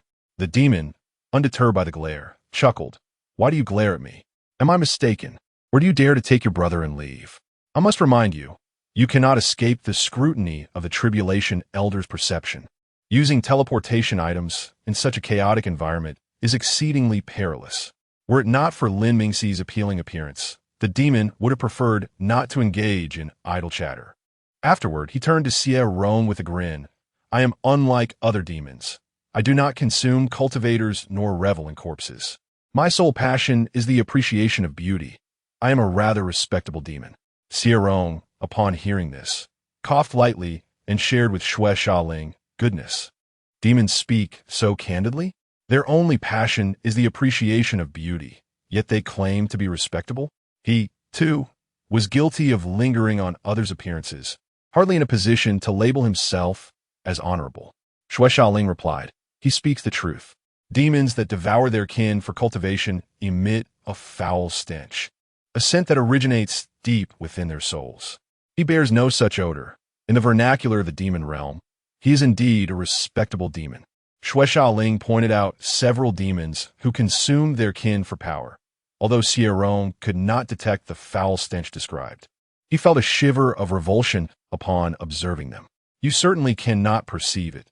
This scent is not discernible by mere smell, but rather requires spiritual perception to identify. At your current golden core stage, your spiritual sense is too feeble to notice. You must at least break through to the nascent soul stage to distinguish it. Even the spiritual sense of a nascent soul is relatively weak. With a slight concealment, it can easily be deceived." Chapter 36. Lin Mingxi was reluctant to part ways with Xie Rong. "Senior, my brother and I can share a room." Xuanyue, for reasons unknown, felt an overwhelming surge of anger and nearly lost control, speaking indifferently. "Do as you wish." It was not as if Lin Mingxi and Xie Rong were true siblings, yet they insisted on sleeping together at night. Had all decorum been discarded? Xie Rong chose to stay with Lin Mingxi. In this unfamiliar environment, being near Lin Mingxi brought him a sense of security. After all, his presence would not disrupt Lin Mingxi's cultivation. Lin Mingxi had once told him that the first sight of him after completing his practice provided immense comfort. Upon returning to her room, Xuanyue found everything displeasing, her restlessness manifesting as she paced the room. Ultimately, it was only by taking out the jade orb given to her by Xie Rong that she found calm. Blood Xiaoling remarked, "The members of the Demon Dragon clan truly have a penchant for shiny objects. The jade beads you've polished, while as transparent as ice, lack any energy at all, yet Zhong Huaixing has been fixated on them for nearly the length of an incense stick. He even poured out the elixirs to place your beads in the vial. Such a puzzling behavior. The elixir vial is surely worth more than those jade beads." Xie Rong understood, for one cannot buy what one holds dear. As long as one finds joy in it, even the most valueless items can be cherished. He had polished the icy jade into beads simply because he liked them. Xie Rong and Lin Mingxi settled in Zhong Huaixing's courtyard. Lin Mingxi remained as diligent as ever, tirelessly cultivating day and night. Xie Rong, however, lived a more ordinary life, climbing into bed at dusk and rising with the dawn. After half a month, Xie Rong began to grapple with their future. Imoyun City was far more chaotic than Wuyi City. Although the city lord despised conflict and was one of the few pacifists in the demon realm, many demons would readily brawl over trivial disagreements. As long as they concluded their fights before the city guards arrived and voluntarily paid a fine, no one would pursue charges for murder. Xie Rong often sat in the courtyard, gazing blankly at the bustling streets. Yao Ling, what do you think our chances are of leaving the city smoothly? Blood Xiaoling found the situation quite challenging as well. That one named Huang Mo has dispatched members of the Serpent Demon Clan to monitor you and Lin Mingxi. Within the city, I sense at least 5 major demon cultivators, one of whom is less than a kilometer from you. I dare not emerge from your consciousness. Without my assistance, it will be exceedingly difficult for you to leave unnoticed. Lin Mingxi's strength is nearly unparalleled among those of his rank, but should he encounter a higher-tier division of spirit, even he would be rendered helpless. There exists one optimal solution: find a way to reside with Zhong Huaixing. He belongs to the Demon Dragon clan, and his bloodline is evidently not of low status. The Demon Dragon clan is known for their robust physiques and protective nature, so no one would dare to target Zhong Huaixing, fearing that if they harm the young, the elders would retaliate. If you can gain Zhong Huaixing's protection, at least those like Huang Mo would think twice before making a move against you. Xie Rong was no fool. He had already considered these factors. However, the issue lay in the fact that Zhong Huaixing did not seem to be an amiable person. Whenever they crossed paths, he wore a mischievous grin, yet the glint in his eyes was chilling. Yao Yao Ling, I cannot shake the feeling that Zhong Huaixing harbors a particular disdain for Lin Mingxi. The way he looks at him is as if he is ready to draw his sword at any moment. Bloodshot Ling paused for a moment. Zhong Huaixing indeed does not favor Lin Mingxi, but he has never regarded you with such intensity. His toleration of your presence here grants you an opportunity, at worst. You could try to please him. Xie Rong curled his lips in skepticism, deeply perplexed. He had never been one to ingratiate himself with others. If he inadvertently offended Zhong Huaixing, instead of seeking refuge, they might find themselves expelled. Xie Rong resolutely shook his head, opting for caution. We absolutely cannot act recklessly. This is no ist. If we provoke Zhong Huaixing, both Lin Mingxi and I would be doomed. After much internal conflict, he chose to maintain the status quo. He still possessed the teleportation jade talisman Lin Mingxi had given him. Should the 3-month period expire, he could simply teleport away with Lin Mingxi. Bloodshot Ling continued to urge him. I genuinely believe Zhong Huaixing has taken a liking to you.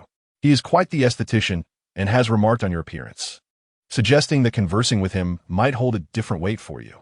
He lacks the foul odor of souls that have devoured their kin in cultivation. Perhaps he truly favors you. Xie Rong scoffed internally. You once advised me to steer clear of the demon clan, warning me not to trust their words. Now you urge me to approach Zhong Huaixing. You are a spirit artifact, yet so fickle. He was disinclined to approach Zhong Huaixing, for the coldness of the latter's gaze toward Lin Mingxi instilled fear within him. He even began to suspect that Zhong Huaixing's seemingly generous offer to keep them for 3 months concealed ulterior motives. Was it possible he had detected the Demon Emperor's legacy within Lin Mingxi? The more he pondered, the more he felt Zhong Huaixing posed a threat. He said to Bloodshot Ling, Lin Mingxi knows I possess a spirit artifact, but he is unaware of your true nature. You should send him a message, and we must devise a plan to leave Mo Yun City swiftly. Seeing Xie Rong's determination, Bloodshot Ling sighed in resignation. Very well. I will convey a message to Lin Mingxi, urging him to conclude his cultivation and consider a means of departure. I genuinely believe Zhong Huaixing harbors no malice towards you. I am a spirit artifact. I cannot be mistaken. I have encountered more beings than you have tasted spirit foods. How could I possibly be wrong? Bloodshot Ling internally speculated that if Xie Rong sought Zhong Huaixing's protection, the likelihood of success was 80%. Unfortunately, Xie Rong did not trust his instincts. If Zhong Huaixing truly intended to harm Lin Mingxi, he would have acted long ago. The demons were known for their straightforwardness. They loved or hated without hesitation. Xuanyue felt increasingly agitated. He had maintained composure in front of Xie Rong, yet his disdain for Lin Mingxi had not gone unnoticed. Xie Rong's excessive concern for Lin Mingxi, due to a mere glance, made him fear for Lin Mingxi's safety, leading him to question the motives behind their 3-month stay. Xuanyue held the jade beads in his hands, lost in thought, his gaze growing colder. He could not allow Xie Rong to leave. If they parted ways now, their next encounter would seem too deliberate. Xie Rong had begun to doubt Xuanyue's intentions. A coincidence may be just that, but 2 or 3 coincidences could not be dismissed as such. Upon hearing Bloodshot Ling's message, Lin Mingxi ceased his cultivation and turned to Xie Rong. Xie Rong instructed Bloodshot Ling to shield their room from prying eyes before speaking. I feel unsafe remaining here. A sense of unease lingers in my heart. Lin Mingxi furrowed his brow slightly at this. Whenever Xie Rong felt apprehensive, unforeseen events tended to occur. After a moment of silence, he decided, we shall utilize the teleportation talisman to leave in the later hours of the night. Even if those outside follow us out of the city, their cultivation levels should not be excessively high. Currently, only Huang Mo is stationed outside. Xie Rong took a deep breath, now only able to pray that no calamities would pursue them once they left the city. Lin Mingxi, noticing the worry etched on Xie Rong's face, offered a reassuring smile. Rest assured, the Calamity Realm demons will not follow us out of the city. If they intended to intervene, they would have seized us long ago, showing no regard for the likes of Zhong Huaixing. Indeed, the Dragon Clan was not to be trifled with. Yet as long as they did not take lethal action against Zhong Huaixing, the ancient beings within the Dragon Clan would not pursue them. Lin Mingxi chose not to continue her cultivation and instead inquired about Xie Rong's recent experiences and her thoughts on Zhong Huaixing. Sitting at the table, Xie Rong lazily propped her chin on her hand. Initially, I found Zhong Huaixing quite agreeable. He was quite talkative before. He refrains from devouring his kin for cultivation, and even aided me indirectly during your tribulation. I actually hold a favorable impression of him. However, gradually, I began to sense that he wears a mask. Though he appears proud and self-absorbed, there lies a chilling coldness within him. Being near him feels quite awkward, as sometimes his gaze upon me is imbued with a complexity I cannot comprehend. Any normal person would feel uneasy under such peculiar scrutiny. Lin Mingxi concurred with Xie Rong's sentiments. I too sense that Zhong Huaixing is not as he presents himself. Once, I glimpsed a flash of murderous intent in his eyes. Though fleeting, I am certain of what I saw. There is an inexplicable familiarity about him, yet I cannot ascertain its origin. Next door, Xuanyue sighed softly. Having endeavored to emulate the demeanor of the Dragon Clan, only to find himself erring. His true disposition leaned towards reticence, and when influenced by Xie Rong's emotions, he often forgot his identity as Zhong Huaixing. In the first half of the night, a protective barrier suddenly rose around Mo Yun City. Hearing the commotion within the city, Xie Rong and Lin Mingxi exchanged worried glances and hastened out of their room. Gazing at the translucent barrier overhead, Xie Rong gritted her teeth and frowned at Lin Mingxi, who shook his head in resignation. The activation of the city as protective barrier rendered all teleportation artifacts within the city ineffective, necessitating the breach of the barrier to establish a path for escape. Shuai Ling sighed.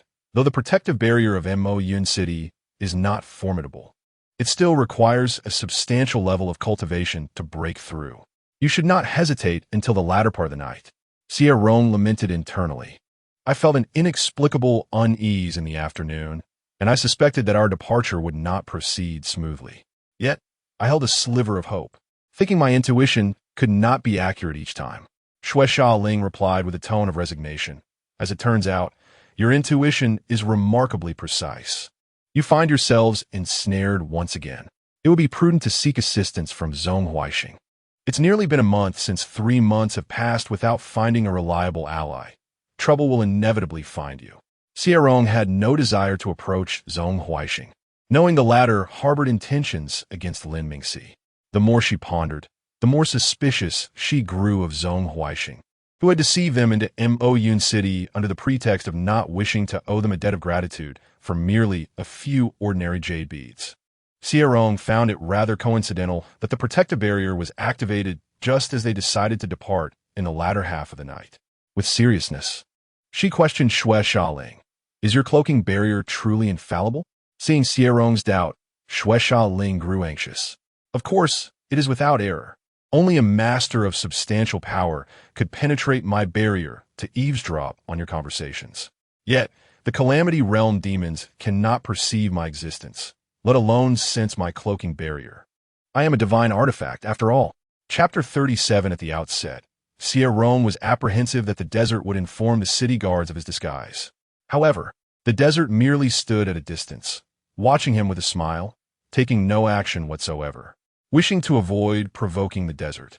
Xie Rong contemplated that it was better to keep the peace and inquired with his eyes what the desert wanted him to do. The desert, delighted by the expressive eyes of Xie Rong, leaned in to whisper, suggesting they attend an auction in the inner city together. Upon hearing this, Xie Rong furrowed his brow. The desert quickly discerned his reluctance to venture out and continued, "It is merely to accompany me to the auction. I have no intention of doing anything to you. With Zhong Huaixing as your protector, I would not dare to provoke the Dragon Clan. The Dragon Clan is fiercely protective of their own, and their avarice is quite fearsome. Zhong Huaixing clearly regards you as his possession. Should I dare to take you from him, he would likely pursue me to the ends of the earth. Taking something from a Dragon Clan is akin to inviting a challenge." Initially, he believed that Zhong Huaixing had little interest in Xie Rong and planned to wait 3 months before approaching him again. However, as 3 months passed without Zhong Huaixing sending Xie Rong away, he understood the situation more clearly. Seeing Xie Rong hesitating, the desert added, "Currently, we cannot leave Mo Yun City due to the tribulation. Are you truly concerned that I would abduct you? Just accompany me this once, or I shall pester you daily." Xie Rong glanced back at the courtyard, secretly desiring to attend the auction. He turned to the desert and said, "Wait a moment. I will ask my brother if he wishes to join." The desert, filled with exasperation, replied, "But I only wish to enjoy your company. What does bringing your brother imply?" Xie Rong retorted, "Is it not possible for me to go out alone with you? Do you still want me to accompany you?" The desert was far more dangerous than Zhuo Rue. Knowing the peril of the desert's character, it would be foolish to venture out alone with him. With a resigned expression, the desert replied, "Of course I want to go. What's one more brother? I shall simply pretend he does not exist." Upon explaining his intentions to Lin Mingxi, Lin Mingxi immediately ceased his training, standing up with a tone filled with self-reproach. "I have been too negligent in my pursuit of cultivation. I neglected to take you out for some fresh air." Xie Rong understood that while Lin Mingxi could train tirelessly, he himself was not capable of such a feat. Just as Xie Rong and Lin Mingxi stepped out of the room, Zhong Huaixing arrived in the courtyard, glancing at the desert outside. "It has been dreadfully dull these days. Let's go together." Initially, the desert thought it was merely an addition of Lin Mingxi, but upon seeing Zhong Huaixing, his smile faltered, turning into a strained grin as he asked, "Are you also attending the auction, senior?" Internally, the desert scoffed at Zhong Huaixing's apparent indifference towards Xie Rong, questioning the true nature of his feelings. Xuanyue cast an unfriendly glance at the desert, opting not to respond, and instead directed her attention to Xie Rong, urging him to catch up. After exchanging glances with Lin Mingxi, Xie Rong chose to follow behind Zhong Huaixing. Given that they resided in Zhong Huaixing's abode and enjoyed his protection, it was only fitting to heed his wishes. Seeing Xie Rong depart with Zhong Huaixing, the desert lamented his lack of diligent training. If he were at the same level as Zhong Huaixing, he might have been able to wrest Xie Rong from his grasp. The desert hastened to catch up with Xie Rong, smiling as he inquired, "There will be many fine items at this auction. What would you like? I can procure it for you." Xuanyue, visibly displeased, interjected, "My brother's preferences are matters for me to handle as his elder sibling. You need not concern yourself." Xie Rong smiled and nodded, expressing, "Whatever I desire will be procured by my brother." "Thank you, senior." He dared not accept anything from the desert, fearing that he might be compelled to repay it with his body, a prospect he found intolerable. Noticing the desert deliberately walking closely beside Xie Rong, Lin Mingxi, with a stern demeanor, positioned himself between them. The desert felt frustrated at being treated like a thief, yet he dared not express his anger in public. With the city lord of Mo Yun City unable to find the culprit behind his son's death, there was a prevailing atmosphere of fury, and any infringement of city rules resulted in severe punishment. Xie Rong, worried that Lin Mingxi might clash with the desert, held on to Lin Mingxi's wrist in concern. The desert observed the closeness between Lin Mingxi and Xie Rong, chuckling as he remarked, "You two are likely not blood relatives. Blood relations typically exhibit some semblance of resemblance. Yet Lin Mingxi and Xie Rong bore none." Lin Mingxi coldly replied, "This matter does not concern you. I am not obliged to inform you." The desert's suspicion deepened. Contemplating whether Lin Mingxi and Xie Rong shared a romantic bond, yet their interactions bore no hint of intimacy. One's affection for another often reveals itself in their gaze. Lin Mingxi had shown irritation towards him on several occasions, indicating he was not a person capable of controlling his temper. If Xie Rong were indeed his partner, how could he allow Xie Rong to accompany the desert to the auction? The desert's mind raced with thoughts as his gaze fell once again on Zhong Huixing's retreating figure. He found Zhong Huixing's behavior peculiar. If he truly had affections for Xie Rong, why not eliminate the obstacle that was Lin Mingxi? Xie Rong's thoughts were elsewhere, focused on the shops and passers-by around him, engaging in idle chatter with Xue Xiaoling. In truth, the demon realm and the celestial realm are not so different. Both are bustling in pursuit of wealth for survival. Xue Xiaoling, lacking Xie Rong's depth of contemplation, replied, "There are distinctions between the demon realm and the celestial realm. You have not ventured out often enough to notice. The city guards in the demon realm heed only the city lord's commands, acting with remarkable directness. In contrast, the enforcement teams in the celestial realm abide by sect rules, often indulging in superficial politeness." Xie Rong understood what Xue Xiaoling meant by directness. The demon clan often bribed the city guards to extend inspection intervals from 10 days to a month. In the celestial realm, such acts of bribery would be conducted discreetly, unlike the demon clan's brazen display of corruption. Upon arriving at the auction venue, the demon guards at the entrance examined the identity jade token issued by the city guards and conducted a breath verification, allowing him entry only after confirming his identity. Zhong Huixing also underwent an identity check, though the one examining him was of a nascent soul stage. As it was Xie Rong's first time attending an auction, he followed closely behind Lin Mingxi, his eyes wandering curiously around the venue. The seating arrangement resembled that of a sports arena, with the back row elevated above the front, and private boxes at the highest points. The desert informed Xie Rong, "I have a private box above. Should I acquire a treasure that pleases me, I can exit through the back door to avoid unnecessary complications." The desert may not have fully understood Xie Rong's character, but he recognized Xie Rong's aversion to trouble.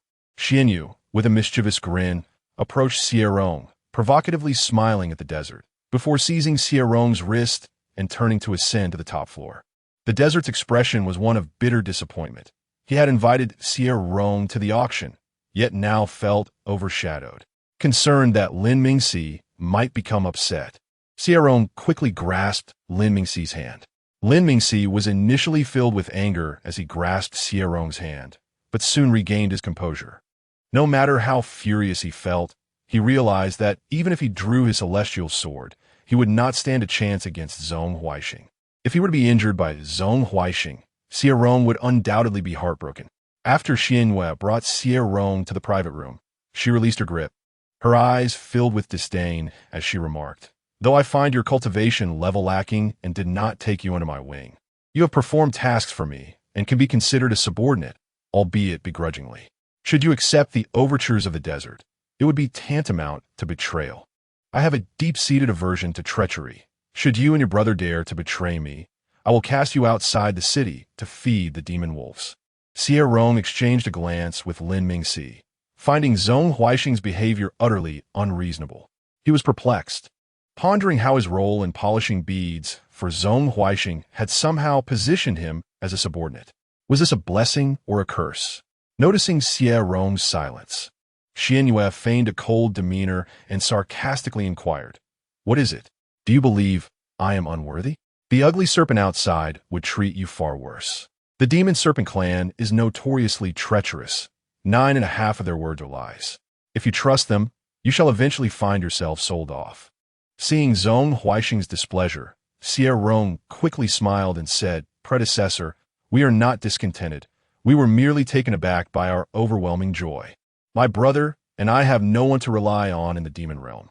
Had he not taken us in, our graves would likely be overgrown with weeds. You have treated us with kindness and never made things difficult. You are willing to accept us as your subordinates. We are grateful beyond measure and would never consider betrayal." Lin Mingxi looked at Xie Rong with surprise, feeling deeply guilty. If only he possessed sufficient strength, Xie Rong would not need to bow to Zhong Huixing. Lin Mingxi then respectfully addressed Zhong Huixing, stating, My brother's cultivation is indeed lacking. Should you have any tasks, please feel free to assign them to me. Being a subordinate is preferable to being targeted by someone like the desert. Zhong Huaixing, possessing an extraordinary appearance, regarded Xie Rong without any inappropriate desire. Which pleased him the most? Xuanyue, without pretense, cast a disdainful glance at Lin Mingxi, saying, "You have become so inept that you cannot even withstand a single strand of my demonic energy. What use are you to me? Your brother at least can assist me in polishing jade beads, while you are merely a freeloader. You are in the transformation realm, yet still require your brother's protection. I have never encountered anyone as useless as you." Upon hearing Zhong Huaixing's criticism of Lin Mingxi, Xie Rong feared that Lin Mingxi might lose his temper. However, Lin Mingxi did not feel anger. He even thought Zhong Huaixing spoke the truth. He indeed felt inadequate, as it should have been him protecting Xie Rong. Yet time and again, it was Xie Rong who shielded him. "Predecessor, you speak wisely. I shall strive to cultivate diligently." Xuanyue's mockery of Lin Mingxi allowed her to vent her pent-up dissatisfaction, and upon observing Lin Mingxi afterward, she felt considerably less irked. Lin Mingxi led Xie Rong to a nearby seat, and seeing the worry etched on Xie Rong's face, he smiled reassuringly, indicating all was well. For some reason, he felt no resentment during Zhong Huaixing's reprimands. Could it be that Zhong Huaixing's gaze bore a resemblance to that of his master? Xie Rong, reassured that Lin Mingxi was truly fine, confided to the blood-slaughter spirit, "Indeed, adversity fosters growth. Both my elder brother and I have changed significantly. I previously suspected Zhong Huaixing had ulterior motives and feared he might have sensed the legacy within my brother. Yet, he has remained inactive these days. Could it be that my worries were unfounded?" Chapter 38, upon gazing into the storage bag, filled to the brim with superior magic stones. Xie Rong's expression transformed into one of astonishment as he turned to Lin Mingxi, the bloodshot spirit, upon witnessing the abundance of magic stones, fell into silence for a while before exclaiming, "Goodness, Lin Mingxi has actually produced over 6 million superior magic stones. He has spent most of his time with you.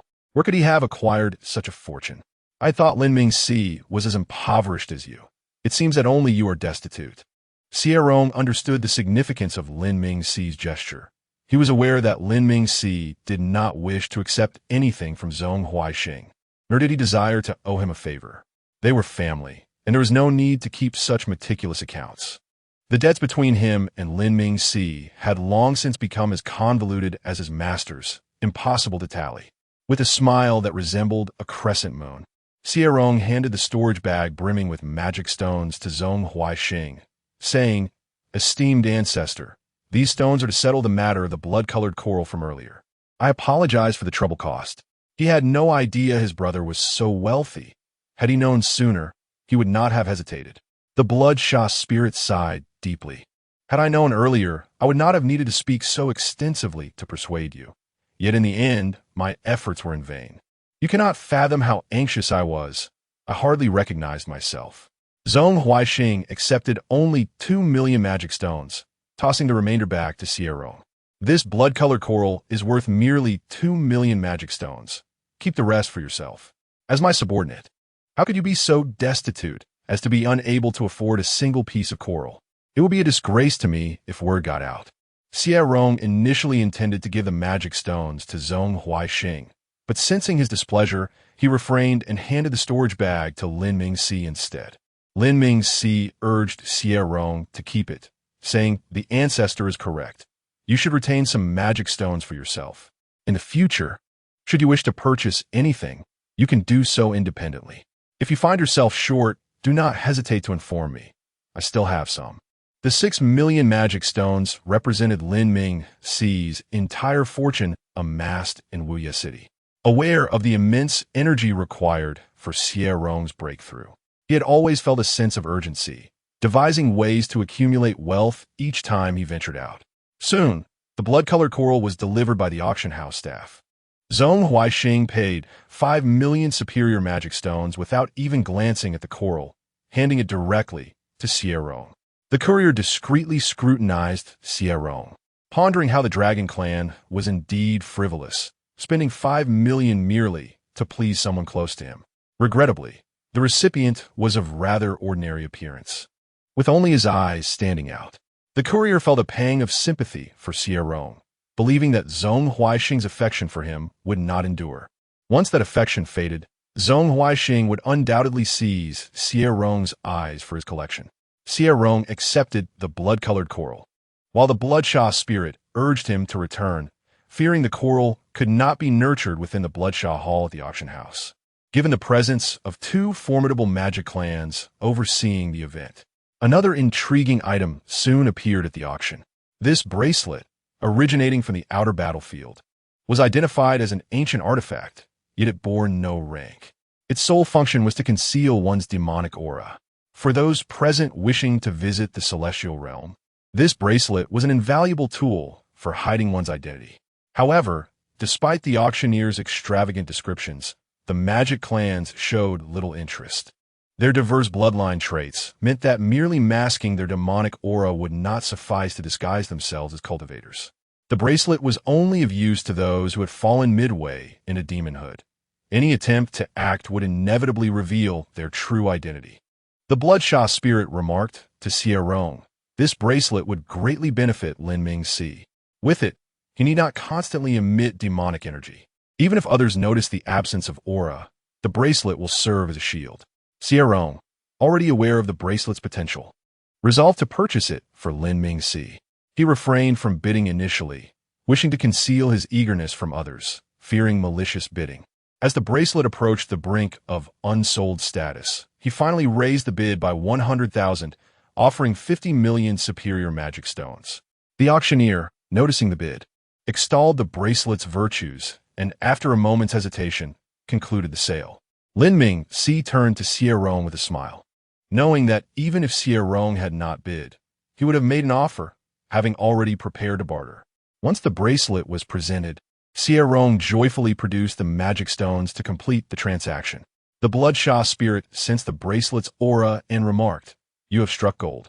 Although this bracelet lacks a rank, its crafting materials include several used for forging celestial artifacts. Acquiring it for 50 million superior magic stones is an incredible bargain. I suspect this bracelet possesses more than just the ability to conceal one's aura. You should encourage Lin Ming-Si to examine it thoroughly. Lin Ming-Si discovered that the bracelet was remarkably easy to refine, and upon wearing it, the demonic energy he had intentionally radiated dissipated. Relieved, he acknowledged that constantly emanating demonic energy had distracted him from his cultivation. Xie Rong chose not to depart prematurely, instead remaining to watch the auction conclude before leaving. On the way back, he was filled with excitement, asking Yao Ling, why did that particular technique, merely a quasi-celestial level, fetch a staggering 13 billion magic stones? This was not 13,000, but rather 13 billion superior magic stones.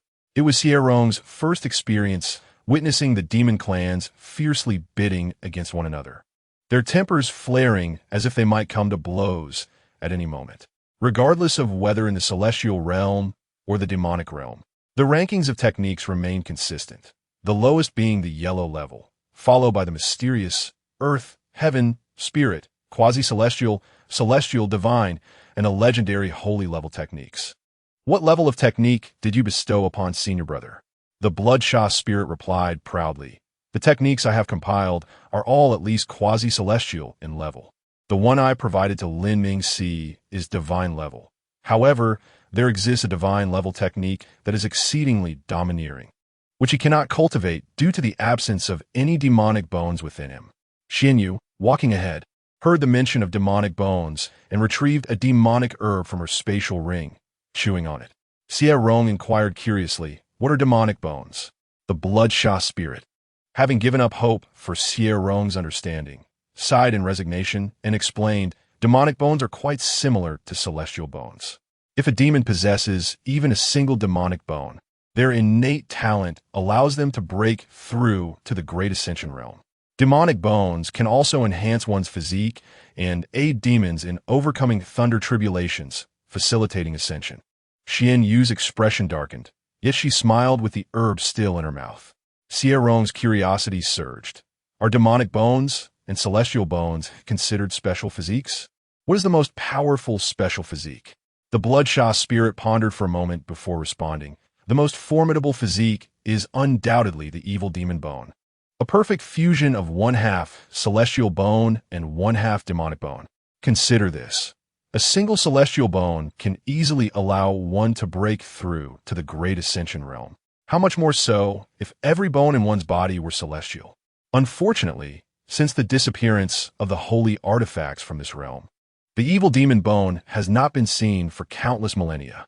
Perhaps it was once born, but the evil bone can only cultivate sacred-level techniques to perfectly merge the dual energies of the demonic spirit within into chaos chi. Practicing ordinary techniques requires enduring the excruciating pain of the demonic spirit's erosion, a suffering that is beyond the capacity of an ordinary person.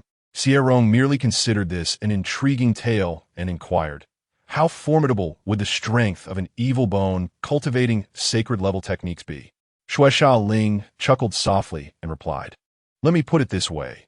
During the ancient period of great turmoil, the three races of immortals, demons, and monsters all gave rise to evil bones. It was they who ravaged this realm, and ultimately, the heavenly Tao was damaged, leading to their annihilation. The emergence of evil bones in ancient times signifies an immense opportunity. If they were to appear in the present day, they would suffer endlessly. Only sacred-level techniques can suppress evil bones, or else only sacred artifacts possess the power to restrain them." Xie Ling's words resonated with Xuanyue, who had long been aware of this. A sudden realization struck Xuanyue. Aside from sacred-level techniques, only sacred artifacts could subdue evil bones. Could a sacred-level technique, once imbued with sentience, reincarnate as a human?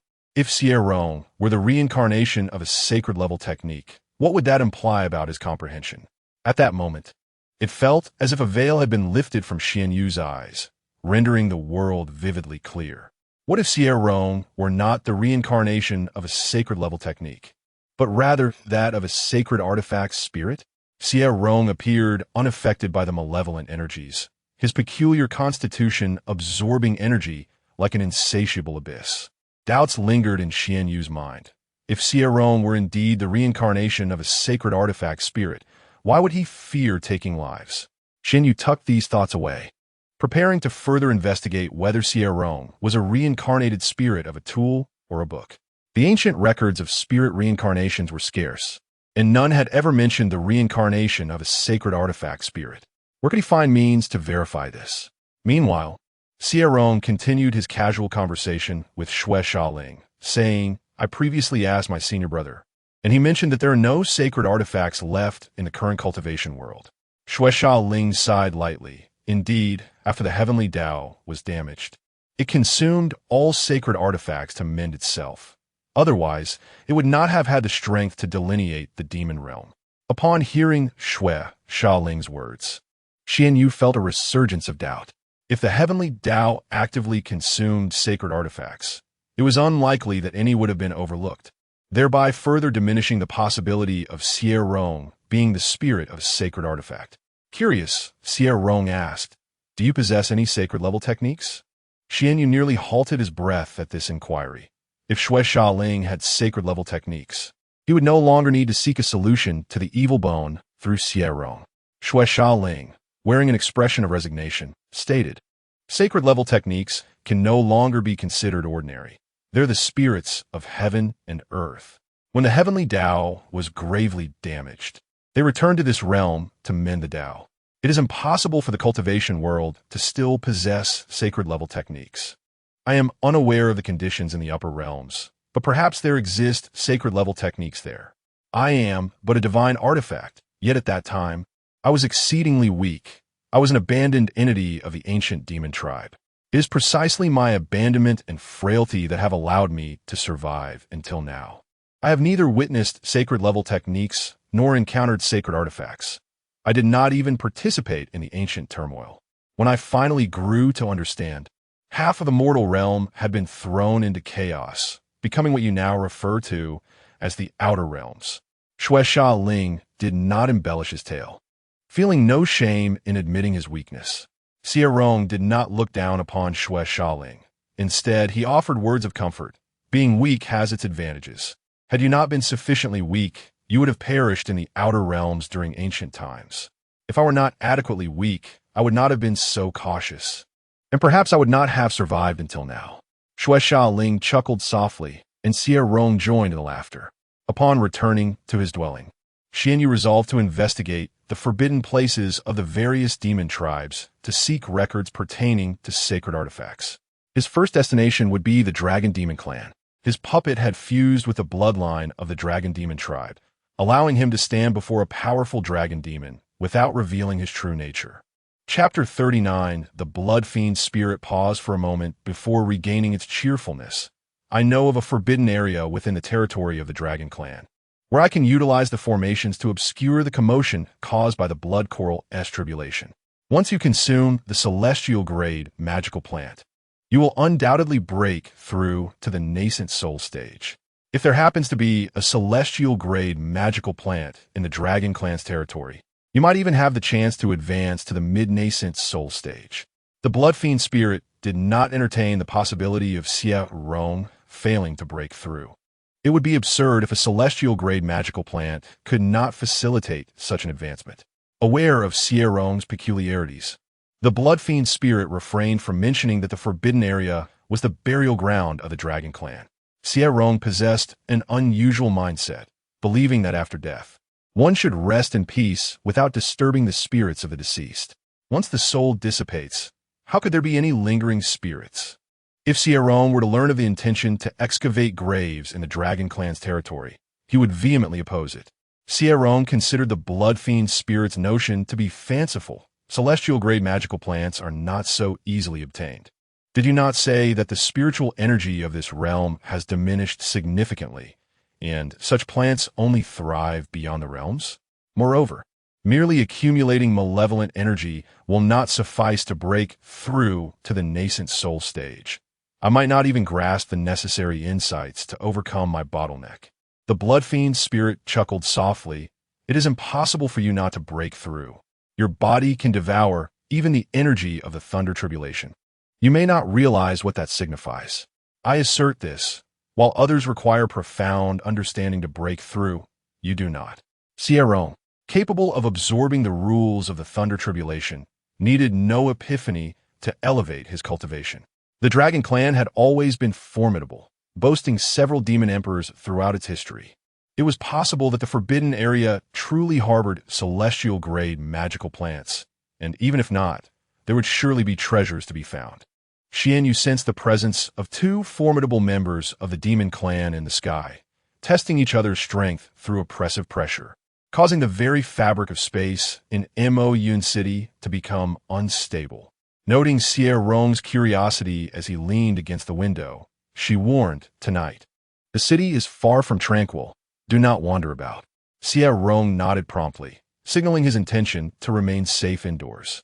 With the chaos outside, he was not foolish enough to venture out into danger. An increasing number of dissatisfied individuals began to gather, attacking the barrier in the skies. Many disguised members of the Demon Clan took advantage of the turmoil to assassinate enemies or seize treasures, plunging Mo City into utter chaos. This was not Xie Rong's first encounter with Zhong Huaixing in action. The Blood Fiend Spirit had previously informed him of Zhong Huaixing's swift swordplay, nearly unparalleled among his peers. Lin Mingxi had long ceased his cultivation, standing beside Xie Rong. Upon witnessing Zhong Huaixing's techniques, a flicker of surprise crossed his eyes. His sword intent brimmed with a murderous aura, a manifestation born from a sea of corpses and rivers of blood. Yet at a glance, Zhong Huaixing did not appear to be a harbinger of death. Lin Mingxi mused inwardly. The Demon Clan truly excels at disguise. Xie Rong, unable to perceive Zhong Huaixing's sword intent, merely noted how swiftly he struck. Before he could fully comprehend the technique, his opponent had vanished. The Blood Fiend Spirit questioned, "You're a Blood Fiend root. Though your cultivation is somewhat lacking, you should still be able to sense sword intent. How is it you cannot perceive Zhong Huaixing's sword intent?" Ganio Sensa Mingxis. Xie Rong responded with equal confusion. "Isn't it said that sword intent can only be comprehended but not articulated? I have always thought of sword intent merely as a form of aura. Is it not strange that I cannot sense it? I cannot sense Zhong Huaixing's sword intent, nor even my own. My master once remarked that my sword intent is soft and feeble. At the time, I mistook it for a comment on my hesitance in striking. If the blood fiend spirit had a physical form, it would undoubtedly be scratching its head in bewilderment. How could Xie Rong, a sword cultivator, fail to sense sword intent? The inability to perceive sword intent was akin to an alchemist being unable to control fire. Xie Rong's peculiarities were numerous, and the blood fiend spirit soon ceased pondering the issue. After all, Xie Rong could absorb the energy of thunder tribulation. What was so strange about not sensing sword intent? He was simply an anomaly. Outside, Zhong Huaixing demonstrated his prowess, making it clear to those nearby that he was not to be trifled with. Feng Montak, not far from Zhong Huaixing, sensed the murderous sword intent and nearly turned to flee. Those among the demon clan who could condense such a sword intent were undoubtedly feared as formidable beings, individuals capable of annihilating a city without a moment's hesitation. Zhong Huaixing's sword intent had matured completely. How many lives have been extinguished to achieve such mastery? Huang Mo, having encountered a demon who practiced the sword of slaughter up close, felt a terror that Lin Mingxi lacked, and in this moment, his earlier impulsiveness regarding Xie Rong dissipated entirely. Now, the mere thought of Xie Rong being targeted by Zhong Huaixing made him wish to vanish into the ground. Ultimately, the formidable ones in the city compelled Mo Gio to appear. Mo Gio, filled with reluctance, resolved to utilize the causal compass, which he had refrained from using until now due to its reliance on one's lifespan for activation. This was not a matter that could be delegated to another, for none among them had causal ties to his son. His intent to seal the city was to uncover the culprit, not to activate the causal compass. One powerful figure rolled his eyes. It has been 4 years. Are you certain the culprit remains in Mo Yun City? Your son is at the Harmony God stage, and with half a celestial artifact. Even if he encounters formidable foes, he could struggle for a few moments. Another added, the individual extracted your son's bones right under your nose. By the time you discovered it, your son had likely already perished. Perhaps that person has long since left Mo Yun City. Upon hearing these remarks, Mo Gio was filled with anger. Yet he found himself powerless against the formidable figures. One of them suddenly spoke, You, Mo Gio, are not known for your paternal affection. I cannot believe you have sealed the city out of love for your son. After 4 years without finding the culprit, should you not disclose the true reason? Several others present narrowed their eyes, contemplating the implications of his words. Among the demon clan, blood relations were insignificant. Mo Gio was willing to sacrifice his lifespan to activate the causal compass. Did the culprit not only murder Mo Gio's son, but also steal something of significance from him? Mo Gio wore an expression that indicated his unwillingness to continue the conversation, prompting one of the formidable figures to snort in disdain. If the city lord is unwilling to share, then I shall take my leave. Should you wish to capture the culprit in the future, do not call upon me. The other formidable figures exchanged glances, echoing similar sentiments. Their underlying message was clear. If they were not informed of the truth, they would not assist in capturing the culprit. Montak used Countenance darkened ominously, and with a resounding slap on the armrest, he declared, My son, at merely 5,000 years of age, has already attained the Harmony God stage. Outsiders merely regard him as exceptionally gifted. For years, I have suppressed his cultivation speed, or else he would have long since transcended the tribulation stage. Had I known the demonic bones within him would leak, I would never have restrained his progress. Filled with regret, Mo Gio lamented the aftermath of the damage to the heavenly path, which had drastically reduced the number of demons ascending to the higher realms. A meticulous investigation of those who ascended revealed that nearly all possessed demonic bones. He had intended to nurture his son's demonic bones for his own use once matured, only to have his plans thwarted midway. The likelihood of retrieving the demonic bone appeared slim, yet it was only under duress that the matter was disclosed. Upon hearing the mention of the demonic bone, the surrounding powerful cultivators widened their eyes and inhaled sharply, having spent millennia striving for breakthroughs. They were acutely aware that the demonic bone represented a key to ascension to a higher realm, although possessing the key did not guarantee ascension. Lacking it extinguished even the courage to attempt such a feat previously. These cultivators were reluctant to inquire further about Mo. But now they were eager to urge him to activate the causal compass to identify the perpetrator, for that was the demonic bone they sought. Observing their gazes, Mo understood their intentions and felt an internal conflict. Was it truly worth expending his lifespan to deduce the whereabouts of the culprit, only to craft a garment for another? The other cultivators recognized Mo's hesitation and understood his reluctance to sacrifice his lifespan for the causal compass. One of them spoke up. In the 4 years of the city's sealing, who can guarantee that the culprit is not among us? Mayor Mo, I assure you, should the perpetrator be within Mo's city, I shall assist you in reclaiming the demonic bone. The remaining cultivators echoed similar sentiments, unwilling to relinquish the hard-won information about the demonic bone. Even if the bone truly resided in Mo's city, there would still be time ahead. Mo would not ascend immediately, and thus could afford to devise a careful plan. Mo compelled the other cultivators to take an oath, gritting his teeth and deciding to take a gamble on the timeliness of the city's sealing, believing the culprit still lingered within Mo's city. The other cultivators solemnly swore as per Mo's wishes, while remaining vigilant towards those around them. They had all heard a statement earlier that resonated deeply. No one could ascertain whether the culprit was indeed among them, as all the powerful cultivators of Mo's city were present. For a tribulation transcending cultivator to stealthily extract the demonic bone beneath Mo's watchful gaze would be an exceedingly arduous task. The demonic energy emanating from the bone was distinct from ordinary demonic energy. Even a powerful demon would require considerable effort to tame the pure demonic essence that flowed from a bone. The time required for such taming would be significant, making it utterly impossible for a tribulation transcending cultivator to do so undetected. When Mo retrieved the causal compass, he dripped blood at its center, his heart racing with anxiety. The perpetrator must be within Mo's city. The closer they were, the shorter the time required for calculation, and consequently, the lesser the lifespan consumed. As the pointer on the causal compass began to rotate, Mo felt something within his soul dissipating. He recognized it as his lifespan. Subsequently, an astral map materialized upon the causal compass, with a silver thread resembling a strand of hair extending slowly from the pointer. Mo's expression darkened.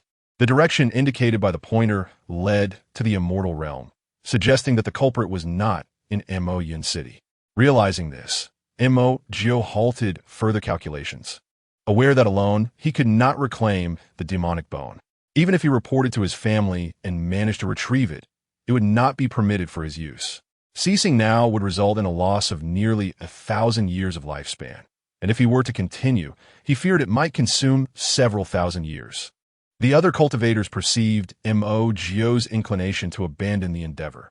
One cultivator gritted his teeth and produced a longevity pill capable of extending life by 800 years.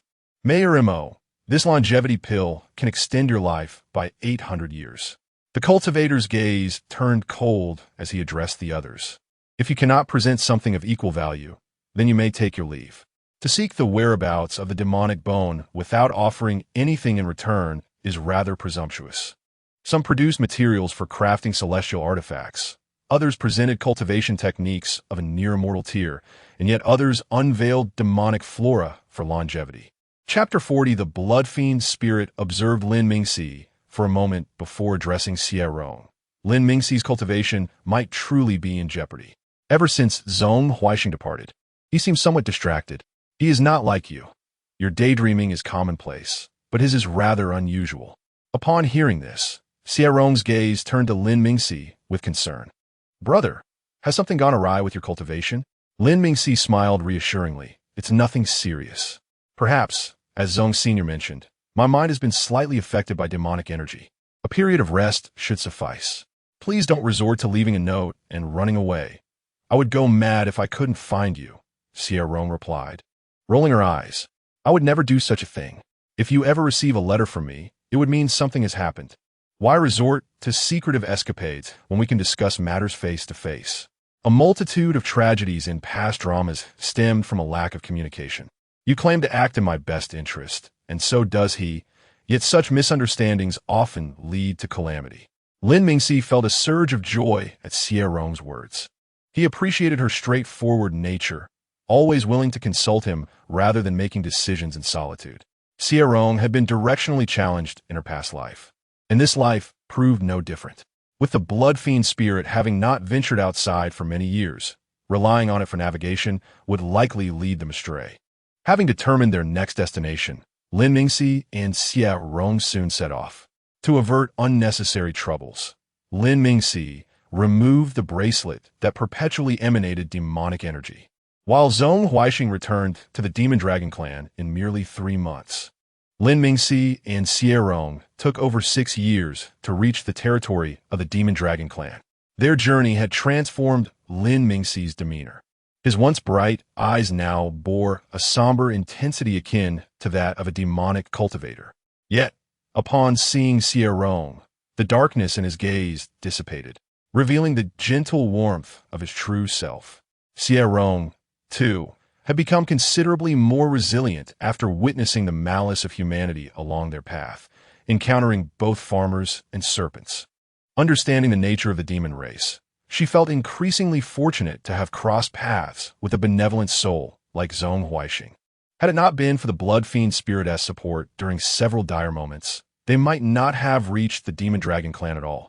Lin Mingxi's cultivation had progressed from the early to the late stages of the transformation spirit realm, nearing a breakthrough into the separation spirit realm. With a bit of introspection regarding his recent experiences, he anticipated no difficulties in transcending his current limits.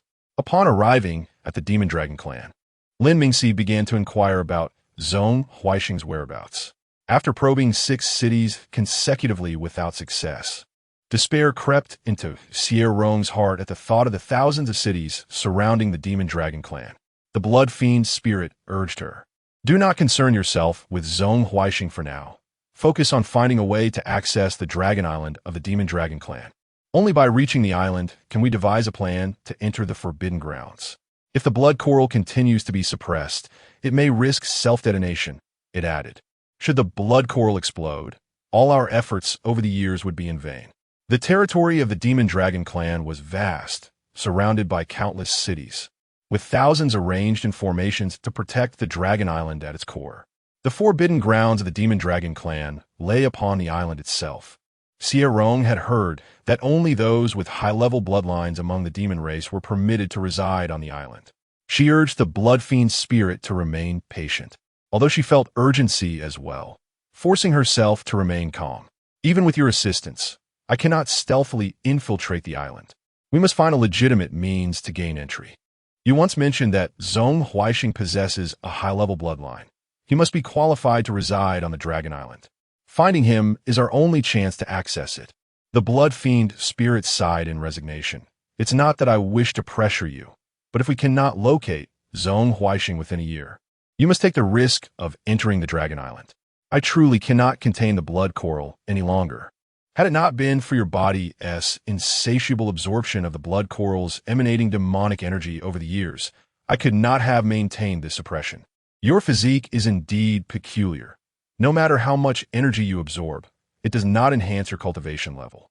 Even without uttering a word, Lin Mingxi discerned Xie Rong's impatience and quickened his pace in search of Zhong Huixing. A substantial amount of demon stones were dispersed, bringing about some complications. Yet they yielded a glimmer of information regarding Zhong Huixing. The Demon Dragon clan was hosting a once-a-century competition for prodigies, and Zhong Senior was among the contestants. They resolved to investigate the city where the competition was to be held. That day, Lin Mingxi and Xie Rong swiftly moved to the city adjacent to Dragon Island. Upon learning that the competition for the harmonization realm would take place next month, they both breathed a sigh of relief. Observing Xie Rong panting heavily, Lin Mingxi urged her to return to their lodgings for rest. Xie Rong looked up with worry. "Brother, what if Zhong Senior is unwilling to accept our plea for refuge?"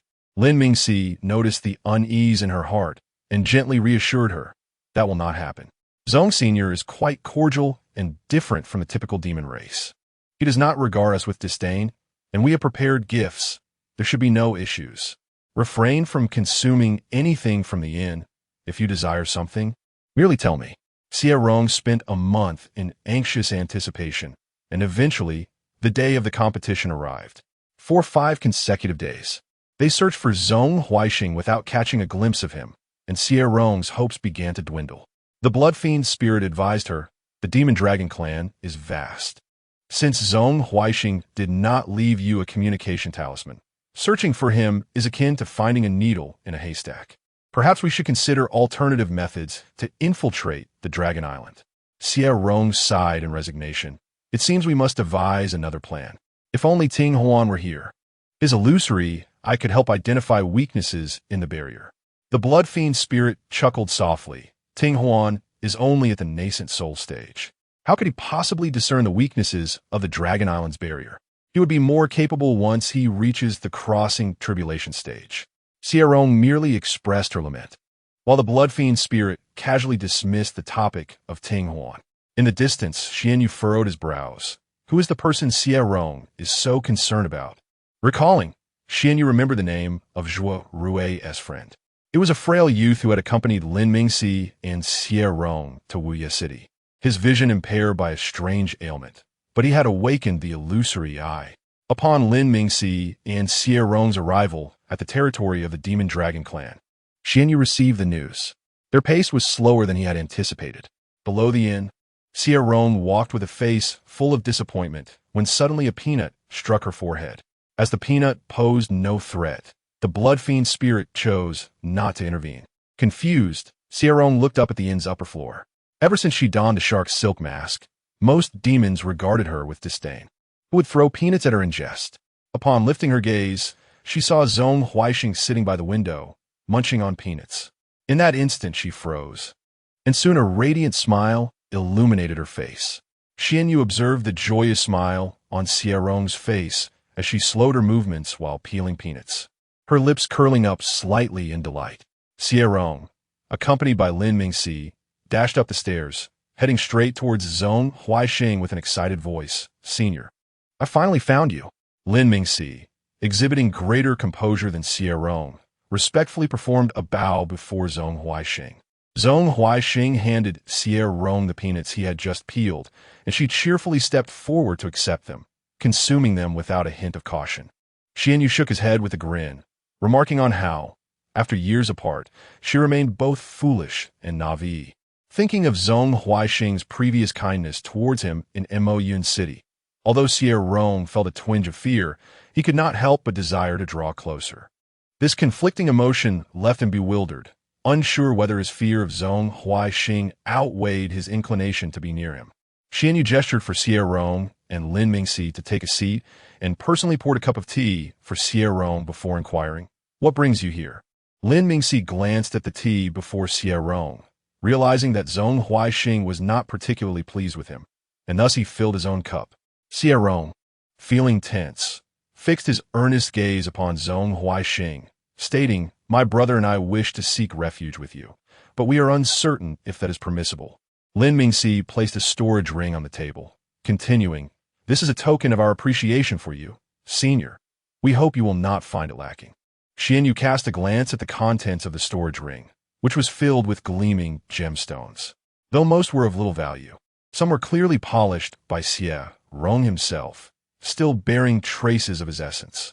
Anxiously, Xie Rong whispered to Blood Fiend Spirit, "If the senior is unwilling to accept me, we may have to prepare for the worst." Blood Fiend Spirit reminded him, "You are still unaware of whether Zong Huaixing resides on Dragon Island. If he does not, what purpose would your allegiance serve?" Xuanyue collected the storage ring, placing a plate of peanuts before Xie Rong. After a moment of hesitation, Xie Rong smiled and began peeling the peanuts, filling a small dish with them before presenting it to Zong Huaixing. With one foot casually propped on the bench, Zong Huaixing regarded Xie Rong with evident satisfaction. "You are somewhat attentive. Coincidentally, I lack aids at the moment, so you shall henceforth attend to my daily needs." Turning his gaze towards Lin Mingxi, Zhong Huaixing's expression shifted from warmth to disdain. Your brother, however, remains unchanged, still bearing the appearance of a wastrel.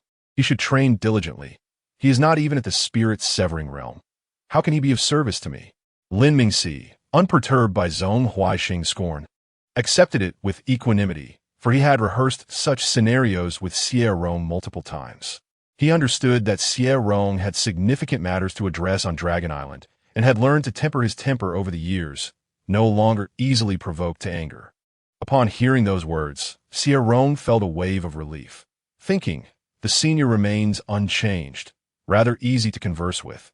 Yet, why do I persistently find him intimidating? Xuanyue, too, found himself troubled. He had never been harsh towards Xie Rong, nor often displayed aggression in his presence. Why then did Xie Rong fear him? Had it not been for his efforts to mold his visage to Xie Rong's liking and years spent proving that he harbored no ulterior motives, Xie Rong might have distanced himself out of that inexplicable dread. After finishing the peanuts, Xuanyue instructed Xie Rong to follow him. I currently reside on Dragon Island, where the inhabitants are not to be trifled with, so exercise caution when you venture out. Nonetheless, you are my subordinates, and your conduct reflects upon my reputation. Being overly timid is not acceptable. Chapter 41. Xie Rong spoke with the buoyancy and confidence of a victorious general. It's not a matter of perhaps. I am certainly right. My master broke through to the Great Ascension realm at 6,000 years old. His talent is formidable, truly formidable. A person of such exceptional prowess would not set his sights on me. After saying this, Xie Rong silently scoffed. If my master wished for anything from me, he wouldn't need to scheme. Even if he wanted me to endure a thunder tribulation for him, he merely has to ask. My life was bestowed by my master. Without him, I could never have advanced to the Golden Core stage. Xuanyue listened to Xie Rong's thoughts, feeling an unusual agitation within. In Xie Rong's mind, he was a pure and noble immortal lord, yet he himself was steeped in filth and unworthy of Xie Rong's trust. The more Xie Rong trusted him, the more pain twisted in his heart like a knife. Xuanyue could no longer meet Xie Rong's gaze, for in those eyes, he saw the reflection of his own tainted soul. Xie Rong arranged the soft couch to his liking, particularly favoring soft pillows and fluffy blankets. Once nestled in the warm bedding, he felt a profound sense of safety, even with fierce beasts lurking outside. By evening, Xie Rong had already slipped into the cozy embrace of the blankets. The blood fiend spirit was astonished. After finally arriving at Dragon Island, why aren't you out exploring? How can you find the time to sleep? In truth, the blood fiend spirit wanted to ask Xie Rong how he could possibly sleep so soundly. Xie Rong, weary to the core, replied with a tired voice, Yao Yao Ling, I haven't had a peaceful night's sleep in years. I've lived in constant apprehension. Meeting the ancestral senior today stirred both excitement and anxiety, and now I am truly exhausted. I'll investigate the situation on Dragon Island after I rest. Please keep an eye on the ancestral senior for me. I don't know why, but every time I see him, I feel uneasy, even though he is a good person. Though Zhong Huaixing had done nothing to him, a voice deep within urged him to keep his distance. Xie Rong entrusted his safety to the blood fiend spirit, believing that despite his fatigue, he would likely struggle to fall asleep. To his surprise, he fell into a deep slumber almost immediately. Not long after Xie Rong had drifted off, Xuanyue deliberately approached the bedside, curiosity gleaming in his eyes as he seemingly observed whether Xie Rong was truly asleep. Aware that the blood fiend spirit was listening, Xuanyue whispered softly, he really is asleep. How carefree. The blood fiend spirit chimed in, mocking, indeed, how carefree. After so many years apart, you claim to feel uneasy upon seeing him, yet your body tells a different story. Despite having restless nights beside Lin Mingxi for years, here you are sleeping like a pig, utterly unguarded. Are you afraid or trusting? While on the road, he had also kept watch, and regardless of how he tried to comfort Xie Rong, he remained restless. To appease Lin Mingxi, Xie Rong had even learned the art of feigned sleep. But he recognized that Xie Rong was genuinely relaxed and asleep now. It shouldn't be like this. Xie Rong trusts Zhong Huaixing even more deeply than Lin Mingxi, doesn't he? The blood fiend spirit muttered to himself in a hushed tone. and Xuanyue overheard. Xuanyue moved to the side of the room, continuing to peruse several jade slips. Like the blood fiend spirit, he too was perplexed. Was Xie Rong afraid of him or relying upon him? When Xie Rong had met him today, his eyes sparkled with joy, perhaps even unaware of the expression he wore at that moment. A thought flashed through Xuanyue's mind. Had he crafted this visage too perfectly? Would Xie Rong? The absurd notion passed quickly, and he redirected his focus to the jade slips. Since his arrival at Dragon Island, he had been searching for records of the reincarnation of weapon spirits or book spirits, but there were only a few cryptic words regarding reincarnation. After years of searching in both open and hidden ways, he had only discovered a single passage. The reincarnation of sacred weapon spirits will devour fragments of the sacred weapon to enhance themselves. To ascertain whether Xie Rong was the reincarnation of a sacred weapon spirit, he could verify it with fragments of the sacred weapon. The forbidden land of the Demon Dragon clan conveniently housed such a fragment. That fragment was the core energy source of the entire Dragon Island and also served as a cheat for the Demon Dragon clan to refine their bloodline.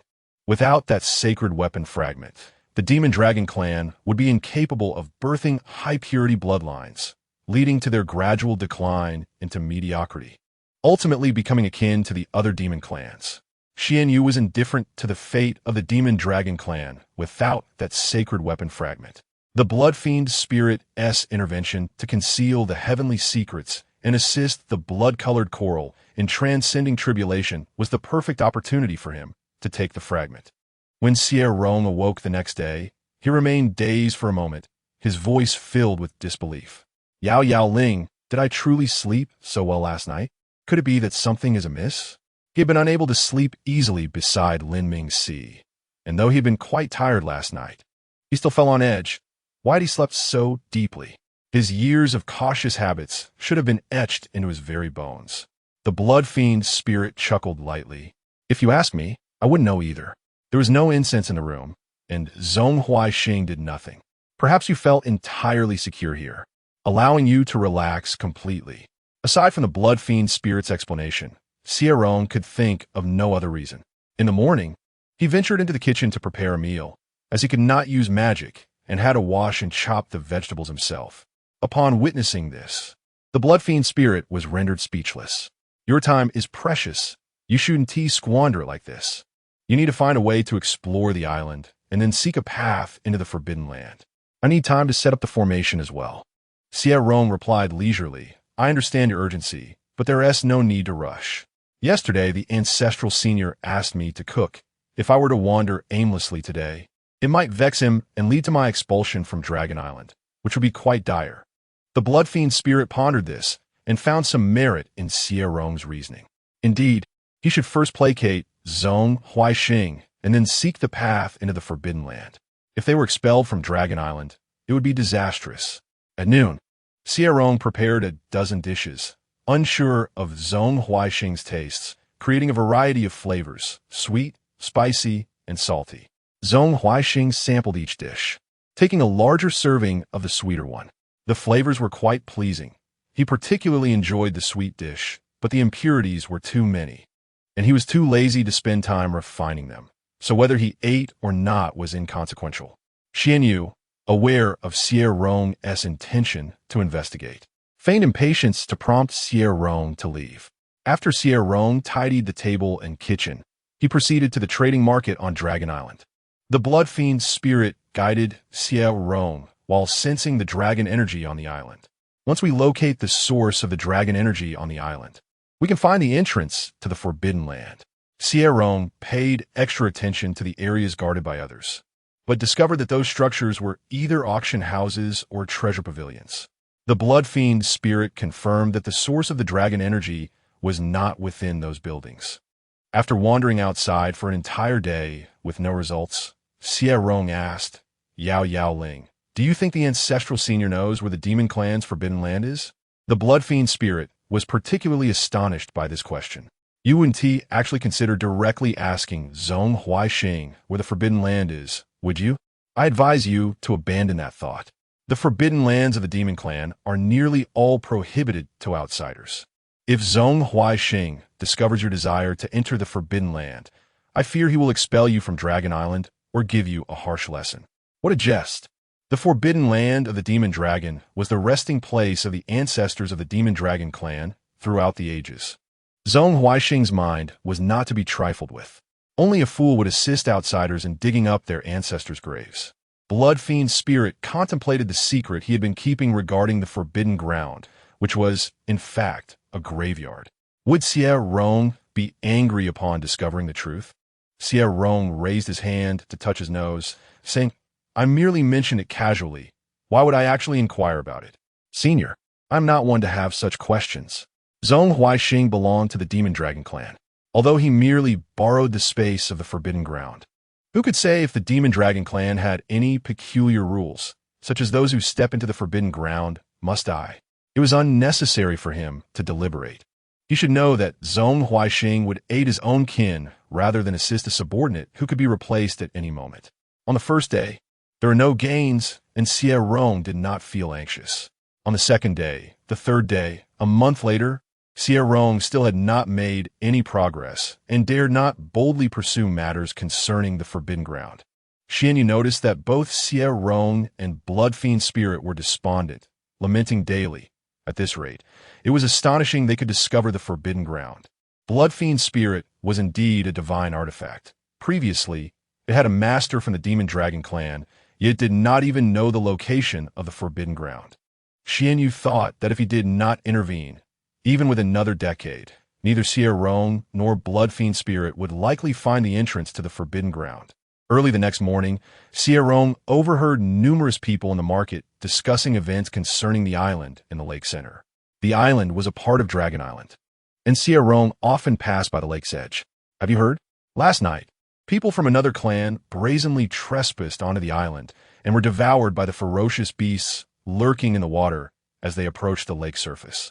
I have been on Dragon Island for nearly 60 years and only just learned that the lake harbors beasts of the tribulation stage. What treasures lie at the lake's bottom that requires such formidable guardians? Don't be curious. Do you wish to feed the ferocious beasts? Blood Fiend Spirit excitedly remarked to Xie Rong, "This island in the lake must harbor something significant. Perhaps the entrance to the forbidden ground lies at the lake's bottom." Xie Rong wholeheartedly agreed with Blood Fiend Spirit's hypothesis. Indeed, no guardian could be more trustworthy than a ferocious beast of the tribulation stage. Blood Fiend Spirit suddenly laughed ominously. "I have ways to deal with the beasts in the lake. The news about the island has spread suddenly, and undoubtedly, there will be reckless individuals eager to investigate. We will act according to the situation."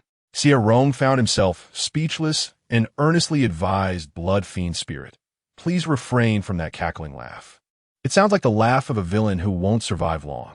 Typically, those who laugh in such a manner do not last beyond 2 episodes on television."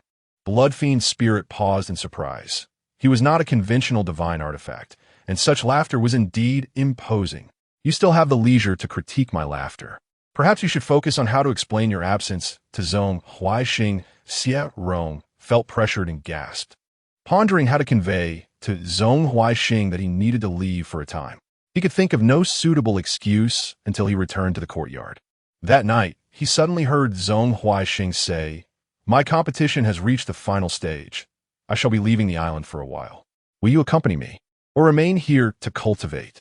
Xie Rong turned in shock to gaze at Zhong Huaixing, finding that his visage grew increasingly handsome with each glance. "Senior, I wish to stay on the island to cultivate." "Yao Yao Spirit, Senior Zhong is truly exceptional. I nearly forgot about the genius competition. I never anticipated that the troubles I had been fretting over would be resolved so effortlessly." Blood Fiend Spirit also sighed. "If I did not have faith in my own strength, I would sometimes suspect that Zhong Huaixing could hear our conversations. He is genuinely remarkable." Chapter 42. Xuanyue remained concealed in the shadows, watching as Xie Rong departed, and she could still hear the transmission from Bloodshaw. "Ling Fortune favors you. You have smoothly entered the Forbidden Realm. It is vast, and I have chosen a secluded yet spacious spot to set up the formation. Retrieve me from your consciousness before the blood coral undergoes its tribulation. I am quite busy at the moment. Please refrain from disturbing me unless necessary." Can you believe that I, a noble artifact spirit, have been reduced to personally arranging formations? If this were to leak out, Other spirits would undoubtedly mock me. Upon hearing that everything was proceeding favorably, Xie Rong finally felt a weight lift from her heart. The other spirits will never know, so how could they mock you? You carry on with your work. I shall seek out my senior brother now. He must be worried sick, as I have not returned for several days. Bloodshaw Ling let out a soft hum. Aside from your senior brother and master, do I hold no place in your thoughts? Xie Rong offered a few perfunctory words to Bloodshaw Ling, and noticing the spirit fell silent, she surmised he had begun his work. With that, she quickened her pace back home. Just as Xie Rong arrived at the courtyard, she was met by Lin Mingxi, who opened the door from within. Upon seeing Xie Rong, Lin Mingxi struggled to suppress his inner excitement, embracing her tightly in silence until he finally said, "It is good to have you back safely." Xie Rong reassured him that everything had gone smoothly and she would return in a few days. Since her departure, Lin Mingxi had been unable to find peace, often staring blankly at Xie Rong's soul jade talisman. Had it not been for the talisman indicating all was well, he might have gone looking for her. Gently patting Lin Mingxi's back, Xie Rong noticed the severe dark circles beneath his eyes. During her journey, Lin Mingxi had gone months without rest, yet he appeared more fatigued now than he had then. He led Xie Rong into the courtyard and carefully checked her over. Once he confirmed she bore no injuries and was in good spirits, he sighed in relief. Xie Rong allowed Lin Mingxi to inspect her, and seeing his expression soften, she asked, "Brother, has the ancestor returned?" Lin Mingxi guided her into the room, pouring tea and serving pastries while softly recounting the events of the past few days. The day after you left, an incident occurred on the island in the lake. Several people were devoured by the beasts lurking in the waters. I inquired about the Tianjiao competition at the market. The ancestor completed his match but has not returned. He sent word that he was out drinking with friends. You must be weary. Take some time to rest. Although Xie Rong appeared untroubled, Lin Mingxi remained concerned for her well-being. She attempted to reassure him that she was not tired, yet he insisted she lie down. Having maintained a heightened state of alertness while hiding from the beasts at the lake's bottom, Xie Rong felt her tension ease in Lin Mingxi's presence and prepared to close her eyes for a brief respite to calm him. Once Xie Rong seemed to have fallen asleep, Lin Mingxi quietly moved to the side to practice his cultivation. Xuanyue occasionally caught snippets of Xie Rong's thoughts, and, observing her adeptly feigning sleep, couldn't help but smile. The following day, Xuanyue returned as well. Upon seeing Zhong Huaixing, Xie Rong's heart raced, and she felt a wave of anxiety wash over her. That was close. Another day, and I would have been discovered. Xuanyue, wanting to tease Xie Rong, deliberately paused in front of her, his eyes filled with curiosity as he leaned closer and asked, "During my absence, have you been up to any mischief? Why is your heart racing so?" Seeing Zhong Huaixing's handsome face, so near sent Xie Rong's pulse quickening. Too close. Noticing Xie Rong's averted gaze and the flush creeping to her ears, Xuanyue's smile widened. "What is you blushing?" Xie Rong, momentarily dazed, quickly looked up. "Am I blushing?"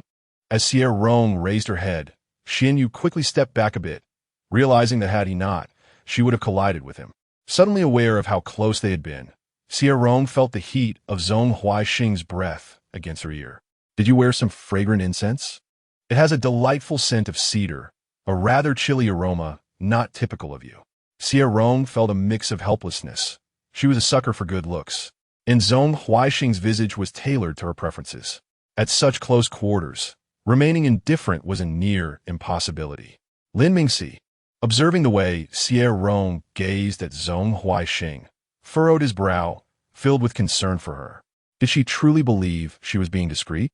Xuanyue chuckled lightly, brushing Xie Rong's cheek with his sleeve. "You are not seeing me for the first time? Why are you so entranced by my face? Is it really that handsome? After just a few days apart, you can hardly control your heartbeat. Surely you do not have ulterior motives?" Initially flustered by Zhong Huaixing's proximity, Xie Rong found her embarrassment dissipating upon witnessing his playful demeanor. "Senior, you are overthinking it. I might simply be fatigued from not resting well these past few days." Xuanyue regarded her with a more skeptical expression, taking a moment before responding. "I see. You mean to say that during my absence, you were so consumed by thoughts of me that you could not eat or sleep. Allow me to remind you that there can be no future between us. Do not harbor such thoughts, for I will not reciprocate. This body has but 300 years of life left. When my soul next inhabits this puppet, it will forge a new essence, and the dragon blood within will no longer exist. It is impossible for me to appear before you bearing the same face as Zhong Huaixing. Xie Rong was momentarily stunned, but she was no fool. Upon seeing two identical individuals, one could not help but speculate on the truth. Xie Rong found herself speechless at his words, offering Zhong Huaixing a smile, yet remaining silent as she thought, "Senior, your vanity remains unchanged, and it seems to have intensified. Rest assured, the concerns you harbor shall never materialize." Fearing Zhong Huaixing might utter something more perplexing, Xie Rong hurried to the kitchen to occupy herself. Zhong Huaixing watched with a smile as Xie Rong fled. Realizing she was merely escaping, Lin Mingxi stood beneath the eaves, occasionally glancing between the fuming Xie Rong in the kitchen and the joyful Zhong Huaixing in the courtyard. Having never experienced romantic feelings himself, he was at a loss for understanding love. However, he sensed something amiss in the dynamic between Zhong Huaixing and Xie Rong. Suddenly struck by a revelation, Lin Mingxi recognized the nature of their interaction. It mirrored the playful banter he had witnessed at the market. Had Zhong Huaixing been teasing or flirting? Xuanyue was aware of Lin Mingxi's scrutiny and calmly cast him a glance, inquiring, "Is there something you wish to discuss?" Upon meeting Zhong Huaixing's icy gaze, Lin Mingxi mused that this was indeed how Zhong Huaixing typically regarded others. While his earlier look at Xie Rong had been decidedly abnormal, nothing at all, he somewhat regretted agreeing to let Xie Rong come to the Demon Dragon clan. It was far too dangerous with Zhong Huaixing around. After Lin Mingxi returned to his room, he remained troubled, having witnessed countless tragedies wrought by love. He truly did not wish for Xie Rong to tread the perilous path of romantic entanglements. Lin Mingxi recalled Xie Rong's previous words, expressing a sense of unease upon first encountering Zhong Huaixing, later dismissing that intuition as erroneous. In retrospect, Xie Rong's instinctive warning was evidently accurate. Should Xie Rong develop feelings for Zhong Huaixing, he could hardly fathom the dismal outcomes that might ensue. A cultivator and a member of the demon race, what favorable conclusion could possibly arise from their union? The following day, Lin Mingxi refrained from his usual training, choosing instead to sip tea in the courtyard. Upon rising, Xie Rong spotted Lin Mingxi outside and blinked in disbelief, ensuring it was indeed him, which left her somewhat perplexed. "Senior brother, you are usually diligent in your cultivation. Why are you merely enjoying tea today?" Xuanyue, aware that Lin Mingxi had matters to discuss with Xie Rong, noted that he had not slept a wink the previous night, alternating between sighs and restless pacing within his room. Had he not set up a formation to shield them from disturbances, Xie Rong would undoubtedly have been awakened. Observing Lin Mingxi's distressed demeanor, Xuanyue grew curious about the conversation he planned with Xie Rong and feigned cultivation in his room to afford them some privacy. Upon seeing Xie Rong, Lin Mingxi set down his teacup, feeling genuinely restless and unable to calm his mind. He had awoken before dawn to drink tea in the courtyard. Lin Mingxi gestured for Xie Rong to follow him back inside. With a puzzled expression, Xie Rong complied and entered the room. In the past, he would have consulted with Shueisha Ling regarding such matters. Now, he could only voice his grievances internally. Why does senior brother appear so grave? Could something be amiss? Once inside, Lin Mingxi activated the room's shielding formation, scrutinizing Xie Rong before finally stating, "Rong, what do you think about moving in with me?"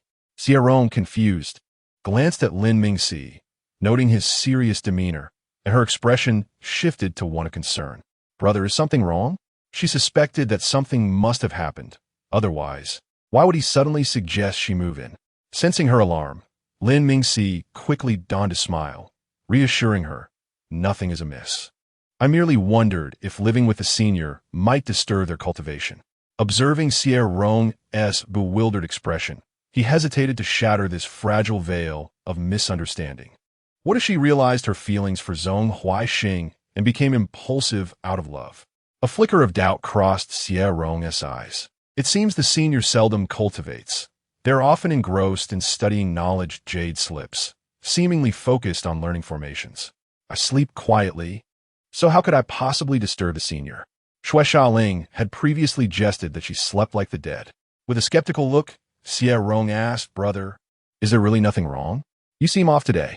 Lin Mingxi sighed softly. "Truly, nothing is wrong. I simply feel that you are too close to Senior Zone. Though you cultivate the aura of slaughter, you are still a practitioner, and not of the same realm as Senior Zone, who is of the divine integration stage and a member of the Demon Dragon clan." Lin Mingxi reiterated the nature of Zhong Huaixing's demon lineage, hoping to remind Xie Rong of the fickle tendencies inherent to the Demon Dragon clan. Xie Rong's eyes glimmered with understanding, a subtle smile gracing her lips as she whispered, "I see what you are worried about. You fear I might be captivated by the senior's handsome visage. Do you not?" Chapter 43. Why the Blood Spirit was angry with Xie Rong. The Blood Spirit admonished, "Do not be distracted. There are issues with the ferocious beasts in the lake. It's not the first time someone has attempted to transcend on the small island in the center of the lake. Why is there such unrest this time? It may be related to Lin Mingxi's cultivation technique. Is he practicing a divine-level technique? The impending calamity may not be an ordinary lightning tribulation." From a distance, Xuanyue overheard the conversation and couldn't help but chuckle softly. Indeed, a spirit reflects the nature of its master. The agitation of the beasts in the lake was caused by him, yet the Blood Spirit attributed it to Lin Mingxi's cultivation. He thought to himself that the Blood Spirit had quite the imagination and looked forward to its continued musings. Xie Rong, well acquainted with the path, entered the forbidden area without hesitation. As anticipated, the area was, as the Blood Spirit had described, completely devoid of people. Shortly after Xie Rong entered, Xuanyue followed suit. Aware that Xie Rong was unfamiliar with the terrain, the Blood Spirit constantly directed him. "Fly to the left. Yes, keep going forward until you see a blood-red river. Then stop." As Xie Rong flew and surveyed the forbidden area, he couldn't help but vent to the Blood Spirit, as expected of the Demon Clan's forbidden ground. It's suffused with ominous energy and surrounded by towering mountains. Those mountains resemble graves. They appear quite unsettling. The Blood Spirit was about to affirm Xie Rong's keen intuition, noting that those mountain-like mounds were indeed graves, but quickly diverted the conversation. "Enough pondering those mountains. Hurry and summon the Blood Hall. Then channel the Blood Spirit energy into the formation I have arranged. After that, you may withdraw successfully. Let me ask you one last time. Are you truly not going to absorb the dragon energy in this forbidden area? Dragon energy is exceedingly rare, and the abundance here may surpass even that of celestial-level demonic plants." Upon hearing how precious the dragon energy was, Xie Rong became even more hesitant to entertain any improper thoughts. If the dragon energy were to vanish suddenly, it would surely alert the higher echelons of the Dragon Clan, leading to a thorough investigation across Dragon Island, which would be detrimental to both him and Lin Mingxi. After all, Lin Mingxi possessed a life-bound celestial sword, while he harbored the artifact, the Blood Hall, within his consciousness. Xie Rong summoned the Blood Hall and guided the Blood Spirit energy into the formation. An extraordinarily intricate array, measuring 100,000 meters in both length and width, materialized in midair. Xie Rong, upon witnessing this, couldn't help but inhale sharply, exclaiming, "How terrifying!" The formation had not yet fully activated. Merely in a preliminary state, he felt a tingling sensation on his scalp just from standing nearby. The Blood Spirit spoke with pride. "I am an artifact, and this is a divine-level formation capable of concealing the secrets of heaven. Once you extract the Blood Spirit energy, place the Blood Hall at the center of the formation, and then you may leave. Your cultivation level is too low. Observing the blood-red coral's tribulation will be detrimental to you." Xie Rong needed to first channel the Blood Spirit energy from the Blood Hall into his dantian, then circulate it through his meridians before entering the formation. After a stick of incense, he found his legs growing weak. He never anticipated that guiding the Blood Spirit energy would require such physical exertion. Noticing Xie Rong's increasingly pale complexion and the beads of cold sweat forming on his forehead, the Blood Spirit grew anxious and urged him, "You must hold on. The flow of Blood Spirit energy into the formation cannot be interrupted. Otherwise, we will have to start over." Upon hearing that restarting was necessary, Xie Rong immediately bit down on his tongue. He felt on the verge of collapse. If he had to repeat the process, he feared he might lose half his life in the endeavor. Gritting his teeth, Xie Rong persevered, biting his tongue whenever his focus waned. Seeing Xie Rong's tongue becoming bloodied, the blood spirit sensed a fierce determination within him. If Xie Rong could channel that determination into his cultivation, he would not be so fearful of both tigers and wolves. Despite the vast dragon energy present in the forbidden area, Xie Rong refrained from consuming it out of fear of attracting attention from the higher-ups. What ist? Regardless of whether one was a cultivator or a demon, when fortune presents itself, one should not relinquish it. Moreover, only opportunities one has utilized can be deemed one's own. Those stored in a spatial ring do not count. In the end, Xie Rong was left feeling so weak and numb that his mind barely functioned until he heard the blood spirit declare that it was done. He fell to the ground, utterly spent. Xie Rong propped himself up, attempting to stand, but after 2 attempts, he remained unable to rise. The blood spirit urged him to rest. You channeled the blood spirit energy too quickly. I allotted 2 hours for this, yet you finished in less than 1. It is no wonder you are exhausted. Xie Rong, sitting on the ground, gasped. Why didn't you mention I could go slowly from the beginning? You've left me in this state, unable to even stand. The blood spirit's response lacked conviction. I only said the flow must not be interrupted, not that it couldn't be slowed down. You misunderstood and now blame me. In truth, he had not reminded Xie Rong because he believed he could handle it. It turned out he had not misjudged. Xie Rong's meridians were remarkably resilient. The immense flow of blood spirit energy passed through his meridians, leaving him merely fatigued without inflicting any damage. After resting for a moment, Xie Rong observed the blood-red coral within the formation, now 5 or 6 times larger than when he had seen it at the auction. The formation had already activated. I shall return now. I fear my senior is looking for me. The blood spirit, fixated on the blood-red coral, responded with a dismissive tone. Yes, go back quickly. I will keep watch here. Nothing will go awry. There was no possibility of failure in his formation, especially with Lin Mingxi undergoing tribulation as a safeguard, akin to an additional security lock, further reducing the chances of error. Xie Rong, summoning his waning strength, left the area. As soon as he returned to his room on the shore, his legs gave way beneath him. His state mirrored that of a body utterly drained, as he found even breathing to be an immense effort. Lin Mingxi was already facing his first lightning tribulation. Seeing Lin Mingxi's aura stable beneath the descending calamity, Xie Rong dragged a chair to the window, resting while watching Lin Mingxi transcend in the distance. Meanwhile, Xuanyue remained in the forbidden area, waiting for the blood-red coral to successfully endure its tribulation before seizing the fragment of the sacred artifact. The formation suppressing the sacred artifact fragment was a bloodline formation. No matter how he attempted to retrieve the fragment, it would be sensed by those of higher cultivation. The blood-red coral transcended its tribulation faster than Lin Mingxi. After the tribulation concluded, the blood spirit promptly retracted the coral back into the blood hall, swiftly erasing any nascent consciousness it had developed. Should the blood-red coral have gained sentience, it would likely have resisted being consumed by Xie Rong. Xie Rong, with his myriad oddities, might have refrained from consuming the coral had he known of its budding consciousness. Regardless of whether it possessed consciousness, it did not affect the celestial-grade quality of the coral. A lack of consciousness made it easier to control. I am done here. Summon me back to the sea of consciousness. The blood spirit shielded the entirety of the blood hall, then in an instant was summoned back into Xie Rong's consciousness. At the same moment, as the blood hall exited the forbidden area, Xuanyue took the opportunity to retrieve the sacred artifact fragment. Xuanyue swiftly departed the forbidden area, blending into the chaos outside, feigning difficulty as he battled a ferocious beast of the late God integration stage, ultimately emerging bloodied and disheveled after vanquishing the beast.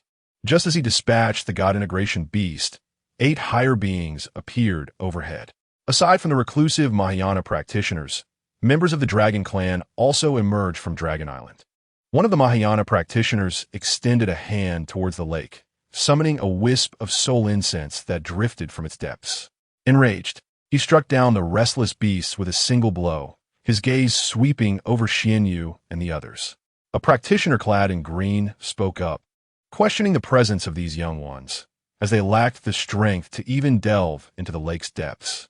The immediate priority was to investigate the forbidden area, for the aura of the fragment had suddenly vanished, leaving them uncertain about what had transpired. After several practitioners entered the forbidden zone, Xuanyue returned to Xie Rong's side. Upon seeing Zhong Huaixing covered in blood, Xie Rong hastily produced healing elixirs. Xuanyue, aware of Xie Rong's aversion to the scent of blood, cast a cleansing spell to tidy herself before prompting Xie Rong to stow away the medicine.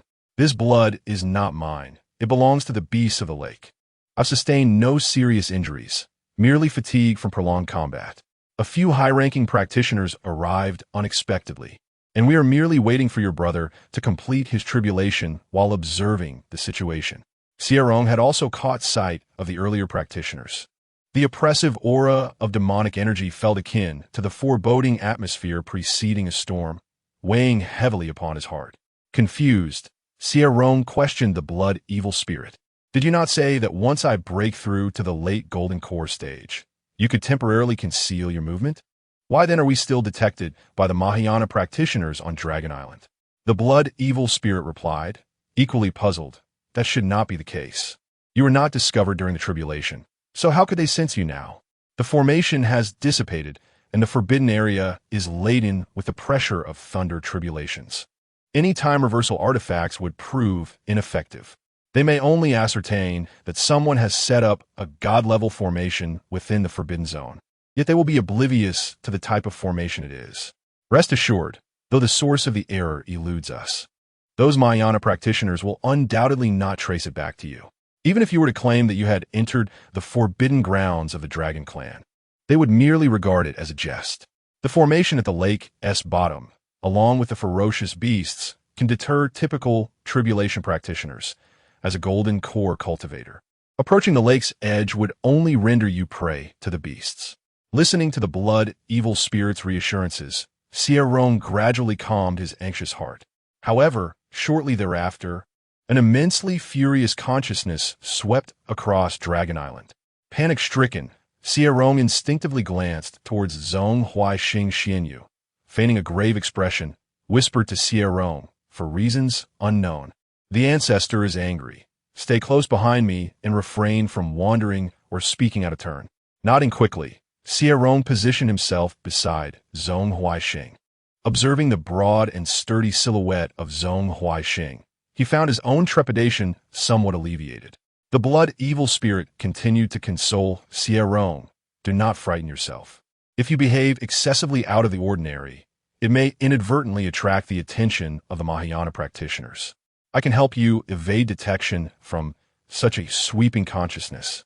But should a Mahayana practitioner delve into your sea of consciousness, prepare for the exposure of the blood evil hall and consider your escape. Xie Rong felt a wave of exasperation. If a Mahayana practitioner were to investigate his sea of consciousness, he would sever his contract with the blood evil spirit, casting the blood evil hall aside for them to contend over, perhaps granting him a slim chance of survival. Xuanyue could not help but glance back at Xie Rong, recognizing that he was even willing to forsake divine artifacts for the sake of life. Though life is indeed paramount, many have lost theirs in the pursuit of fortune and treasures. After Lin Ming's tribulation concluded, he emerged gravely wounded. Deliberately refraining from utilizing his cultivation techniques to heal his injuries, he dragged his battered form to Xie Rong's side.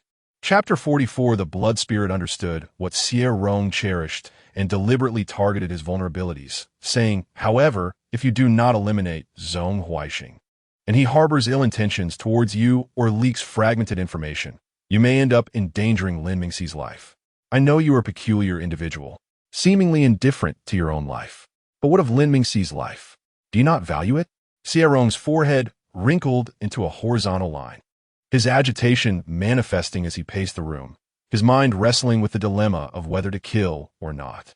Xuanyue leisurely sipped tea in the room, eagerly anticipating Xie Rong's decision. He secretly hoped that Xie Rong would choose to eliminate him. For 3 entire days, Xie Rong remained troubled without an answer. One day, upon stepping out of his room, he saw Zhong Huixing sitting in the courtyard, sipping tea. He stood still for a moment before walking over to sit down in front of Zhong Huixing. "Senior, what do you think of this world?" Xuanyue was puzzled by Xie Rong's question and glanced at the scenery in the courtyard. "I find it rather unremarkable. The grass is not particularly green.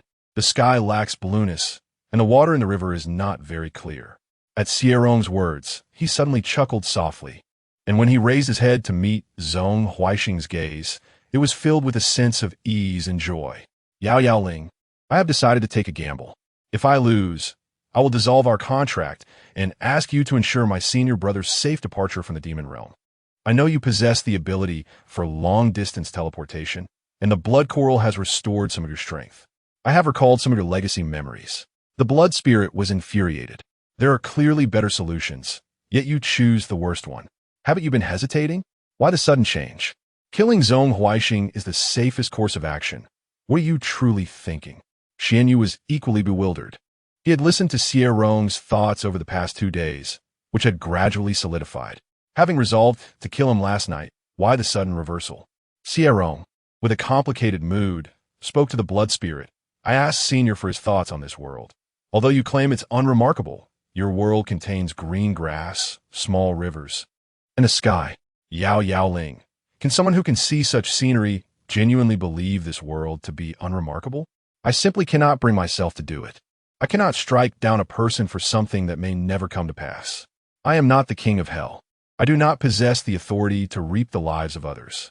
If today I were to kill for the sake of a senior who might betray me in the future, would I then have to eliminate everyone around my senior brother out of fear of betrayal, knowing that they would covet the celestial artifacts? Even if I must bear risks, I cannot easily cross that line. I am willing to wager my life. If you regard me as a friend, promise me one thing, should the worst come to pass. You must take my senior brother away and help persuade him to live well." The blood spirit showed no courtesy towards Xie Rong, scoffing coldly, "I will not help you. If you truly die, I will not care about Lin Mingxi's fate. I consider you a friend. Do you truly regard me as one? Do you think I would not feel sorrow if you perished?" The blood spirit recognized Xie Rong's stubbornness and sighed softly. "This time, I genuinely hope you win. I have never had friends. I do not wish for my only friend to perish. I am not speaking in anger. I truly will not care about Lin Mingxi's fate. If you wish for him to live well, you must survive." Xuanyue, with a mixture of emotions, poured Xie Rong a cup of tea and said currently, "Dragon Island does not permit free entry and exit, but I can allow you to leave. Do you wish to go out for some fresh air?" Both the blood spirit and Xie Rong were taken aback by this statement. The blood spirit, filled with excitement, urged Xie Rong, "Quickly agree. You must undergo your tribulation outside. Your cultivation level cannot be suppressed for too long. Zhong Huixing is actually willing to let you leave? Does he believe you will return because of Lin Mingxi? Or does he truly not desire that fragment of the sacred artifact?" The blood spirit was uncertain, as Zhong Huixing was unpredictable and could not be judged by ordinary standards. Regaining composure, the blood spirit speculated, "Perhaps this is merely a smokescreen. Zhong Huixing intends to kill you outside. There are many high-level cultivators on Dragon Island scanning with their divine senses every day. He may be concerned about attracting their attention." The more he spoke, the more convinced he became, his tone resolute. "He seeks to lure you out and kill you." Xie Rong calmly accepted the tea Zhong Huixing offered and softly inquired, "If I wish to go out, can I?" If Zhong Huixing intended to kill him outside, then he need not be so conflicted. The blood spirit continued to caution Xie Rong, "Be wary. I still suspect he knows of my existence. He may devise a method to suppress me before attempting to kill you and seize treasures." Xuanyue retrieved a jade token from his storage space and placed it before Xie Rong. "Of course, if you wish to leave, you may. This jade token will allow you to exit. I know you still possess your brother's communication talisman. You can contact him once you have departed." Xie Rong grasped the jade token Zhong Huixing had given him, his expression complex. Finally, he raised his gaze to Zhong Huixing's eyes and, with utmost seriousness, stated, "Thank you, Senior, for your support." Regardless of whether Zhong Huixing intended to deceive him and kill him or genuinely sought to let him go, he had to leave Dragon Island. The energy from the sacred artifact fragment was overwhelming. He had long felt his dantian swelling. If he did not break through to the nascent soul stage, he would be at risk of exploding from the immense energy. Xuanyue reminded Xie Rong to inspect his storage space upon exiting the island. Xie Rong nodded gently to Zong Huaixing, expressing gratitude for the reminder. The blood spirit sighed softly. I knew it. He knows of the blood spirit hall. Otherwise, why would he remind you to check your storage space? He wants you to place precious items in the blood spirit hall, ensuring that the scraps you leave behind will not attract attention. Once you leave Dragon Island, you will be free of troublesome shadows, making it easier for him to kill you. Trust me, no sane individual can resist the allure of a divine artifact, not even a madman. Xie Rong urged the blood spirit to remain calm, feeling a sense of helplessness as he said, "What good is it to trust you? I am merely at the late stage of Golden Core. If Zong Huaixing is well prepared to kill me, do you think I can escape? I am somewhat relieved that he is willing to deceive me into leaving. At least my senior brother remaining on Dragon Island has a glimmer of hope." Once the blood spirit regained his composure, he too felt powerless. You are right. You are like a child carrying a fortune through a bustling market, utterly defenseless, with everything left to fate. The blood spirit had resolved that if Xie Rong were to be killed, he would choose to fall into a deep slumber. Xie Rong was the reincarnation of the sacred artifact spirit, and he awaited Xie Rong's return. He had no other friends but Xie Rong and did not wish to lose him. Zong Huaixing believed that by killing Xie Rong, he would obtain the blood spirit hall, a delusion as absurd as dreaming in broad daylight. Xie Rong, feeling anxious, held the jade talisman as he exited the island, where those responsible for inspecting storage rings took several bottles of elixirs that Xie Rong had stored away, subsequently returning the storage ring to him. The inspection continued. Upon witnessing Xie Rong's only late-stage golden core cultivation, the onlookers did not scrutinize further and allowed him to depart. After leaving Long Island, Xie Rong immediately made his way towards the outskirts of the city, uncertain whether Zong Huaixing was trailing behind him. Meanwhile, Xuanyue, still on Long Island, discovered that the distance at which he could hear Xie Rong's thoughts had increased.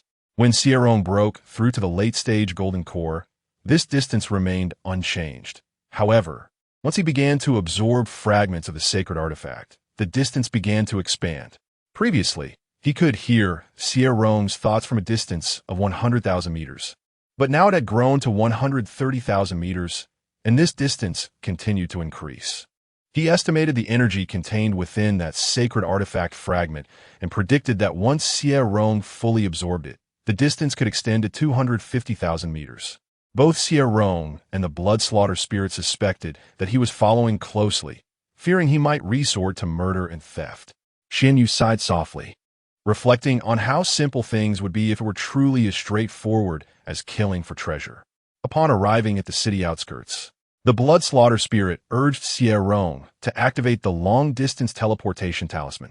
Zong Huaixing will undoubtedly attempt to disrupt your teleportation channel when he sees you activating it. As long as he pursues us, we will join forces to eliminate him. Regardless of his preparations, you cannot simply wait for death. Gritting his teeth, Xie Rong activated the teleportation talisman, determined not to succumb to inaction. The teleportation channel was swiftly established, and within seconds, Xie Rong found himself transported to an unfamiliar, secluded forest, his voice filled with confusion. Yao Yaoling, have we successfully teleported? The blood slaughter spirit, equally astonished by Xie Rong's successful transfer, spoke incredulously. Goodness. Could it be that what Zong Huaixing said is true? He has no interest in the sacred artifact fragments, nor in me? No, something feels amiss. You must continue with the long-distance teleportation. If you teleport several more times, even the Great Ascension stage would be clueless about your whereabouts. And then I would genuinely believe he intends to spare you. Xie Rong's hand trembled while holding the teleportation talisman, a vague sense of elation swelling within him. After several long-distance teleports, Xie Rong's spirit began to ache. The blood slaughter spirit sighed deeply. Zong Huaixing is indeed a peculiar individual. Though we are fortunate he is such a person, you have won your gamble. Suddenly, Xie Rong burst into laughter, his mirth growing louder. which attracted the attention of a primordial infant-level beast. The beast, upon seeing Xie Rong laugh foolishly, and having recently feasted, disdainfully glanced at him before turning away. It was wise to steer clear of individuals who exhibited such obvious eccentricities. The blood slaughter spirit remarked on the fortunate escape of the primordial infant beast, noting that had it wished to consume Xie Rong, it would have undoubtedly met a gruesome fate. Once the primordial infant beast had departed, Xie Rong inquired about their current location. The blood slaughter spirit sensed the surrounding demonic and spiritual energies. The balance of demonic and spiritual energy here is quite even. We must have exited the demon realm and entered the chaotic domain. I suspect this area is designated for tribulation. Both the spiritual and demonic energies here are exceedingly sparse, indicating the absence of high-level cultivators or demonic races nearby. As long as those who approach are not undergoing tribulation, I can vanquish as many as come. As my tribulation differs from Lin Mingxi's, my sacred artifact can assist me in countering the thunderous trials. The blood slaughter spirit, exercising caution, suggested that Xie Rong guide him around to gather information about nearby cultivation sects or significant trading hubs, as well as any secret realms in the vicinity. Perhaps fate was favoring Xie Rong, as the randomly selected teleportation site was a remote and chaotic region, devoid of any cultivation sects, major cities, or secret realms. Chapter 45. Xuanyue heard the tangled and uneasy thoughts of Xie Rong, and with a flick of his sleeve, he opened the courtyard door, a magical plant playfully dangling from his mouth, and he chuckled, "Ah, is this not my subordinate who abandoned his master? Why are you back? Are you waiting for me to invite you in?" Upon hearing the mocking voice of Zhong Huaixing, Xie Rong gradually found solace in his heart. After stepping into the courtyard, he turned and closed the door behind him. Xuanyue was already seated in the courtyard, having prepared Xie Rong's favorite tea and snacks. He was well aware of Xie Rong's love for cleanliness. Yet after this excursion, he appeared quite disheveled, showing no concern for his own image. With a wave of his hand, Xuanyue cast a cleansing spell on Xie Rong, signaling him to sit and enjoy the tea. As soon as Xie Rong sat down, he heard Zhong Huaixing inquire, "Why have you returned?" Xuanyue speculated in his heart. Upon arriving at Long Island, Xie Rong had sighed in relief, knowing that Lin Mingxi was still in seclusion. The only reason he would risk returning was due to his concern for Lin Mingxi. A year prior, he had instructed Xie Rong to leave, already presuming that Xie Rong would come back. Had Xie Rong been willing to abandon Lin Mingxi, his demeanor would likely not have been so troubled. The thought of Xie Rong putting himself in danger for Lin Mingxi filled Xuanyue with inexplicable irritation and anger. During his time at Shuiyan Peak, he had taught Xie Rong to be sufficiently selfish and cold-blooded, for only in that way could one survive stably. Why could Xie Rong not grasp this lesson? Seated across from Zhong Huaixing, Xie Rong felt genuine thirst upon seeing the tea, lifting the cup and drinking it in one gulp before turning to Zhong Huaixing. "Is it not natural to return when one wishes? Are you not welcoming, senior?" Xuanyue shook his head with a light laugh, his tone nonchalant. "It is quite good that you have returned. You can continue to tend to my daily affairs." Xie Rong then inquired about events that transpired after Xuanyue's departure, and both chose to omit any mention of the fragments of the sacred artifact and the blood slaughter palace. Life has proceeded as usual since your departure. Long Island still prohibits those at or above the divine unity realm from leaving. Upon hearing this, Xie Rong raised his gaze to Zhong Huaixing, realizing that a year ago, Zhong Huaixing had not pursued him as he left because he was unable to depart Long Island. Zhong Huaixing had known full well that Xie Rong might not return, yet he had still allowed him to leave. In the evening, Xie Rong went to the kitchen to heat water for a bath. His cleansing spells were now increasingly ineffective. After using them, it felt as though he had not cleaned at all. The long journey had left him feeling quite unclean. Although Zhong Huaixing had cast a cleansing spell on him, he felt a wash would be more thorough. The blood slaughter spirit, observing Xie Rong like a mortal stoking a fire, remarked, "No wonder you cannot master those spells. At your core, you are merely a stone. It is natural that you lack insight." Xie Rong slightly curled his lip. "You are the stone. Have you ever seen a stone forge weapons? I'm at least a piece of, or is indeed a type of stone. It sounds far more refined." Xie Rong felt bored, which led him to engage in such trivial disputes with the blood slaughter spirit. Moreover, whether he was truly the reincarnation of a sacred artifact spirit remained to be verified. Gazing at the fire in the stove, Xie Rong became lost in thought when the blood slaughter spirit suddenly interjected, "Do not fixate on the fire. Zhong Huaixing has entered." Upon entering the kitchen, he cast a shielding spell, likely to discuss something with you. This shielding spell is somewhat unnecessary. With me here, even a great ascension cannot eavesdrop on your conversation. Xie Rong looked up at Zhong Huaixing with a puzzled expression, unable to comprehend his intentions. Had they not concluded their discussion earlier in the afternoon? Had not the unspoken words been mutually ignored? Seeing Xie Rong in a daze, the blood slaughter spirit comforted him. "Do not fear, should he harbor any ill intentions. I could eliminate him in the blink of an eye. However, he bears no murderous intent. Perhaps he is merely adept at disguise." To this day, the blood slaughter spirit remained unconvinced that Zhong Huaixing was a good person. After all, where do good beings come from in the demon clan? Xie Rong felt it impolite to merely sit and observe Zhong Huaixing, so he attempted to rise and speak with him. Xuanyue stepped forward, placing a hand on Xie Rong's shoulder, gently pressing him back onto his seat. "Sit still. I am quite surprised by your return. Yet I must admit, I am pleased you have returned. I have reflected and feel it necessary to clarify my interest in the fragments. However, even if I were interested, it is too late, as that fragment has already been devoured by you. When you were unconscious, if I claim not to have inspected your sea of consciousness, you would hardly believe it yourself. I have seen the object within your sea of consciousness is indeed formidable, yet it harbors a fatal flaw. It will transform a person's spiritual root into a blood slaughter spiritual root. You may not be aware, but every master of the blood slaughter palace has perished due to slaughter. Regardless of their cultivation level or prowess, none have escaped becoming puppets of slaughter, ultimately falling to tribulation. I have cultivated the sword intent of slaughter myself. I understand the terrors of slaughter better than anyone. To control this sword intent of slaughter, I have nearly exhausted all my energy. Should I become a blood slaughter spiritual root, my sword intent will spiral out of my control, and I too shall become a puppet of slaughter, following the path of the previous masters of the blood slaughter palace. I am merely 6,000 years old. I have a long life ahead of me and do not wish to meet an early demise. Your unique status shields you from the influence of blood slaughter chi. Perhaps you could be the only master of the blood slaughter palace who will not become a puppet of slaughter." Upon hearing Zhong Huaixing's words, Xie Rong's eyes widened in shock, and he excitedly exclaimed to the blood slaughter spirit, "Did you see? Not everyone loses their reason due to sacred artifacts.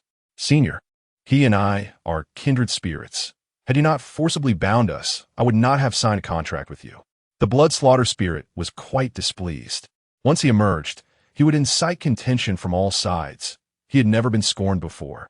Xie Rong, as the reincarnation of a sacred artifact spirit, might inherently dislike sacred artifacts, and he accepted that disdain. But what was Zhong Huaixing to also look down upon him? Feeling glum, yet compelled to acknowledge the truth in Zhong Huaixing's words, the blood slaughter spirit sighed. Zhong Huaixing must have seen my records. I was born from slaughter as a sacred artifact.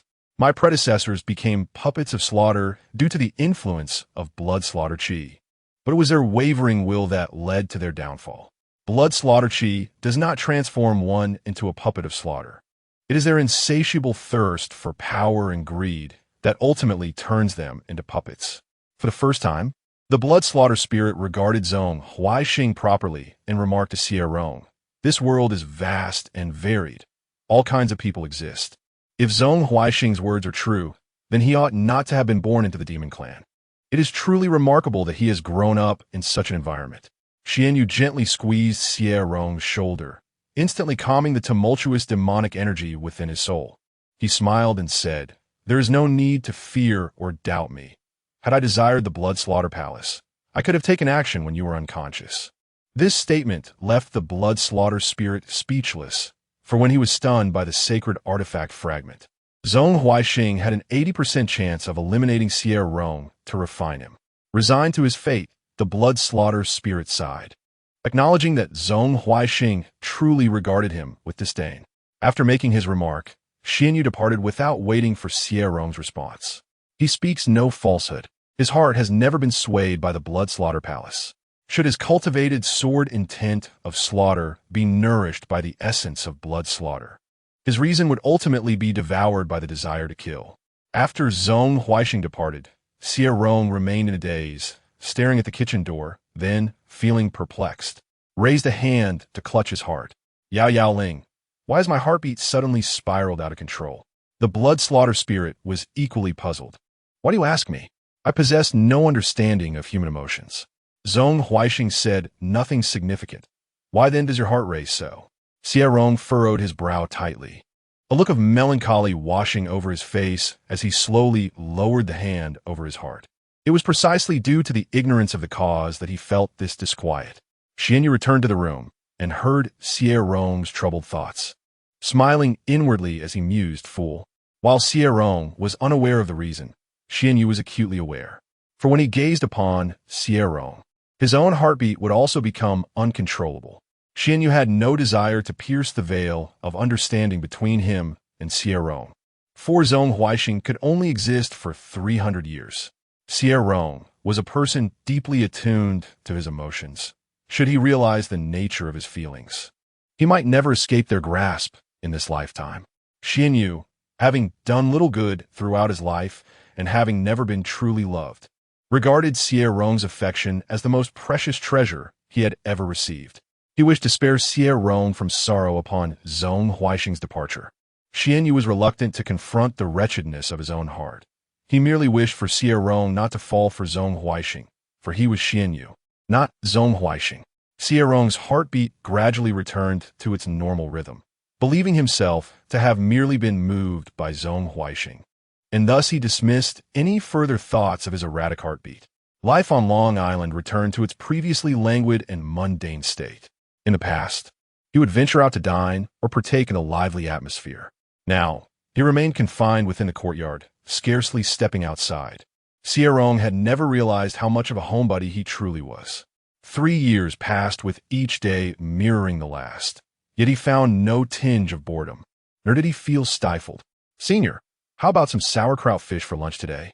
These 3 years were not without gain. At the very least, his culinary skills had skyrocketed.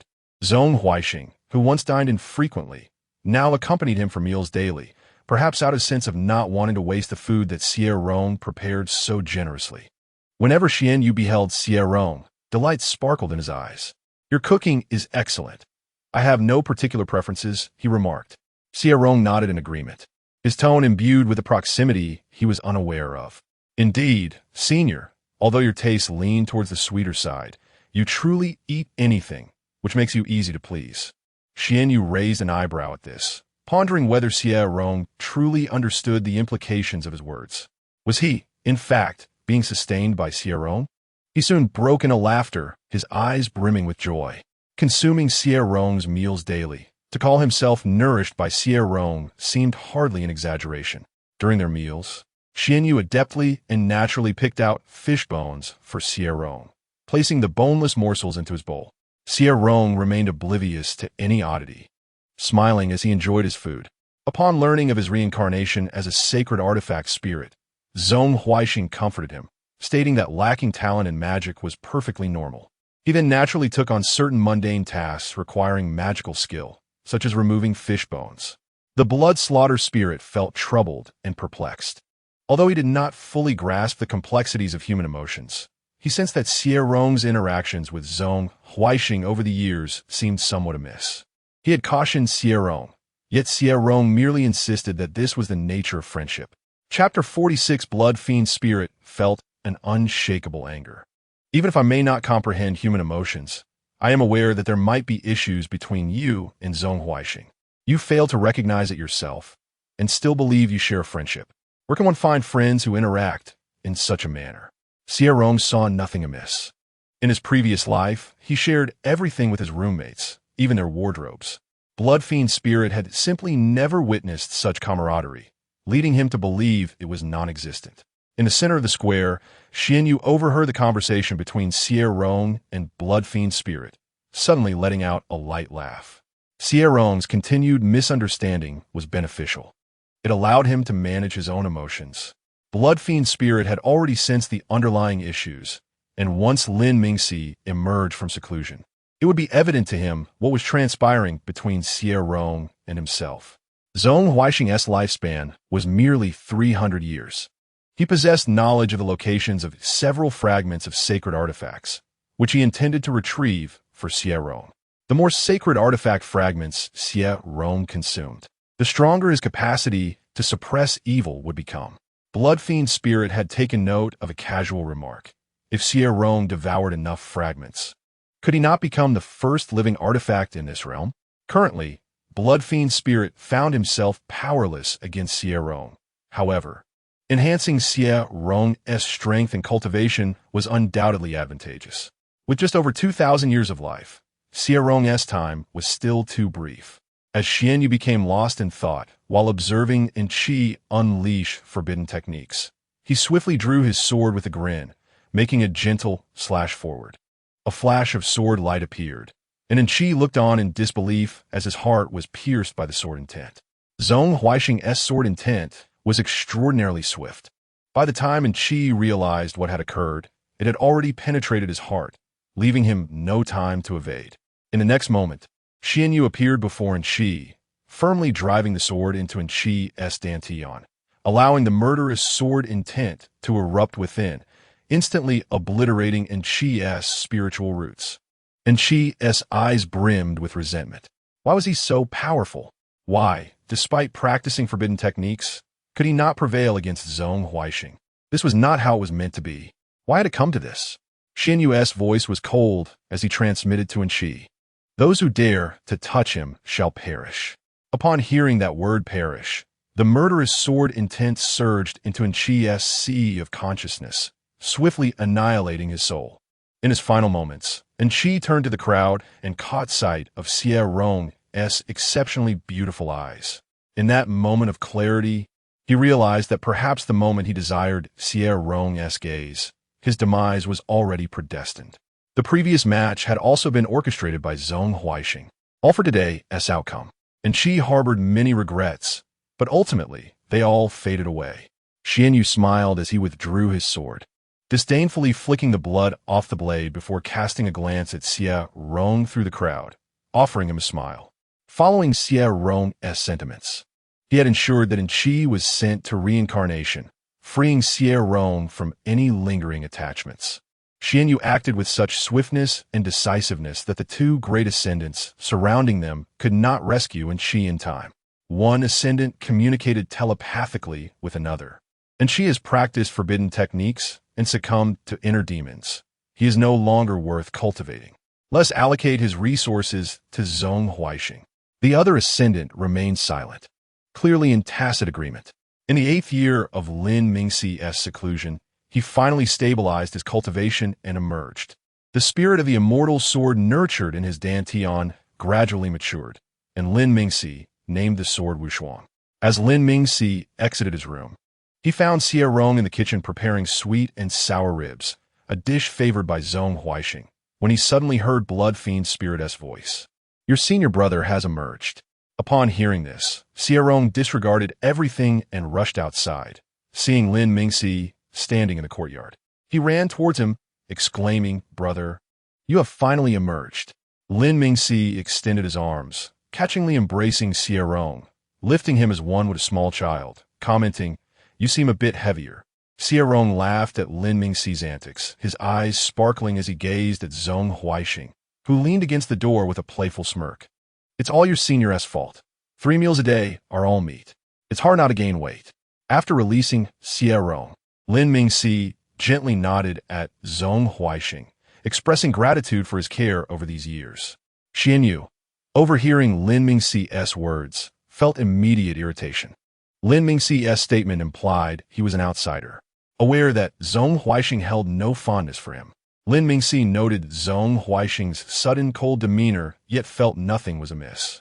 It would have been strange for Zhong Huaixing to be warm towards him. That evening, Lin Mingxi furrowed his brow as he watched Zhong Huaixing and Xie Rong serving each other dishes.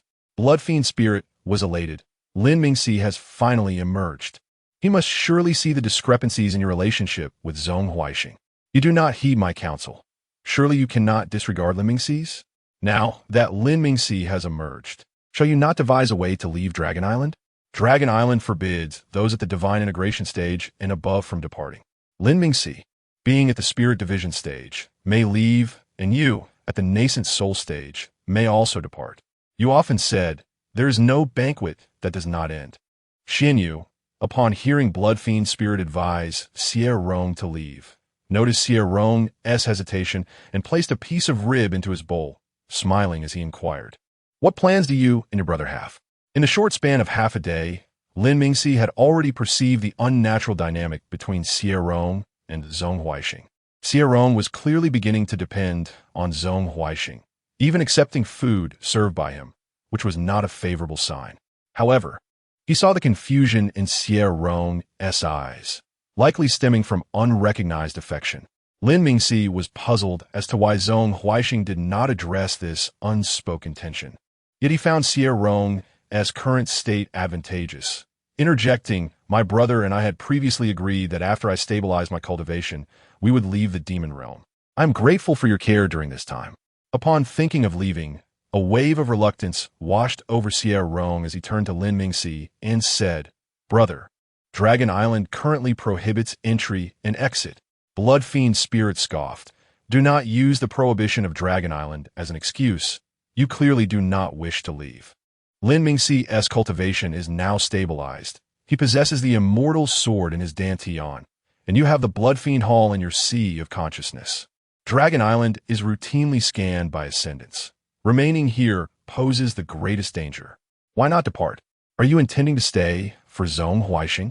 Are you not concerned that Lin Mingxi's immortal sword might reveal its presence, or that those ascendants might resort to murder for treasure?" Initially, Xie Rong had felt a surge of impulsiveness, but Blood Fiend Spirit's words instantly calmed him. He realized the truth. Staying with Lin Mingxi on Dragon Island was perilous. Xuanyue placed a piece of rib into his own bowl, speaking nonchalantly. "The island merely prohibits random entry and exit. If you desire to leave, it is quite simple." Once Xie Rong and Lin Mingxi departed the demon realm, he too would seek out those sacred artifact fragments. Upon hearing Zhong Huaixing's words, Blood Fiend Spirit immediately urged Xie Rong, "If you wish to remain here with Zhong Huaixing, know that he does not desire your company.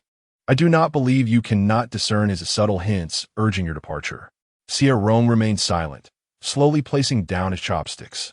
He addressed Xue Shaoling, saying, "I am aware that my senior knows of your existence.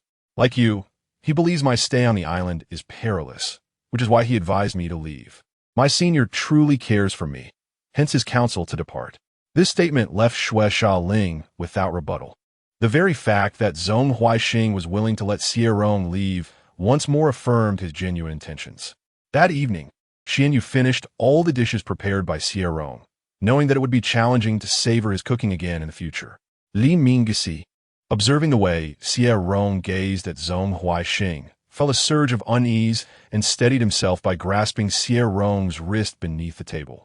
Xie Rong, puzzled by Lin Mingxi's expression, noticed the deep concern in his eyes. After a moment of surprise, he smiled and said, "Brother, my senior will assist us in our departure. I am truly grateful for his care during this time." Upon uttering these words, Xie Rong felt a wave of melancholy wash over him. Perhaps it was the duration of his stay that made it difficult to part. Although life on Long Island was monotonous, he found an inexplicable tranquility in Zhong Huaixing's presence. Xie Rong realized he was reluctant to leave the courtyard, to forsake this seemingly tumultuous yet profoundly serene existence, and perhaps to part with Zhong Huaixing as well. Xuanyue, looking at Xie Rong, smiled and communicated telepathically, "There is no need for thanks between us. In the future, when I am no longer by your side, fear not. I possess certain divinatory skills. Your fate is destined to encounter benefactors, and regardless of the challenges, you shall turn misfortune into fortune." Hearing Zhong Huaixing's telepathic message brought a smile to Xie Rong's face, and he replied in kind, "I am grateful for your auspicious words, but shall we meet again?" Xuanyue raised an eyebrow slightly. "If there is destiny, we shall meet again. If not, it matters little. Whether we meet or not is not of great significance. Xie Rong took a deep breath. Senior, you are so unencumbered. You are right. Whether we meet or not holds little weight. If there was a connection between him and Zhong Huaixing, fate would surely reunite them in the future. There are no eternal gatherings, and it is impossible for him to have only one friend in this world. He was merely a transient figure in Zhong Huaixing's life, a fleeting memory. Lin Mingxi felt elated that Xie Rong had reached the Yuanying stage, yet he was filled with curiosity upon witnessing their silent communication. What could Xie Rong and Zhong Huaixing possibly have to discuss? Was there something he was not meant to hear? As Lin Mingxi followed Xie Rong back to their quarters, he noticed Xie Rong seemed somewhat lost in thought. Hesitating, he inquired, "Do you not wish to leave Long Island?" What had transpired during Xie Rong's years of seclusion? Why was the bond between Xie Rong and Zhong Huaixing so intimate? What methods had Zhong Huaixing employed to earn Xie Rong's complete trust? Xie Rong shook his head in response to Lin Mingxi. Not at all. Perhaps it is simply that I have grown fond of this place after staying for so long, making a heart apart. Do not worry about me. I shall be fine. He sighed inwardly. Where is my home? Shuiyan Peak was my first home, yet I can never return. Lin Mingxi yearned to inquire about the events that transpired between Xie Rong and Zhong Huaixing, but he feared that Xie Rong might realize his feelings for Zhong Huaixing ultimately. He restrained his curiosity and refrained from asking. The following morning, Xuanyue presented 2 jade talismans for leaving the island to Xie Rong and Lin Mingxi, stating, "I have matters to attend to and shall not accompany you."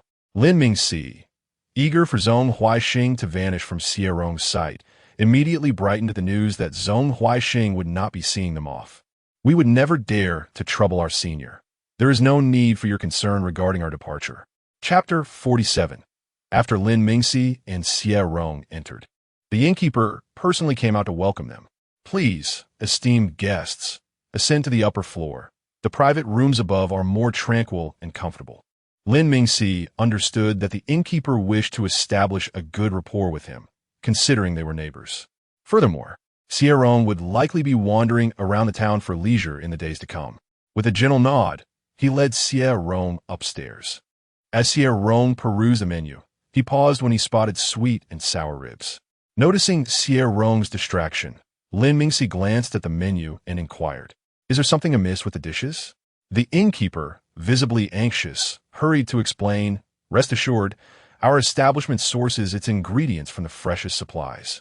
We exclusively use meat from demon beasts in our kitchen, never from ferocious creatures." Upon seeing the innkeeper's nervousness, Xie Rong returned to the present and smiled at Lin Mingxi. "There's nothing wrong. I merely recognized a familiar dish and was reminded of a senior who particularly enjoyed it." Lin Mingxi lightly tapped his fingers on the table, casually ordered several dishes, and began to steer the conversation in a more light-hearted direction, successfully lifting Xie Rong's spirits. After the innkeeper left, he wiped the sweat from his brow. It had been decades since a cultivator had set foot in their establishment, and now one had actually rented a courtyard, seemingly intending to stay for the long haul. He had just witnessed something remarkable, a spirit cultivator charming a nascent soul practitioner, the latter possessing nothing extraordinary save for a pair of attractive eyes. As Lin Mingxi served food to Xie Rong, the latter took a bite and scrunched his brow. Only when the innkeeper was absent did he voice, "It's too salty, and the meat's fishy taste hasn't been well managed." Lin Mingxi tasted a bite himself and found it quite normal, no different from what he had previously consumed. Xie Rong sampled each dish, but soon lost his appetite. He was not dining for the purpose of cultivation, but rather to savor exquisite flavors. If the food did not please his palate, he was loath to settle. Realizing Xie Rong was not enjoying the meal and that it offered no benefit to his cultivation, Lin Mingxi also set down his chopsticks. As a demonic cultivator, he refined demonic energy, and such food, imbued with spiritual essence, required time to assimilate. After leaving the inn, the innkeeper deduced from the untouched dishes that Lin Mingxi and Xie Rong were likely not ordinary cultivators, only disciples from grand sects. Those unburdened by a lack of cultivation resources would concern themselves with the nuances of flavor. Average cultivators were primarily interested in the food's spiritual energy and would not waste it. Upon returning to the courtyard, Xie Rong found that the interior had been tidied up and chose a room with floor-to-ceiling windows. Lin Mingxi selected the adjacent room, having no particular demands. Any place would suffice as long as he could cultivate. Observing Xie Rong busily arranging his room and planning to plant flowers in the yard the next day, Lin Mingxi felt reassured that Xie Rong's preoccupations would keep him from dwelling on Zhong Huaixing, allowing him to focus on his own cultivation. Once Xie Rong had finished setting up his room, he sat on the edge of the bed, gazing at the unusually spacious surroundings, filled with an indescribable sense of melancholy. Perhaps it was still too soon, for whenever he found himself idle, he would ponder what Zhong Huaixing might be doing and whether he too occasionally thought of him. Unable to sleep, he tidied the kitchen until the early hours, finally collapsing into bed, only to find his eyes springing open once more. Why am I experiencing insomnia? He had grown accustomed to sleeping at night, regardless of what transpired during the day. By nightfall, he could hardly resist the pull of slumber. Now, nearing 3 in the morning, both his mind and body were fatigued, yet sleep eluded him. The blood evil spirit, puzzled, remarked, "How is it that you can't sleep? After enduring so many transportations, your spirit should be thoroughly exhausted. Have you developed a preference for this bed? You never had this issue before." You could sleep against Lin Mingxi without a care. Suddenly, Xie Rong sprang up, replacing the bedding with the items he had used on Dragon Island. Nestling into the plush covers, he felt a fleeting illusion of still being on Dragon Island. The blood evil spirit observed Xie Rong drift off quickly, murmuring, "Indeed, he has become particular about his sleeping arrangements. Perhaps life is becoming too comfortable, making him more sensitive." Xie Rong rose around noon the next day and, entering the kitchen, said to the blood evil spirit, "Please fetch some demonic herbs for me and help me cleanse the malice from the ferocious beast meat. I am preparing a meal for my senior brother." The blood evil spirit's voice rose considerably. Where would I procure demonic herbs? Faced with the absurdity of having a divine artifact spirit clean ferocious beast meat, the spirit complied, for Xie Rong was his friend. Upon hearing this, Xie Rong's eyes filled with confusion as he softly asked, "Did you not excavate plenty of items in the forbidden area on Dragon Island? Surely some of them are demonic herbs?" The blood evil spirit was momentarily at a loss for words, ultimately rummaging through the treasury and tossing Xie Rong a decorative demonic herb he had planted for aesthetic purposes. "The items I excavated are not demonic herbs. Just stew some ferocious beast meat for Lin Mingxi. There is no need to use demonic herbs for his meal. His cultivation method is divine level. He could cultivate normally even in chaotic realms, and he certainly does not lack the energy from a mere demonic herb." Xie Rong washed the herb clean and cut it into segments. Believing the blood evil spirit had not unearthed any demonic herbs, but rather mined some or from the forbidden area. Had he asked one more question, he would have discovered that the blood evil spirit had indeed dug up a grave. While cooking, Xie Rong found himself habitually glancing towards the kitchen door, sometimes lost in thought, as if Zhong Huaixing were leaning against the door, watching him with a smile. Returning to reality, he remarked to the blood evil spirit, "I never realized I was such a sentimental person. Having only departed from Dragon Island for a few days, I already missed the life there." In truth, life on Dragon Island was neither free nor safe. What was it that he truly longed for? The blood evil spirit curiously asked, "Do you wish to return to Dragon Island to find Zhong Huaixing? Since you think of him, why not go see him?" As Xie Rong served the ferocious beast meat into a bowl, he sighed softly. "It's not that simple. I cannot go to Dragon Island to seek out my senior. Life often presented circumstances beyond one's control. How could everything unfold as one wished?" He had left suddenly, and thus the longing surged. With the passage of time, this yearning would inevitably fade. Zhong Huaixing was merely a shooting star that had crossed his life.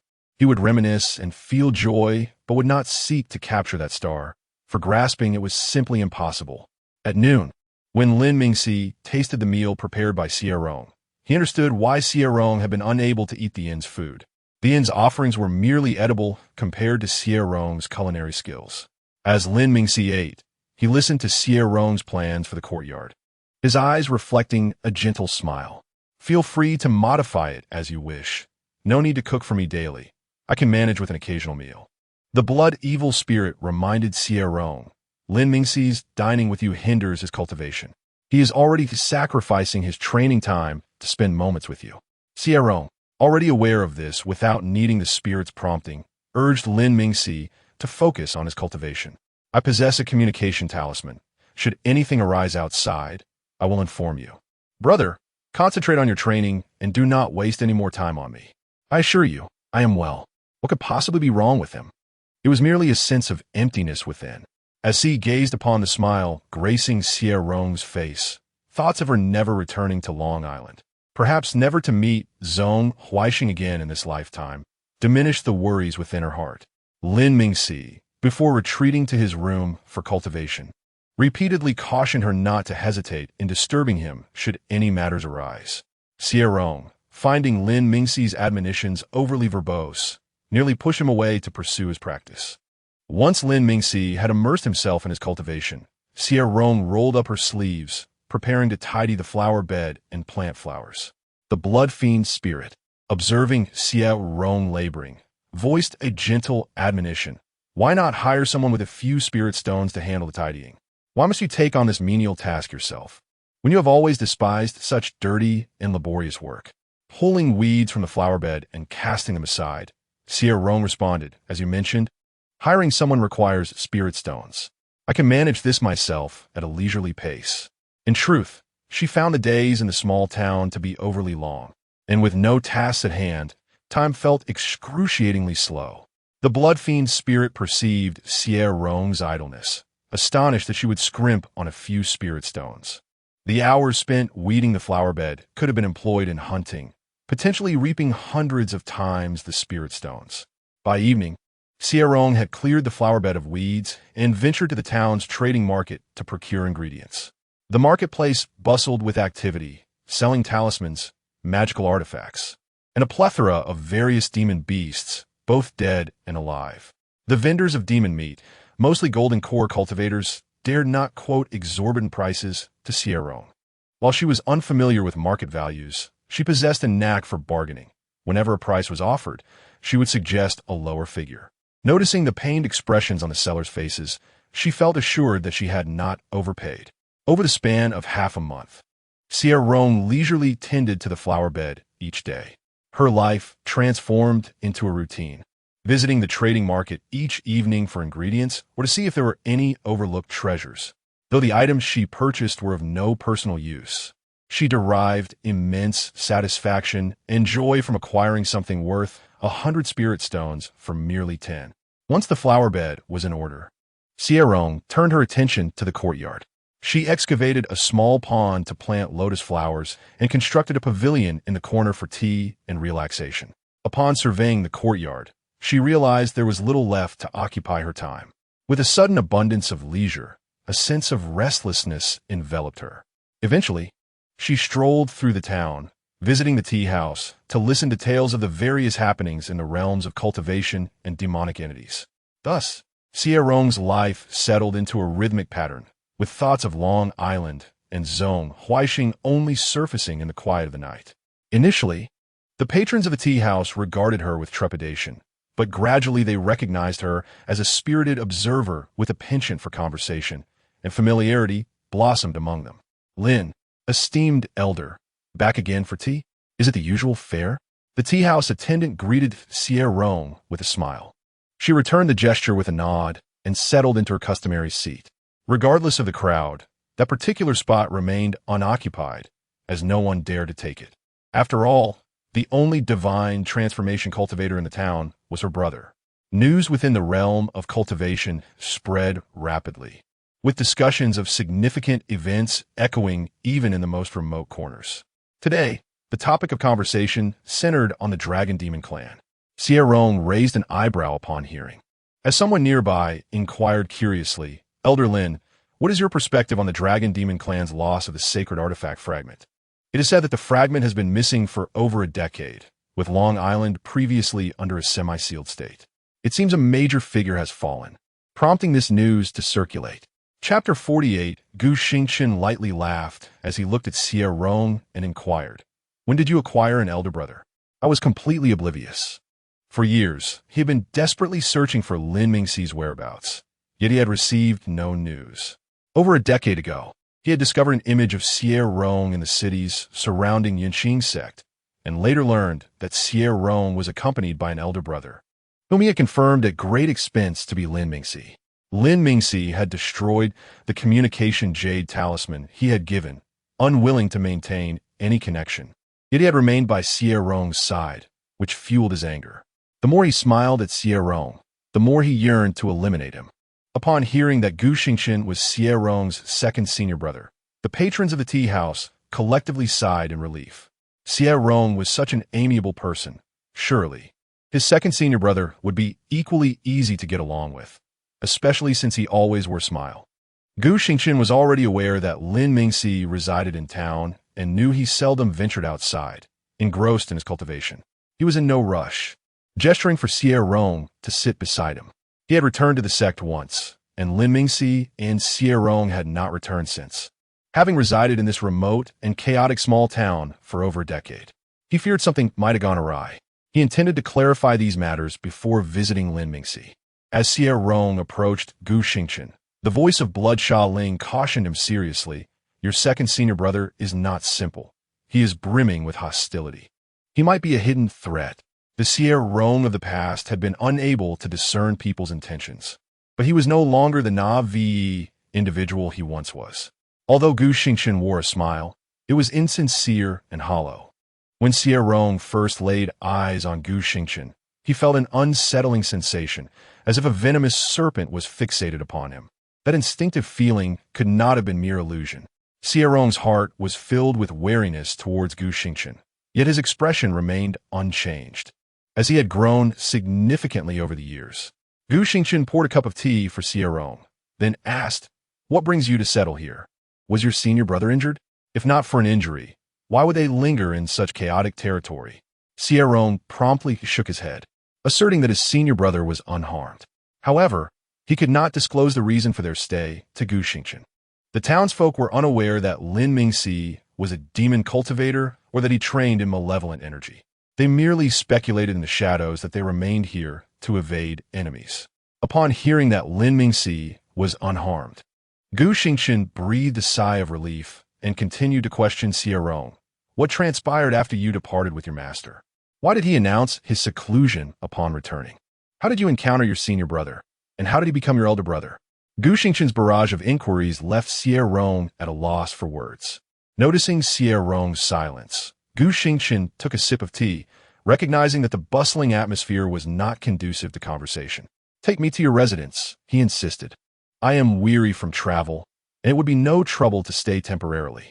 Although Gu Xingchen phrased it as a request, he marched directly towards Xie Rong's abode upon exiting the tea house. Xie Rong quickly grasped that Gu Xingchen was not seeking his permission, but rather informing him of his intent to stay. As Gu Xingchen made his way to Xie Rong's courtyard, Xie Rong suspected that Gu Xingchen had likely inquired about him and Lin Mingxi prior to their meeting. The courtyard was protected by formations set by Lin Mingxi, which could only be unlocked by the jade token in Xie Rong's possession. Any forced intrusion would disturb Lin Mingxi. Gu Xingchen stepped aside, allowing Xie Rong to open the door. When Xie Rong hesitated, Gu Xingchen feigned innocence, stating, "Having traveled such a distance, could you not even spare a cup of tea for me?" Xie Rong felt an internal struggle. With no one to consult, he turned to Bloodshot Ling for advice. "Should I allow him entry? If he discovers that my senior brother is a demon cultivator, will he harbor animosity towards him?" Bloodshot Ling sighed. "I can't shake the feeling that your second senior brother harbors resentment towards you. If he resents Lin Mingxi, he would be unable to contend with him. Though they both possess spiritual separation, Lin Mingxi surpasses him in both physical prowess and swordsmanship. Lin Mingxi has the capability to eliminate even the most formidable foes. Do not fret over him." As for Gu Xingchen's intentions towards Xie Rong, Bloodshot Ling felt less concern. He was present. If Gu Xingchen were to harm Xie Rong, he would have to face dire consequences. Xie Rong pondered this logic, realizing that both he and Lin Mingxi possessed the means to protect themselves, rendering Gu Xingchen less of a threat. Having come to this conclusion, Xie Rong retrieved the jade token and activated the courtyard's formation. Once inside, Gu Xingqian surveyed the charmingly arranged courtyard and felt a surge of dissatisfaction. He chuckled softly. Your senior brother remains as devoted as ever, even in seclusion. He does not neglect your safety.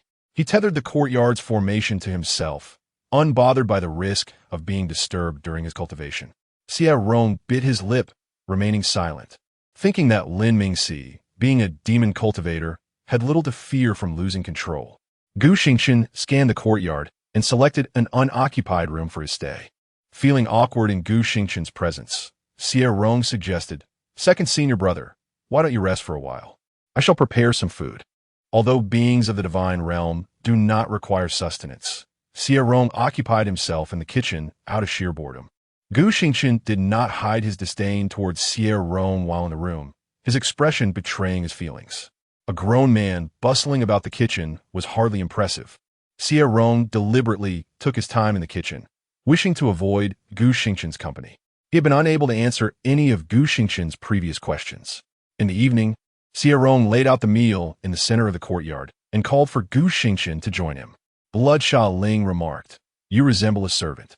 Gu Xingqian clearly looks down on you, yet you still prepare a meal for him. You must be terribly bored. If I were you, I would have poisoned his food. I cannot abide such duplicitous individuals. They are far too adept at feigning friendliness. You haven't witnessed Gu Xingqian's true demeanor. He harbors contempt for you. Blood Ling was particularly irate. As Xie Rong's master and friend, he had never looked down upon him. Yet Gu Xingqian, emerging from who knows where, dared to do so. Seeing his friend so incensed, Xie Rong reassured him. Regardless, he is my second senior brother. In this vast world, our encounter is a matter of fate. Let him look down upon me. It will not diminish my worth. As the host, it is my duty to treat guests with courtesy. Even if he harbors disdain for me, he does not display it openly, which is quite satisfactory. Their relationship had never been close. Maintaining a polite distance was adequate. Gu Xingqian observed the spread Xie Rong had prepared and turned to glance at Lin Mingxi's room, asking, When will your senior brother emerge from seclusion? Xie Rong calculated the time in about half a month. He joins me for a meal once a month. Upon hearing this, Gu Xingqian felt the murderous intent he had managed to suppress flare up once more. During Lin Mingxi's seclusion at Shuiyan Peak, he often went years without seeing him. After Xie Rong entered the sect, Lin Mingxi, having reached the late stage of the Golden Core, had not secluded himself as frequently, which allowed Gu Xingqian to see him more often. Now that he knew, during Dorian Ming's retreat, he deliberately took time to dine with Xie Rong, though he only wished to overturn the table laden with food before him. Xie Rong cast a puzzled glance at Gu Xingqian, inquiring if there was any dish that did not suit his palate. I prepared all these dishes according to senior brother's preferences, he explained. I have heard senior brother mention that your tastes are quite similar. Xie Rong was genuinely bewildered, pondering which dish might have displeased Gu Xingqian.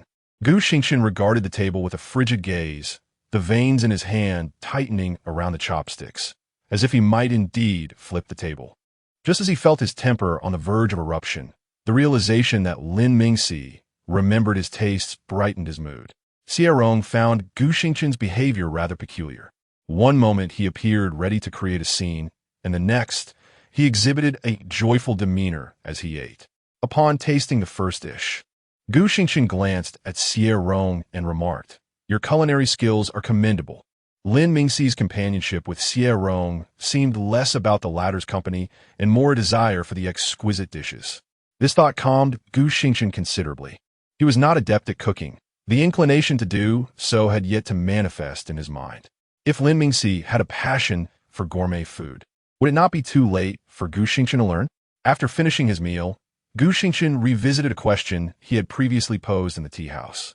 Xie Rong's expression turned troubled as he replied, Senior brother, when I initially ventured out with our master, our grandmaster unfortunately perished during his transcendence. At that time, Master sustained some injuries and did not return to the sect immediately. Later, I discovered that senior brother was nearby and requested Master to seek you out. I encountered some fortuitous events in the secret realm with senior brother, and after we were teleported, we became separated from Master. Subsequently, numerous events unfolded. Gu Xingqian furrowed his brow at Xie Rong's account, remarking, Your explanation is as good as none. Speak of matters unknown to me. We are all fellow disciples. If you find yourselves in trouble, do not hesitate to inform me. I would assist my own rather than outsiders. Gu Xingchen recognized Xie Rong's mistrust. After years apart, Xie Rong was no longer easily deceived. Xie Rong's expression grew increasingly perplexed. He decided to shift the burden onto Lin Mingxi, for Lin had always advised him thus. If there are troubles that cannot be resolved, let him handle them. Senior brother, you know my memory is not very reliable. Senior brother will emerge from his retreat in half a month. Perhaps you could inquire then. Gu Xingchen cast a dark glance at Xie Rong, who appeared utterly clueless. He realized that further questioning would yield no answers. He was well aware of Lin Mingxi's regard for Xie Rong. Should he dare to harm him, Lin would likely greet him with coldness upon his return. It had been an eternity since he last saw Lin Mingxi, and he wished to avoid an unwelcoming reunion. As Gu Xingchen critiqued each dish, Xie Rong watched with a smile, entirely unfazed by his remarks. He was well aware of the flavors of his own cooking and understood that culinary preferences varied among individuals. He need not concern himself with the opinions of outsiders. After offering a few more critiques, Gu Xingchen set down his chopsticks, realizing that further disparagement of Xie Rong would be futile, as Xie Rong would not take his judgments to heart. That evening, as Xie Rong lay in bed tossing and turning, he could no longer contain his thoughts and asked the blood fiend spirit, what if senior brother wishes to bring Master back to the sect? If Master S' identity as a demonic cultivator were to be revealed, what would become of his family? Though he possessed little memory of his original self, he understood that there was indeed a family behind the original. Chapter 49, Gu Xingchen smiled faintly and retorted, staying here is of no benefit to my cultivation. And what about you, Master Brother? Does your presence here aid your training? Indeed, the chaotic realm was not conducive to cultivation. However, it sharpened his mastery over spiritual energy. Over the past few decades, he had traversed many places in a fervent search for someone, encountering numerous fortuitous opportunities along the way, which ultimately allowed him to break through to the spirit separation realm. He was aware that Lin Mingxi and Xie Rong had also encountered fortuitous events. Otherwise, one would not have advanced to the nascent soul stage, while the other broke through to spirit separation. Observing Lin Mingxi's silence, Gu Xingchen inquired again, why have you chosen to remain in this chaotic realm for so many decades? You have resided in this small town for 13 years, and I presume you spent those earlier years in the chaotic realm as well. Gu Xingchen could not comprehend why Lin Mingxi refused to return to the sect. His inquiries had yielded no information about Lin Mingxi having any enemies. If there were none, then what purpose did hiding in the chaotic realm serve? Lin Mingxi did not respond to Gu Xingchen's question, but stood up and said to Xie Rong, are you tired? Perhaps we should return to the house to rest. Xie Rong, sensing that Lin Mingxi had something to discuss with Gu Xingchen, nodded and went inside, cautioning the blood fiend spirit not to eavesdrop. The blood fiend spirit scoffed. I never eavesdrop. He had always observed with utmost transparency. Once Xie Rong departed, Lin Mingxi looked at Gu Xingchen, furrowing his brow slightly, and spoke in a hushed tone. You should return to Xuanyue. Gu Xingchen, infuriated, retorted through thought transmission. I have searched for you for decades, yet you do not inquire about my well-being over these years. Upon seeing me, your only thought is to drive me away. Xie Rong and I are both your junior brothers. Why the disparity in your treatment? Why had Lin Mingxi chosen to accompany Xie Rong for decades, yet wished to expel him after a single meeting? The mere thought of Xie Rong and Lin Mingxi spending day and night together for so many years caused a dull ache in Gu Xingchen's heart. Noticing the veins bulging on Gu Xingchen's hand, Lin Mingxi sighed in exasperation and conveyed through thought. You know as well as I do how you have fared over the years. I do not wish to drive you away. The chaotic realm is unsuitable for you. Gu Xingchen's gaze darkened as he fixed his eyes on Lin Mingxi. I will not leave. When you return to the sect, I shall return as well. I have dwelled in the chaotic realm for decades. The demonic energy cannot affect me. The chaotic realm may not suit him, but did it truly suit Lin Mingxi? Lin Mingxi's earlier silence regarding his question and the evident bias towards Xie Rong confirmed that he had tacitly acknowledged his words. Xie Rong, with his limited abilities, could only complicate matters for Lin Mingxi. Lin Mingxi would rather be burdened by Xie Rong than spare Gu Xingchen a glance. What rendered him inferior to Xie Rong? His cultivation was superior, and he was more adept at reading people's expressions. Was it merely his ineptitude in cooking? Gu Xingchen's mind was a tempest, filled with chaotic and absurd thoughts. His rationality and composure began to unravel in Lin Mingxi's presence. Lin Mingxi observed Gu Xingchen's demeanor, seemingly forever at its worst. Gu Xingchen exerted every effort to suppress his emotions, taking several deep breaths before managing a faint smile. "Master brother, I am weary from my journey. I shall return to rest." Watching Gu Xingchen depart, Lin Mingxi rubbed his throbbing temples, perplexed about how to handle the situation. Gu Xingchen had risked his life to save him in the secret realm, a debt he would always remember, yet he would not repay it with his own emotions. The blood fiend spirit, ever curious, whispered to Xie Rong, "What do you think about Gu Xingchen searching for Lin Mingxi for decades?" Xie Rong, not grasping the intent behind the blood fiend spirit's words, chuckled, "Second senior brother must have some urgent matter. What else can I do but observe?" Although he too was curious about the reason behind Gu Xingchen's prolonged search for Lin Mingxi, he recognized it as a personal matter, one that was not meant for idle gossip. The blood fiend spirit regarded Xie Rong as rather dim-witted. No matter how important the matter, it should not take decades to find someone, unless Lin Mingxi possesses something Gu Xingchen desires, be it treasure or a person. "I've made myself clear. You should understand now." Xie Rong's expression gradually turned serious as he questioned the blood fiend spirit. Could it be that second senior brother is aware that master brother has acquired the longevity elixir, and that is why he has come? The blood fiend spirit, if it had a body, would have rolled its eyes at Xie Rong. Do you not find Gu Xingchen's gaze toward Lin Mingxi rather inappropriate? Although Gu Xingchen made an effort to conceal his feelings, he did not hide them when alone. Xie Rong felt a tinge of disdain for the blood fiend spirit, believing that as a tool spirit, it lacked an understanding of human emotions and was overly fond of meddling in matters of the heart. Master brother and second senior brother are both men. While master brother has expressed his attraction to men, he prefers those with a domineering personality, and second senior brother does not fit that description. Having known each other for so long, if there were true feelings, they would have manifested by now. You underestimate human emotions. If one cannot develop feelings for someone from the outset, no amount of time spent together will change that. Xie Rong remained steadfast in his intuition, convinced that the relationship between Lin Mingxi and Gu Xingchen was merely that of a normal brotherhood, devoid of any romantic undertones. The blood fiend's spirit refrained from arguing with Xie Rong, as it deemed the outcome of such a debate unimportant. Lin Mingxi's relationship with him, whether brotherly or romantic, was of no concern to the blood fiend spirit, yet it still believed Xie Rong was mistaken. Xie Rong simply lacked an understanding of love, unable to decipher his own feelings, let alone those of others. Lin Mingxi did not engage in cultivation, but chose to accompany Xie Rong to the tea house to listen to gossip. Xie Rong glanced back at Gu Xingchen, who was trailing behind them, and transmitted, "Brother, when will second senior brother depart?" Lin Mingxi frowned slightly at the inquiry and replied, "I am not entirely certain. He seems a bit troubled. If he bothers you, I hope you will spare him for my sake. He deserves a lesson. But do not regard him as second senior brother." Gu Xingchen was exceedingly stubborn, shadowing them like a specter, seemingly unwilling to return to the sect on his own. Xie Rong blinked at Lin Mingxi, a hint of confusion in his gaze. "I know second senior brother does not particularly like me, but he is merely sharp-tongued. It is not as severe as you suggest." Gu Xingchen was neither a hot-headed demon, nor would he resort to violence over personal grievances.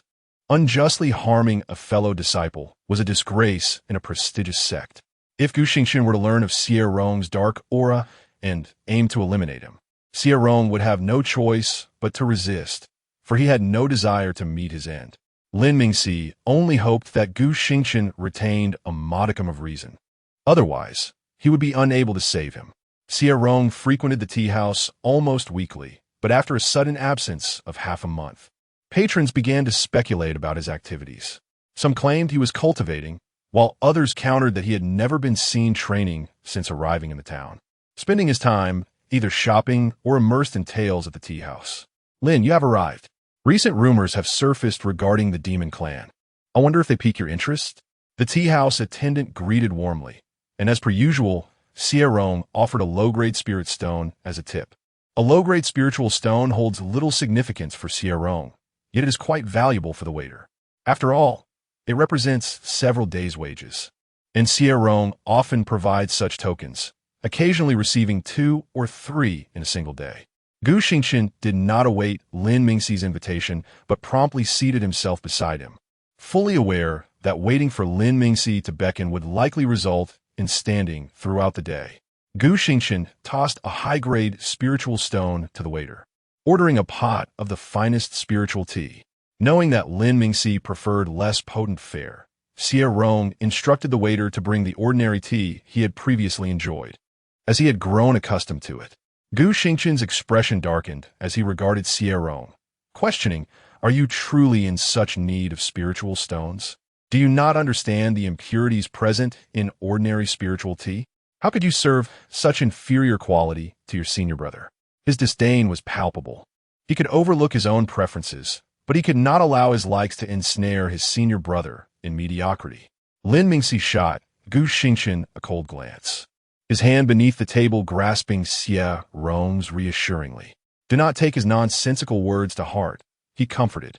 Xie Rong gently squeezed Lin Mingxi's hand and smiled back, signaling that all was well. The bond forged through their shared experiences had rendered their relationship akin to that of kin, impervious to the trivial remarks of Gu Xingqian. Observing Xie Rong's smile, Lin Mingxi felt relieved, knowing that Xie Rong had not internalized Gu Xingqian's words. However, when he turned his gaze to Gu Xingqian, the warmth in his eyes vanished. "If you prefer fine spiritual tea, you may occupy the table adjacent to us," he suggested, glancing at the neighboring table. The two individuals seated there, sensing Lin Mingxi's intent, promptly vacated their seats for Gu Xingqian. After failing to secure a place at the adjacent table, Gu Xingqian fell silent, witnessing Lin Mingxi's unwavering support for Xie Rong. The patrons within the tea house discerned the unspoken truth. Lin Mingxi held Xie Rong in the highest regard, showing no favoritism toward his junior disciple. Disregarding Gu Xingqian, Xie Rong and Lin Mingxi turned their attention to the storyteller. Aware of Xie Rong's absence over the past fortnight and Lin Mingxi's infrequent visits, began recounting the tale anew. The audience had no objections, for none could rival Lin Mingxi's prowess, especially with another mid-stage disciple by his side. The narrative unfolded, revealing that the demonic clan had suffered the theft of 4 sacred artifact shards over the past decade. It was rumored that the Qinghuan clan had nearly apprehended the thief, who, possessing formidable strength and a celestial artifact, managed to escape after wounding a prominent member of their clan. It has been confirmed that the thief hailed from the demonic faction, dispelling any notions of a celestial sect conspiracy. The news spread like wildfire among the demons, detailing how the prominent figure concealed their true cultivation level, masquerading as one of lesser rank, which facilitated their escape from the sealed Dragon Island. Reliable information has emerged suggesting that the celestial artifact in question may possess the ability to devour sacred artifact shards. Xie Rong listened with rapt attention, fully aware of the circumstances surrounding the shard from Dragon Island, but curious about the other 4. Bloodfiend's spirit interjected with a light laugh, stating, "Celestial artifacts lack the ability to consume sacred artifact shards, just as high-level demons can only devour and refine those of lower rank. The reverse is impossible. The shards are imbued with the essence of the heavenly path, so how could a celestial artifact hope to devour them? In my extensive existence, I have never encountered such a miraculous celestial artifact, nor have I ever heard of one." The storyteller continued, and the atmosphere in the tea house grew increasingly animated, with the patrons expressing their intrigue regarding the celestial artifact rumored to possess the ability to consume sacred artifact shards. Someone daringly speculated whether this celestial artifact could ascend to divine artifact status through the consumption of shards. Chapter 50. Lin Mingxi offered a half-hearted consolation. Yet Gu Xingqian appeared immensely satisfied and broke into a smile. "Senior brother is right. We must always let our strength speak for itself," he mused, his fortune had favored him, allowing him to discover a remarkable opportunity that enabled him to break through to the spirit separation stage. Had he adhered to a more conventional pace of cultivation, it might have taken him another millennium to achieve such a breakthrough. Lin Mingxi had undoubtedly encountered a fortuitous opportunity as well. He needed to intensify his efforts in cultivation, lest he be outpaced by Lin Mingxi. Lin Mingxi observed that as long as he refrained from mentioning Xie Rong in Gu Xingqian's presence, the latter's mood remained stable. Could it be that Gu Xingqian viewed Xie Rong as a rival? Contemplating this possibility, Lin Mingxi cast a peculiar glance at Gu Xingqian. He regarded Xie Rong merely as a younger brother. Was Gu Xingqian's vision so impaired that he failed to recognize this? Unfathomably, Gu Xingqian misinterpreted Lin Mingxi's gaze and promptly returned a smile. Upon witnessing the smile adorning Gu Xingqian's face, Lin Mingxi felt an unsettling chill creep into his heart. After all, the past Gu Xingqian had wielded such smiles before orchestrating the downfall of his companions. Weighed down by his thoughts, Lin Mingxi encouraged Gu Xingqian to retreat into seclusion for cultivation and generously provided him with a substantial amount of spirit stones. These stones were of no use to him, serving only as currency for purchasing items. Lin Mingxi's cultivation method could be practiced directly in the chaotic realm. And for Gu Xingqian to maintain a steady pace in his cultivation, he could not afford to squander time on separating demonic energy. When Gu Xingqian noticed the storage bag filled with high-quality spirit stones, he hurriedly inquired, "You've given me all these spirit stones. What will you do?" Lin Mingxi responded with feigned indifference, "I haven't given you everything. I have enough for my cultivation." After bestowing the spirit stones upon Gu Xingqian, Lin Mingxi retreated to his courtyard to resume his practice, while Gu Xingqian tightly gripped the storage bag, unable to suppress his thoughts. Receiving such a generous gift of spirit stones perhaps indicated that he held some significance in Lin Mingxi's heart. Initially, Lin Mingxi checked on Xie Rong once a month, believing that Xie Rong would not remain in seclusion for long, given his restless nature. However, a year passed without a sign of Xie Rong emerging. Xie Rong's chamber was warded with formations, and probing with his consciousness might disturb Xie Rong's cultivation. Ultimately, it was Wu Shuang who remarked that Xie Rong's aura was remarkably stable and appeared on the verge of a breakthrough. With his anxiety alleviated, Lin Mingxi contemplated the events that transpired on Dragon Island. It seemed likely that the opportunities there were pivotal to Xie Rong's impending breakthrough. Acknowledging that Xie Rong was indeed in seclusion, Lin Mingxi began to check on him every 3 months, then every 6 months, and eventually once a year. Meanwhile, Xie Rong immersed himself in refining the blood-colored coral, utterly oblivious to the passage of time in the outside world, his body devoid of fatigue. As he fully refined the blood-colored coral, Xie Rong furrowed his brow and looked up. It appears the God transformation thunder tribulation is approaching. How many years have I been in seclusion? He sensed that he had been in retreat for a considerable period, his body now feeling a dull heaviness, as if it were rusting. The blood fiend spirit rejoiced. Indeed, my predictions were correct. The celestial-grade demonic plant will aid your breakthrough to God transformation. And you lack the conventional cultivation bottlenecks faced by ordinary cultivators, which is why the thunder tribulation is arriving so swiftly. Do not worry. There are no prominent figures in the town. Your physique will remain undetected. You have been in seclusion for over 160 years. You must have experienced the truth behind time stand still during cultivation. Many who enter a deep retreat simply cultivate until death. The blood fiend spirit pondered that if Xie Rong encountered misfortune during the tribulation and attracted the attention of a prominent figure, they could only accept their fate. As the first thunder tribulation struck, Xie Rong made no attempt at protection, allowing the thunder to descend upon him.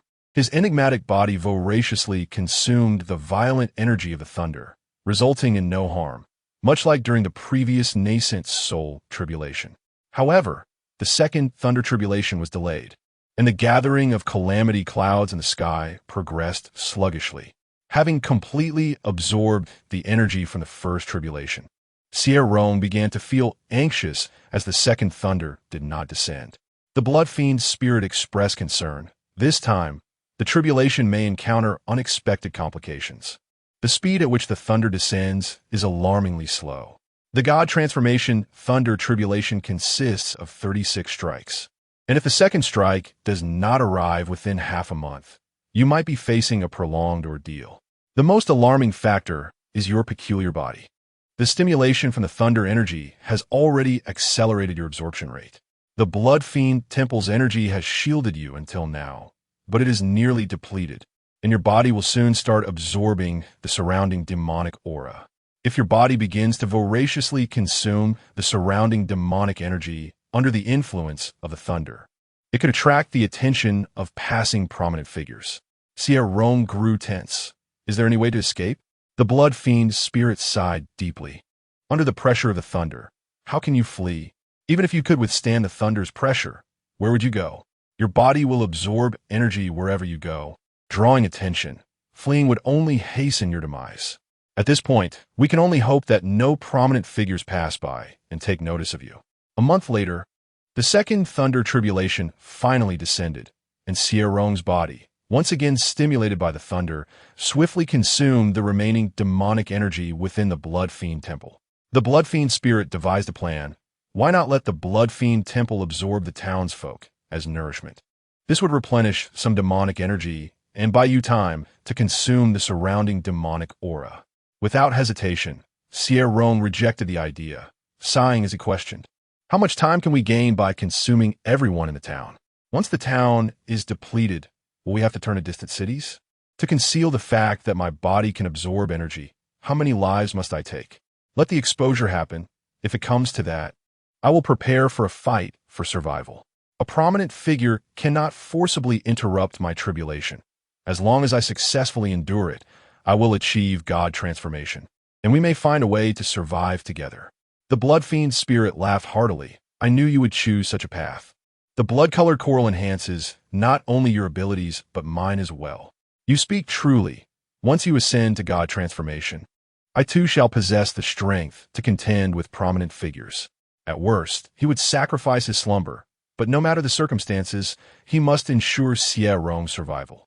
Xie Rong instructed the Blood Fiend spirit to convey a message to Lin Mingxi. Please inform senior brother to leave. The Blood Fiend spirit thought to itself that Lin Mingxi would surely refuse to depart, but complied with Xie Rong's wishes nonetheless. Master is encountering unexpected challenges in his tribulation. You must quickly take Gu Xingqian and flee as far as you can. I will protect him. Your presence will only hinder him. Under the oppressive weight of the thunder's pressure, Lin Mingxi found himself unable to reach out to Xie Rong, only able to hear the one-sided transmission from the Blood Fiend spirit. Lin Mingxi spoke solemnly to the small courtyard, enunciating each word with conviction. I will not depart. If we are to live, let us live together. If we are to die, let us die together. He sensed the fluctuations of demonic energy in the air and grasped the perilous situation that Xie Rong faced. The thunder tribulation lingered ominously, while Xie Rong's body continued to consume the dual energies of the demonic spirits. In a sudden surge of determination, Lin Mingxi unleashed his soul power to subdue everyone in the town, ultimately extinguishing their souls after a moment's hesitation. He could not guarantee that they would not divulge any information. The blood slaughter spirit inhaled sharply, refraining from informing Xie Rong of the external circumstances, though he silently lamented the fate of those individuals. Had they been given to him to consume, the blood slaughter energy could have been sustained for a while longer. Gu Xingqian gazed at Lin Mingxi with wide eyes, exclaiming, Brother, what are you doing? Why this sudden massacre of the town? Is this the conduct befitting a disciple of the Immortal Sect?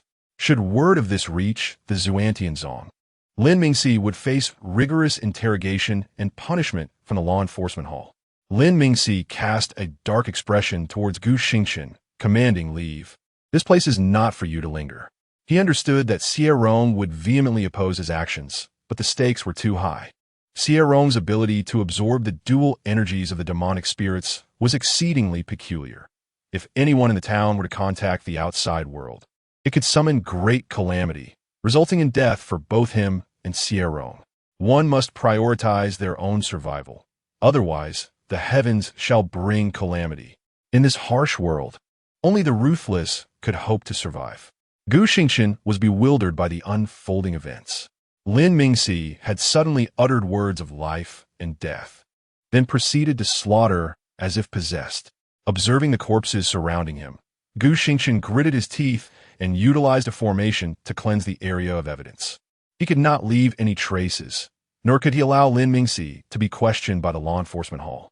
Seeing Gu Xingqian tidying up the aftermath, Lin Mingxi felt an acute sense of urgency and transmitted a warning. You truly cannot remain. If Xie Rong encounters an unforeseen event during the tribulation, both he and I could perish here. Gu Xingqian was momentarily stunned, staring at Lin Mingxi in shock before finally responding. So you wish to die together? Yet you want me to leave? Why should I depart? Why should I enable your mutual demise? Lin Mingxi was exasperated by Gu Xingqian's reasoning, biting back a retort. What on earth are you thinking at a time like this? The notion of dying together was utterly absurd. Gu Xingqian seemed to have lost his senses. Unaware of the specifics of Xie Rong's tribulation, Gu Xingqian only understood that Lin Mingxi intended to die alongside him, which indeed suggested a shared fate. Just as Gu Xingqian was about to voice further inquiries, Lin Mingxi's expression turned grave as he warned, silence. They're coming. Gu Xingqian, curious about what was approaching, witnessed the dual energies of the demonic spirits surging towards Xie Rong, accompanied by a tidal wave of demonic essence, roaring in suppressed fury. What madness was this? How could Xie Rong possibly refine both demonic and spiritual energies simultaneously? Such a large-scale refinement surely attracted the attention of powerful entities. Was he out his mind? Gu Xingqian observed Lin Mingxi's face, devoid of shock yet filled with deep concern, clearly indicating that he had anticipated Xie Rong's capability to refine the dual energies. Did this mean that Xie Rong was also unable to maintain control? Was Lin Mingxi's assertion that they would perish together intended as a warning? Gu Xingqian comprehended the perilous nature of the situation. Should powerful entities be drawn here, neither Lin Mingxi nor Xie Rong would escape unscathed. It was no wonder Lin Mingxi had resorted to killing the townsfolk. Xie Rong's ability to absorb the dual energies was too bizarre, necessitating the sealing of all channels for information. Xie Rong, filled with despair, gazed helplessly as his body consumed the dual energies of the demonic spirits, sighing to the blood slaughter spirit, "You should have the senior brother leave. We shall leave our fate to the heavens." Chapter 51 Bloodshah Ling contemplated the current situation of Xie Rong, letting out a long sigh before remarking, "Born in this era, I wonder if you too are a victim of misfortune." Xie Rong, not dwelling on such thoughts, forced a smile amidst his suffering. "Let us not bother with whether I am unfortunate or not. Has anyone outside noticed the disappearance of the demonic energy?" Bloodshah Ling, despite explaining continuously to Xie Rong, kept his attention focused on the outside. "Yes, they're just like the previous two, believing you possess an immortal artifact. The two demon lords have allied to eliminate another cultivator. Let them fight. The more ferociously, the better. The bloodshot energy is no ordinary malice. After being an artifact for so many years, I am no fool." Initially, Xie Rong was worried that the two demon lords might win too quickly. He had been consuming elixirs, yet the speed at which he sustained injuries far surpassed the healing effects of the elixirs. Soon, the cultivator called for another to join the fray. The four of them clashed with such ferocity that the heavens trembled and the earth shattered. This battle raged for 3 months. Xie Rong endured 7 thunder tribulations, and with 12 more looming, his anxiety mounted. Yao Ling, there are still 12 thunder tribulations left. How will I manage? Bloodshah Ling too felt troubled. The battle among the 4 cultivators has drawn many more, but the majority are merely spectators. I can sense at least 6 more cultivators, and the numbers will only increase, if we do not find a way to incite them to fight amongst themselves. Even if you complete your tribulations, escape will be impossible. His abilities were constrained by Xie Rong's cultivation level, allowing him to only stall 1 cultivator. Perhaps 2 if he gritted his teeth, but anything beyond that was unfeasible. He lacked the capacity to eliminate a cultivator. The disparity between cultivators and those undergoing tribulations was stark. The former could wield the power of the laws. Currently, even if he risked his spirit slumber, It was improbable that he could extricate Xie Rong from the center of this conflict, surrounded by so many cultivators. Xie Rong took a deep breath, resolved to take a gamble. Yao Yao Ling, emit the aura of the artifact.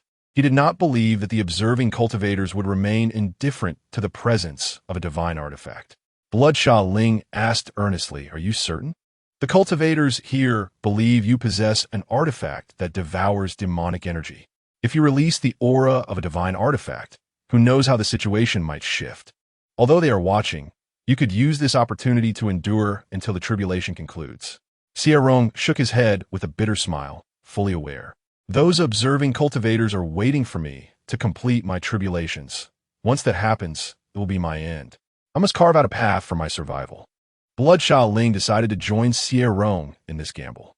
The influx of cultivators was overwhelming, and he held no confidence. Xie Rong had always defied the odds. Having turned misfortunes into blessings multiple times, he believed this instance would be no different. Bloodshaw Ling adjusted his aura, releasing the scent of an unclaimed artifact. The watching cultivators were suddenly agitated. An artifact, and one that was unclaimed at that. This little fellow truly wielded exceptional luck, yet fate was unkind. Fearing it would not be enough to provoke those present, Xie Rong deliberately cast the Bloodshaw Palace aside.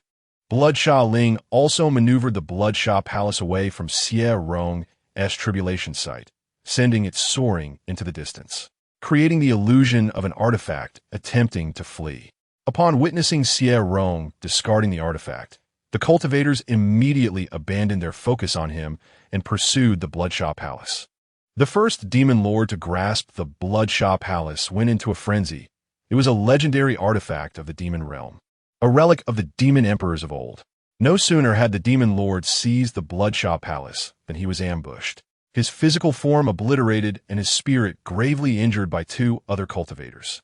The mountains descended into chaos as over a dozen cultivators clashed for the Bloodshaw Palace.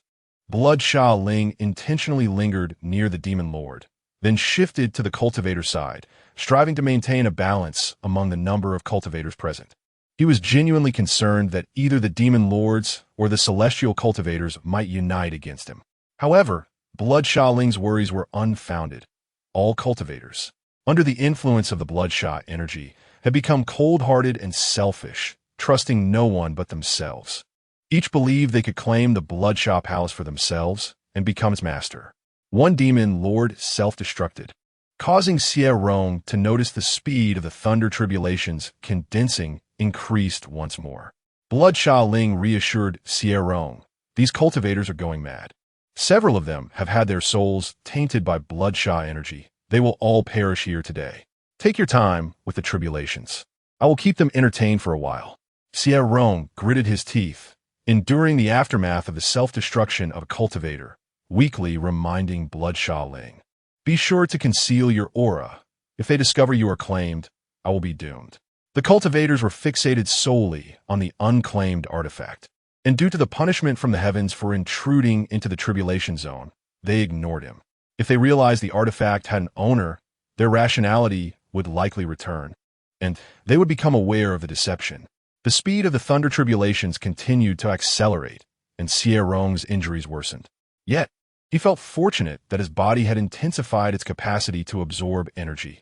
The increasingly rapid thunder tribulations did not hinder him, but instead concealed his ability to absorb demonic energy. Another demon lord self-destructed, and Bloodshaw Ling seized the opportunity to absorb the gravely injured cultivator, transforming him into Bloodshaw energy and dispersing it throughout the mountains. Bloodshaw Ling conveyed to Xie Rong, "Once you complete your tribulations, see if you can escape. If you can, summon me back into your sea of consciousness." Xie Rong, heavily injured and unaware of the situation outside, felt his meridians severed by the repeated self-destructions of cultivators, his sea of consciousness also suffering greatly. When the final thunder tribulation descended, Xie Rong could no longer wait for his body to finish absorbing the energy. He attempted to crawl away, only to be confronted by a white-clad cultivator. "Your body is peculiar, capable of absorbing thunder energy. Those fools are all chasing the artifact, unaware that you are the true treasure." Xie Rong held his breath, despair flooding his heart. If captured for study or turned into a living puppet, he would prefer to self-destruct. Blood Xiaoling sensed the situation on Xie Rong's side and felt his desperate intention to self-destruct. Before Xie Rong could summon him back, he returned to Xie Rong's side. Speaking with a childlike tone, "Even if you choose to self-destruct, let be me. What power could a late-stage transformation self-destruction of yours possibly have?" Upon hearing Blood Xiaoling's words, the white-clad cultivator's expression shifted, retreating a step. The self-destruction of an artifact might not even allow him to escape with his spirit, let alone the destruction of a divine artifact. The white-clad cultivator urged Blood Xiaoling, "You are an artifact. Should your master perish, you can simply choose a new one. Changing masters would have no bearing on you." Blood Xiaoling scoffed. "In the past, I indeed did not care who my master was. I, Blood Xiaoling, have had many masters, but I have only one friend. You have worked hard to reach the level of a cultivator. You possess methods to resist the bloodshot energy, making you superior to the other cultivators. Now you can take a gamble. Let us wager on whether we dare to self-destruct." Xie Rong struggled to grasp the blood fiend hull, his eyes bloodshot as he gazed at the white-robed Grandmaster. "Senior, it would be best not to force me into a corner. After all, I have nothing to lose if I perish. Taking a Grandmaster with me would suffice as compensation." Suddenly, Xie Rong unleashed all the malevolent energy contained within the blood fiend hull, staining the entire sky crimson. The white-robed Grand Master furrowed his brow, unwilling to retreat but compelled to distance himself. The concentration of malevolent energy was overwhelming. The longer one remained at its epicenter, the more their mind would inevitably be affected. Meanwhile, the frenzied Grand Masters, still oblivious to the disappearance of the blood fiend hull, continued to self-destruct one after another. The white-robed Grand Master casually cast an array, enveloping the entire town within its protective confines. Since Xie Rong was the one he had discovered, it was only fitting that he claimed the treasures. With the ability to contract divine artifacts at the transformation stage and the capacity to absorb thunder tribulation energy, Xie Rong evidently harbored secrets. In the distance, some noticed the absence of the blood fiend hull, and the mad Grand Masters gradually regained their composure. Upon regaining their senses, they realized their spiritual seas were tainted by the malevolent energy, filling them with rage that made their bodies tremble. One Grand Master, sensing the town's presence, remarked with a smile, "The younger generation at home is causing trouble during their tribulation. They have discarded the divine artifact. You may seek it elsewhere. Should you wish to kill him out of spite, it will depend on whether I, Wan Feng, permit it." Recognizing Wan Feng's identity, one Grand Master silently turned away. Their spiritual seas were tainted, and having sustained injuries in the recent chaos, they stood little chance against an unexhausted Grand Master. Xie Rong, merely at the transformation stage, and having cast away his divine artifact in plain sight, seemed of little value now. All the Grand Masters sensed that the artifact was unclaimed and had not yet been refined by Xie Rong. To unleash their wrath and provoke a sword master was hardly a prudent choice. One by one, the Grand Masters departed, leaving behind only the remnants of the mountains and a town that resembled ruins. The blood fiend's spirit, seeing Wan Feng intimidated, urged Xie Rong to heal quickly, offering words of comfort. "Do not give up until the very last moment. There were times on Dragon Island when I thought you were doomed, yet you survived. This time will surely be no different. Fortune will favor you once more. At the very least, we have managed to turn a dozen adversarial Grandmasters into just one." The blood fiend spirit withheld the less favorable news that the white-robed Grandmaster was a sword master, a more formidable opponent than the average Grandmaster, and he might not be able to restrain him. Filled with melancholy, the blood fiend spirit contemplated the necessity of using forbidden techniques, uncertain whether it would awaken to find Xie Rong still present after another prolonged slumber. Each of his slumbers lasted for tens of thousands of years. Yet, Xie Rong did not relinquish hope. He diligently consumed medicinal pills to heal, having not given up against a dozen Grandmasters. He was even less likely to surrender against just one.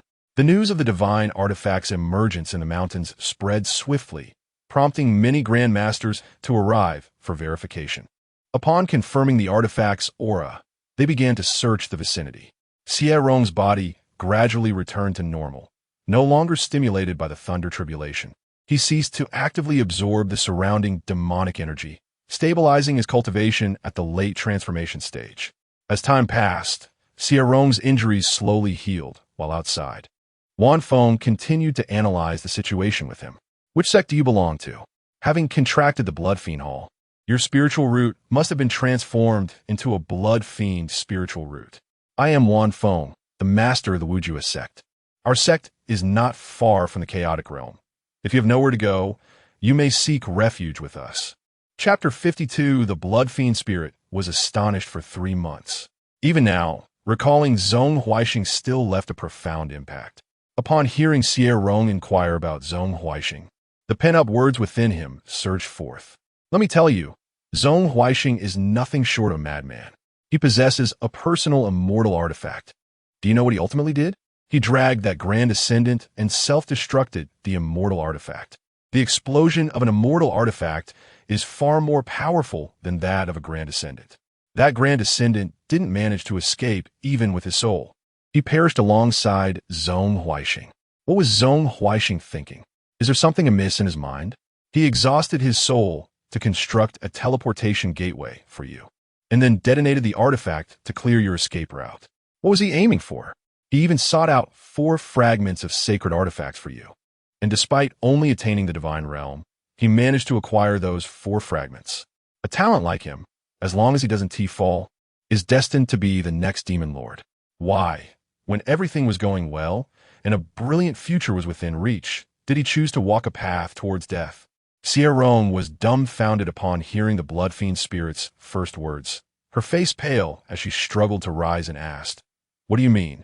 The senior self-destructed the immortal artifact?" The blood fiend spirit sighed deeply, articulating each word. Zhong Huaixing's soul shattered and began to dissipate, and he self-destructed the immortal artifact. He is dead. For a moment, Xie Rong was at a loss for her emotions, feeling as though her heart was being torn apart. There were countless words she wished to express, yet blood gushed forth uncontrollably from her mouth. It can't be. The senior is so intelligent and formidable. He wouldn't T-act without leaving himself an escape route. He must still be alive. The blood fiend spirit observed the pained expression of Xie Rong, who had almost fully recovered from her injuries under the influence of the blood fiend Qi. She shouldn't be spitting blood. Perhaps it was the grief over Zhong Huaixing's death that caused her to bleed. Seeing Xie Rong in such a state of panic and suffering, the blood fiend spirit suddenly asked softly, "Do you perhaps have feelings for Zhong Huaixing? He surely also harbored affections for you, willing to sacrifice himself to carve out a path for you." Upon considering this, the blood fiend spirit sighed again. People often say that the demon race is mad, but I believe that it is love that truly drives one to madness.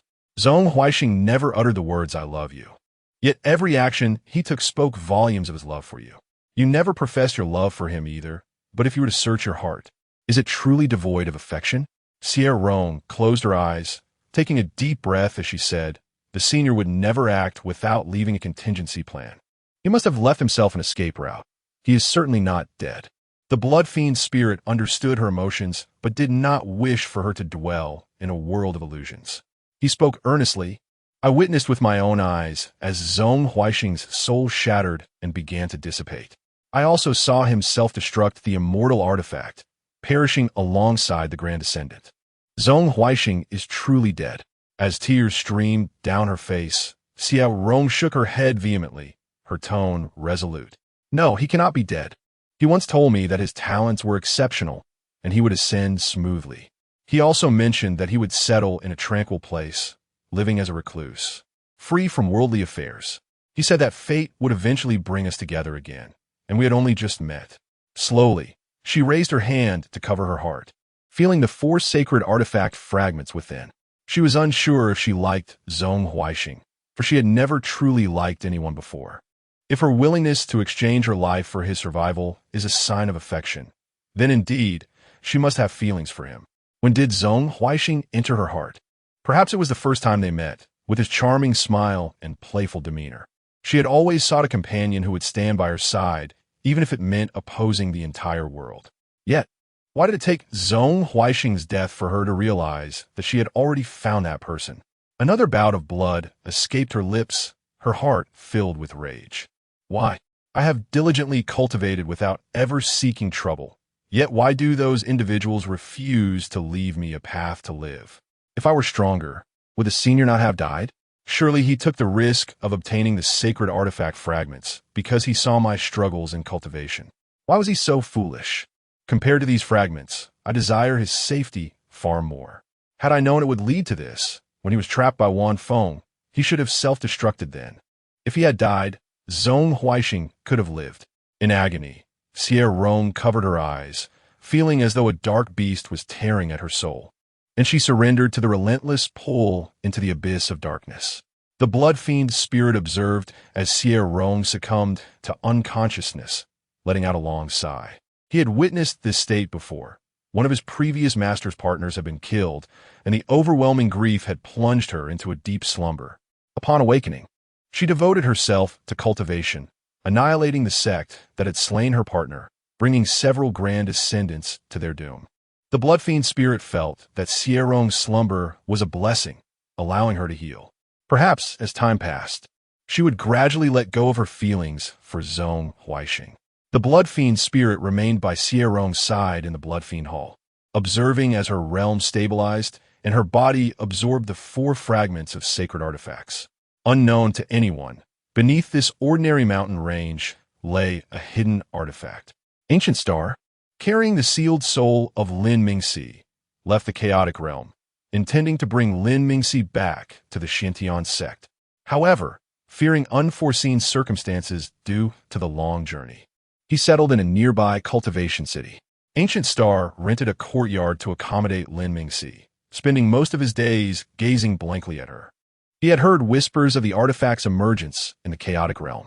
When he inquired about its location, his expression turned peculiar, for it was precisely where Xie Rong had undergone her tribulation. Daily, Ancient Star frequented a tea house, mingling with the crowd, where he overheard several divine realm cultivators discussing the artifact. In that battle, 7 grand descendants of the demon race had self-destructed, resulting in a total of 19 grand descendants perishing. That was the legendary artifact, the Blood Fiend Hall. The Blood Fiend Qi could affect one's psyche in grand descendants. Known for their impulsive actions, would be prone to self-destruction under its influence. Though the Blood Fiend Hall was an artifact, it held little value for ordinary grand descendant cultivators. Each previous master of the Blood Fiend Hall had perished through bloodshed. You do not understand. The artifact can enhance ascension chances by 30%. How could grand descendant cultivators ever forsake such an opportunity? It is an extraordinary chance that even grand descendants would risk their lives to seize. It seemed that the artifact had vanished without a trace, and in that year, no news had surfaced. Your information is outdated. Our sect's grand descendant had visited the site, and the esteemed master of the Wujue sect, Wan Feng, also perished there. The remnants of the immortal artifact's explosion linger. My heavens, a grand descendant alongside an immortal artifact self-destructing?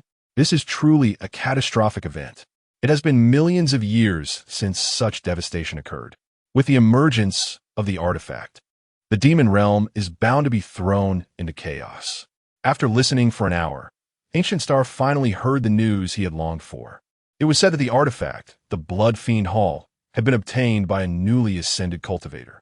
Unfortunately, he was rather unfortunate. The speed at which the tribulation gathered was too slow, and the aura of the artifact attracted the grand descendants. It was rumored that the one undergoing tribulation was a junior of the Wujue sect's master, but what transpired afterward remains a mystery. With the Wujue sect's master perishing without leaving a trace of his soul, and that tribulation cultivator probably met the same fate. It appears that the enemies of Master Wan have laid a trap, for his unparalleled swordsmanship is not something an ordinary cultivator could rival. The explosion of the celestial artifact was likely aimed at Master Wan. Gu Xingqian, having listened for a while, departed and hummed a tune on his way back. The demise of Xie Rong is truly a relief. Upon returning to the courtyard, Gu Xingqian sensed a peculiar aura and promptly made his way towards Lin Mingxi's chamber. Wu Shuang recounted the events of the past 2 years to Lin Mingxi, including the rumors circulating in the city about the self-detonation. Lin Mingxi immediately retrieved Xie Rong's soul jade talisman and, seeing that its light had not extinguished, felt a wave of relief wash over him. Although he was uncertain how Xie Rong managed this, the important thing was that he was alive. Lin Mingxi then listened to the voice transmission left by Xie Rong, which cautioned him against seeking him out while assuring him that he would certainly strive to survive. Upon hearing Wu Shuang mention the artifact Blood Fiend Hall, Lin Mingxi suddenly comprehended why Xie Rong's spiritual root had transformed into a blood fiend root. It was due to the bond with the artifact. Lin Mingxi held no resentment towards Xie Rong for concealing this, for he had initially assumed that artifacts would never choose Xie Rong as their master. He had never inquired about Xie Rong, so how could he blame him for not disclosing this information? Lin Mingxi took another glance at Xie Rong's soul jade talisman. The light upon it appeared somewhat dim, indicating that Xie Rong might be hiding due to injury.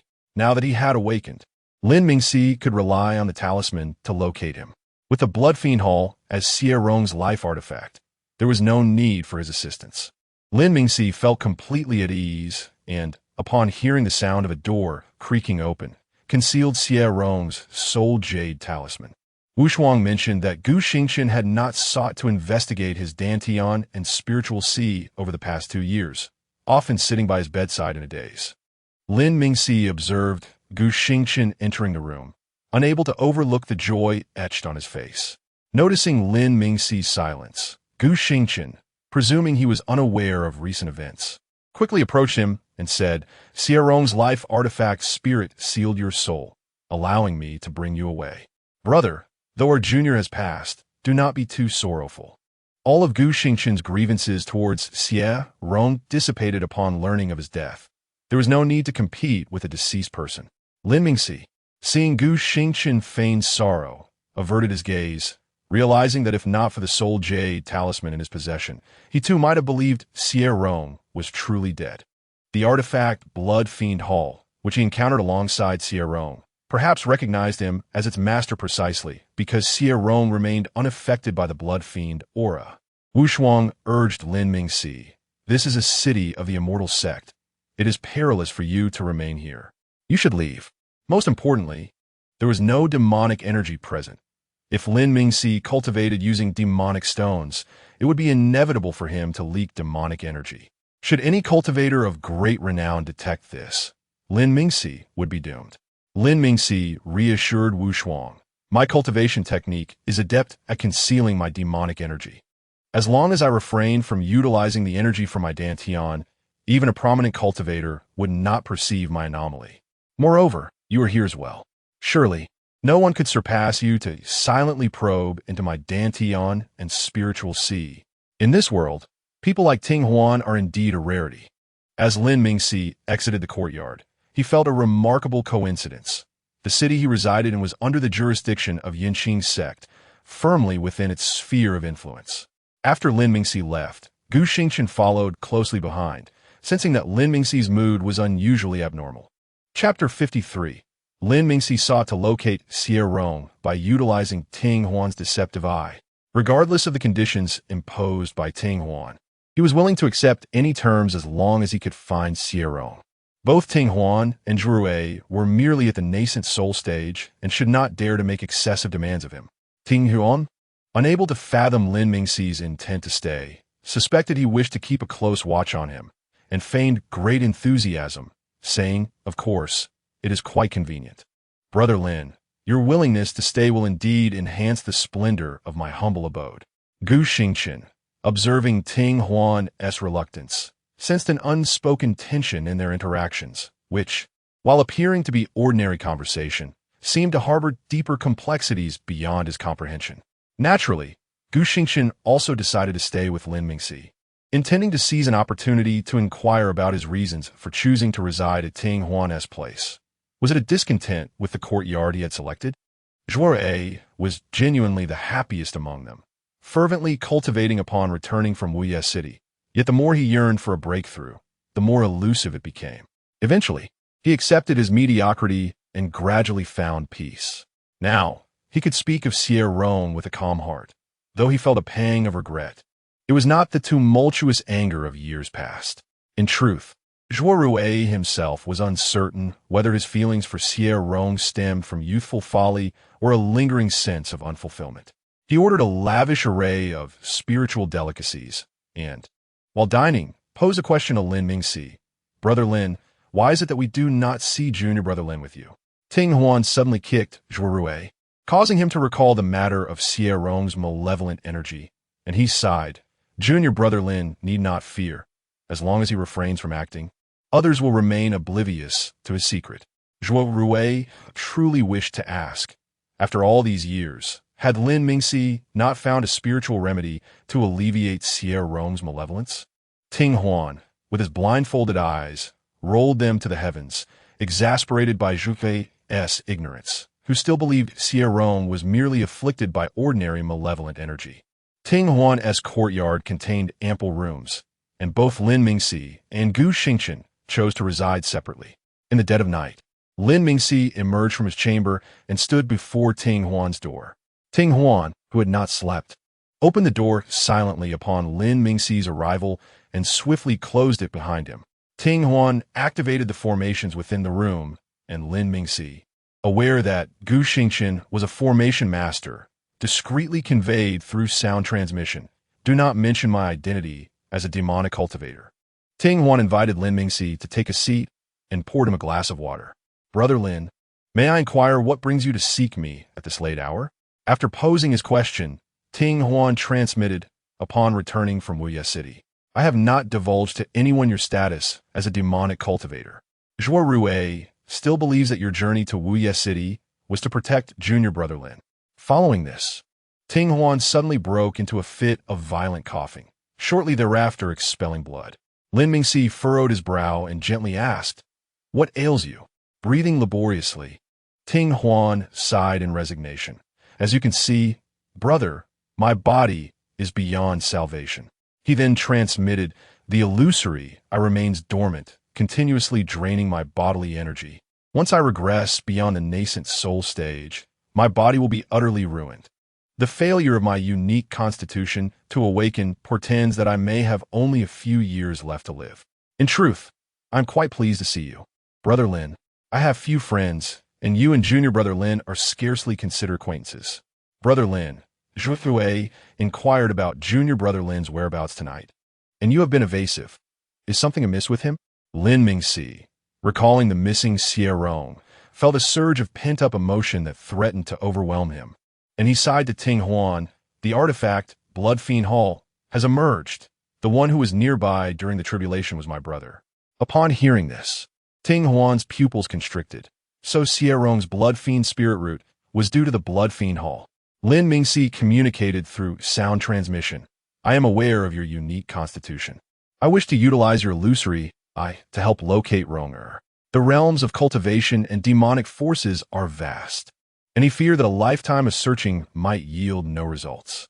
At this, Ting Huan began to cough again, the intensity increasing, and trembling, he consumed some medicinal pills. Once he felt a semblance of relief, he looked toward Lin Mingxi.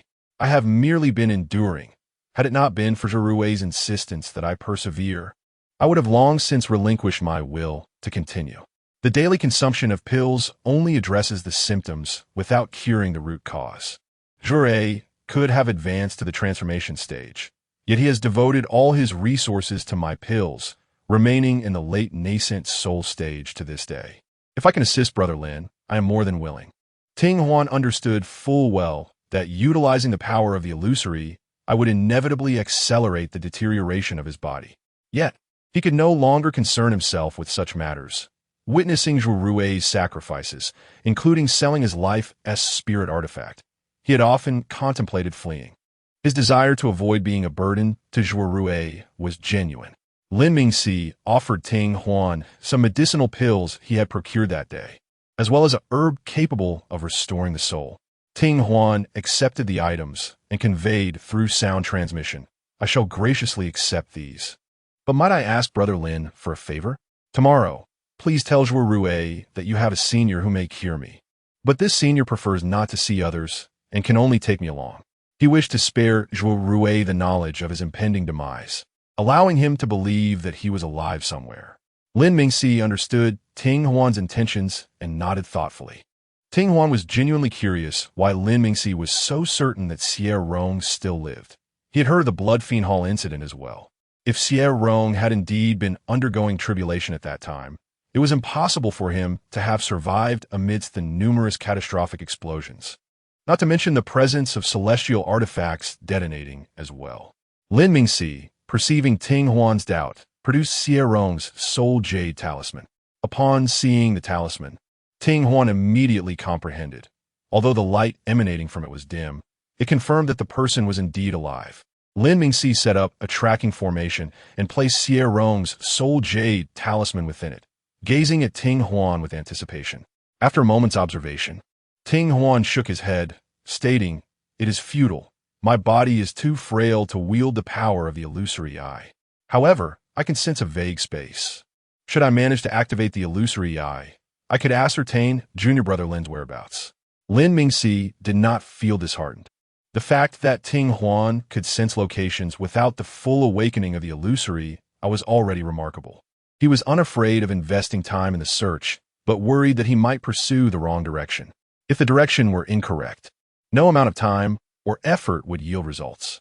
Ting Huan had previously attempted to activate the illusory eye, and his complexion paled further than before. After consuming some of the pills Lin Mingxi had given him, his color improved slightly.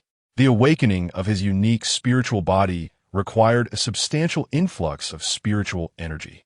Yet his own body was already in tatters, with numerous fissures appearing in his sea of consciousness, rendering him incapable of hunting beasts for spiritual stones.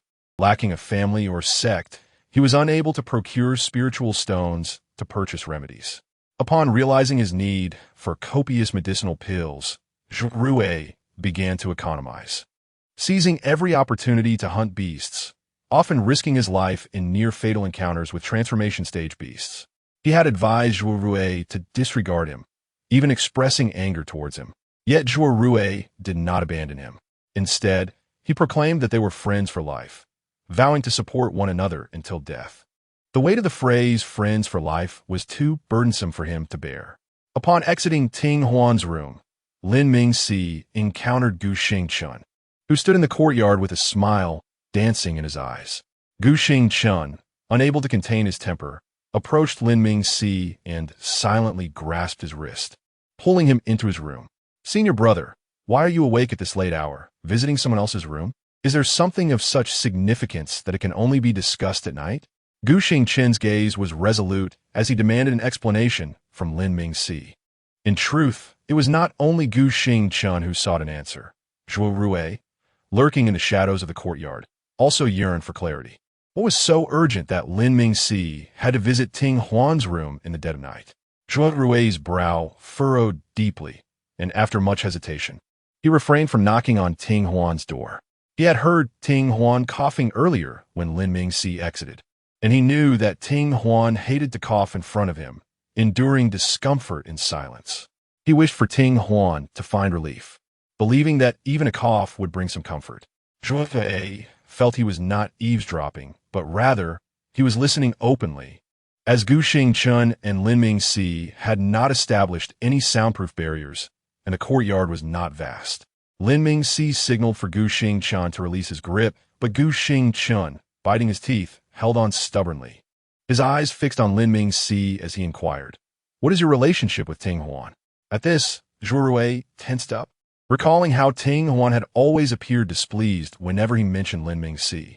Was there a romantic entanglement between them? His heart ached momentarily, leaving him bewildered as to why it should hurt. Lin Mingxi, a responsible and emotionally attuned older brother, had moved to Yi City with his younger brother due to the latter's demonic energy. His cultivation talent was exceptional, having swiftly progressed from a Yuanying stage to the Funshun stage within a few decades. If Lin Mingxi held affections for Ting Huan, Xie Rong reflected on his own situation. He could neither break through nor afford the elixirs that Ting Huan needed daily. In a fleeting moment of confusion, he questioned why he compared himself to Lin Mingxi. He was merely a close friend of Ting Huan. Lin Mingxi was a person worthy of trust, and if Ting Huan and Lin Mingxi shared mutual feelings, he ought to feel joy for Ting Huan.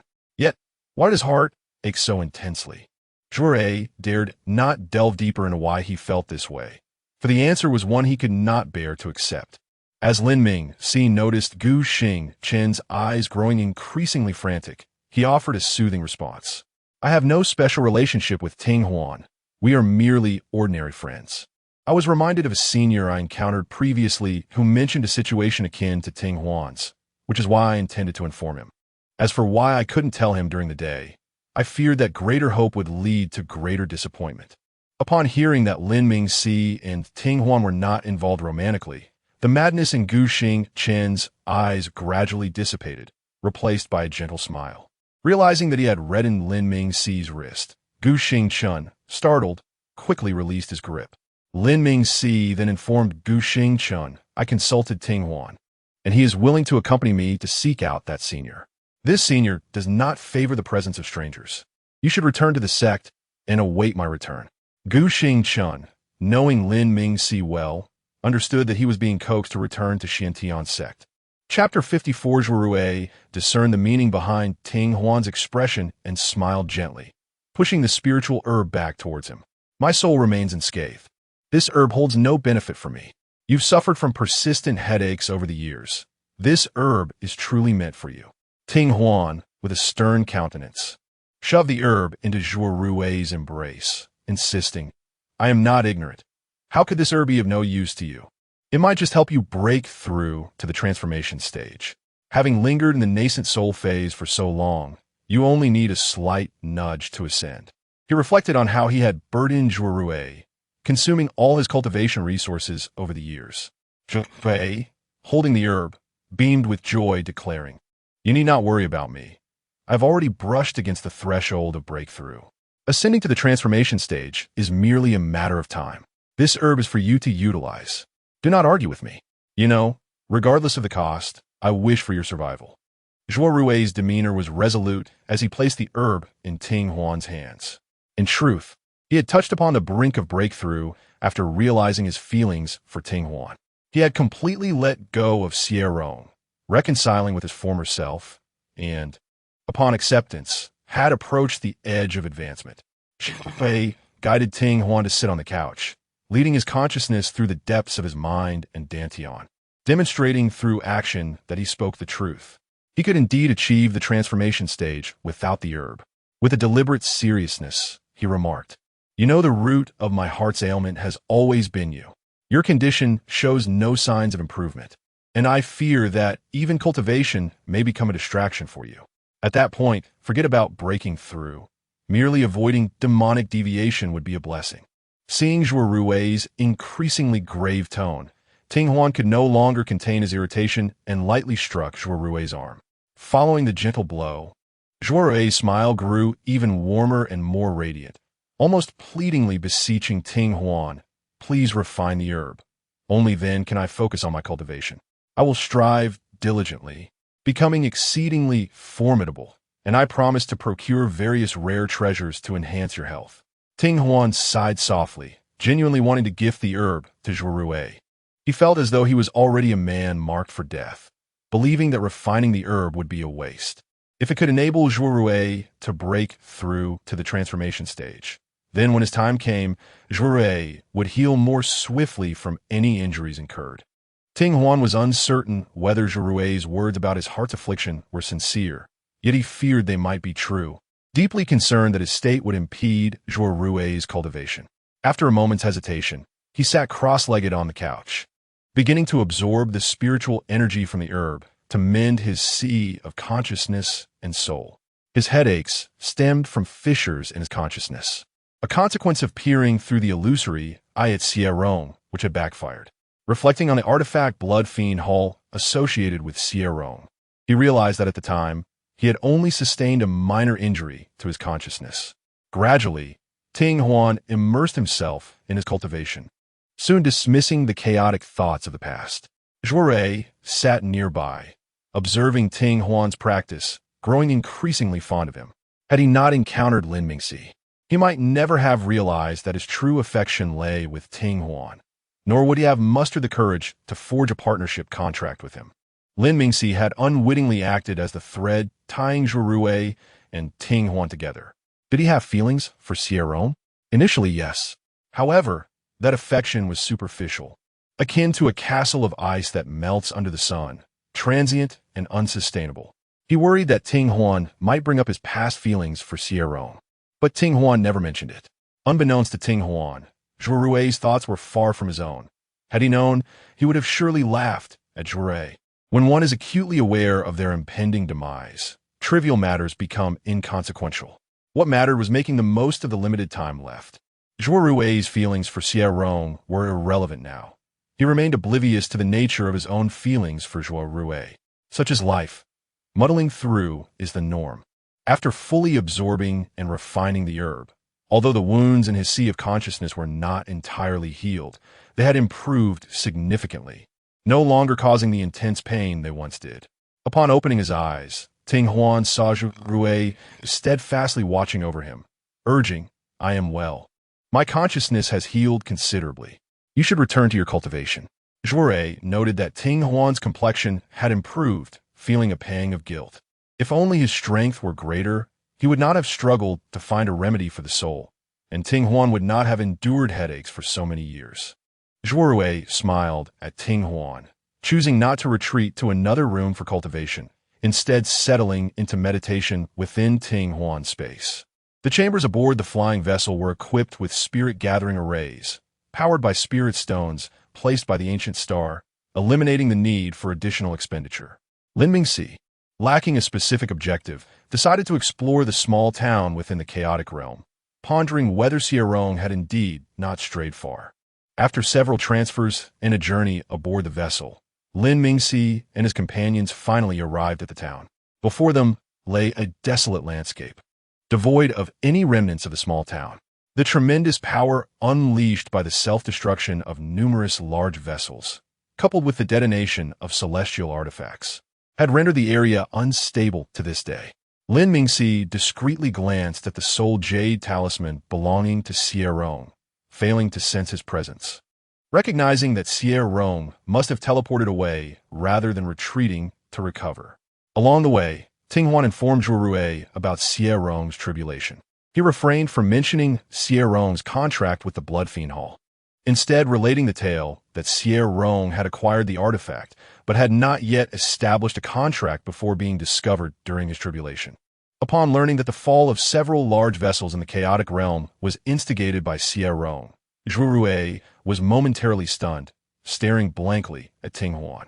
Ting Huan found Xie Rong's reaction amusing, yet upon seeing his expression, he realized that Xie Rong had finally let go of Xie Rong. Lin Mingxi, unable to uncover any clues about Xie Rong, instead encountered numerous individuals seeking opportunities here. These treasure seekers were in pursuit of celestial artifact fragments or remnants left by the large vessel's self-destruction. Previously, someone had even stumbled upon a storage ring belonging to a large vessel. Upon noticing Lin Mingxi and his companions, the treasure hunters displayed displeasure, as the addition of two more individuals competing for resources diminished their chances of discovery. Lin Mingxi, uninterested in the fragments of celestial artifacts, roamed the mountains with Wu Shuang, inquiring if she had any new findings. Wu Shuang sighed in response. "No, I cannot sense Xie Rong's aura, nor can I detect the presence of Blood Fiend Hall. This mountain range conceals a significant amount of Blood Fiend energy, but is merely residual from Blood Fiend Hall, making it impossible to locate Xie Rong based on that. The valuable items in this mountain range have long been collected by those large vessels that came later. The self-destruction of that celestial artifact was peculiar. It seems to have left behind no useful traces. The pressure from the tribulation and the self-destruction of the large vessel has rendered this space impervious to any retrospective spells. To uncover what transpired, we must locate Xie Rong and inquire directly." Lin Mingxi replied to Wu Shuang, "You've misunderstood the crux. I seek to understand what happened here, to ascertain Xie Rong's trajectory. If we find Xie Rong, the details of past events will become irrelevant." Wu Shuang added, "Ting Huan's body is far too frail to support the use of the illusory eye's power for locating him. I estimate he must be at least in the late nascent soul stage to do so." Lin Mingxi, turned to Ting Huan and said, "It seems we won't find any clues here. We should seek out that senior." Ting Huan was well aware that no such senior existed and inquired where Lin Mingxi intended to go. Lin Mingxi casually selected a chaotic city, planning to gather more elixirs or spiritual herbs during their time there to elevate Ting Huan's cultivation to the late Yuanying stage. Deliberately, he chose not to contemplate the fact that Ting Huan, even without employing the illusory eye, faced death should the awakening of his unique spiritual body fail. Lin Mingxi summoned a flying boat, and the three of them boarded. Later that evening, after Xie had completed his training, Ting Huan sought out Lin Mingxi. Through telepathy, Lin Mingxi conveyed, "I can assist you in reaching the late Yuanying stage, after which I will agree to one of your requests, regardless of whether the power of illusory eye aids me in locating Xie Rong." He feared that Ting Huan might regret his decision due to Xie.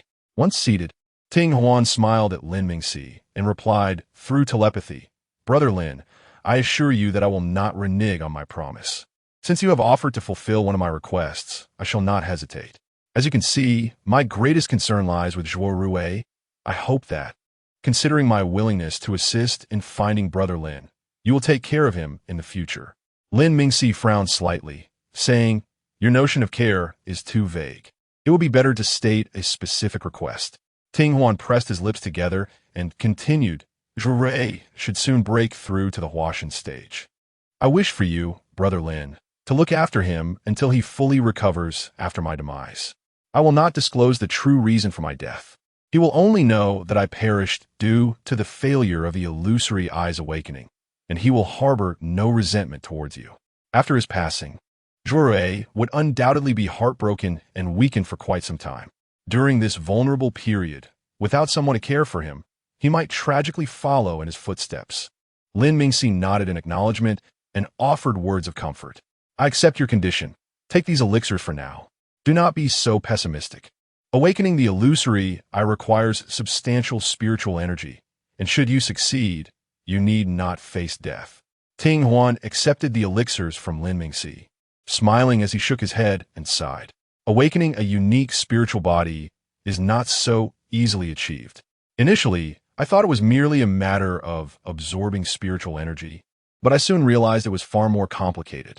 Without the appropriate cultivation method, I may never awaken in this lifetime. As for the cultivation techniques for the illusory I'm only aware that a few major sects possess them, and only true disciples are permitted to access them, with strict prohibitions against teaching outsiders.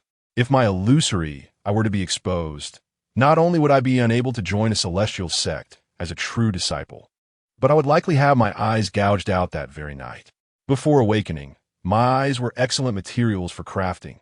After awakening, they serve little purpose. Ting Huan held little faith in